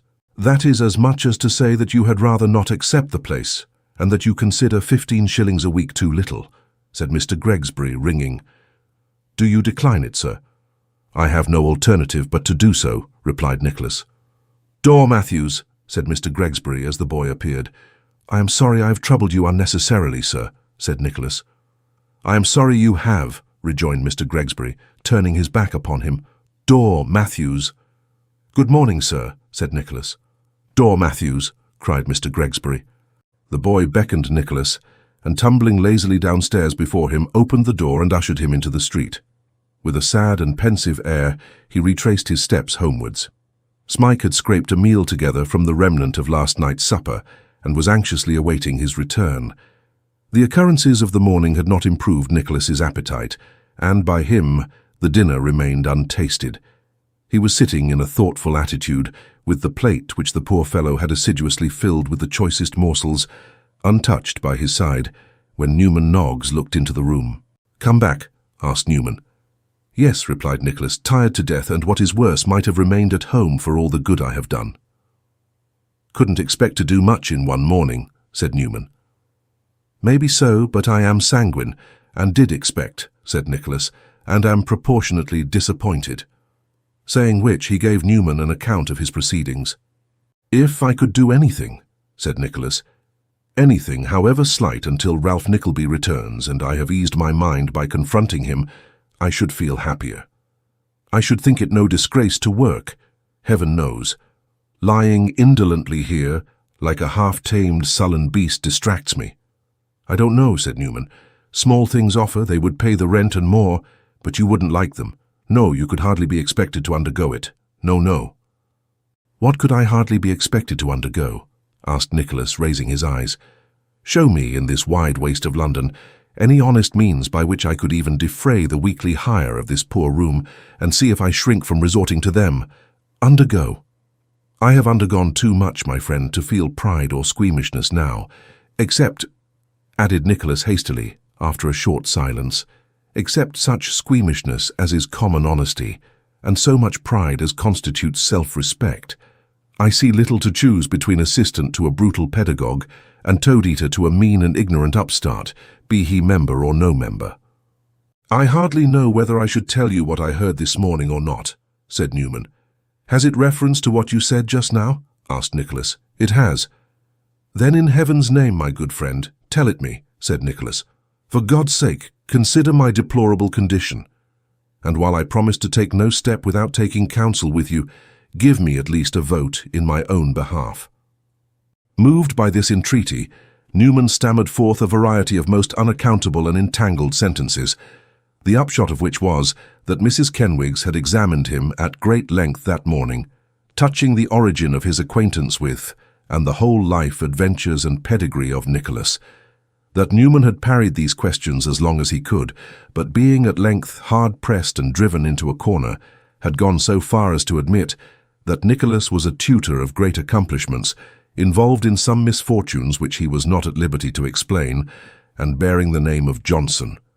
That Mrs. Kenwigs, impelled by gratitude or ambition, or maternal pride or maternal love, or all four powerful motives conjointly, had taken secret conference with Mr. Kenwigs, and had finally returned to propose that Mr. Johnson should instruct the four Miss Kenwigses in the French language as spoken by natives, at the weekly stipend of 5 shillings, current coin of the realm, being at the rate of 1 shilling per week, per each Miss Kenwigs, and 1 shilling over, until such time as the baby might be able to take it out in grammar.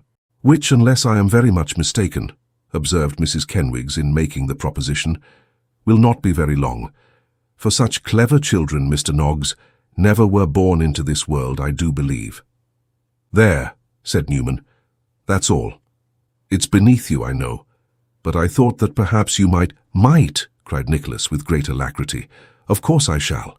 I accept the offer at once. Tell the worthy mother so, without delay, my dear fellow, and that I am ready to begin whenever she pleases." Newman hastened with joyful steps to inform Mrs. Kenwigs of his friend's acquiescence, and soon returning, brought back word that they would be happy to see him in the first floor as soon as convenient, that Mrs. Kenwigs had, upon the instant, sent out to secure a second-hand French grammar and dialogues, which had long been fluttering in the sixpenny box at the bookstall round the corner, and that the family, highly excited at the prospect of this addition to their gentility, wished the initiatory lesson to come off immediately. And here it may be observed that Nicholas was not, in the ordinary sense of the word, a young man of high spirit. He would resent an affront to himself, or interpose to redress a wrong offered to another, as boldly and freely as any knight that ever set lance in rest. But he lacked that peculiar excess of coolness and great-minded selfishness which invariably distinguished gentlemen of high spirit. In truth, for our own part, we are disposed to look upon such gentlemen as being rather encumbrances than otherwise in rising families, happening to be acquainted with several whose spirit prevents their settling down to any grovelling occupation, and only displays itself in a tendency to cultivate mustachios and look fierce. And although mustachios and ferocity are both very pretty things in their way, and very much to be commended, we confess to a desire to see them bred at the owner's proper cost, rather than at the expense of low-spirited people. Nicholas, therefore, not being a high-spirited young man according to common parlance, and deeming it a greater degradation to borrow, for the supply of his necessities from Newman Noggs, than to teach French to the little Kenwigses for 5 shillings a week, accepted the offer with the alacrity already described, and betook himself to the first floor with all convenient speed. Here he was received by Mrs. Kenwigs with a genteel air, kindly intended to assure him of her protection and support. And here, too, he found Mr. Lillyvick and Miss Petowker, the 4 Miss Kenwigses on their form of audience, and the baby in a dwarf porter's chair with a deal tray before it, amusing himself with a toy horse without a head, the said horse being composed of a small wooden cylinder, not unlike an Italian iron, supported on 4 crooked pegs, and painted in ingenious resemblance of red wafers set in blacking. "How do you do, Mr. Johnson?" said Mrs. Kenwigs. "Uncle, Mr. Johnson." "How do you do, sir?" said Mr. Lillyvick rather sharply, for he had not known what Nicholas was on the previous night, and it was rather an aggravating circumstance if a tax collector had been too polite to a teacher. "Mr. Johnson is engaged as private master to the children, uncle," said Mrs. Kenwigs. "So you said just now, my dear," replied Mr. Lillyvick. "But I hope," said Mrs. Kenwigs, drawing herself up, "that will not make them proud, but that they will bless their own good fortune, which has borne them superior to common people's children. Do you hear, Morlina?" "Yes, ma," replied Miss Kenwigs. "And when you go out in the streets or elsewhere, I desire that you don't boast of it to the other children," said Mrs. Kenwigs, "and that if you must say anything about it, you don't say no more than, 'We've got a private master comes to teach us at home, but we ain't proud, because ma says it's sinful.' Do you hear, Morlina?" "Yes, ma," replied Miss Kenwigs again. "Then mind you recollect and do as I tell you," said Mrs. Kenwigs. "Shall Mr. Johnson begin, uncle?" "I am ready to hear if Mr. Johnson is ready to commence, my dear," said the collector, assuming the air of a profound critic. "What sort of language do you consider French, sir?" "How do you mean?" asked Nicholas. "Do you consider it a good language, sir?" said the collector. "A pretty language, a sensible language." "A pretty language, certainly," replied Nicholas, "and as it has a name for everything, and admits of elegant conversation about everything, I presume it is a sensible one." "I don't know," said Mr. Lillyvick doubtfully. "Do you call it a cheerful language now?" "Yes," replied Nicholas. "I should say it was, certainly." "It's very much changed since my time, then," said the collector. "Very much." "Was it a dismal one in your time?" asked Nicholas, scarcely able to repress a smile. "Very," replied Mr. Lillyvick with some vehemence of manner. "It's the wartime that I speak of, the last war.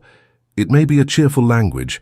I should be sorry to contradict anybody, but I can only say that I've heard the French prisoners, who were natives and ought to know how to speak it, talking in such a dismal manner that it made one miserable to hear them. Aye, that I have, 50 times, sir, 50 times." Mr. Lillyvick was waxing so cross that Mrs. Kenwigs thought it expedient to motion to Nicholas not to say anything, and it was not until Miss Petowker had practised several blandishments to soften the excellent old gentleman that he deigned to break silence by asking, "What's the water in French, sir?" "Low," replied Nicholas. "Ah," said Mr. Lillyvick, shaking his head mournfully. "I thought as much. Low, eh? I don't think anything of that language. Nothing at all." "I suppose the children may begin, uncle," said Mrs. Kenwigs. "Oh, yes, they may begin, my dear," replied the collector discontentedly. "I have no wish to prevent them." This permission being conceded, the four Miss Kenwigses sat in a row with their tails all one way, and Morlina at the top, while Nicholas, taking the book, began his preliminary explanations. Miss Petowker and Mrs. Kenwigs looked on in silent admiration, broken only by the whispered assurances of the latter that Morlina would have it all by heart in no time. And Mr. Lillyvick regarded the group with frowning and attentive eyes, lying in wait for something upon which he could open a fresh discussion on the language.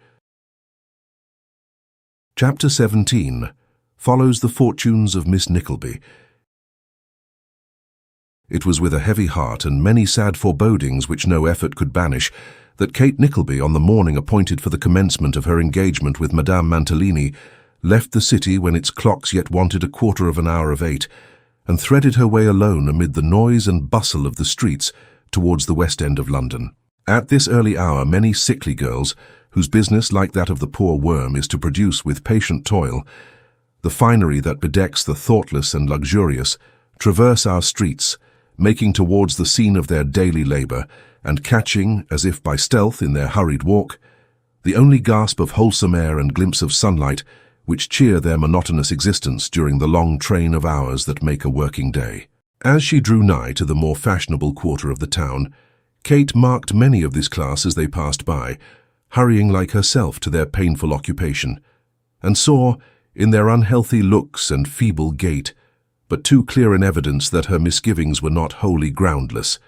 She arrived at Madame Mantalini's some minutes before the appointed hour, and after walking a few times up and down, in the hope that some other female might arrive and spare her the embarrassment of stating her business to the servant, knocked timidly at the door, which, after some delay, was opened by the footman, who had been putting on his striped jacket as he came upstairs, and was now intent on fastening his apron. "Is Madame Mantalini in?" faltered Kate. "Not often out at this time, miss," replied the man in a tone which rendered "miss" something more offensive than "my dear." "Can I see her?" asked Kate. "Eh?" replied the man, holding the door in his hand and honouring the inquirer with a stare and a broad grin. "Lord, no." "I came by her own appointment," said Kate. I am to be employed here." "Oh, you should have rung the worker's bell," said the footman, touching the handle of one in the doorpost. "Let me see, though, I forgot. Miss Nickleby, is it?" "Yes," replied Kate. "You're to walk upstairs then, please," said the man.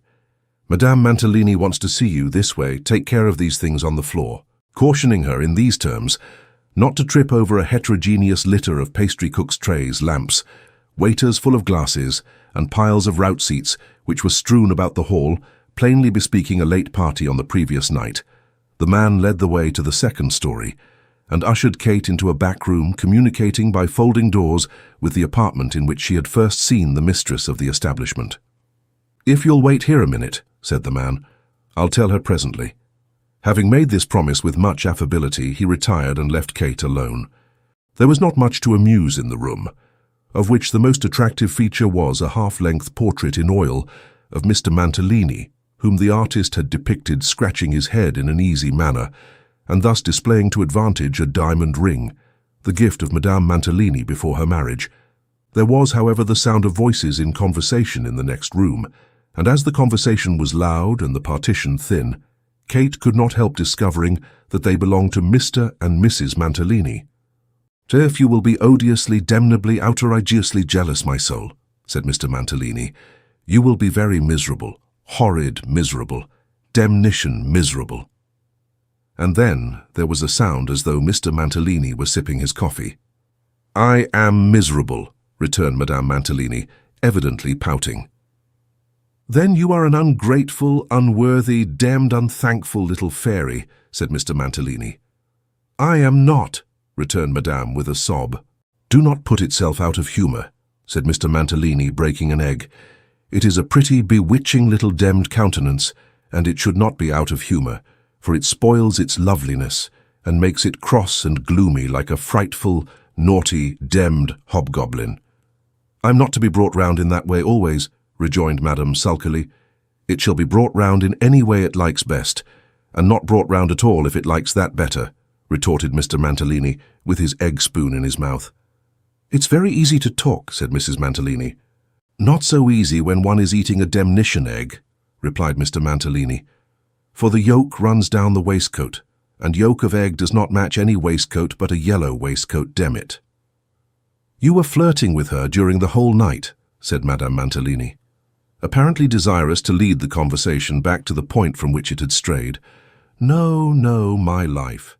"You were," said Madame. "I had my eye upon you all the time." "Bless the little winking, twinkling eye. Was it on me all the time?" cried Mantalini in a sort of lazy rapture. "Oh, damn it."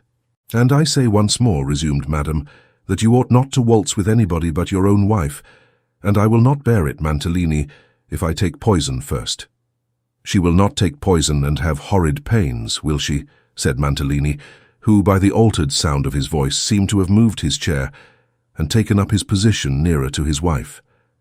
"She will not take poison because she had a demmed fine husband who might have married 2 countesses and a dowager." "2 countesses," interposed Madame. "You told me one before." "2," cried Mantalini. "2 damned fine women, real countesses and splendid fortunes, damn it." "And why didn't you?" asked Madame playfully. "Why didn't I?" replied her husband. "Had I not seen, at a morning concert, the damnedest little fascinator in all the world? And while that little fascinator is my wife, may not all the countesses and dowagers in England be—" Mr. Mantalini did not finish the sentence, but he gave Madame Mantalini a very loud kiss, which Madame Mantalini returned, after which there seemed to be some more kissing mixed up with the progress of the breakfast. "And what about the cash, my existence's jewel?" said Mantalini when these endearments ceased. "How much have we in hand?" "Very little indeed," replied Madame. "We must have some more," said Mantalini. "We must have some discount out of old Nickleby to carry on the war with, damn it." "You can't want any more just now," said Madame coaxingly. "My life and soul," returned her husband, "there is a horse for sale at Scrubbs's, which it would be a sin and a crime to lose, going my senses' joy for nothing." "For nothing," cried Madame. "I am glad of that." "For actually nothing," replied Mantalini. 100 guineas down will buy him. Mane and crest and legs and tail, all of the demdest beauty. I will ride him in the park before the very chariots of the rejected countesses. The demmed old dowager will faint with grief and rage. The other 2 will say he is married, he has made away with himself, it is a demmed thing, it is all up. They will hate each other damnably and wish you dead and buried. Ha, ha, damn it. Madame Mantalini's prudence, if she had any, was not proof against these triumphal pictures. After a little jingling of keys, she observed that she would see what her desk contained, and rising for that purpose, opened the folding door and walked into the room where Kate was seated. "Dear me, child," exclaimed Madame Mantalini, recoiling in surprise. "How came you here?" "Child!" cried Mantalini, hurrying in. "How came— oh, damn it, how do you do?" "I have been waiting here some time, ma'am," said Kate, addressing Madame Mantalini. "The servant must have forgotten to let you know that I was here, I think." "You really must see to that man," said Madame, turning to her husband. "He forgets everything. I will twist his demmed nose off his countenance for leaving such a very pretty creature all alone by herself," said her husband. "Mantalini," cried Madame, "you forget yourself." "I don't forget you, my soul, and never shall, and never can," said Mantalini, kissing his wife's hand and grimacing aside to Miss Nickleby, who turned away. Appeased by this compliment, the lady of the business took some papers from her desk which she handed over to Mr. Mantalini, who received them with great delight. She then requested Kate to follow her, and after several feints on the part of Mr. Mantalini to attract the young lady's attention, they went away, leaving that gentleman extended at full length on the sofa, with his heels in the air and a newspaper in his hand. Madame Mantalini led the way down a flight of stairs and through a passage to a large room at the back of the premises where were a number of young women employed in sewing, cutting out, making up, altering, and various other processes known only to those who are cunning in the arts of millinery and dressmaking. It was a close room with a skylight, and as dull and quiet as a room need be. On Madame Mantalini calling aloud for Miss Nagg, a short, bustling, overdressed female, full of importance, presented herself, and all the young ladies, suspending their operations for the moment, whispered to each other sundry criticisms upon the make and texture of Miss Nickleby's dress, her complexion, cast of features and personal appearance, with as much good breeding as could have been displayed by the very best society in a crowded ballroom. "Oh, Miss Nagg," said Madame Mantalini, "this is the young person I spoke to you about." Miss Nagg bestowed a reverential smile upon Madame Mantalini, which she dexterously transformed into a gracious one for Kate, and said that certainly, although it was a great deal of trouble to have young people who were wholly unused to the business, still she was sure the young person would try to do her best, impressed with which conviction she, Miss Nagg, felt an interest in her already. "I think that for the present, at all events, it will be better for Miss Nickleby to come into the showroom with you and try things on for people," said Madame Mantalini. "She will not be able for the present to be of much use in any other way, and her appearance will—" "Suit very well with mine, Madame Mantalini," interrupted Miss Nagg. "So it will, and to be sure I might have known that you would not be long in finding that out, for you have so much taste in all those matters, that really, as I often say to the young ladies, I do not know how, when or where you possibly could have acquired all you know. Miss Nickleby and I are quite a pair, Madame Mantalini, only I am a little darker than Miss Nickleby, and, I think my foot may be a little smaller. Miss Nickleby, I am sure, will not be offended at my saying that when she hears that our family always have been celebrated for small feet ever since. Ever since our family had any feet at all, indeed, I think. I had an uncle once, Madame Mantalini, who lived in Cheltenham, and had a most excellent business as a tobacconist, who had such small feet that they were no bigger than those which are usually joined to wooden legs, the most symmetrical feet, Madame Mantalini, that even you can imagine. They must have had something of the appearance of club feet, Miss Nagg, said Madame. Well now, that is so like you, returned Miss Nagg. Ha ha ha, of club feet. Oh, very good. As I often remark to the young ladies, well, I must say, and I do not care who knows it, of all the ready humour, I ever heard anywhere. And I have heard a good deal, for when my dear brother was alive, I kept house for him, Miss Nickleby. We had to supper once a week 2 or 3 young men, highly celebrated in those days for their humour, Madame Mantalini. Of all the ready humour, I say to the young ladies, I ever heard Madame Mantalini's is the most remarkable. It is so gentle, so sarcastic, and yet so good-natured, as I was observing to Miss Simmons only this morning, that how or when or by what means she acquired it is to me a mystery indeed. Here Miss Nagg paused to take breath, and while she pauses it may be observed, not that she was marvellously loquacious and marvellously deferential to Madame Mantalini, since these are facts which require no comment, but that every now and then she was accustomed, in the torrent of her discourse, to introduce a loud, shrill, clear hem, the import and meaning of which was variously interpreted by her acquaintance, some holding that Miss Nagg dealt in exaggeration, and introduced the monosyllable when any fresh invention was in course of coinage in her brain. Others, that when she wanted a word, she threw it in to gain time, and prevent anybody else from striking into the conversation. It may be further remarked that Miss Nagg still aimed at youth, although she had shot beyond it years ago, and that she was weak and vain, and one of those people who are best described by the axiom that you may trust them as far as you can see them and no farther. You'll take care that Miss Nickleby understands her hours and so forth, said Madame Mantalini, and so I'll leave her with you. You'll not forget my directions, Miss Nagg? Miss Nagg, of course, replied that to forget anything Madame Mantalini had directed was a moral impossibility, and that lady, dispensing a general good morning among her assistants, sailed away. Charming creature, isn't she, Miss Nickleby? Said Miss Nagg, rubbing her hands together. I have seen very little of her, said Kate. I hardly know yet. Have you seen Mr. Mantalini? Inquired Miss Nagg. Yes, I have seen him twice. Isn't he a charming creature? Indeed, he does not strike me as being so by any means, replied Kate. No, my dear, cried Miss Nagg, elevating her hands. Why, goodness gracious mercy, where's your taste? Such a fine, tall, full-whiskered, dashing, gentlemanly man, with such teeth and hair and— Well, now you do astonish me. I dare say I am very foolish, replied Kate, laying aside her bonnet, but as my opinion is of very little importance to him or anyone else, I do not regret having formed it, and shall be slow to change it, I think. He is a very fine man, don't you think so? Asked one of the young ladies. Indeed he may be, for anything I could say to the contrary, replied Kate. And drives very beautiful horses, doesn't he? Inquired another. I dare say he may, but I never saw them, answered Kate. Never saw them, interposed Miss Nagg. Oh well, there it is at once, you know. How can you possibly pronounce an opinion about a gentleman, if you don't see him as he turns out altogether?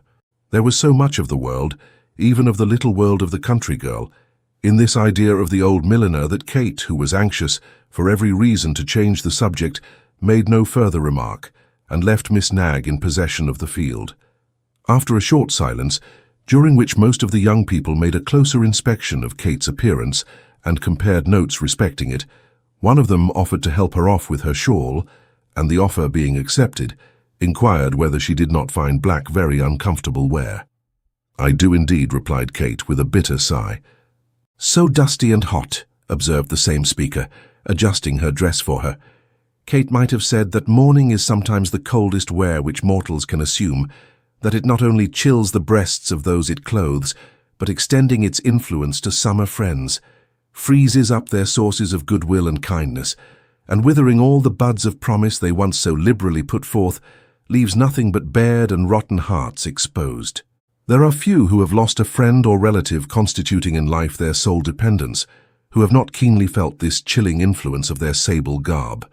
She had felt it acutely, and feeling it at the moment, could not quite restrain her tears. I am very sorry to have wounded you by my thoughtless speech, said her companion. I did not think of it. You are in mourning for some near relation. For my father, answered Kate. For what relation, Miss Simmons? Asked Miss Nagg in an audible voice. Her father, replied the other softly. Her father, eh? Said Miss Nagg without the slightest depression of her voice. Ah, a long illness, Miss Simmons? Hush, replied the girl. I don't know. Our misfortune was very sudden, said Kate, turning away, or I might perhaps, at a time like this, be enabled to support it better. There had existed not a little desire in the room, according to invariable custom, when any new young person came, to know who Kate was, and what she was, and all about her, but although it might have been very naturally increased by her appearance and emotion, the knowledge that it pained her to be questioned, was sufficient to repress even this curiosity, and Miss Nagg, finding it hopeless to attempt extracting any further particulars just then, reluctantly commanded silence, and bade the work proceed. In silence, then, the tasks were plied until 1:30, when a baked leg of mutton with potatoes to correspond was served in the kitchen. The meal over, and the young ladies having enjoyed the additional relaxation of washing their hands, the work began again, and was again performed in silence until the noise of carriages rattling through the streets and of loud double knocks at doors gave token that the day's work of the more fortunate members of society was proceeding in its turn. One of these double knocks at Madame Mantalini's door announced the equipage of some great lady, or rather rich one, for there is occasionally a distinction between riches and greatness, who had come with her daughter to approve of some court dresses which had been a long time preparing, and upon whom Kate was deputed to wait, accompanied by Miss Nagg, and officered, of course, by Madame Mantalini. Kate's part in the pageant was humble enough, her duties being limited to holding articles of costume until Miss Nagg was ready to try them on, and now and then tying a string or fastening a hook and eye. She might, not unreasonably, have supposed herself beneath the reach of any arrogance or bad humour, but it happened that the lady and daughter were both out of temper that day, and the poor girl came in for her share of their revilings. She was awkward, her hands were cold, dirty, coarse. She could do nothing right. They wondered how Madame Mantalini could have such people about her, requested they might see some other young woman the next time they came, and so forth. So common an occurrence would be hardly deserving of mention, but for its effect. Kate shed many bitter tears when these people were gone, and felt for the first time humbled by her occupation. She had, it is true, quailed at the prospect of drudgery and hard service, but she had felt no degradation in working for her bread until she found herself exposed to insolence and pride. Philosophy would have taught her that the degradation was on the side of those who had sunk so low as to display such passions habitually and without cause, but she was too young for such consolation, and her honest feeling was hurt. May not the complaint that common people are above their station often take its rise in the fact of uncommon people being below theirs? In such scenes and occupations, the time wore on until 9 o'clock, when Kate, jaded and dispirited with the occurrences of the day, hastened from the confinement of the workroom to join her mother at the street corner and walk home. The more sadly, from having to disguise her real feelings and feign to participate in all the sanguine visions of her companion. "Bless my soul, Kate," said Mrs. Nickleby, "I've been thinking all day what a delightful thing it would be for Madame Mantalini to take you into partnership. Such a likely thing too, you know. Why, your poor dear papa's cousin's sister-in-law, a Miss Browndock, was taken into partnership by a lady that kept a school at Hammersmith, and made her fortune in no time at all. I forget, by the by, whether that Miss Browndock was the same lady that got the £10,000 prize in the lottery, but I think she was. Indeed, now I come to think of it, I am sure she was. Mantalini and Nickleby, how well it would sound, and if Nicholas has any good fortune you might have Dr. Nickleby, the headmaster of Westminster School, living in the same street." "Dear Nicholas," cried Kate, taking from her reticule her brother's letter from Dotheboys Hall, "in all our misfortunes, how happy it makes me, mamma, to hear he is doing well, and to find him writing in such good spirits. It consoles me for all we may undergo to think that he is comfortable and happy." Poor Kate, she little thought how weak her consolation was, and how soon she would be undeceived. Chapter 18. Miss Nagg, after doting on Kate Nickleby for 3 whole days, makes up her mind to hate her for evermore. The causes which led Miss Nagg to form this resolution. There are many lives of much pain, hardship, and suffering, which, having no stirring interest for any but those who lead them, are disregarded by persons who do not want thought or feeling, but who pamper their compassion and need high stimulants to rouse it. There are not a few among the disciples of charity who require in their vocation scarcely less excitement than the votaries of pleasure in theirs. And hence it is that diseased sympathy and compassion are every day expended on out-of-the-way objects, when only too many demands upon the legitimate exercise of the same virtues in a healthy state are constantly within the sight and hearing of the most unobservant person alive. In short, charity must have its romance, as the novelist or playwright must have his. Her thief in fustian is a vulgar character, scarcely to be thought of by persons of refinement, but dress him in green velvet, with a high-crowned hat, and change the scene of his operations, from a thickly peopled city to a mountain road, and you shall find in him the very soul of poetry and adventure.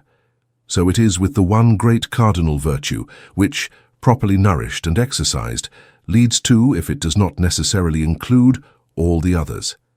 It must have its romance, and the less of real hard, struggling workaday life there is in that romance, the better. The life to which poor Kate Nickleby was devoted, in consequence of the unforeseen train of circumstances already developed in this narrative, was a hard one.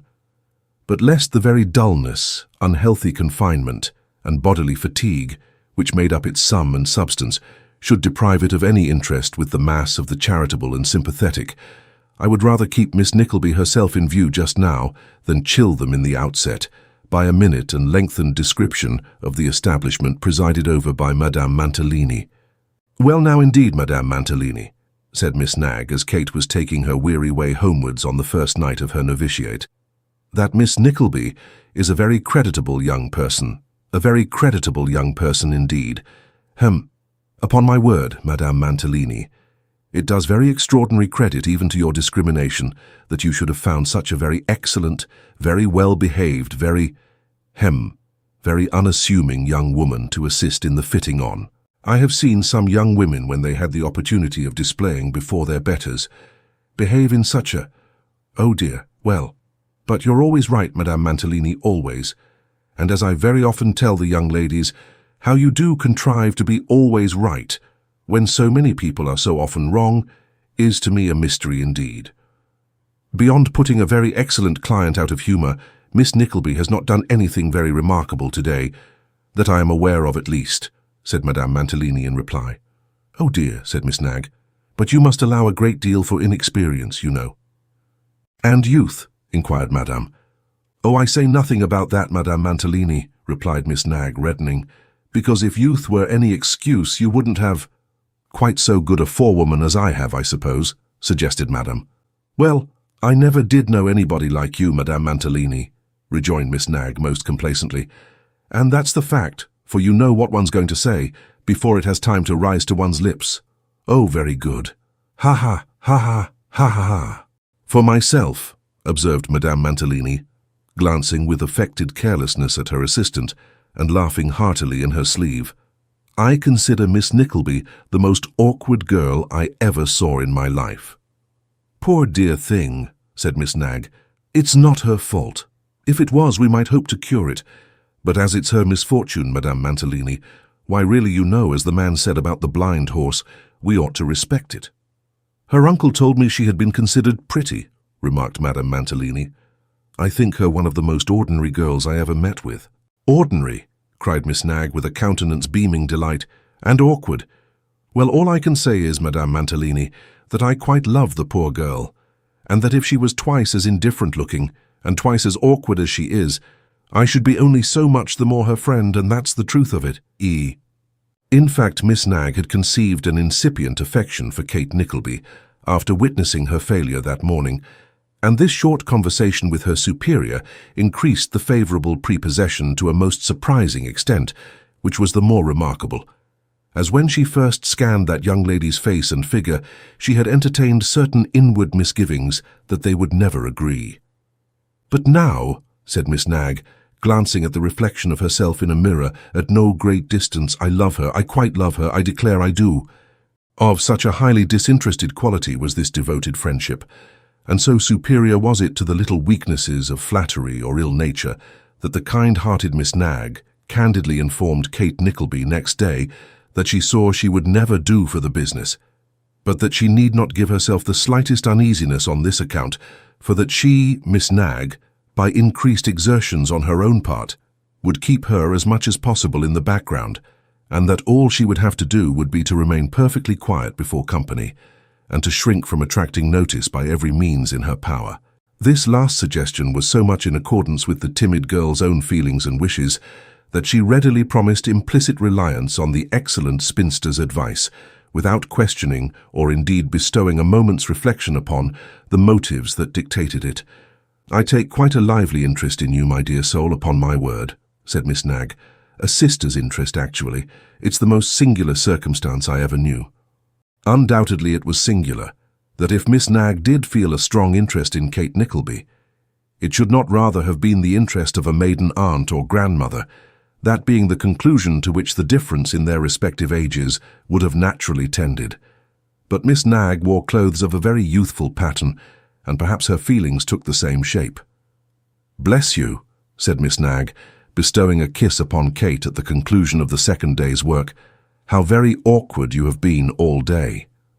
I fear your kind and open communication, which has rendered me more painfully conscious of my own defects, has not improved me," sighed Kate. "No, no, I dare say not," rejoined Miss Nagg in a most uncommon flow of good humour. "But how much better that you should know it at first, and so be able to go on, straight and comfortable. Which way are you walking, my love?" "Towards the city," replied Kate. "The city!" cried Miss Nagg, regarding herself with great favour in the glass as she tied her bonnet. "Goodness gracious me! Now, do you really live in the city? Is it so very unusual for anybody to live there?" asked Kate, half smiling. "I couldn't have believed it possible that any young woman could have lived there, under any circumstances whatever, for 3 days together," replied Miss Nagg. "Reduced, I should say poor people," answered Kate, correcting herself hastily, for she was afraid of appearing proud, "must live where they can." "Ah, very true, so they must, very proper indeed," rejoined Miss Nagg with that sort of half-sigh. which, accompanied by 2 or 3 slight nods of the head, is pity's small change in general society. And that's what I very often tell my brother, when our servants go away ill one after another, and he thinks the back kitchen's rather too damp for 'em to sleep in. These sort of people, I tell him, are glad to sleep anywhere. Heaven suits the back to the burden. What a nice thing it is to think that it should be so, isn't it? Very, replied Kate.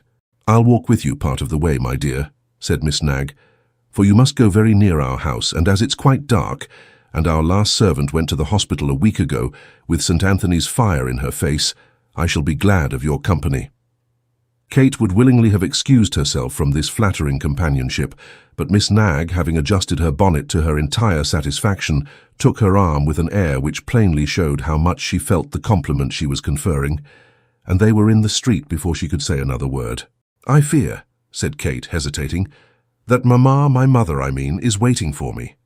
You needn't make the least apology, my dear, said Miss Nagg, smiling sweetly as she spoke.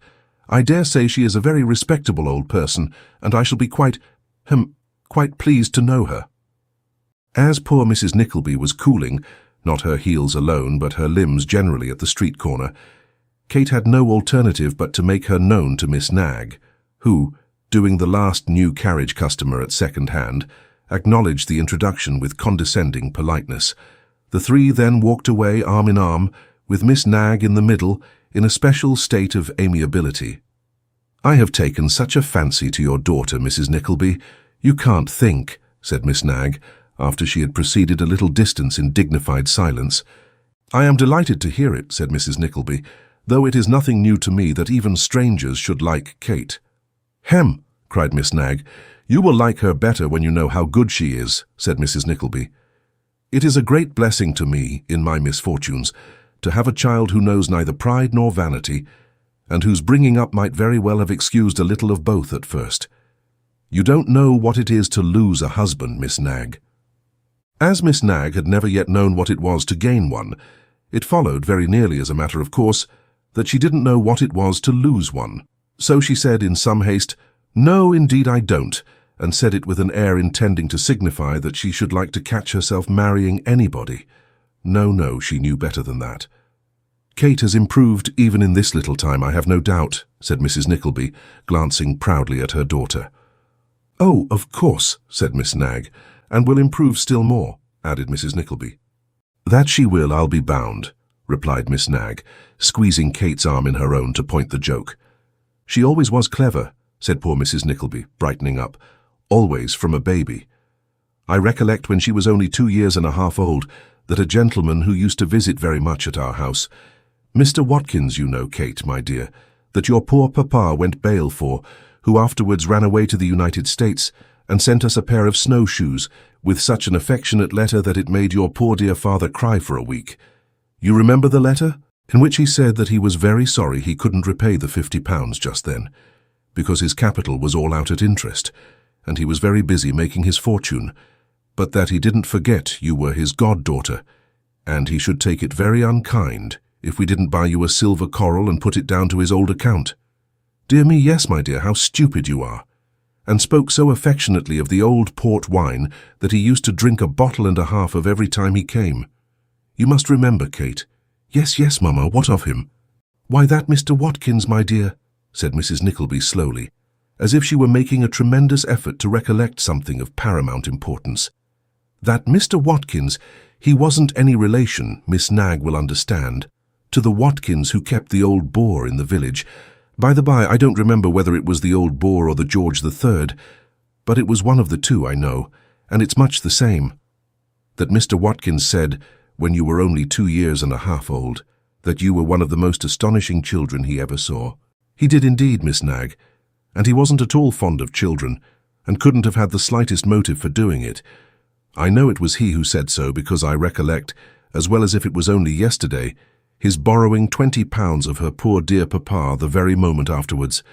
Having quoted this extraordinary and most disinterested testimony to her daughter's excellence, Mrs. Nickleby stopped to breathe, and Miss Nagg, finding that the discourse was turning upon family greatness, lost no time in striking in, with a small reminiscence on her own account. Don't talk of lending money, Mrs. Nickleby, said Miss Nagg. or you'll drive me crazy, perfectly crazy. My mamma, was the most lovely and beautiful creature, with the most striking and exquisite, the most exquisite nose that ever was put upon a human face, I do believe, Mrs. Nickleby." Here Miss Nag rubbed her own nose sympathetically. "The most delightful and accomplished woman, perhaps, that ever was seen. But she had that one failing of lending money, and carried it to such an extent that she lent, thousands of pounds, all our little fortunes. And what's more, Mrs. Nickleby, I don't think, if we were to live till the very end of time, that we should ever get them back again. I don't indeed." After concluding this effort of invention without being interrupted, Miss Nag fell into many more recollections, no less interesting than true, the full tide of which Mrs. Nickleby, in vain attempting to stem, at length sailed smoothly down by adding an undercurrent of her own recollections, and so both ladies went on talking together in perfect contentment, the only difference between them being that whereas Miss Nag addressed herself to Kate and talked very loud, Mrs. Nickleby kept on in one unbroken, monotonous flow, perfectly satisfied to be talking and caring very little whether anybody listened or not. In this manner they walked on very amicably, until they arrived at Miss Nag's brother's, who was an ornamental stationer and small circulating library keeper in a by-street off Tottenham Court Road, and who let out by the day, week, month, or year the newest old novels, whereof the titles were displayed in pen and ink characters on a sheet of pasteboard, swinging at his doorpost. As Miss Nag happened, at the moment, to be in the middle of an account of her 22nd offer from a gentleman of large property, she insisted upon their all going in to supper together, and in they went. "Don't go away, Mortimer," said Miss Nag as they entered the shop. "It's only one of our young ladies and her mother, Mrs. and Miss Nickleby." "Oh, indeed," said Mr. Mortimer Nag. "Ah." Having given utterance to these ejaculations with a very profound and thoughtful air, Mr. Nag slowly snuffed 2 kitchen candles on the counter and 2 more in the window, and then snuffed himself from a box in his waistcoat pocket. There was something very impressive in the ghostly air with which all this was done, and as Mr. Nag was a tall, lank gentleman of solemn features, wearing spectacles and garnished with much less hair than a gentleman bordering on 40 or thereabouts usually boasts, Mrs. Nickleby whispered her daughter that she thought he must be literary. "Past 10, said Mr. Nag, consulting his watch. "Thomas, close the warehouse." Thomas was a boy nearly half as tall as a shutter, and the warehouse was a shop about the size of 3 hackney coaches. "Ah," said Mr. Nag once more, heaving a deep sigh as he restored to its parent shelf the book he had been reading. "Well, yes. I believe supper is ready, sister." With another sigh, Mr. Nag took up the kitchen candles from the counter and preceded the ladies with mournful steps to a back parlour, where a charwoman, employed in the absence of the sick servant and remunerated with certain 18 pences to be deducted from her wages due, was putting the supper out. "Mrs. Bloxon," said Miss Nag reproachfully, "how very often I've begged you not to come into the room with your bonnet on." "I can't help it, Miss Nag," said the charwoman, bridling up on the shortest notice. "There's been a deal of cleaning to do in this house, and if you don't like it, I must trouble you to look out for somebody else, for it don't hardly pay me, and that's the truth if I was to be hung this minute." "I don't want any remarks, if you please," said Miss Nag, with a strong emphasis on the personal pronoun. "Is there any fire downstairs for some hot water presently?" "No, there is not indeed, Miss Nag," replied the substitute, "and so I won't tell you no stories about it." "Then why isn't there?" said Miss Nag. "Because there aren't no coals left out, and if I could make coals I would, but as I can't I won't, and so I make bold to tell you, mem," replied Mrs. Bloxon. "Will you hold your tongue? Female," said Mr. Mortimer Nag, plunging violently into this dialogue. "By your leave, Mr. Nag," retorted the charwoman, turning sharp round, "I'm only too glad not to speak in this house, excepting when and where I'm spoke to, sir, and with regard to being a female, sir, I should wish to know what you considered yourself." "A miserable wretch," exclaimed Mr. Nag, striking his forehead. "A miserable wretch." "I'm very glad to find that you don't call yourself out of your name, sir," said Mrs. Bloxon, "and as I had 2 twin children the day before yesterday, was only 7 weeks, and my little Charlie fell down a airy and put his elbow out last Monday, I shall take it as a favour if you'll send 9 shillings for 1 week's work to my house, afore the clock strikes 10 tomorrow." With these parting words, the good woman quitted the room with great ease of manner, leaving the door wide open. Mr. Nag, at the same moment, flung himself into the warehouse and groaned aloud. "What is the matter with that gentleman, pray?" inquired Mrs. Nickleby, greatly disturbed by the sound. "Is he ill?" inquired Kate, really alarmed. "Hush," replied Miss Nag, "a most melancholy history. He was once most devotedly attached to Madame Mantalini." "Bless me!" exclaimed Mrs. Nickleby. "Yes," continued Miss Nag, "and received great encouragement too, and confidently hoped to marry her. He has a most romantic heart, Mrs. Nickleby, as indeed all our family have, and the disappointment was a dreadful blow. He is a wonderfully accomplished man, most extraordinarily accomplished, reads every novel that comes out.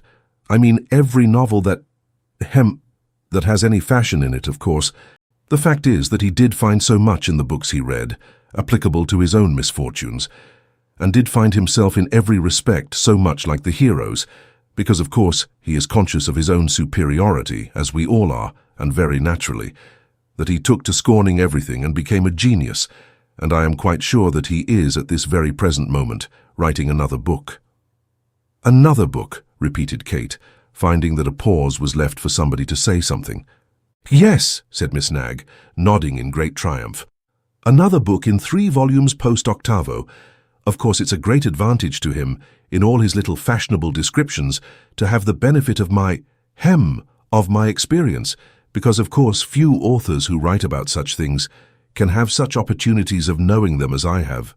He's so wrapped up in high life that the least allusion to business or worldly matters, like that woman just now, for instance, quite distracts him. But, as I often say, I think his disappointment a great thing for him, because if he hadn't been disappointed, he couldn't have written about blighted hopes and all that. And the fact is, if it hadn't happened as it has, I don't believe his genius would ever have come out at all." How much more communicative Miss Nag might have become under more favourable circumstances, it is impossible to divine, but as the gloomy one was within earshot and the fire wanted making up, her disclosures stopped here. To judge from all appearances, and the difficulty of making the water warm, the last servant could not have been much accustomed to any other fire than St. Anthony's, but a little brandy and water was made at last, and the guests, having been previously regaled with cold leg of mutton and bread and cheese, soon afterwards took leave, Kate amusing herself all the way home with the recollection of her last glimpse of Mr. Mortimer Nag deeply abstracted in the shop, and Mrs. Nickleby by debating within herself whether the dressmaking firm would ultimately become Mantalini, Nag and Nickleby, or Mantalini, Nickleby and Nag. At this high point, Miss Nag's friendship remained for 3 whole days, much to the wonderment of Madame Mantalini's young ladies, who had never beheld such constancy in that quarter before, but on the 4th it received a check no less violent than sudden, which thus occurred. It happened that an old lord of great family, who was going to marry a young lady of no family in particular, came with the young lady and the young lady's sister to witness the ceremony of trying on 2 nuptial bonnets which had been ordered the day before, and Madame Mantalini announcing the fact in a shrill treble through the speaking pipe, which communicated with the workroom. Miss Nag darted hastily upstairs with a bonnet in each hand and presented herself in the showroom, in a charming state of palpitation, intended to demonstrate her enthusiasm in the cause. The bonnets were no sooner fairly on than Miss Nag and Madame Mantalini fell into convulsions of admiration. "A most elegant appearance," said Madame Mantalini. "I never saw anything so exquisite in all my life," said Miss Nag. Now the old lord, who was a very old lord, said nothing, but mumbled and chuckled in a state of great delight, no less with the nuptial bonnets and their wearers than with his own address in getting such a fine woman for his wife. And the young lady, who was a very lively young lady, seeing the old lord in this rapturous condition, chased the old lord behind a cheval-glass, and then and there kissed him, while Madame Mantalini and the other young lady looked discreetly another way. But pending the salutation, Miss Nag, who was tinged with curiosity, stepped accidentally behind the glass, and encountered the lively young lady's eye just at the very moment when she kissed the old lord, upon which the young lady, in a pouting manner, murmured something about an old thing and great impertinence, and finished by darting a look of displeasure at Miss Nagg and smiling contemptuously. "Madame Mantalini," said the young lady. "Ma'am," said Madame Mantalini, "pray have up that pretty young creature we saw yesterday." "Oh, yes, do," said the sister. "Of all things in the world, Madame Mantalini," said the Lord's intended, throwing herself languidly on a sofa, "I hate being waited upon by frights or elderly persons. Let me always see that young creature, I beg, whenever I come." "By all means," said the old lord. "The lovely young creature, by all means." "Everybody is talking about her," said the young lady in the same careless manner, "and my lord, being a great admirer of beauty, must positively see her." "She is universally admired," replied Madame Mantalini. "Miss Nagg, send up Miss Nickleby. You needn't return." "I beg your pardon, Madame Mantalini, what did you say last?" asked Miss Nagg, trembling. "You needn't return," repeated the superior sharply. Miss Nagg vanished without another word, and in all reasonable time was replaced by Kate, who took off the new bonnets and put on the old ones, blushing very much to find that the old lord and the two young ladies were staring her out of countenance all the time. "Why, how you colour, child," said the lord's chosen bride. "She is not quite so accustomed to her business as she will be in a week or two," interposed Madame Mantalini with a gracious smile. "I am afraid you have been giving her some of your wicked looks, my lord," said the intended. "No, no, no," replied the old lord. "No, no, I'm going to be married and lead a new life. Ha, ha, ha, a new life, a new life, ha, ha, ha." It was a satisfactory thing to hear that the old gentleman was going to lead a new life, for it was pretty evident that his old one would not last him much longer. The mere exertion of protracted chuckling reduced him to a fearful ebb of coughing and gasping. It was some minutes before he could find breath to remark that the girl was too pretty for a milliner. "I hope you don't think good looks a disqualification for the business, my lord," said Madame Mantalini, simpering. "Not by any means," replied the old lord, "or you would have left it long ago." "You naughty creature," said the lively lady, poking the pier with her parasol. "I won't have you talk so. How dare you?" This playful inquiry was accompanied with another poke, and another, and then the old lord caught the parasol and wouldn't give it up again, which induced the other lady to come to the rescue, and some very pretty sportiveness ensued. "So you will see that those little alterations are made, Madame Mantalini," said the lady. "Nay, you bad man, you positively shall go first. I wouldn't leave you behind with that pretty girl, not for half a second. I know you too well. Jane, my dear, let him go first, and we shall be quite sure of him." The old lord, evidently much flattered by this suspicion, bestowed a grotesque leer upon Kate as he passed, and receiving another tap with the parasol for his wickedness, tottered downstairs to the door where his sprightly body was hoisted into the carriage by two stout footmen. "Fo," said Madame Mantalini, "how he ever gets into a carriage without thinking of a hearse I can't think. There, take the things away, my dear, take them away." Kate, who had remained during the whole scene with her eyes modestly fixed upon the ground, was only too happy to avail herself of the permission to retire, and hastened joyfully downstairs to Miss Nagg's dominion. The circumstances of the little kingdom had greatly changed, however, during the short period of her absence. In place of Miss Nagg being stationed in her accustomed seat, preserving all the dignity and greatness of Madame Mantalini's representative, that worthy soul was reposing on a large box, bathed in tears, while 3 or 4 of the young ladies in close attendance upon her, together with the presence of hartshorn, vinegar, and other restoratives, would have borne ample testimony, even without the derangement of the headdress and front row of curls, to her having fainted desperately. "Bless me," said Kate, stepping hastily forward. "What is the matter?" This inquiry produced in Miss Nagg violent symptoms of a relapse, and several young ladies, darting angry looks at Kate, applied more vinegar and hartshorn, and said it was a shame. "What is a shame?" demanded Kate. "What is the matter? What has happened? Tell me." "Matter!" cried Miss Nagg, coming all at once, bolt upright, to the great consternation of the assembled maidens. "Matter! Fie upon you, you nasty creature!" "Gracious!" cried Kate, almost paralyzed by the violence with which the adjective had been jerked out from between Miss Nagg's closed teeth.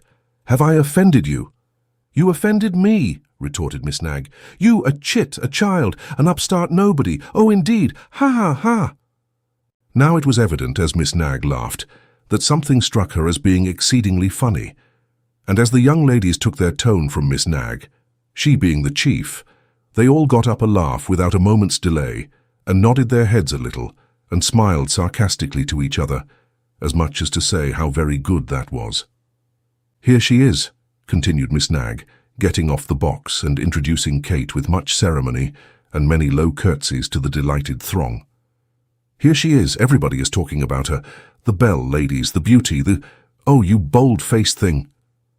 At this crisis, Miss Nagg was unable to repress a virtuous shudder, which immediately communicated itself to all the young ladies, after which Miss Nagg laughed, and after that cried.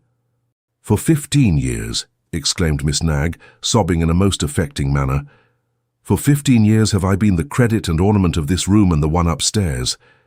Thank God," said Miss Nagg, stamping first her right foot and then her left with remarkable energy, "I have never in all that time till now been exposed to the arts, the vile arts of a creature who disgraces us with all her proceedings and makes proper people blush for themselves.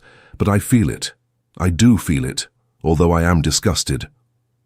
Miss Nagg here relapsed into softness, and the young ladies, renewing their attentions, murmured that she ought to be superior to such things, and that for their part they despised them, and considered them beneath their notice. In witness whereof they called out, more emphatically than before, that it was a shame and that they felt so angry. They did. They hardly knew what to do with themselves. "Have I lived to this day to be called a fright?" cried Miss Nagg, suddenly becoming convulsive and making an effort to tear her front off. "Oh, no, no," replied the chorus. "Pray don't say so, don't now." "Have I deserved to be called an elderly person?" screamed Miss Nagg, wrestling with the supernumeraries. "Don't think of such things, dear," answered the chorus. "I hate her," cried Miss Nagg. "I detest and hate her. Never let her speak to me again, never let anybody who is a friend of mine speak to her. A slut, a hussy, an impudent, artful hussy." Having denounced the object of her wrath, in these terms, Miss Nagg screamed once, hiccuped thrice, gurgled in her throat several times, slumbered, shivered, woke, came to, composed her headdress, and declared herself quite well again. Poor Kate had regarded these proceedings at first in perfect bewilderment. She had then turned red and pale by turns, and once or twice essayed to speak, but, as the true motives of this altered behaviour developed themselves, she retired a few paces, and looked calmly on without deigning a reply. Nevertheless, although she walked proudly to her seat, and turned her back upon the group of little satellites who clustered round their ruling planet in the remotest corner of the room, she gave way in secret to some such bitter tears as would have gladdened Miss Nagg's inmost soul, if she could have seen them fall. Chapter 19. Descriptive of a dinner at Mr. Ralph Nickleby's, and of the manner in which the company entertained themselves before dinner, at dinner, and after dinner. The bile and rancour of the worthy Miss Nagg undergoing no diminution during the remainder of the week, but rather augmenting with every successive hour, and the honest ire of all the young ladies rising, or seeming to rise, in exact proportion to the good spinster's indignation, and both waxing very hot every time Miss Nickleby was called upstairs. It will be readily imagined that that young lady's daily life was none of the most cheerful or enviable kind. She hailed the arrival of Saturday night as a prisoner would a few delicious hours' respite from slow and wearing torture, and felt that the poor pittance for her first week's labour would have been dearly and hardly earned, had its amount been trebled. When she joined her mother, as usual, at the street corner, she was not a little surprised to find her in conversation with Mr. Ralph Nickleby, but her surprise was soon redoubled, no less by the matter of their conversation than by the smoothed and altered manner of Mr. Nickleby himself. "Ah, my dear," said Ralph, "we were at that moment talking about you." "Indeed," replied Kate, shrinking, though she scarce knew why, from her uncle's cold, glistening eye. "That instant," said Ralph, "I was coming to call for you, making sure to catch you before you left. But your mother and I have been talking over family affairs, and the time has slipped away so rapidly." "Well, now, hasn't it?" interposed Mrs. Nickleby, quite insensible to the sarcastic tone of Ralph's last remark. "Upon my word, I couldn't have believed it possible that such a—" Kate, my dear, you're to dine with your uncle at 6:30 tomorrow." Triumphing in having been the first to communicate this extraordinary intelligence, Mrs. Nickleby nodded and smiled a great many times to impress its full magnificence on Kate's wondering mind, and then flew off at an acute angle to a committee of ways and means. "Let me see," said the good lady. "Your black silk frock will be quite dress enough, my dear, with that pretty little scarf, and a plain band in your hair, and a pair of black silk stock." "Dear, dear," cried Mrs. Nickleby, flying off at another angle, "if I had but those unfortunate amethysts of mine, you recollect them, Kate, my love. How they used to sparkle, you know. But your papa, your poor dear papa, there never was anything so cruelly sacrificed as those jewels were, never." Overpowered by this agonizing thought, Mrs. Nickleby shook her head in a melancholy manner and applied her handkerchief to her eyes. "I don't want them, mamma, indeed," said Kate. "Forget that you ever had them." "Lord Kate, my dear," rejoined Mrs. Nickleby pettishly, "how like a child you talk.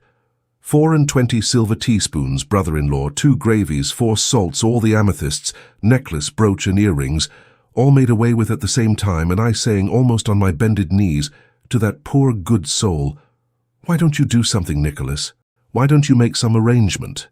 I am sure that anybody who was about us at that time will do me the justice to own that if I said that once, I said it 50 times a day. Didn't I, Kate, my dear? Did I ever lose an opportunity of impressing it on your poor papa?" "No, no, mamma, never," replied Kate. And to do Mrs. Nickleby justice, she never had lost, and to do married ladies as a body justice, they seldom do lose, any occasion of inculcating similar golden percepts, whose only blemish is the slight degree of vagueness and uncertainty in which they are usually enveloped. "Ah," said Mrs. Nickleby with great fervour, "if my advice had been taken at the beginning, well, I have always done my duty, and that's some comfort." When she had arrived at this reflection, Mrs. Nickleby sighed, rubbed her hands, cast up her eyes, and finally assumed a look of meek composure, thus importing that she was a persecuted saint, but that she wouldn't trouble her hearers by mentioning a circumstance which must be so obvious to everybody. "Now," said Ralph with a smile, which, in common with all other tokens of emotion, seemed to skulk under his face rather than play boldly over it, "to return to the point from which we have strayed. I have a little party of gentlemen with whom I am connected in business just now at my house tomorrow, and your mother has promised that you shall keep house for me. I am not much used to parties, but this is one of business, and such fooleries are an important part of it sometimes. You don't mind obliging me?" "Mind?" cried Mrs. Nickleby. "My dear Kate, why—" "Pray," interrupted Ralph, motioning her to be silent, "I spoke to my niece." "I shall be very glad, of course, uncle," replied Kate, "but I am afraid you will find me awkward and embarrassed." "Oh, no," said Ralph. "Come when you like, in a hackney coach. I'll pay for it. Good night, God bless you."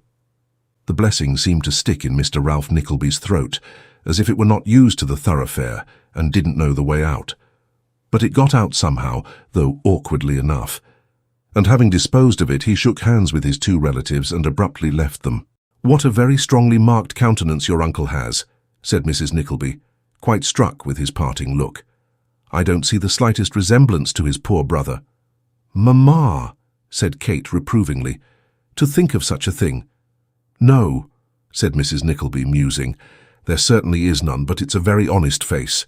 The worthy matron made this remark with great emphasis and elocution, as if it comprised no small quantity of ingenuity and research, and, in truth, it was not unworthy of being classed among the extraordinary discoveries of the age.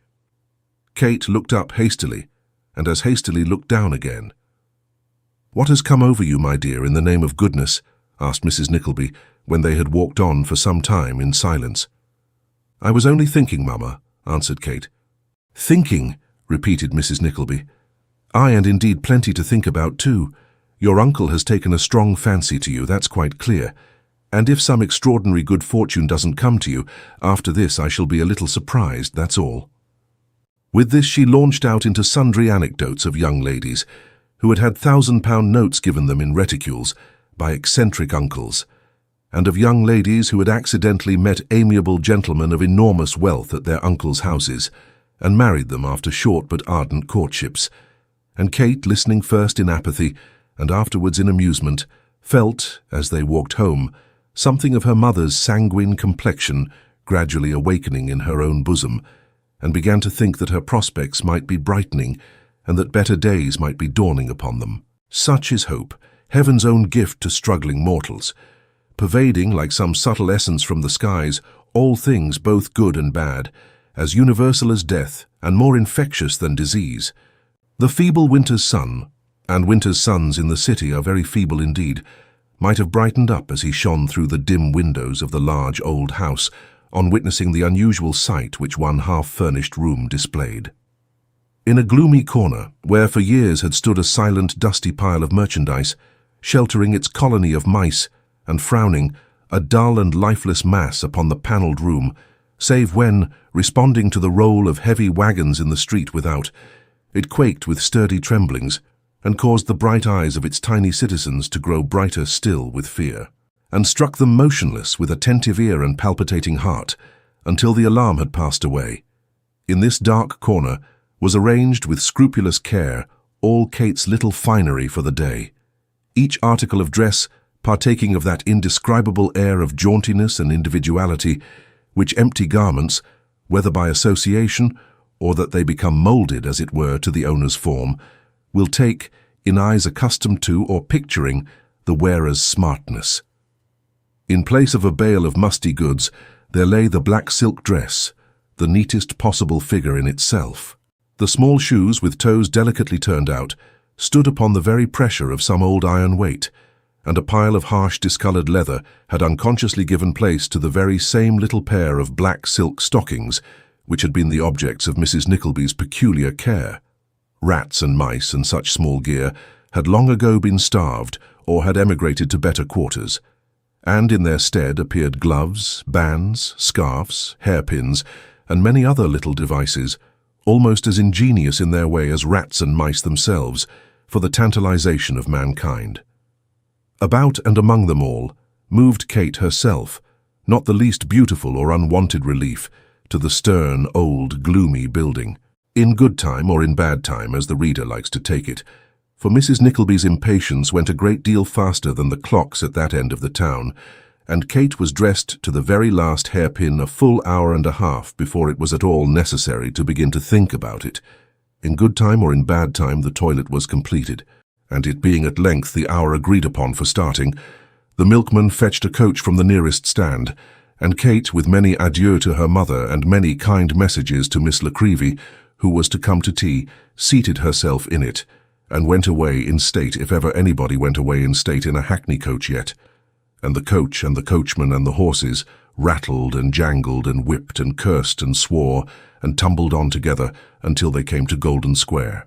The coachman gave a tremendous double knock at the door, which was opened long before he had done, as quickly as if there had been a man behind it, with his hand tied to the latch. Kate, who had expected no more uncommon appearance than Newman Noggs in a clean shirt, was not a little astonished to see that the opener was a man in handsome livery, and that there were 2 or 3 others in the hall. There was no doubt about its being the right house, however, for there was the name upon the door. So she accepted the laced coat-sleeve which was tendered her, and entering the house was ushered upstairs into a back drawing-room, where she was left alone.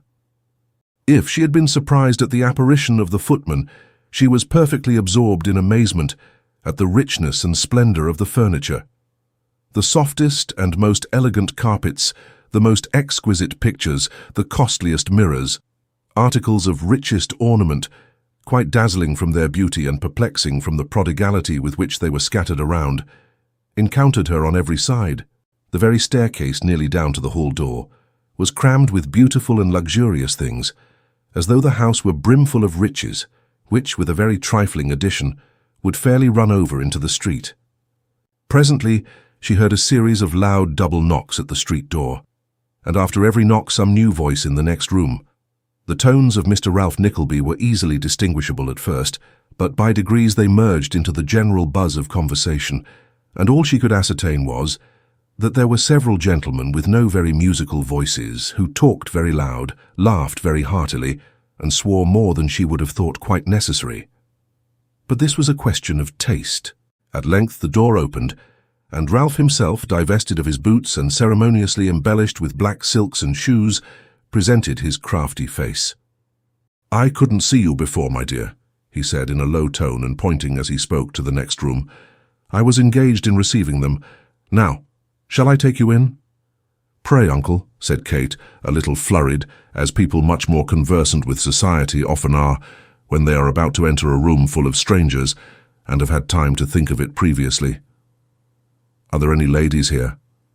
"No," said Ralph shortly. "I don't know any." "Must I go in immediately?" asked Kate, drawing back a little. "As you please," said Ralph, shrugging his shoulders. "They are all come, and dinner will be announced directly afterwards, that's all." Kate would have entreated a few minutes' respite, but reflecting that her uncle might consider the payment of the hackney coach fare a sort of bargain for her punctuality, she suffered him to draw her arm through his and to lead her away. 7 or 8 gentlemen were standing round the fire when they went in, and as they were talking very loud, were not aware of their entrance until Mr. Ralph Nickleby, touching one on the coat sleeve, said in a harsh, emphatic voice, as if to attract general attention, "Lord Frederick Verisopht, my niece Miss Nickleby." The group dispersed, as if in great surprise, and the gentleman addressed, turning round, exhibited a suit of clothes of the most superlative cut, a pair of whiskers of similar quality, a moustache, a head of hair, and a young face. Said the gentleman. "What the devil?" With which broken ejaculations he fixed his glass in his eye, and stared at Miss Nickleby in great surprise. "My niece, my lord," said Ralph. "Then my ears did not deceive me, and it's not Wackford work," said his lordship. "How to do? I'm very happy." And then his lordship turned to another superlative gentleman, something older, something stouter, something redder in the face, and something longer upon town, and said in a loud whisper that the girl was devilish pretty. "Introduce me, Nickleby," said this second gentleman, who was lounging with his back to the fire and both elbows on the chimney-piece. "Sir Mulberry Hawk," said Ralph. "Otherwise the most knowing card in the payak, Miss Nickleby," said Lord Frederick Verisopht. "Don't leave me out, Nickleby," cried a sharp-faced gentleman who was sitting on a low chair with a high back, reading the paper. "Mr. Pike," said Ralph. "Nor me, Nickleby," cried a gentleman with a flushed face and a flash air, from the elbow of Sir Mulberry Hawk. "Mr. Pluck," said Ralph. Then wheeling about again towards a gentleman with the neck of a stork and the legs of no animal in particular, Ralph introduced him as the Honourable Mr. Snob, and a white-headed person at the table as Colonel Chowser. The colonel was in conversation with somebody who appeared to be a make-weight, and was not introduced at all. There were 2 circumstances which, in this early stage of the party, struck home to Kate's bosom, and brought the blood tingling to her face.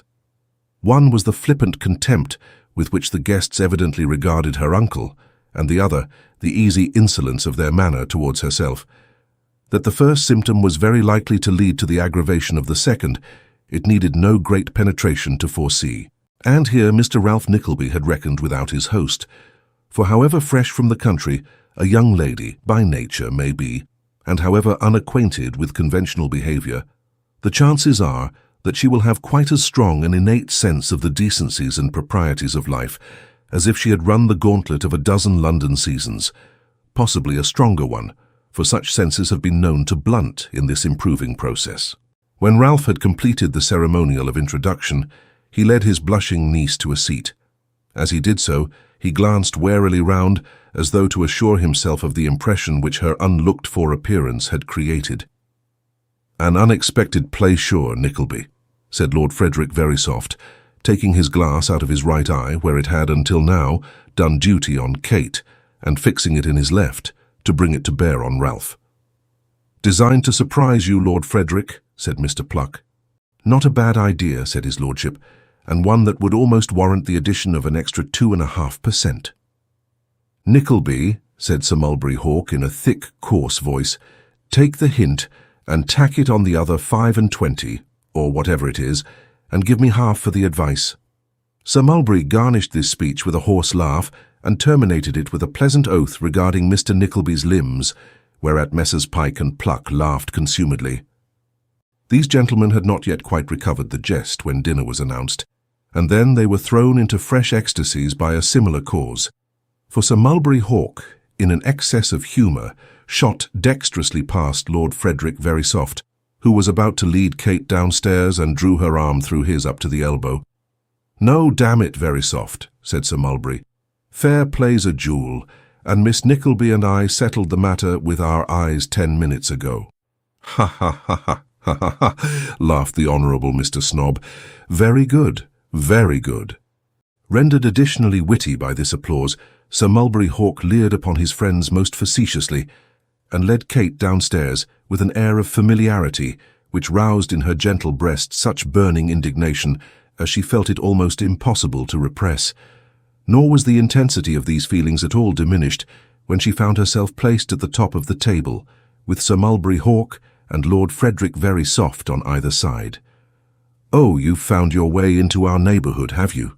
said Sir Mulberry as his lordship sat down. "Of course," replied Lord Frederick, fixing his eyes on Miss Nickleby. "How can you ask me?" "Well, you attend to your dinner," said Sir Mulberry, "and don't mind Miss Nickleby and me, for we shall prove very indifferent company, I dare say." "I wish you'd interfere here, Nickleby," said Lord Frederick.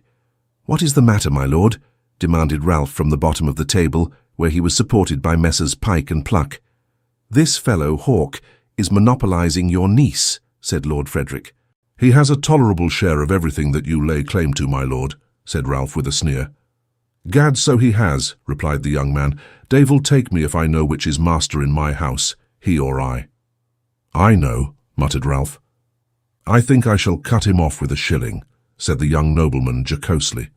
"No, no, curse it," said Sir Mulberry. "When you come to the shilling, the last shilling, I'll cut you fast enough, but till then I'll never leave you. You may take your oath of it." This sally, which was strictly founded on fact, was received with a general roar, above which was plainly distinguishable the laughter of Mr. Pike and Mr. Pluck, who were evidently Sir Mulberry's toads in ordinary. Indeed, it was not difficult to see that the majority of the company preyed upon the unfortunate young lord, who, weak and silly as he was, appeared by far the least vicious of the party. Sir Mulberry Hawk was remarkable for his tact in ruining, by himself and his creatures, young gentlemen of fortune, a genteel and elegant profession, of which he had undoubtedly gained the head. With all the boldness of an original genius, he had struck out an entirely new course of treatment, quite opposed to the usual method, his custom being, when he had gained the ascendancy over those he took in hand, rather to keep them down than to give them their own way, and to exercise his vivacity upon them openly and without reserve. Thus he made them butts in a double sense, and while he emptied them with great address, caused them to ring with sundry well-administered taps for the diversion of society. The dinner was as remarkable for the splendour and completeness of its appointments as the mansion itself, and the company were remarkable for doing it ample justice, in which respect Messrs. Pike and Pluck particularly signalized themselves, these two gentlemen eating of every dish and drinking of every bottle with a capacity and perseverance truly astonishing. They were remarkably fresh, too, notwithstanding their great exertions, for on the appearance of the dessert they broke out again, as if nothing serious had taken place since breakfast. "Well," said Lord Frederick, sipping his first glass of port, "if this is a discounting dinner, all I have to say is, Dave'll take me, if it wouldn't be a good plan to get discount every day." "You'll have plenty of it in your time," returned Sir Mulberry Hawk. "Nickleby will tell you that." "What do you say, Nickleby?" inquired the young man. "Am I to be a good customer?" "It depends entirely on circumstances, my lord," replied Ralph. "On your lordship's circumstances," interposed Colonel Chowser of the militia, "and the racecourses." The gallant colonel glanced at Messrs. Pike and Pluck, as if he thought they ought to laugh at his joke. But those gentlemen, being only engaged to laugh for Sir Mulberry Hawk, were, to his signal discomfiture, as grave as a pair of undertakers. To add to his defeat, Sir Mulberry, considering any such efforts an invasion of his peculiar privilege, eyed the offender steadily, through his glass, as if astonished at his presumption, and audibly stated his impression that it was an infernal liberty, which being a hint to Lord Frederick, he put up his glass and surveyed the object of censure as if he were some extraordinary wild animal then exhibiting for the first time. As a matter of course, Messrs. Pike and Pluck stared at the individual whom Sir Mulberry Hawk stared at. So the poor colonel, to hide his confusion, was reduced to the necessity of holding his port before his right eye and affecting to scrutinize its colour with the most lively interest. All this while, Kate had sat as silently as she could, scarcely daring to raise her eyes lest they should encounter the admiring gaze of Lord Frederick Verisopht, or, what was still more embarrassing, the bold looks of his friend Sir Mulberry. The latter gentleman was obliging enough to direct general attention towards her. "Here is Miss Nickleby," observed Sir Mulberry, wondering why the deuce somebody doesn't make love to her. "No, indeed," said Kate, looking hastily up. And then she stopped, feeling it would have been better to have said nothing at all. "I'll hold any man £50, said Sir Mulberry, "that Miss Nickleby can't look in my face and tell me she wasn't thinking so." "Done," cried the noble gull. "Within 10 minutes." "Done," responded Sir Mulberry.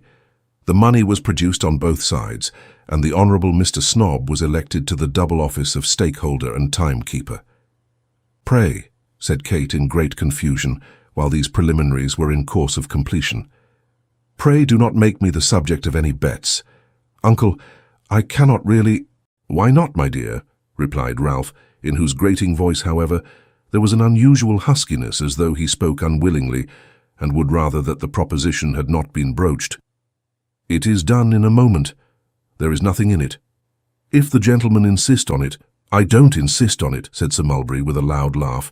"That is, I by no means insist upon Miss Nickleby's making the denial, for if she does, I lose. But I shall be glad to see her bright eyes, especially as she favours the mahogany so much." "So she does, and it's too bad of you, Miss Nickleby," said the noble youth. "Quite cruel," said Mr. Pike. "Horrid cruel," said Mr. Pluck. "I don't care if I do lose," said Sir Mulberry, "for one tolerable look at Miss Nickleby's eyes is worth double the money."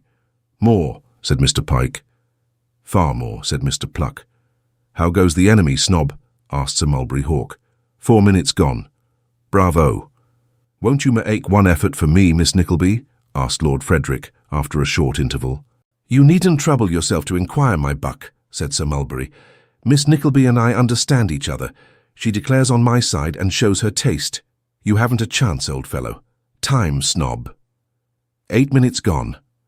"Get the money ready," said Sir Mulberry. "You'll soon hand over." "Ha, ha, ha," laughed Mr. Pike. Mr. Pluck, who always came second and topped his companion if he could, screamed outright.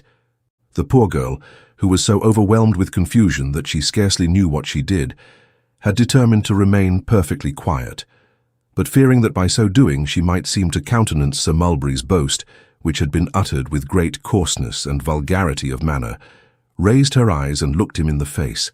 There was something so odious, so insolent, so repulsive in the look which met her, that without the power to stammer forth a syllable, she rose and hurried from the room.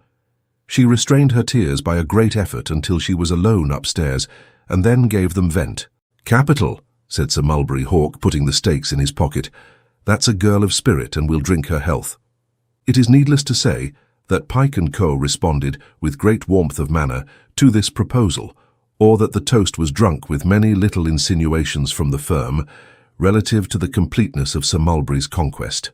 Ralph, who, while the attention of the other guests was attracted to the principals in the preceding scene, had eyed them like a wolf, appeared to breathe more freely now his niece was gone. The decanters passing quickly round, he leaned back in his chair and turned his eyes from speaker to speaker, as they warmed with wine, with looks that seemed to search their hearts and lay bare, for his distempered sport, every idle thought within them. Meanwhile Kate, left wholly to herself, had in some degree recovered her composure. She had learnt from a female attendant that her uncle wished to see her before she left, and had also gleaned the satisfactory intelligence that the gentleman would take coffee at table. The prospect of seeing them no more contributed greatly to calm her agitation, and taking up a book, she composed herself to read. She started sometimes, when the sudden opening of the dining-room door let loose a wild shout of noisy revelry, and more than once rose in great alarm as a fancied footstep on the staircase impressed her with the fear that some stray member of the party was returning alone. Nothing occurring, however, to realize her apprehensions, she endeavored to fix her attention more closely on her book, in which by degrees she became so much interested that she had read on through several chapters without heed of time or place, when she was terrified by suddenly hearing her name pronounced by a man's voice close at her ear. The book fell from her hand. Lounging on an ottoman close beside her was Sir Mulberry Hawk, evidently the worse. If a man be a ruffian at heart, he is never the better for wine. "What a delightful studiousness," said this accomplished gentleman. "Was it real now, or only to display the eyelashes?" Kate, looking anxiously towards the door, made no reply. "I have looked at 'em for 5 minutes," said Sir Mulberry. "Upon my soul, they're perfect. Why did I speak and destroy such a pretty little picture?" "Do me the favour to be silent now, sir," replied Kate. "No, don't," said Sir Mulberry, folding his crushed hat to lay his elbow on, and bringing himself still closer to the young lady. "Upon my life, you oughtn't to. Such a devoted slave of yours, Miss Nickleby. It's an infernal thing to treat him so harshly, upon my soul it is." "I wish you to understand, sir," said Kate, trembling in spite of herself, but speaking with great indignation, "that your behaviour offends and disgusts me. If you have a spark of gentlemanly feeling remaining, you will leave me." "Now why?" said Sir Mulberry. "Why will you keep up this appearance of excessive rigour, my sweet creature? Now be more natural, my dear Miss Nickleby, be more natural, do." Kate hastily rose, but as she rose, Sir Mulberry caught her dress and forcibly detained her. "Let me go, sir," she cried, her heart swelling with anger. "Do you hear? Instantly, this moment." Sit down, said Sir Mulberry. "I want to talk to you." "Unhand me, sir, this instant," cried Kate. "Not for the world," rejoined Sir Mulberry. Thus speaking, he leaned over as if to replace her in her chair, but the young lady, making a violent effort to disengage herself, he lost his balance and measured his length upon the ground. As Kate sprung forward to leave the room, Mr. Ralph Nickleby appeared in the doorway and confronted her. "What is this?" said Ralph. "It is this, sir," replied Kate, violently agitated, "that beneath the roof where I, a helpless girl, your dead brother's child, should most have found protection, I have been exposed to insult, which should make you shrink to look upon me. Let me pass you."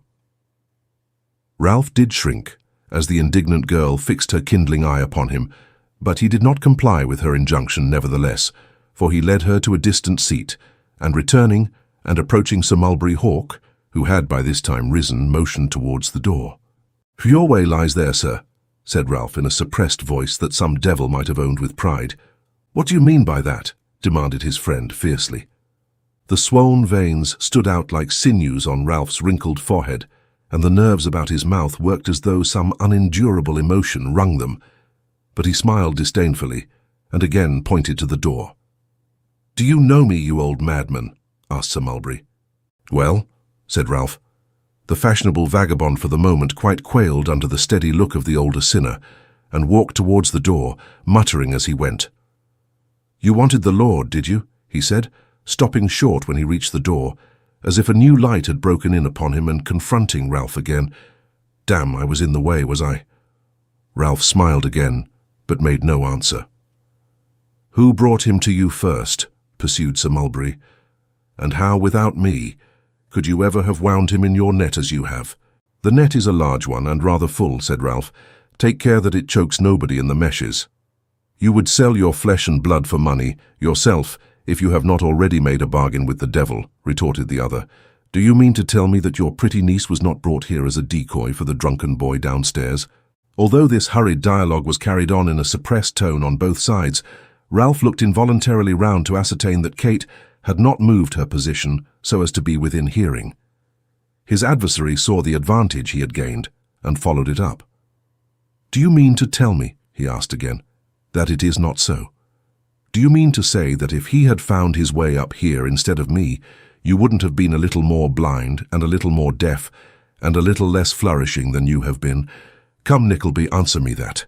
"I tell you this," replied Ralph, "that if I brought her here as a matter of business—" "Aye, that's the word," interposed Sir Mulberry with a laugh. "You're coming to yourself again now."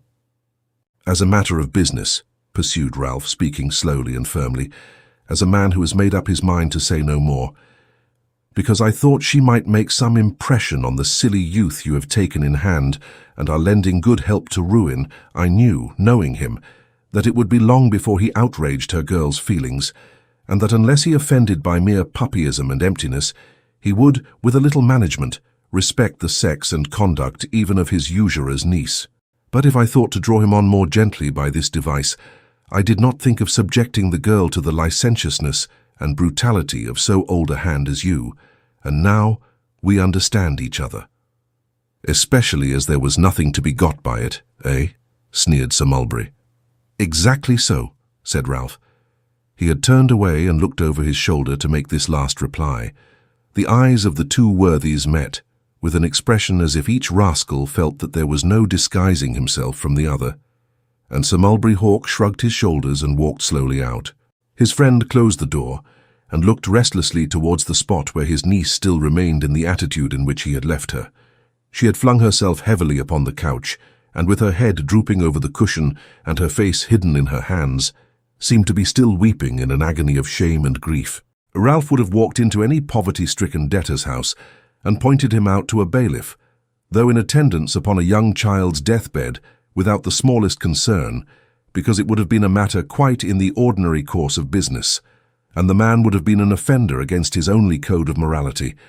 But here was a young girl, who had done no wrong save that of coming into the world alive, who had patiently yielded to all his wishes, who had tried hard to please him, above all who didn't owe him money, and he felt awkward and nervous. Ralph took a chair at some distance, then another chair a little nearer, then moved a little nearer still, then nearer again, and finally sat himself on the same sofa and laid his hand on Kate's arm. "Hush, my dear," he said as she drew it back, and her sobs burst out afresh. "Hush, hush, don't mind it now, don't think of it." "Oh, for pity's sake, let me go home," cried Kate. "Let me leave this house and go home." "Yes, yes," said Ralph, "you shall, but you must dry your eyes first and compose yourself. Let me raise your head. There, there." "Oh, uncle," exclaimed Kate, clasping her hands. "What have I done? What have I done that you should subject me to this? If I had wronged you in thought or word or deed, it would have been most cruel to me, and the memory of one you must have loved in some old time. But—" "Only listen to me for a moment," interrupted Ralph, seriously alarmed by the violence of her emotions. "I didn't know it would be so. It was impossible for me to foresee it. I did all I could. Come, let us walk about. You are faint with the closeness of the room and the heat of these lamps. You will be better now if you make the slightest effort." "I will do anything," replied Kate, "if you will only send me home." "Well, well, I will," said Ralph. "But you must get back your own looks, for those you have will frighten them, and nobody must know of this but you and I. Now let us walk the other way. There, you look better even now." With such encouragements as these, Ralph Nickleby walked to and fro with his niece leaning on his arm, actually trembling beneath her touch. In the same manner, when he judged it prudent to allow her to depart, he supported her downstairs after adjusting her shawl and performing such little offices, most probably for the first time in his life. Across the hall and down the steps, Ralph led her too, nor did he withdraw his hand until she was seated in the coach. As the door of the vehicle was roughly closed, a comb fell from Kate's hair, close at her uncle's feet, and as he picked it up and returned it into her hand, the light from a neighbouring lamp shone upon her face. The lock of hair that had escaped and curled loosely over her brow, the traces of tears yet scarcely dry, the flushed cheek, the look of sorrow, all fired some dormant train of recollection in the old man's breast, and the face of his dead brother seemed present before him, with the very look it bore on some occasion of boyish grief, of which every minutest circumstance flashed upon his mind, with the distinctness of a scene of yesterday. Ralph Nickleby, who was proof against all appeals of blood and kindred, who was steeled against every tale of sorrow and distress, staggered while he looked, and went back into his house as a man who had seen a spirit from some world beyond the grave. Chapter 20, wherein Nicholas at length encounters his uncle, to whom he expresses his sentiments with much candour, his resolution. Little Miss La Creevy trotted briskly through divers streets at the west end of the town, early on Monday morning, the day after the dinner, charged with the important commission of acquainting Madame Mantalini that Miss Nickleby was too unwell to attend that day, but hoped to be enabled to resume her duties on the morrow. And as Miss La Creevy walked along, revolving in her mind various genteel forms and elegant turns of expression, with a view to the selection of the very best in which to couch her communication, she cogitated a good deal upon the probable causes of her young friend's indisposition. "I don't know what to make of it," said Miss La Creevy. "Her eyes were decidedly red last night. She said she had a headache. Headaches don't occasion red eyes. She must have been crying." Arriving at this conclusion, which indeed she had established to her perfect satisfaction on the previous evening, Miss La Creevy went on to consider, as she had done nearly all night, what new cause of unhappiness her young friend could possibly have had. "I can't think of anything," said the little portrait painter. "Nothing at all, unless it was the behaviour of that old bear. Cross to her, I suppose. Unpleasant brute." Relieved by this expression of opinion, albeit it was vented upon empty air, Miss La Creevy trotted on to Madame Mantalini's, and being informed that the governing power was not yet out of bed, requested an interview with the second in command, whereupon Miss Nagg appeared. "So far as I am concerned," said Miss Nagg when the message had been delivered, with many ornaments of speech, "I could spare Miss Nickleby for evermore." "Oh, indeed, ma'am," rejoined Miss La Creevy, highly offended. "But you see you are not mistress of the business, and therefore it's of no great consequence." "Very good, ma'am," said Miss Nagg. "Have you any further commands for me?" "No, I have not, ma'am," rejoined Miss La Creevy. "Then good morning, ma'am," said Miss Nagg. "Good morning to you, ma'am, and many obligations for your extreme politeness and good breeding," rejoined Miss La Creevy, thus terminating the interview, during which both ladies had trembled very much and been marvellously polite, certain indications that they were within an inch of a very desperate quarrel. Miss La Creevy bounced out of the room and into the street. "I wonder who that is," said the queer little soul. "A nice person to know, I should think. I wish I had the painting of her. I'd do her justice." So, feeling quite satisfied that she had said a very cutting thing at Miss Nagg's expense, Miss La Creevy had a hearty laugh and went home to breakfast in great good humour. Here was one of the advantages of having lived alone so long. The little bustling, active, cheerful creature existed entirely within herself, talked to herself, made a confidant of herself, was as sarcastic as she could be, on people who offended her, by herself, pleased herself and did no harm.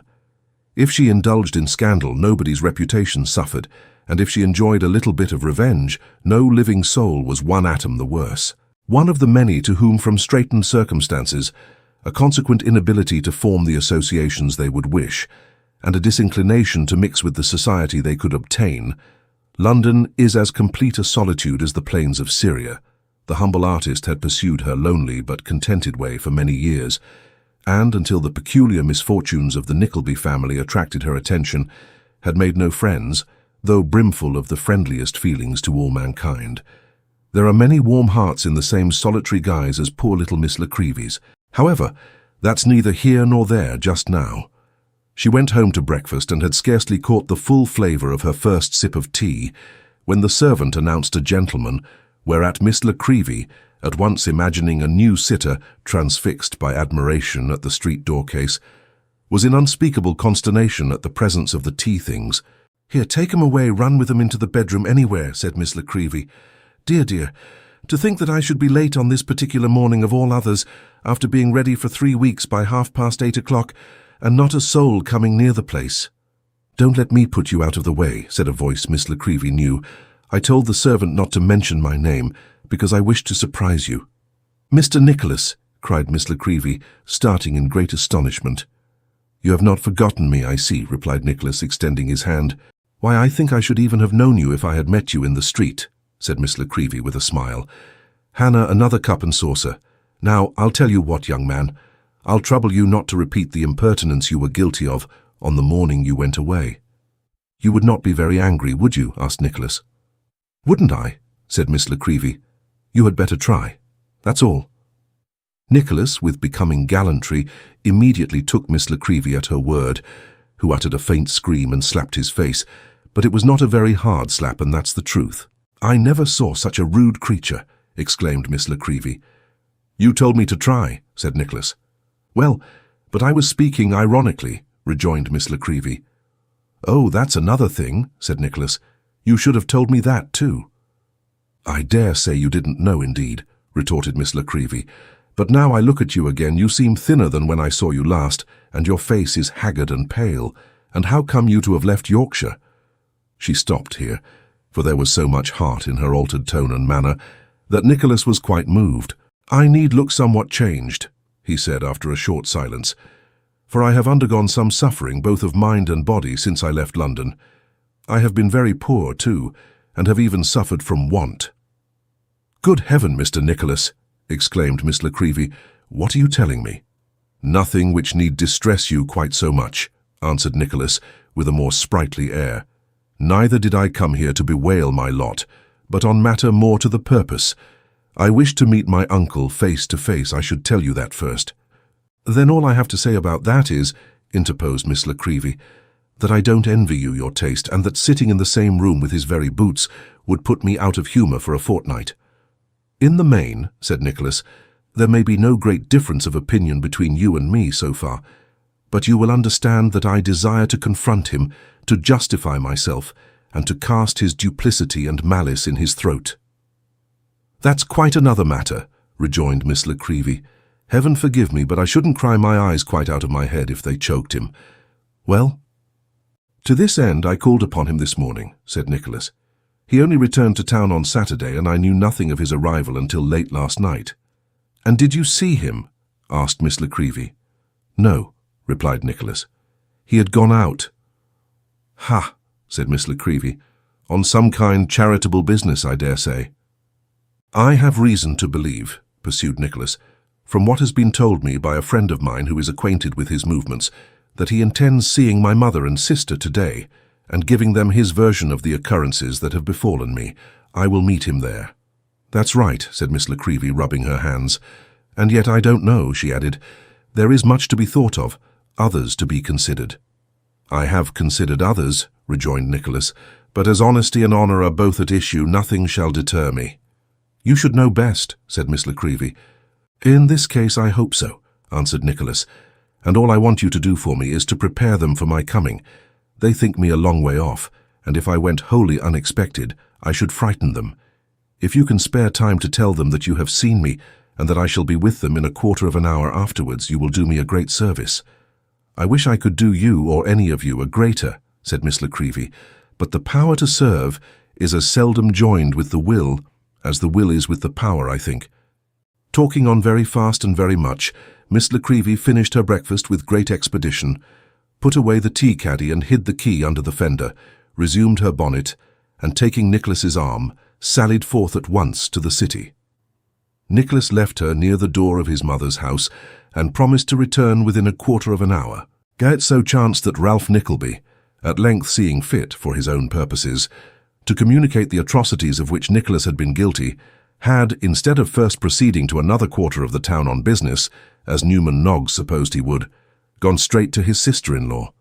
Hence, when Miss La Creevy, admitted by a girl who was cleaning the house, made her way to the sitting-room, she found Mrs. Nickleby and Kate in tears, and Ralph just concluding his statement of his nephew's misdemeanours.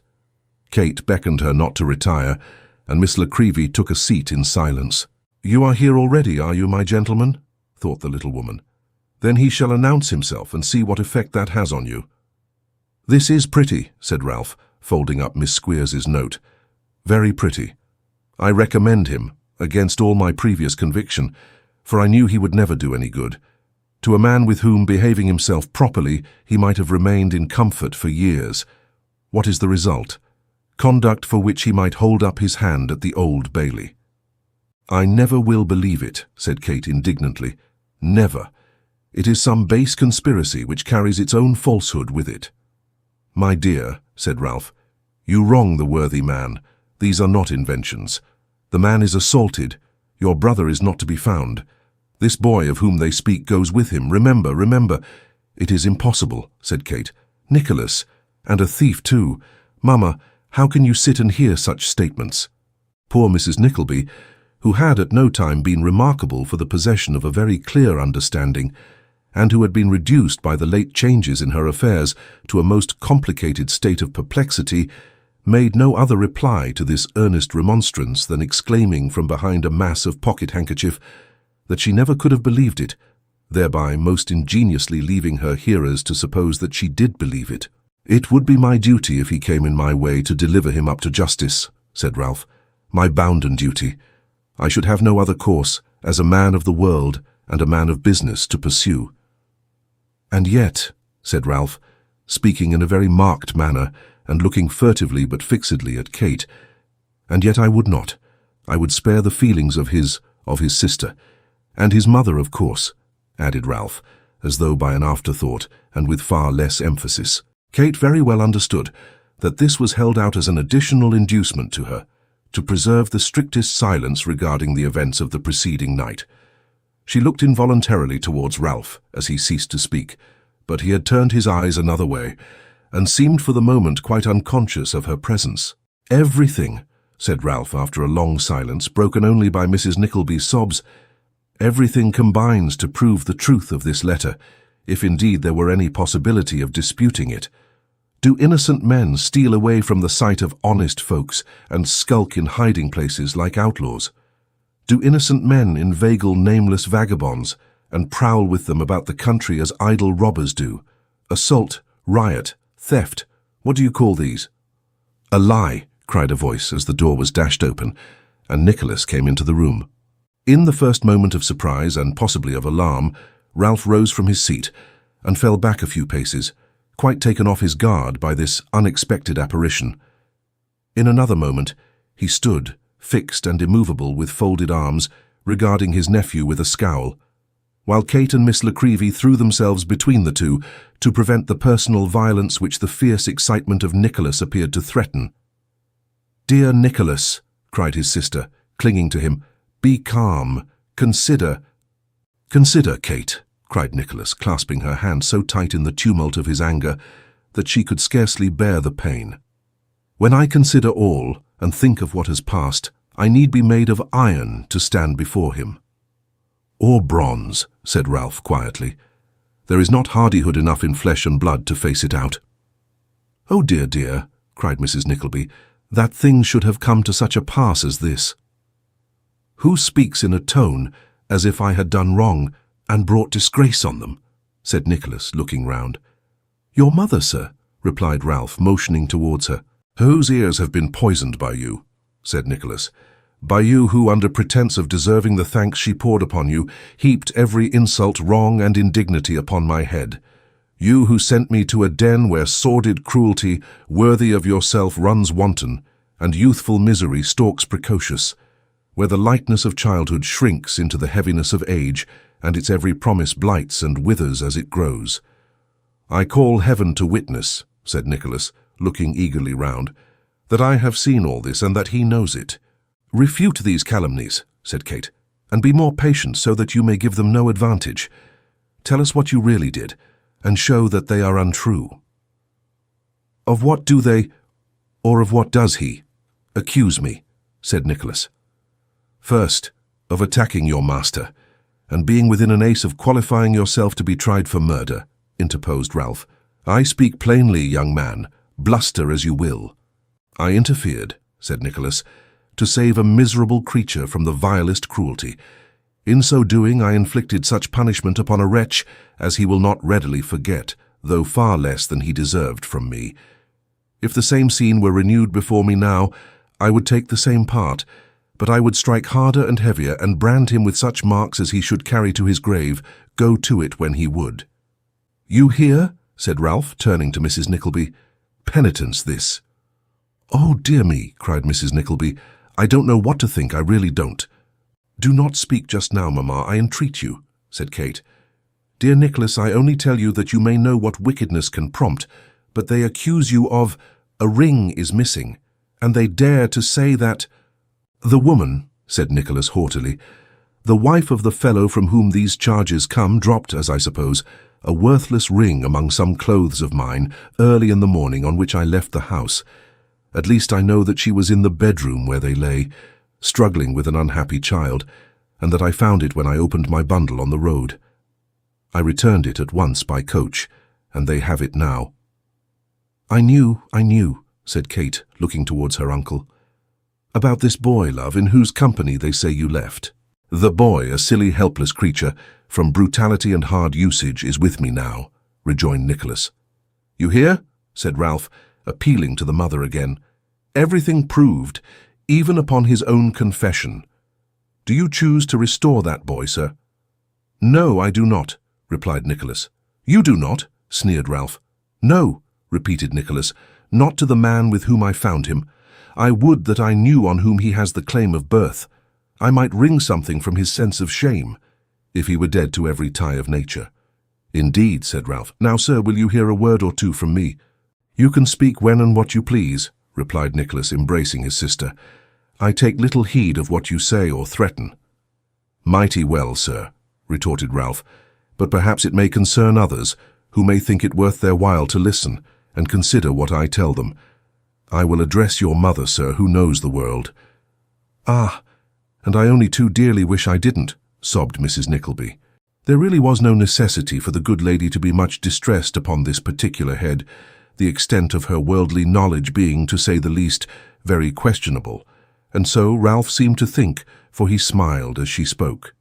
He then glanced steadily at her and Nicholas by turns, as he delivered himself in these words: "Of what I have done or what I meant to do for you, ma'am, and my niece, I say not one syllable. I held out no promise and leave you to judge for yourself. I hold out no threat now, but I say that this boy, headstrong, wilful, and disorderly as he is, should not have one penny of my money or one crust of my bread, or one grasp of my hand to save him from the loftiest gallows in all Europe. I will not meet him, come where he comes, or hear his name. I will not help him, or those who help him. With a full knowledge of what he brought upon you by so doing, he has come back in his selfish sloth, to be an aggravation of your wants, and a burden upon his sister's scanty wages. I regret to leave you, and more to leave her now, but I will not encourage this compound of meanness and cruelty, and as I will not ask you to renounce him, I see you no more." If Ralph had not known and felt his power in wounding those he hated, his glances at Nicholas would have shown it him, in all its force, as he proceeded in the above address. Innocent as the young man was of all wrong, every artful insinuation stung, every well-considered sarcasm cut him to the quick, and when Ralph noted his pale face and quivering lip, he hugged himself to mark how well he had chosen the taunts best calculated to strike deep into a young and ardent spirit. "I can't help it," cried Mrs. Nickleby. "I know you have been very good to us and meant to do a good deal for my dear daughter. I am quite sure of that. I know you did, and it was very kind of you having her at your house and all, and of course, it would have been a great thing for her and for me too. But I can't, you know, brother-in-law. I can't renounce my own son, even if he has done all you say he has. It's not possible. I couldn't do it. So we must go to rack and ruin, Kate, my dear. I can bear it, I dare say." Pouring forth these and a perfectly wonderful train of other disjointed expressions of regret, which no mortal power but Mrs. Nickleby's could ever have strung together, that lady wrung her hands and her tears fell faster. "Why do you say if Nicholas has done what they say he has, mamma?" asked Kate with honest anger. "You know he has not." "I don't know what to think one way or other, my dear," said Mrs. Nickleby. "Nicholas is so violent and your uncle has so much composure that I can only hear what he says and not what Nicholas does. Never mind. Don't let us talk any more about it. We can go to the workhouse or the refuge for the destitute or the Magdalen Hospital, I dare say, and the sooner we go, the better." With this extraordinary jumble of charitable institutions, Mrs. Nickleby again gave way to her tears. "Stay," said Nicholas as Ralph turned to go. "You need not leave this place, sir, for it will be relieved of my presence in 1 minute, and it will be long, very long, before I darken these doors again." "Nicholas," cried Kate, throwing herself on her brother's shoulder, "do not say so, my dear brother, you will break my heart. Mamma, speak to him. Do not mind her, Nicholas. She does not mean it. You should know her better. Uncle, somebody, for heaven's sake, speak to him." "I never meant, Kate," said Nicholas tenderly. "I never meant to stay among you. Think better of me than to suppose it possible. I may turn my back on this town a few hours sooner than I intended, but what of that? We shall not forget each other apart, and better days will come when we shall part no more. Be a woman, Kate," he whispered proudly, "and do not make me one while he looks on." "No, no, I will not," said Kate eagerly, "but you will not leave us. Oh, think of all the happy days we have had together, before these terrible misfortunes came upon us. Of all the comfort and happiness of home, and the trials we have to bear now, of our having no protector under all the slights and wrongs that poverty so much favours, and you cannot leave us to bear them alone, without one hand to help us. So you will be helped when I am away, replied Nicholas hurriedly. I am no help to you, no protector. I should bring you nothing but sorrow and want and suffering. My own mother sees it, and her fondness and fears for you point to the course that I should take. And so all good angels bless you, Kate, till I can carry you to some home of mine, where we may revive the happiness denied to us now, and talk of these trials as of things gone by. Do not keep me here, but let me go at once. There, dear girl, dear girl. The grasp which had detained him relaxed, and Kate swooned in his arms. Nicholas stooped over her for a few seconds, and placing her gently in a chair, confided her to their honest friend. I need not entreat your sympathy, he said, wringing her hand, for I know your nature. You will never forget them. He stepped up to Ralph, who remained in the same attitude which he had preserved throughout the interview, and moved not a finger. Whatever step you take, sir, he said in a voice inaudible beyond themselves, I shall keep a strict account of. I leave them to you at your desire. There will be a day of reckoning sooner or later, and it will be a heavy one for you if they are wronged. Ralph did not allow a muscle of his face to indicate that he heard one word of this parting address. He hardly knew that it was concluded, and Mrs. Nickleby had scarcely made up her mind to detain her son by force if necessary, when Nicholas was gone. As he hurried through the streets to his obscure lodging, seeking to keep pace, as it were, with the rapidity of the thoughts which crowded upon him, many doubts and hesitations arose in his mind, and almost tempted him to return. But what would they gain by this? Supposing he were to put Ralph Nickleby at defiance, and were even fortunate enough to obtain some small employment, his being with them could only render their present condition worse, and might greatly impair their future prospects. For his mother had spoken of some new kindnesses towards Kate, which she had not denied. No, thought Nicholas, I have acted for the best. But before he had gone 500 yards, some other and different feeling would come upon him, and then he would lag again, and pulling his hat over his eyes, give way to the melancholy reflections which pressed thickly upon him. To have committed no fault, and yet to be so entirely alone in the world, to be separated from the only persons he loved, and to be proscribed like a criminal, when 6 months ago he had been surrounded by every comfort and looked up to as the chief hope of his family, this was hard to bear. He had not deserved it either. Well, there was comfort in that, and poor Nicholas would brighten up again to be again depressed, as his quickly shifting thoughts presented every variety of light and shade before him. Undergoing these alternations of hope and misgiving, which no one placed in a situation of ordinary trial can fail to have experienced, Nicholas at length reached his poor room, where, no longer borne up by the excitement which had hitherto sustained him, but depressed by the revulsion of feeling it left behind, he threw himself on the bed, and turning his face to the wall, gave free vent to the emotions he had so long stifled. He had not heard anybody enter, and was unconscious of the presence of Smike until, happening to raise his head, he saw him, standing at the upper end of the room, looking wistfully towards him. He withdrew his eyes when he saw that he was observed, and affected to be busied with some scanty preparations for dinner. Well, Smike, said Nicholas as cheerfully as he could speak, let me hear what new acquaintances you have made this morning, or what new wonder you have found out, in the compass of this street and the next one. No, said Smike, shaking his head mournfully, I must talk of something else today. Of what you like, replied Nicholas good-humouredly. Of this, said Smike. I know you are unhappy, and have got into great trouble by bringing me away. I ought to have known that, and stopped behind. I would, indeed, if I had thought it then. You are not rich. You have not enough for yourself, and I should not be here. You grow, said the lad, laying his hand timidly on that of Nicholas. You grow thinner every day. Your cheek is paler, and your eye more sunk. Indeed, I cannot bear to see you so, and think how I am burdening you. I tried to go away today, but the thought of your kind face drew me back. I could not leave you without a word. The poor fellow could say no more, for his eyes filled with tears, and his voice was gone. "The word which separates us," said Nicholas, grasping him heartily by the shoulder, "shall never be said by me, for you are my only comfort and stay. I would not lose you now, Smike, for all the world could give. The thought of you has upheld me through all I have endured today, and shall through 50 times such trouble. Give me your hand. My heart is linked to yours. We will journey from this place together before the week is out.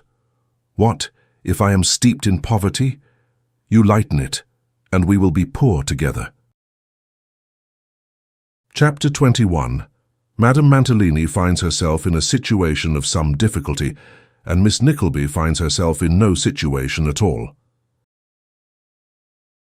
The agitation she had undergone rendered Kate Nickleby unable to resume her duties at the dressmaker's for 3 days, at the expiration of which interval she betook herself at the accustomed hour, and with languid steps, to the temple of fashion, where Madame Mantalini reigned paramount and supreme.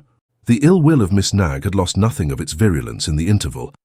The young ladies still scrupulously shrunk from all companionship with their denounced associate, and when that exemplary female arrived a few minutes afterwards, she was at no pains to conceal the displeasure with which she regarded Kate's return. "Upon my word," said Miss Nagg as the satellites flocked round to relieve her of her bonnet and shawl, "I should have thought some people would have had spirit enough to stop away altogether, when they know what an encumbrance their presence is to right-minded persons. But it's a queer world, oh, it's a queer world." Miss Nagg, having passed this comment on the world, in the tone in which most people do pass comments on the world when they are out of temper, that is to say, as if they by no means belonged to it, concluded by heaving a sigh, wherewith she seemed meekly to compassionate the wickedness of mankind. The attendants were not slow to echo the sigh, and Miss Nagg was apparently on the eve of favouring them with some further moral reflections, when the voice of Madame Mantalini, conveyed through the speaking tube, ordered Miss Nickleby upstairs to assist in the arrangement of the showroom, a distinction which caused Miss Nagg to toss her head so much and bite her lips so hard that her powers of conversation were, for the time, annihilated. "Well, Miss Nickleby, child," said Madame Mantalini when Kate presented herself, "are you quite well again?" "A great deal better, thank you," replied Kate. "I wish I could say the same," remarked Madame Mantalini, seating herself with an air of weariness. "Are you ill?" asked Kate. "I am very sorry for that." "Not exactly ill, but worried, child, worried," rejoined Madame. "I'm still more sorry to hear that," said Kate gently. "Bodily illness is more easy to bear than mental." "Ah, and it's much easier to talk than to bear either," said Madame, rubbing her nose with much irritability of manner. "There, get to your work, child, and put the things in order, do."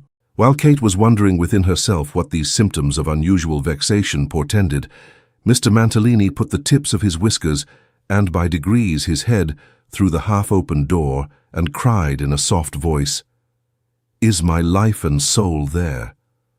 "No," replied his wife. "How can it say so, when it is blooming in the front room like a little rose in a demnition flower-pot?" urged Mantalini. "May its poppet come in and talk?" "Certainly not," replied Madame. "You know I never allow you here. Go along."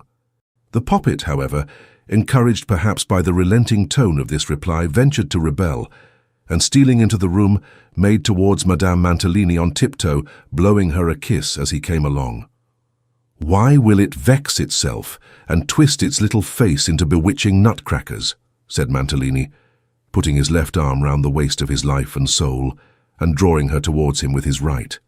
"Oh, I can't bear you," replied his wife. Not bear me," exclaimed Mantalini. "Fibs, fibs, it couldn't be. There's not a woman alive that could tell me such a thing to my face, to my own face." Mr. Mantalini stroked his chin as he said this, and glanced complacently at an opposite mirror. "Such destructive extravagance," reasoned his wife in a low tone, "all in its joy at having gained such a lovely creature, such a little Venus, such a demmed, enchanting, bewitching, engrossing, captivating little Venus," said Mantalini. "See what a situation you have placed me in," urged Madame. "No harm will come? No harm shall come to its own darling," rejoined Mr. Mantalini.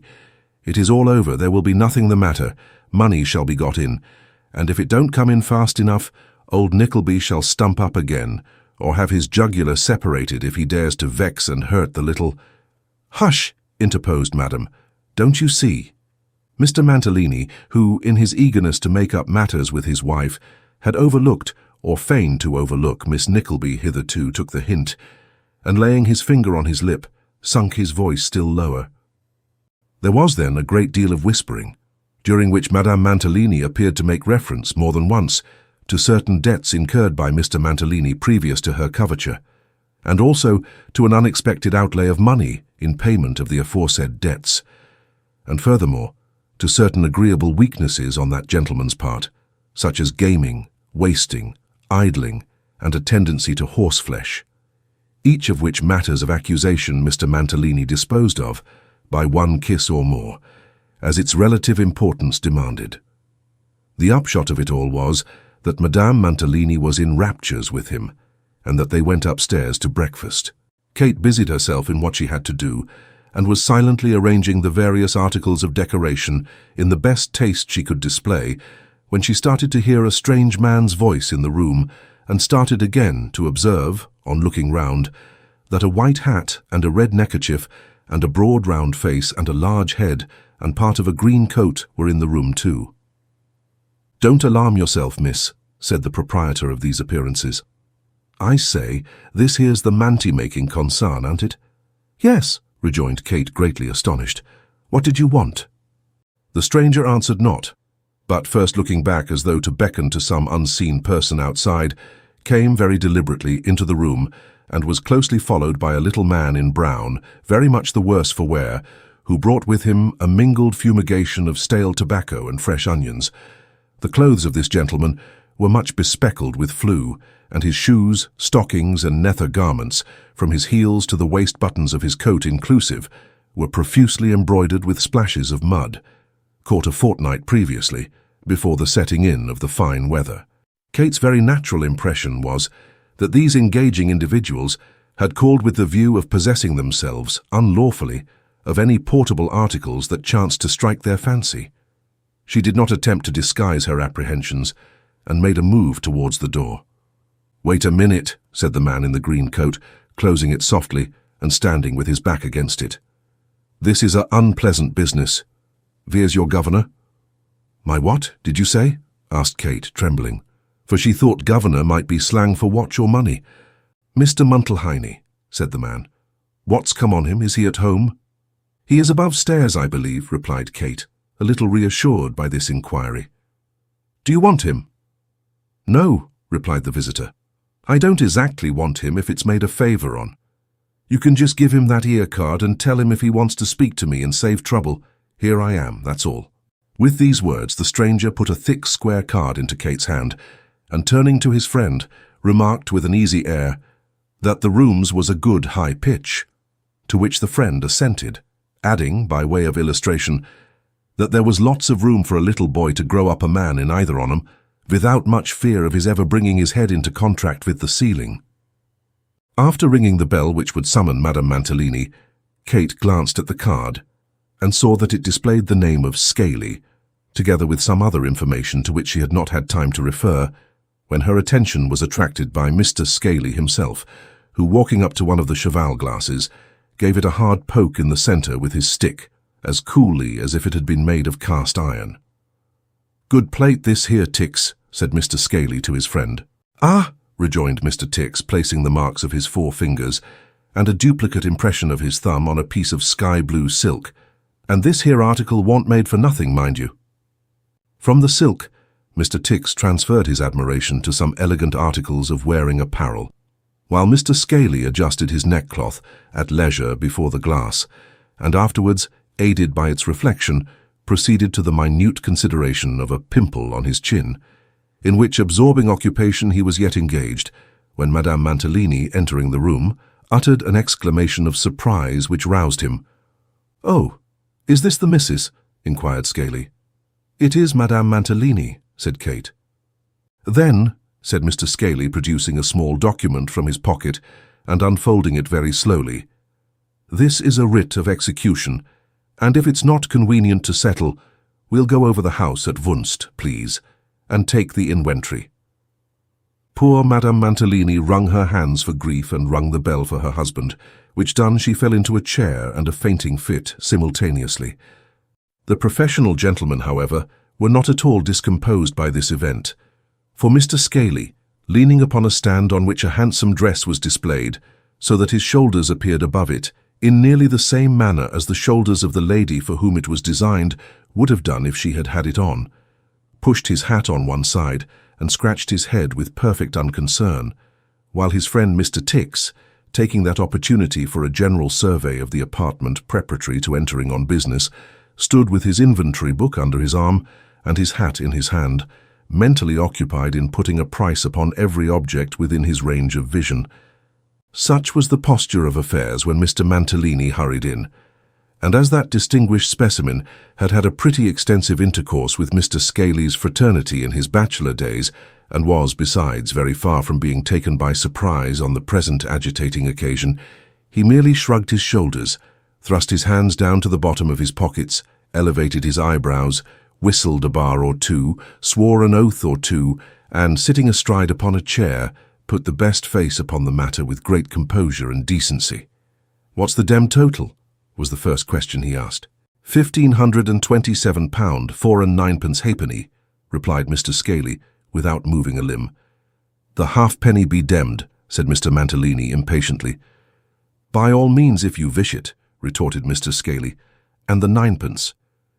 "It don't matter to us if the £1,527 went along with it that I know on," observed Mr. Tix. "Not a button," said Scaly. "Well," said the same gentleman after a pause, "what's to be done? Anything? Is it only a small crack or a out-and-out smash? A break-up of the Constitution, is it? Very good. Then, Mr. Tom Tix, Esquire, you must inform your angel wife and lovely family, as you won't sleep at home for 3 nights to come, along of being in possession here. What's the good of the lady a-fretting herself?" continued Mr. Scaly, as Madame Mantalini sobbed. "A good half of what's here isn't paid for, I dessay, and what a consolation oughtn't that to be to her feelings?" With these remarks, combining great pleasantry with sound moral encouragement under difficulties, Mr. Scaly proceeded to take the inventory, in which delicate task he was materially assisted by the uncommon tact and experience of Mr. Tix, the broker. "My cup of happiness is sweetener," said Mantalini, approaching his wife with a penitent air. "Will you listen to me for 2 minutes?" "Oh, don't speak to me," replied his wife, sobbing. "You have ruined me, and that's enough." Mr. Mantalini, who had doubtless well considered his part, no sooner heard these words pronounced in a tone of grief and severity than he recoiled several paces, assumed an expression of consuming mental agony, rushed headlong from the room, and was, soon afterwards, heard to slam the door of an upstairs dressing-room with great violence. "Miss Nickleby," cried Madame Mantalini, when this sound met her ear, "make haste, for heaven's sake, he will destroy himself. I spoke unkindly to him, and he cannot bear it from me. Alfred, my darling Alfred." With such exclamations she hurried upstairs, followed by Kate, who, although she did not quite participate in the fond wife's apprehensions, was a little flurried nevertheless. The dressing-room door being hastily flung open, Mr. Mantalini was disclosed to view, with his shirt-collar symmetrically thrown back, putting a fine edge to a breakfast knife by means of his razor strop. "Ha!" cried Mr. Mantalini, "interrupted!" And whisk went the breakfast knife into Mr. Mantalini's dressing-gown pocket, while Mr. Mantalini's eyes rolled wildly, and his hair, floating in wild disorder, mingled with his whiskers. "Alfred!" cried his wife, flinging her arms about him. "I didn't mean to say it, I didn't mean to say it." "Ruined!" cried Mr. Mantalini. "Have I brought ruin upon the best and purest creature that ever blessed a demnition vagabond? Damn it, let me go." At this crisis of his ravings, Mr. Mantalini made a pluck at the breakfast knife, and being restrained by his wife's grasp, attempted to dash his head against the wall, taking very good care to be at least 6 feet from it. "Compose yourself, my own angel," said Madame. "It was nobody's fault, it was mine as much as yours. We shall do very well yet. Come, Alfred, come." Mr. Mantalini did not think proper to come to all at once, but after calling several times for poison, and requesting some lady or gentleman to blow his brains out, gentler feelings came upon him, and he wept pathetically. In this softened frame of mind, he did not oppose the capture of the knife, which, to tell the truth, he was rather glad to be rid of as an inconvenient and dangerous article for a skirt pocket, and finally he suffered himself to be led away by his affectionate partner. After a delay of 2 or 3 hours, the young ladies were informed that their services would be dispensed with, until further notice, and at the expiration of 2 days, the name of Mantalini appeared in the list of bankrupts. Miss Nickleby received an intimation per post on the same morning that the business would be in future carried on under the name of Miss Nagg, and that her assistance would no longer be required, a piece of intelligence with which Mrs. Nickleby was no sooner made acquainted than that good lady declared she had expected it all along, and cited divers unknown occasions on which she had prophesied to that precise effect. "And I say again," remarked Mrs. Nickleby, who it is scarcely necessary to observe had never said so before, "I say again that a milliner's and dressmaker's is the very last description of business, Kate, that you should have thought of attaching yourself to. I don't make it a reproach to you, my love, but still I will say that if you had consulted your own mother—" "Well, well, mamma," said Kate mildly, "what would you recommend now?" "Recommend?" cried Mrs. Nickleby. "Isn't it obvious, my dear, that of all occupations in this world for a young lady situated as you are, that of companion to some amiable lady is the very thing for which your education and manners and personal appearance and everything else exactly qualify you? Did you never hear your poor dear papa speak of the young lady who was the daughter of the old lady who boarded in the same house that he boarded in once, when he was a bachelor? What was her name again? I know it began with a B and ended with G, but whether it was Waters or— no, it couldn't have been that either, but whatever her name was, don't you know that that young lady went as companion to a married lady who died soon afterwards, and that she married the husband and had one of the finest little boys that the medical man had ever seen, all within 18 months? Kate knew perfectly well that this torrent of favourable recollection was occasioned by some opening, real or imaginary, which her mother had discovered in the companionship walk of life. She therefore waited, very patiently, until all reminiscences and anecdotes, bearing or not bearing upon the subject, had been exhausted, and at last ventured to inquire what discovery had been made. The truth then came out.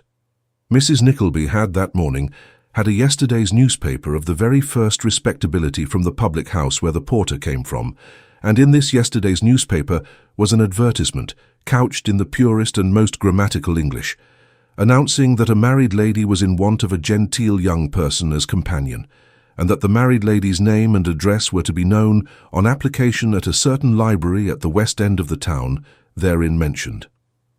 "And I say," exclaimed Mrs. Nickleby, laying the paper down in triumph, "that if your uncle don't object, it's well worth the trial."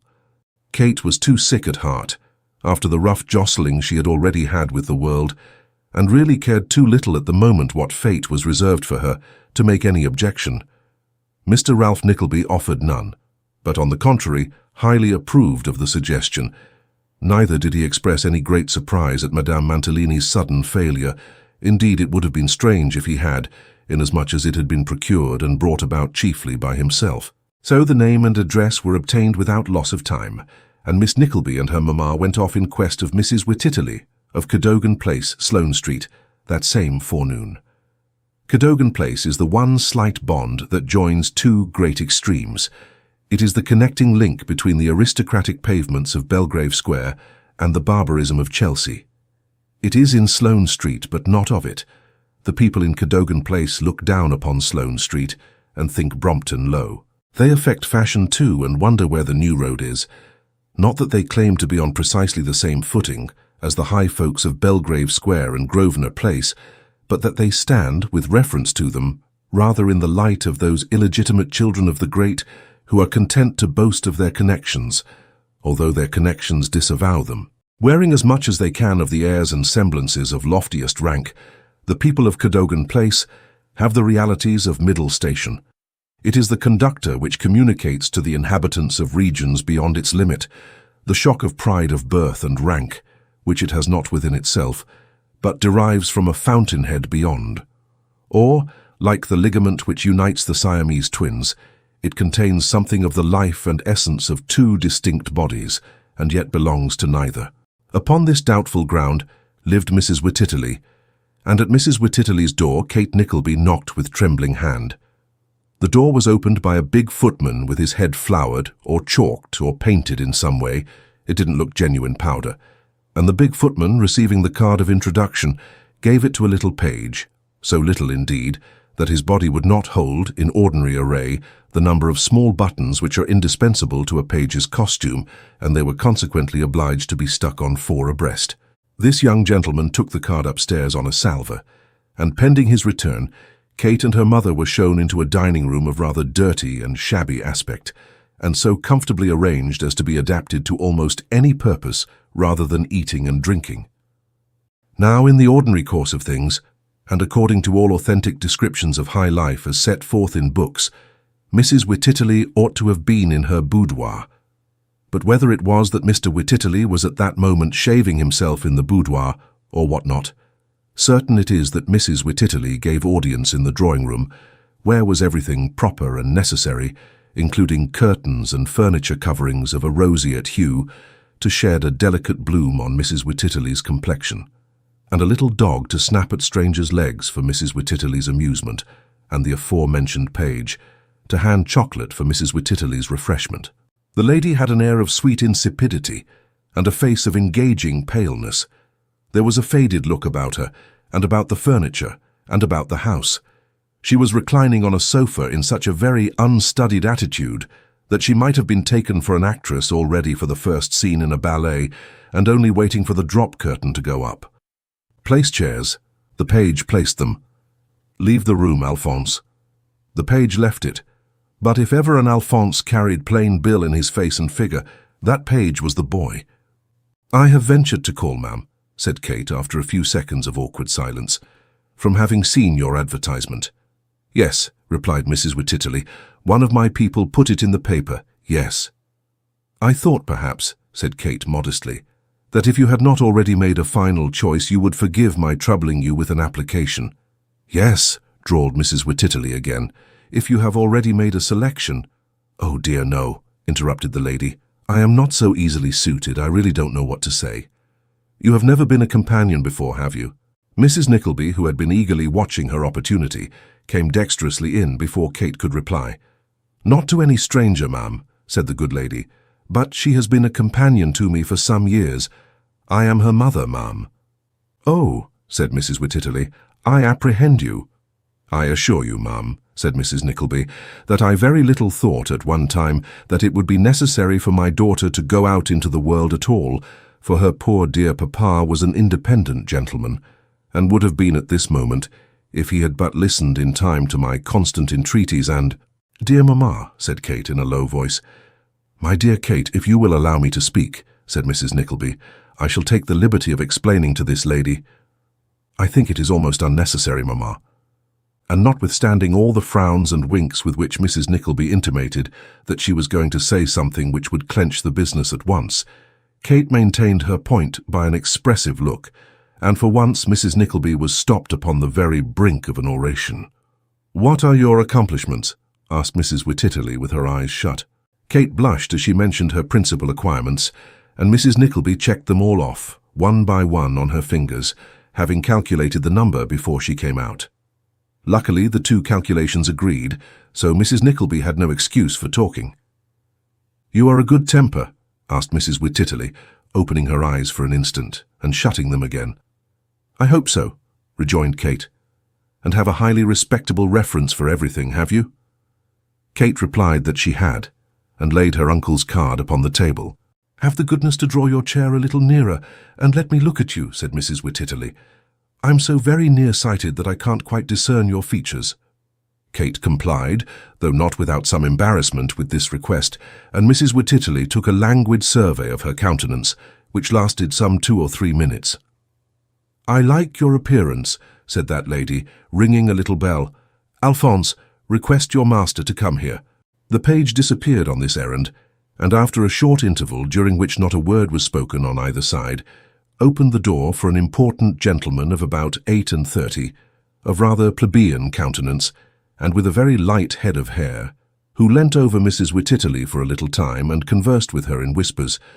"Oh," he said, turning round, "yes, this is a most important matter. Mrs. Wititterly is of a very excitable nature, very delicate, very fragile, a hothouse plant, an exotic. "Oh, Henry, my dear," interposed Mrs. Wittitterly. "You are, my love, you know you are. One breath," said Mr. W., blowing an imaginary feather away. "Foh, you're gone." The lady sighed. "Your soul is too large for your body," said Mr. Wittitterly. "Your intellect wears you out. All the medical men say so. You know that there is not a physician who is not proud of being called in to you. What is their unanimous declaration? 'My dear doctor,' said I to Sir Tumley Snuffim, in this very room, the very last time he came. 'My dear doctor, what is my wife's complaint? Tell me all, I can bear it. Is it nerves?' 'My dear fellow,' he said, 'be proud of that woman, make much of her. She is an ornament to the fashionable world and to you. Her complaint is soul. It swells, expands, dilates. The blood fires, the pulse quickens, the excitement increases. Whew!" Here Mr. Wittitterly, who in the ardour of his description had flourished his right hand to within something less than an inch of Mrs. Nickleby's bonnet, drew it hastily back again, and blew his nose as fiercely as if it had been done by some violent machinery. "You make me out worse than I am, Henry," said Mrs. Wittitterly with a faint smile. "I do not, Julia, I do not," said Mr. W. "The society in which you move, necessarily move from your station, connection, and endowments, is one vortex and whirlpool of the most frightful excitement. Bless my heart and body, can I ever forget the night you danced with the baronet's nephew at the election ball at Exeter? It was tremendous."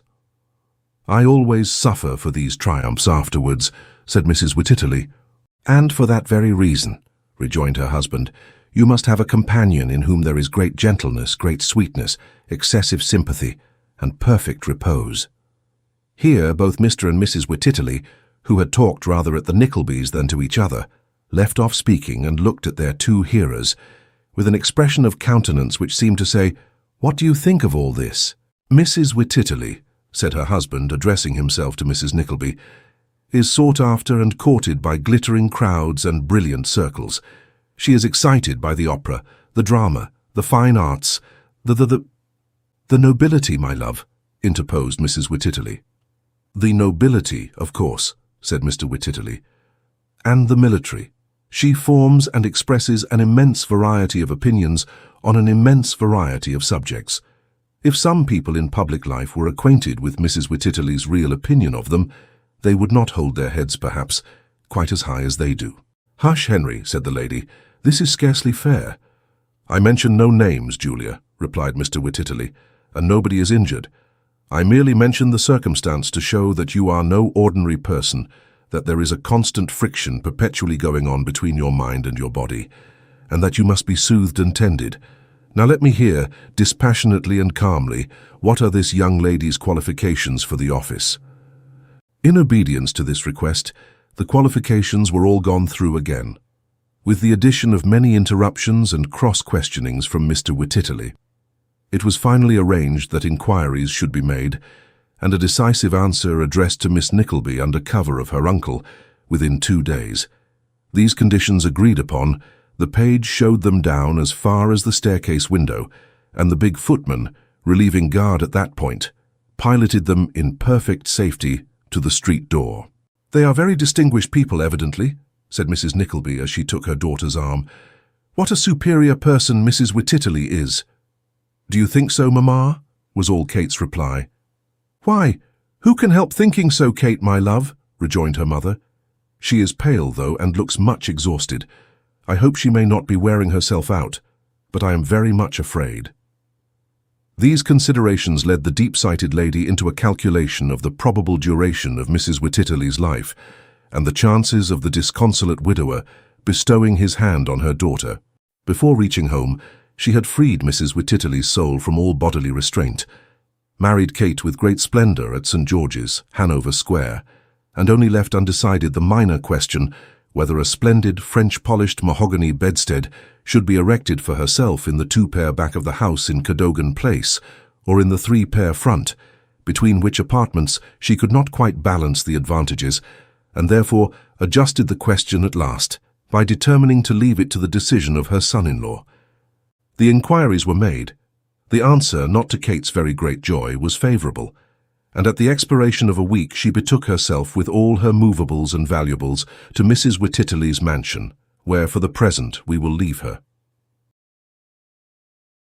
Chapter 22. Nicholas, accompanied by Smike, sallies forth to seek his fortune. He encounters Mr. Vincent Crummles, and who he was is herein made manifest.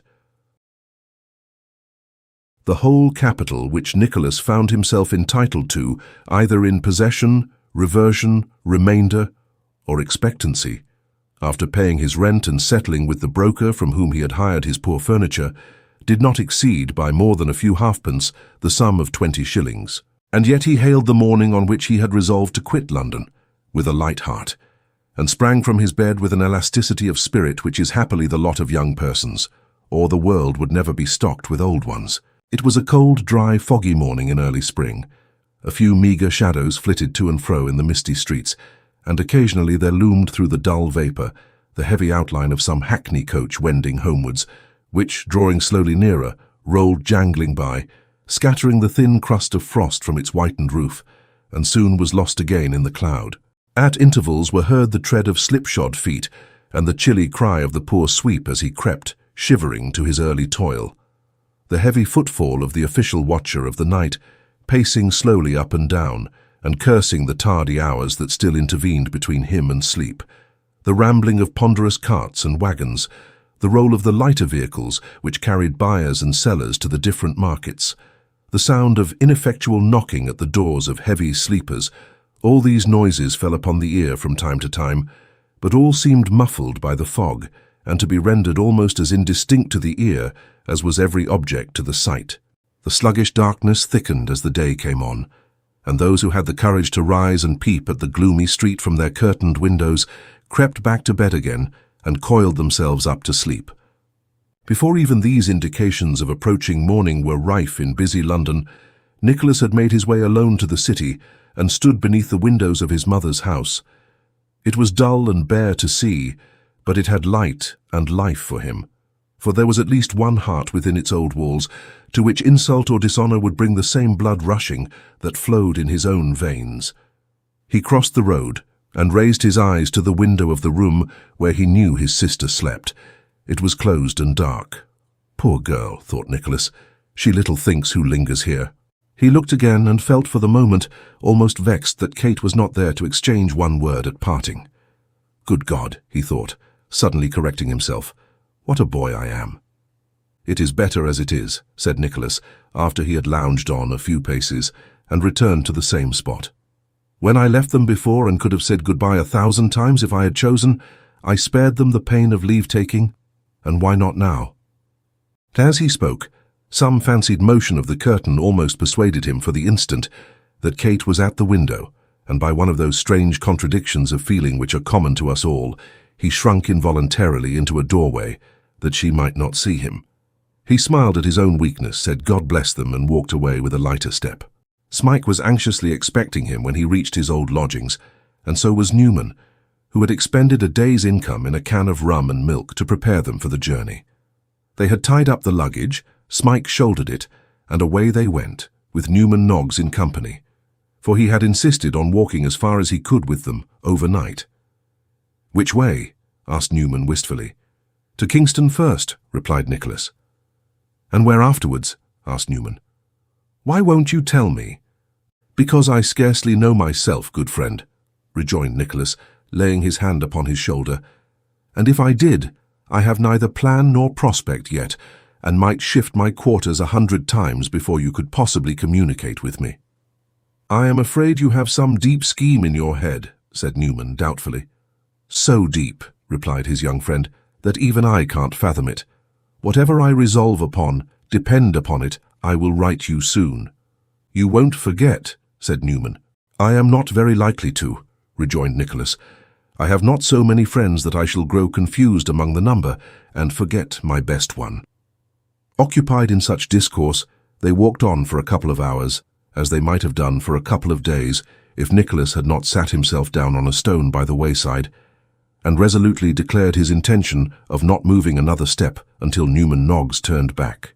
Having pleaded ineffectually first for another half-mile, and afterwards for another quarter, Newman was fain to comply, and to shape his course towards Golden Square, after interchanging many hearty and affectionate farewells, and many times turning back to wave his hat to the two wayfarers when they had become mere specks in the distance. "Now listen to me, Smike," said Nicholas, as they trudged with stout hearts onwards. "We are bound for Portsmouth." Smike nodded his head and smiled, but expressed no other emotion, for whether they had been bound for Portsmouth or Port Royal would have been alike to him, so they had been bound together. "I don't know much of these matters," resumed Nicholas, "but Portsmouth is a seaport town, and if no other employment is to be obtained, I should think we might get on board some ship. I am young and active, and could be useful in many ways.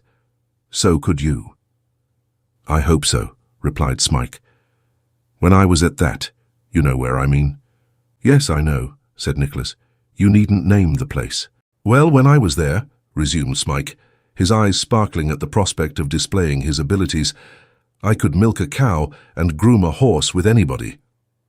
"Ha," said Nicholas gravely. "I am afraid they don't keep many animals of either kind on board ship, Smike, and even when they have horses, that they are not very particular about rubbing them down. Still, you can learn to do something else, you know. Where there's a will, there's a way." "And I am very willing," said Smike, brightening up again. "God knows you are," rejoined Nicholas, "and if you fail it shall go hard, but I'll do enough for us both." "Do we go all the way today?" asked Smike, after a short silence. "That would be too severe a trial, even for your willing legs," said Nicholas, with a good-humoured smile. "No. Godalming is some 30-and-odd miles from London, as I found from a map I borrowed, and I purpose to rest there.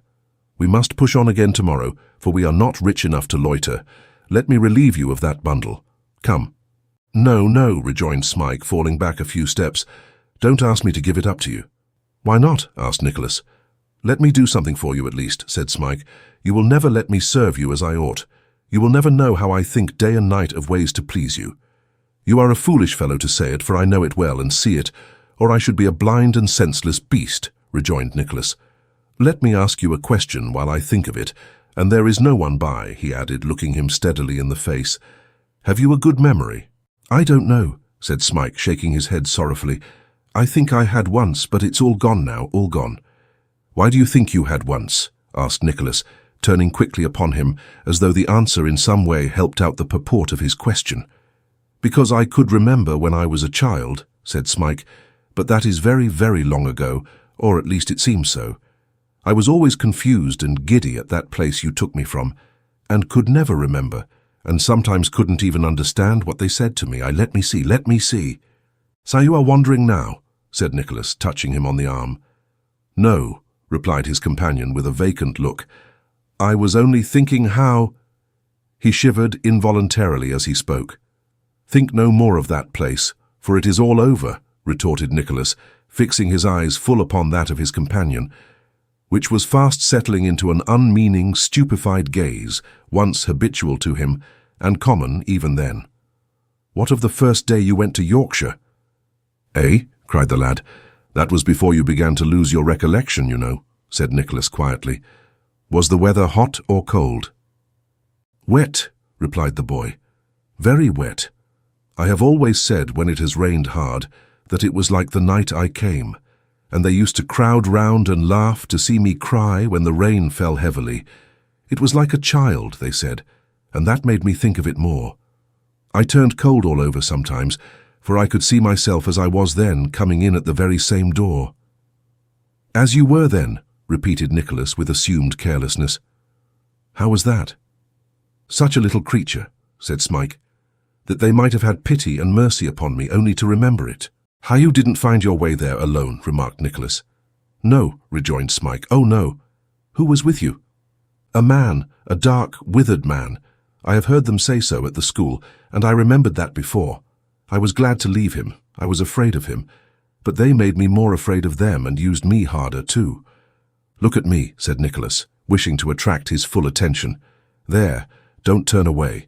Do you remember no woman, no kind woman, who hung over you once and kissed your lips and called you her child?"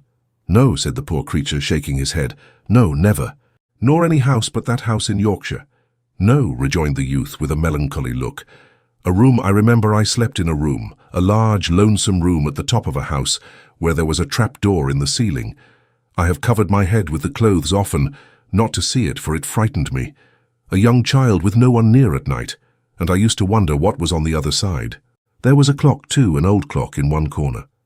I remember that. I've never forgotten that room, for when I have terrible dreams it comes back, just as it was. I see things and people in it that I had never seen then, but there is the room just as it used to be, that never changes. "Will you let me take the bundle now?" asked Nicholas, abruptly changing the theme. "No," said Smike. "No. Come, let us walk on." He quickened his pace as he said this, apparently under the impression that they had been standing still during the whole of the previous dialogue.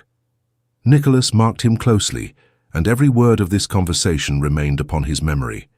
It was, by this time, within an hour of noon, and although a dense vapour still enveloped the city they had left, as if the very breath of its busy people hung over their schemes of gain and profit, and found greater attraction there than in the quiet region above.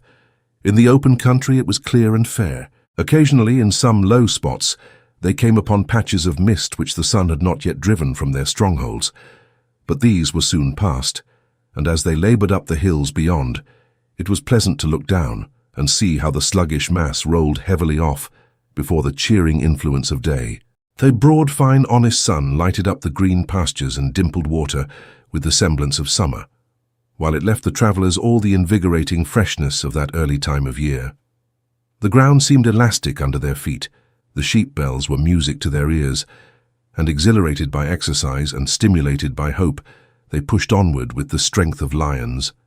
The day wore on, and all these bright colours subsided and assumed a quieter tint, like young hopes softened down by time, or youthful features by degrees resolving into the calm and serenity of age. But they were scarcely less beautiful in their slow decline than they had been in their prime, for nature gives to every time and season some beauties of its own, and from morning to night, as from the cradle to the grave, is but a succession of changes so gentle and easy that we can scarcely mark their progress. To Godalming they came at last, and here they bargained for 2 humble beds and slept soundly. In the morning they were astir, though not quite so early as the sun, and again afoot, if not with all the freshness of yesterday, still with enough of hope and spirit to bear them cheerily on. It was a harder day's journey than yesterday's, for there were long and weary hills to climb, and in journeys, as in life, it is a great deal easier to go downhill than up.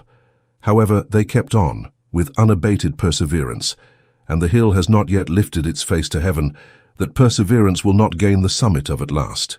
They walked upon the rim of the Devil's Punch Bowl, and Smike listened with greedy interest as Nicholas read the inscription upon the stone which, reared upon that wild spot, tells of a murder committed there by night. The grass on which they stood had once been dyed with gore, and the blood of the murdered man had run down drop by drop into the hollow which gives the place its name.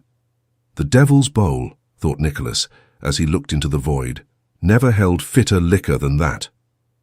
Onward they kept with steady purpose, and entered at length upon a wide and spacious tract of downs, with every variety of little hill and plain to change their verdant surface. Here there shot up, almost perpendicularly, into the sky, a height so steep as to be hardly accessible to any but the sheep and goats that fed upon its sides, and there stood a mound of green, sloping and tapering off so delicately and merging so gently into the level ground that you could scarce define its limits. Hills swelling above each other, and undulations shapely and uncouth, smooth and rugged, graceful and grotesque, thrown negligently side by side, bounded the view in each direction, while frequently, with unexpected noise, there uprose from the ground a flight of crows who, cawing and wheeling round the nearest hills, as if uncertain of their course, suddenly poised themselves upon the wing and skimmed down the long vista of some opening valley with the speed of light itself. By degrees the prospect receded more and more on either hand, and as they had been shut out from rich and extensive scenery, so they emerged once again upon the open country. The knowledge that they were drawing near their place of destination gave them fresh courage to proceed. But the way had been difficult, and they had loitered on the road, and Smike was tired. Thus twilight had already closed in, when they turned off the path to the door of a roadside inn, yet 12 miles short of Portsmouth. 12 miles, said Nicholas, leaning with both hands on his stick and looking doubtfully at Smike. 12 long miles, repeated the landlord. Is it a good road? Inquired Nicholas. Very bad, said the landlord. As of course, being a landlord, he would say. I want to get on, observed Nicholas, hesitating. I scarcely know what to do. Don't let me influence you, rejoined the landlord. I wouldn't go on if it was me. Wouldn't you? Asked Nicholas, with the same uncertainty. Not if I knew when I was well off, said the landlord. And having said it, he pulled up his apron, put his hands into his pockets, and taking a step or two outside the door, looked down the dark road with an assumption of great indifference. A glance at the toil-worn face of Smike determined Nicholas, so without any further consideration, he made up his mind to stay where he was. The landlord led them into the kitchen, and as there was a good fire, he remarked that it was very cold. If there had happened to be a bad one, he would have observed that it was very warm. What can you give us for supper? Was Nicholas's natural question. Why, what would you like? Was the landlord's no less natural answer. Nicholas suggested cold meat, but there was no cold meat. Poached eggs, but there were no eggs. Mutton chops, but there wasn't a mutton chop within 3 miles, though there had been more last week than they knew what to do with, and would be an extraordinary supply the day after tomorrow. Then, said Nicholas, I must leave it entirely to you, as I would have done at first if you had allowed me. Why, then I'll tell you what, rejoined the landlord. There's a gentleman in the parlour that's ordered a hot beefsteak pudding and potatoes at 9. There's more of it than he can manage, and I have very little doubt that if I ask leave, you can sup with him. I'll do that in a minute. No, no, said Nicholas, detaining him. I would rather not, at least, sure. Why cannot I speak out? Here, you see that I am travelling in a very humble manner, and have made my way hither on foot. It is more than probable, I think, that the gentleman may not relish my company, and although I am the dusty figure you see, I am too proud to thrust myself into his. Lord love you, said the landlord, it's only Mr. Crummles. He isn't particular. Is he not? Asked Nicholas, on whose mind, to tell the truth, the prospect of the savoury pudding was making some impression. Not he, replied the landlord. He'll like your way of talking, I know. But we'll soon see all about that. Just wait a minute. The landlord hurried into the parlour without staying for further permission, nor did Nicholas strive to prevent him, wisely considering that supper, under the circumstances, was too serious a matter to be trifled with. It was not long before the host returned, in a condition of much excitement. All right, he said in a low voice. I knew he would. You'll see something rather worth seeing in there. Ecod, how they are a-going of it.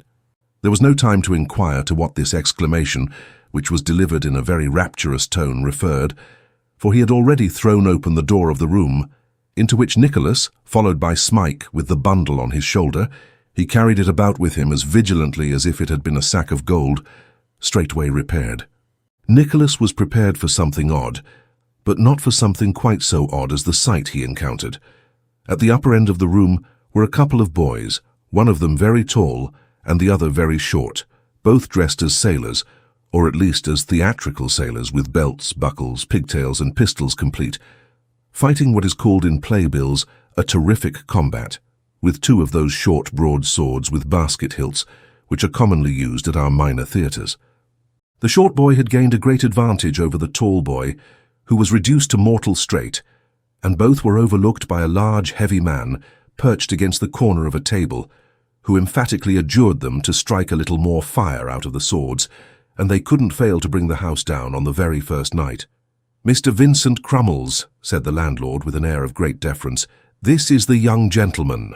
Mr. Vincent Crummles received Nicholas with an inclination of the head, something between the courtesy of a Roman emperor and the nod of a pot companion, and bade the landlord shut the door and be gone. There's a picture, said Mr. Crummles, motioning Nicholas not to advance and spoil it. The little un has him. If the big un doesn't knock under in 3 seconds, he's a dead man. Do that again, boys. The 2 combatants went to work afresh, and chopped away until the swords emitted a shower of sparks, to the great satisfaction of Mr. Crummles, who appeared to consider this a very great point indeed. The engagement commenced with about 200 chops, administered by the short sailor and the tall sailor alternately, without producing any particular result, until the short sailor was chopped down on one knee. But this was nothing to him, for he worked himself about on the one knee with the assistance of his left hand, and fought most desperately until the tall sailor chopped his sword out of his grasp.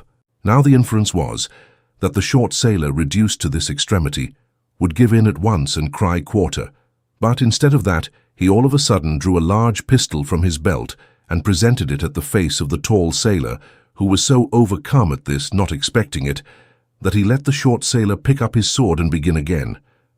Then the chopping recommenced, and a variety of fancy chops were administered on both sides, such as chops dealt with the left hand, and under the leg, and over the right shoulder, and over the left.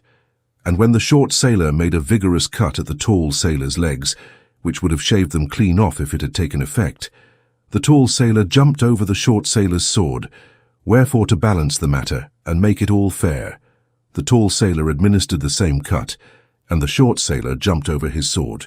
After this, there was a good deal of dodging about and hitching up of the inexpressibles in the absence of braces, and then the short sailor, who was the moral character evidently, for he always had the best of it, made a violent demonstration, and closed with the tall sailor, who after a few unavailing struggles went down and expired in great torture, as the short sailor put his foot upon his breast and bored a hole in him through and through. "That'll be a double encore if you take care, boys," said Mr. Crummles. "You had better get your wind now and change your clothes." Having addressed these words to the combatants, he saluted Nicholas, who then observed that the face of Mr. Crummles was quite proportionate in size to his body, that he had a very full underlip, a hoarse voice, as though he were in the habit of shouting very much, and very short black hair, shaved off nearly to the crown of his head, to admit, as he afterwards learnt, of his more easily wearing character wigs of any shape or pattern. "What did you think of that, sir?" inquired Mr. Crummles. "Very good indeed, capital," answered Nicholas. "You won't see such boys as those very often, I think," said Mr. Crummles. Nicholas assented, observing that if they were a little better match— "Match!" cried Mr. Crummles. "I mean if they were a little more of a size," said Nicholas, explaining himself. "Size?" repeated Mr. Crummles. "Why, it's the essence of the combat that there should be a foot or two between them. How are you to get up the sympathies of the audience in a legitimate manner if there isn't a little man contending against a big one? Unless there's at least 5 to 1, and we haven't hands enough for that business in our company."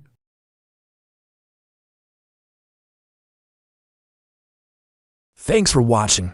Please like the video and subscribe to the channel for more excellent content.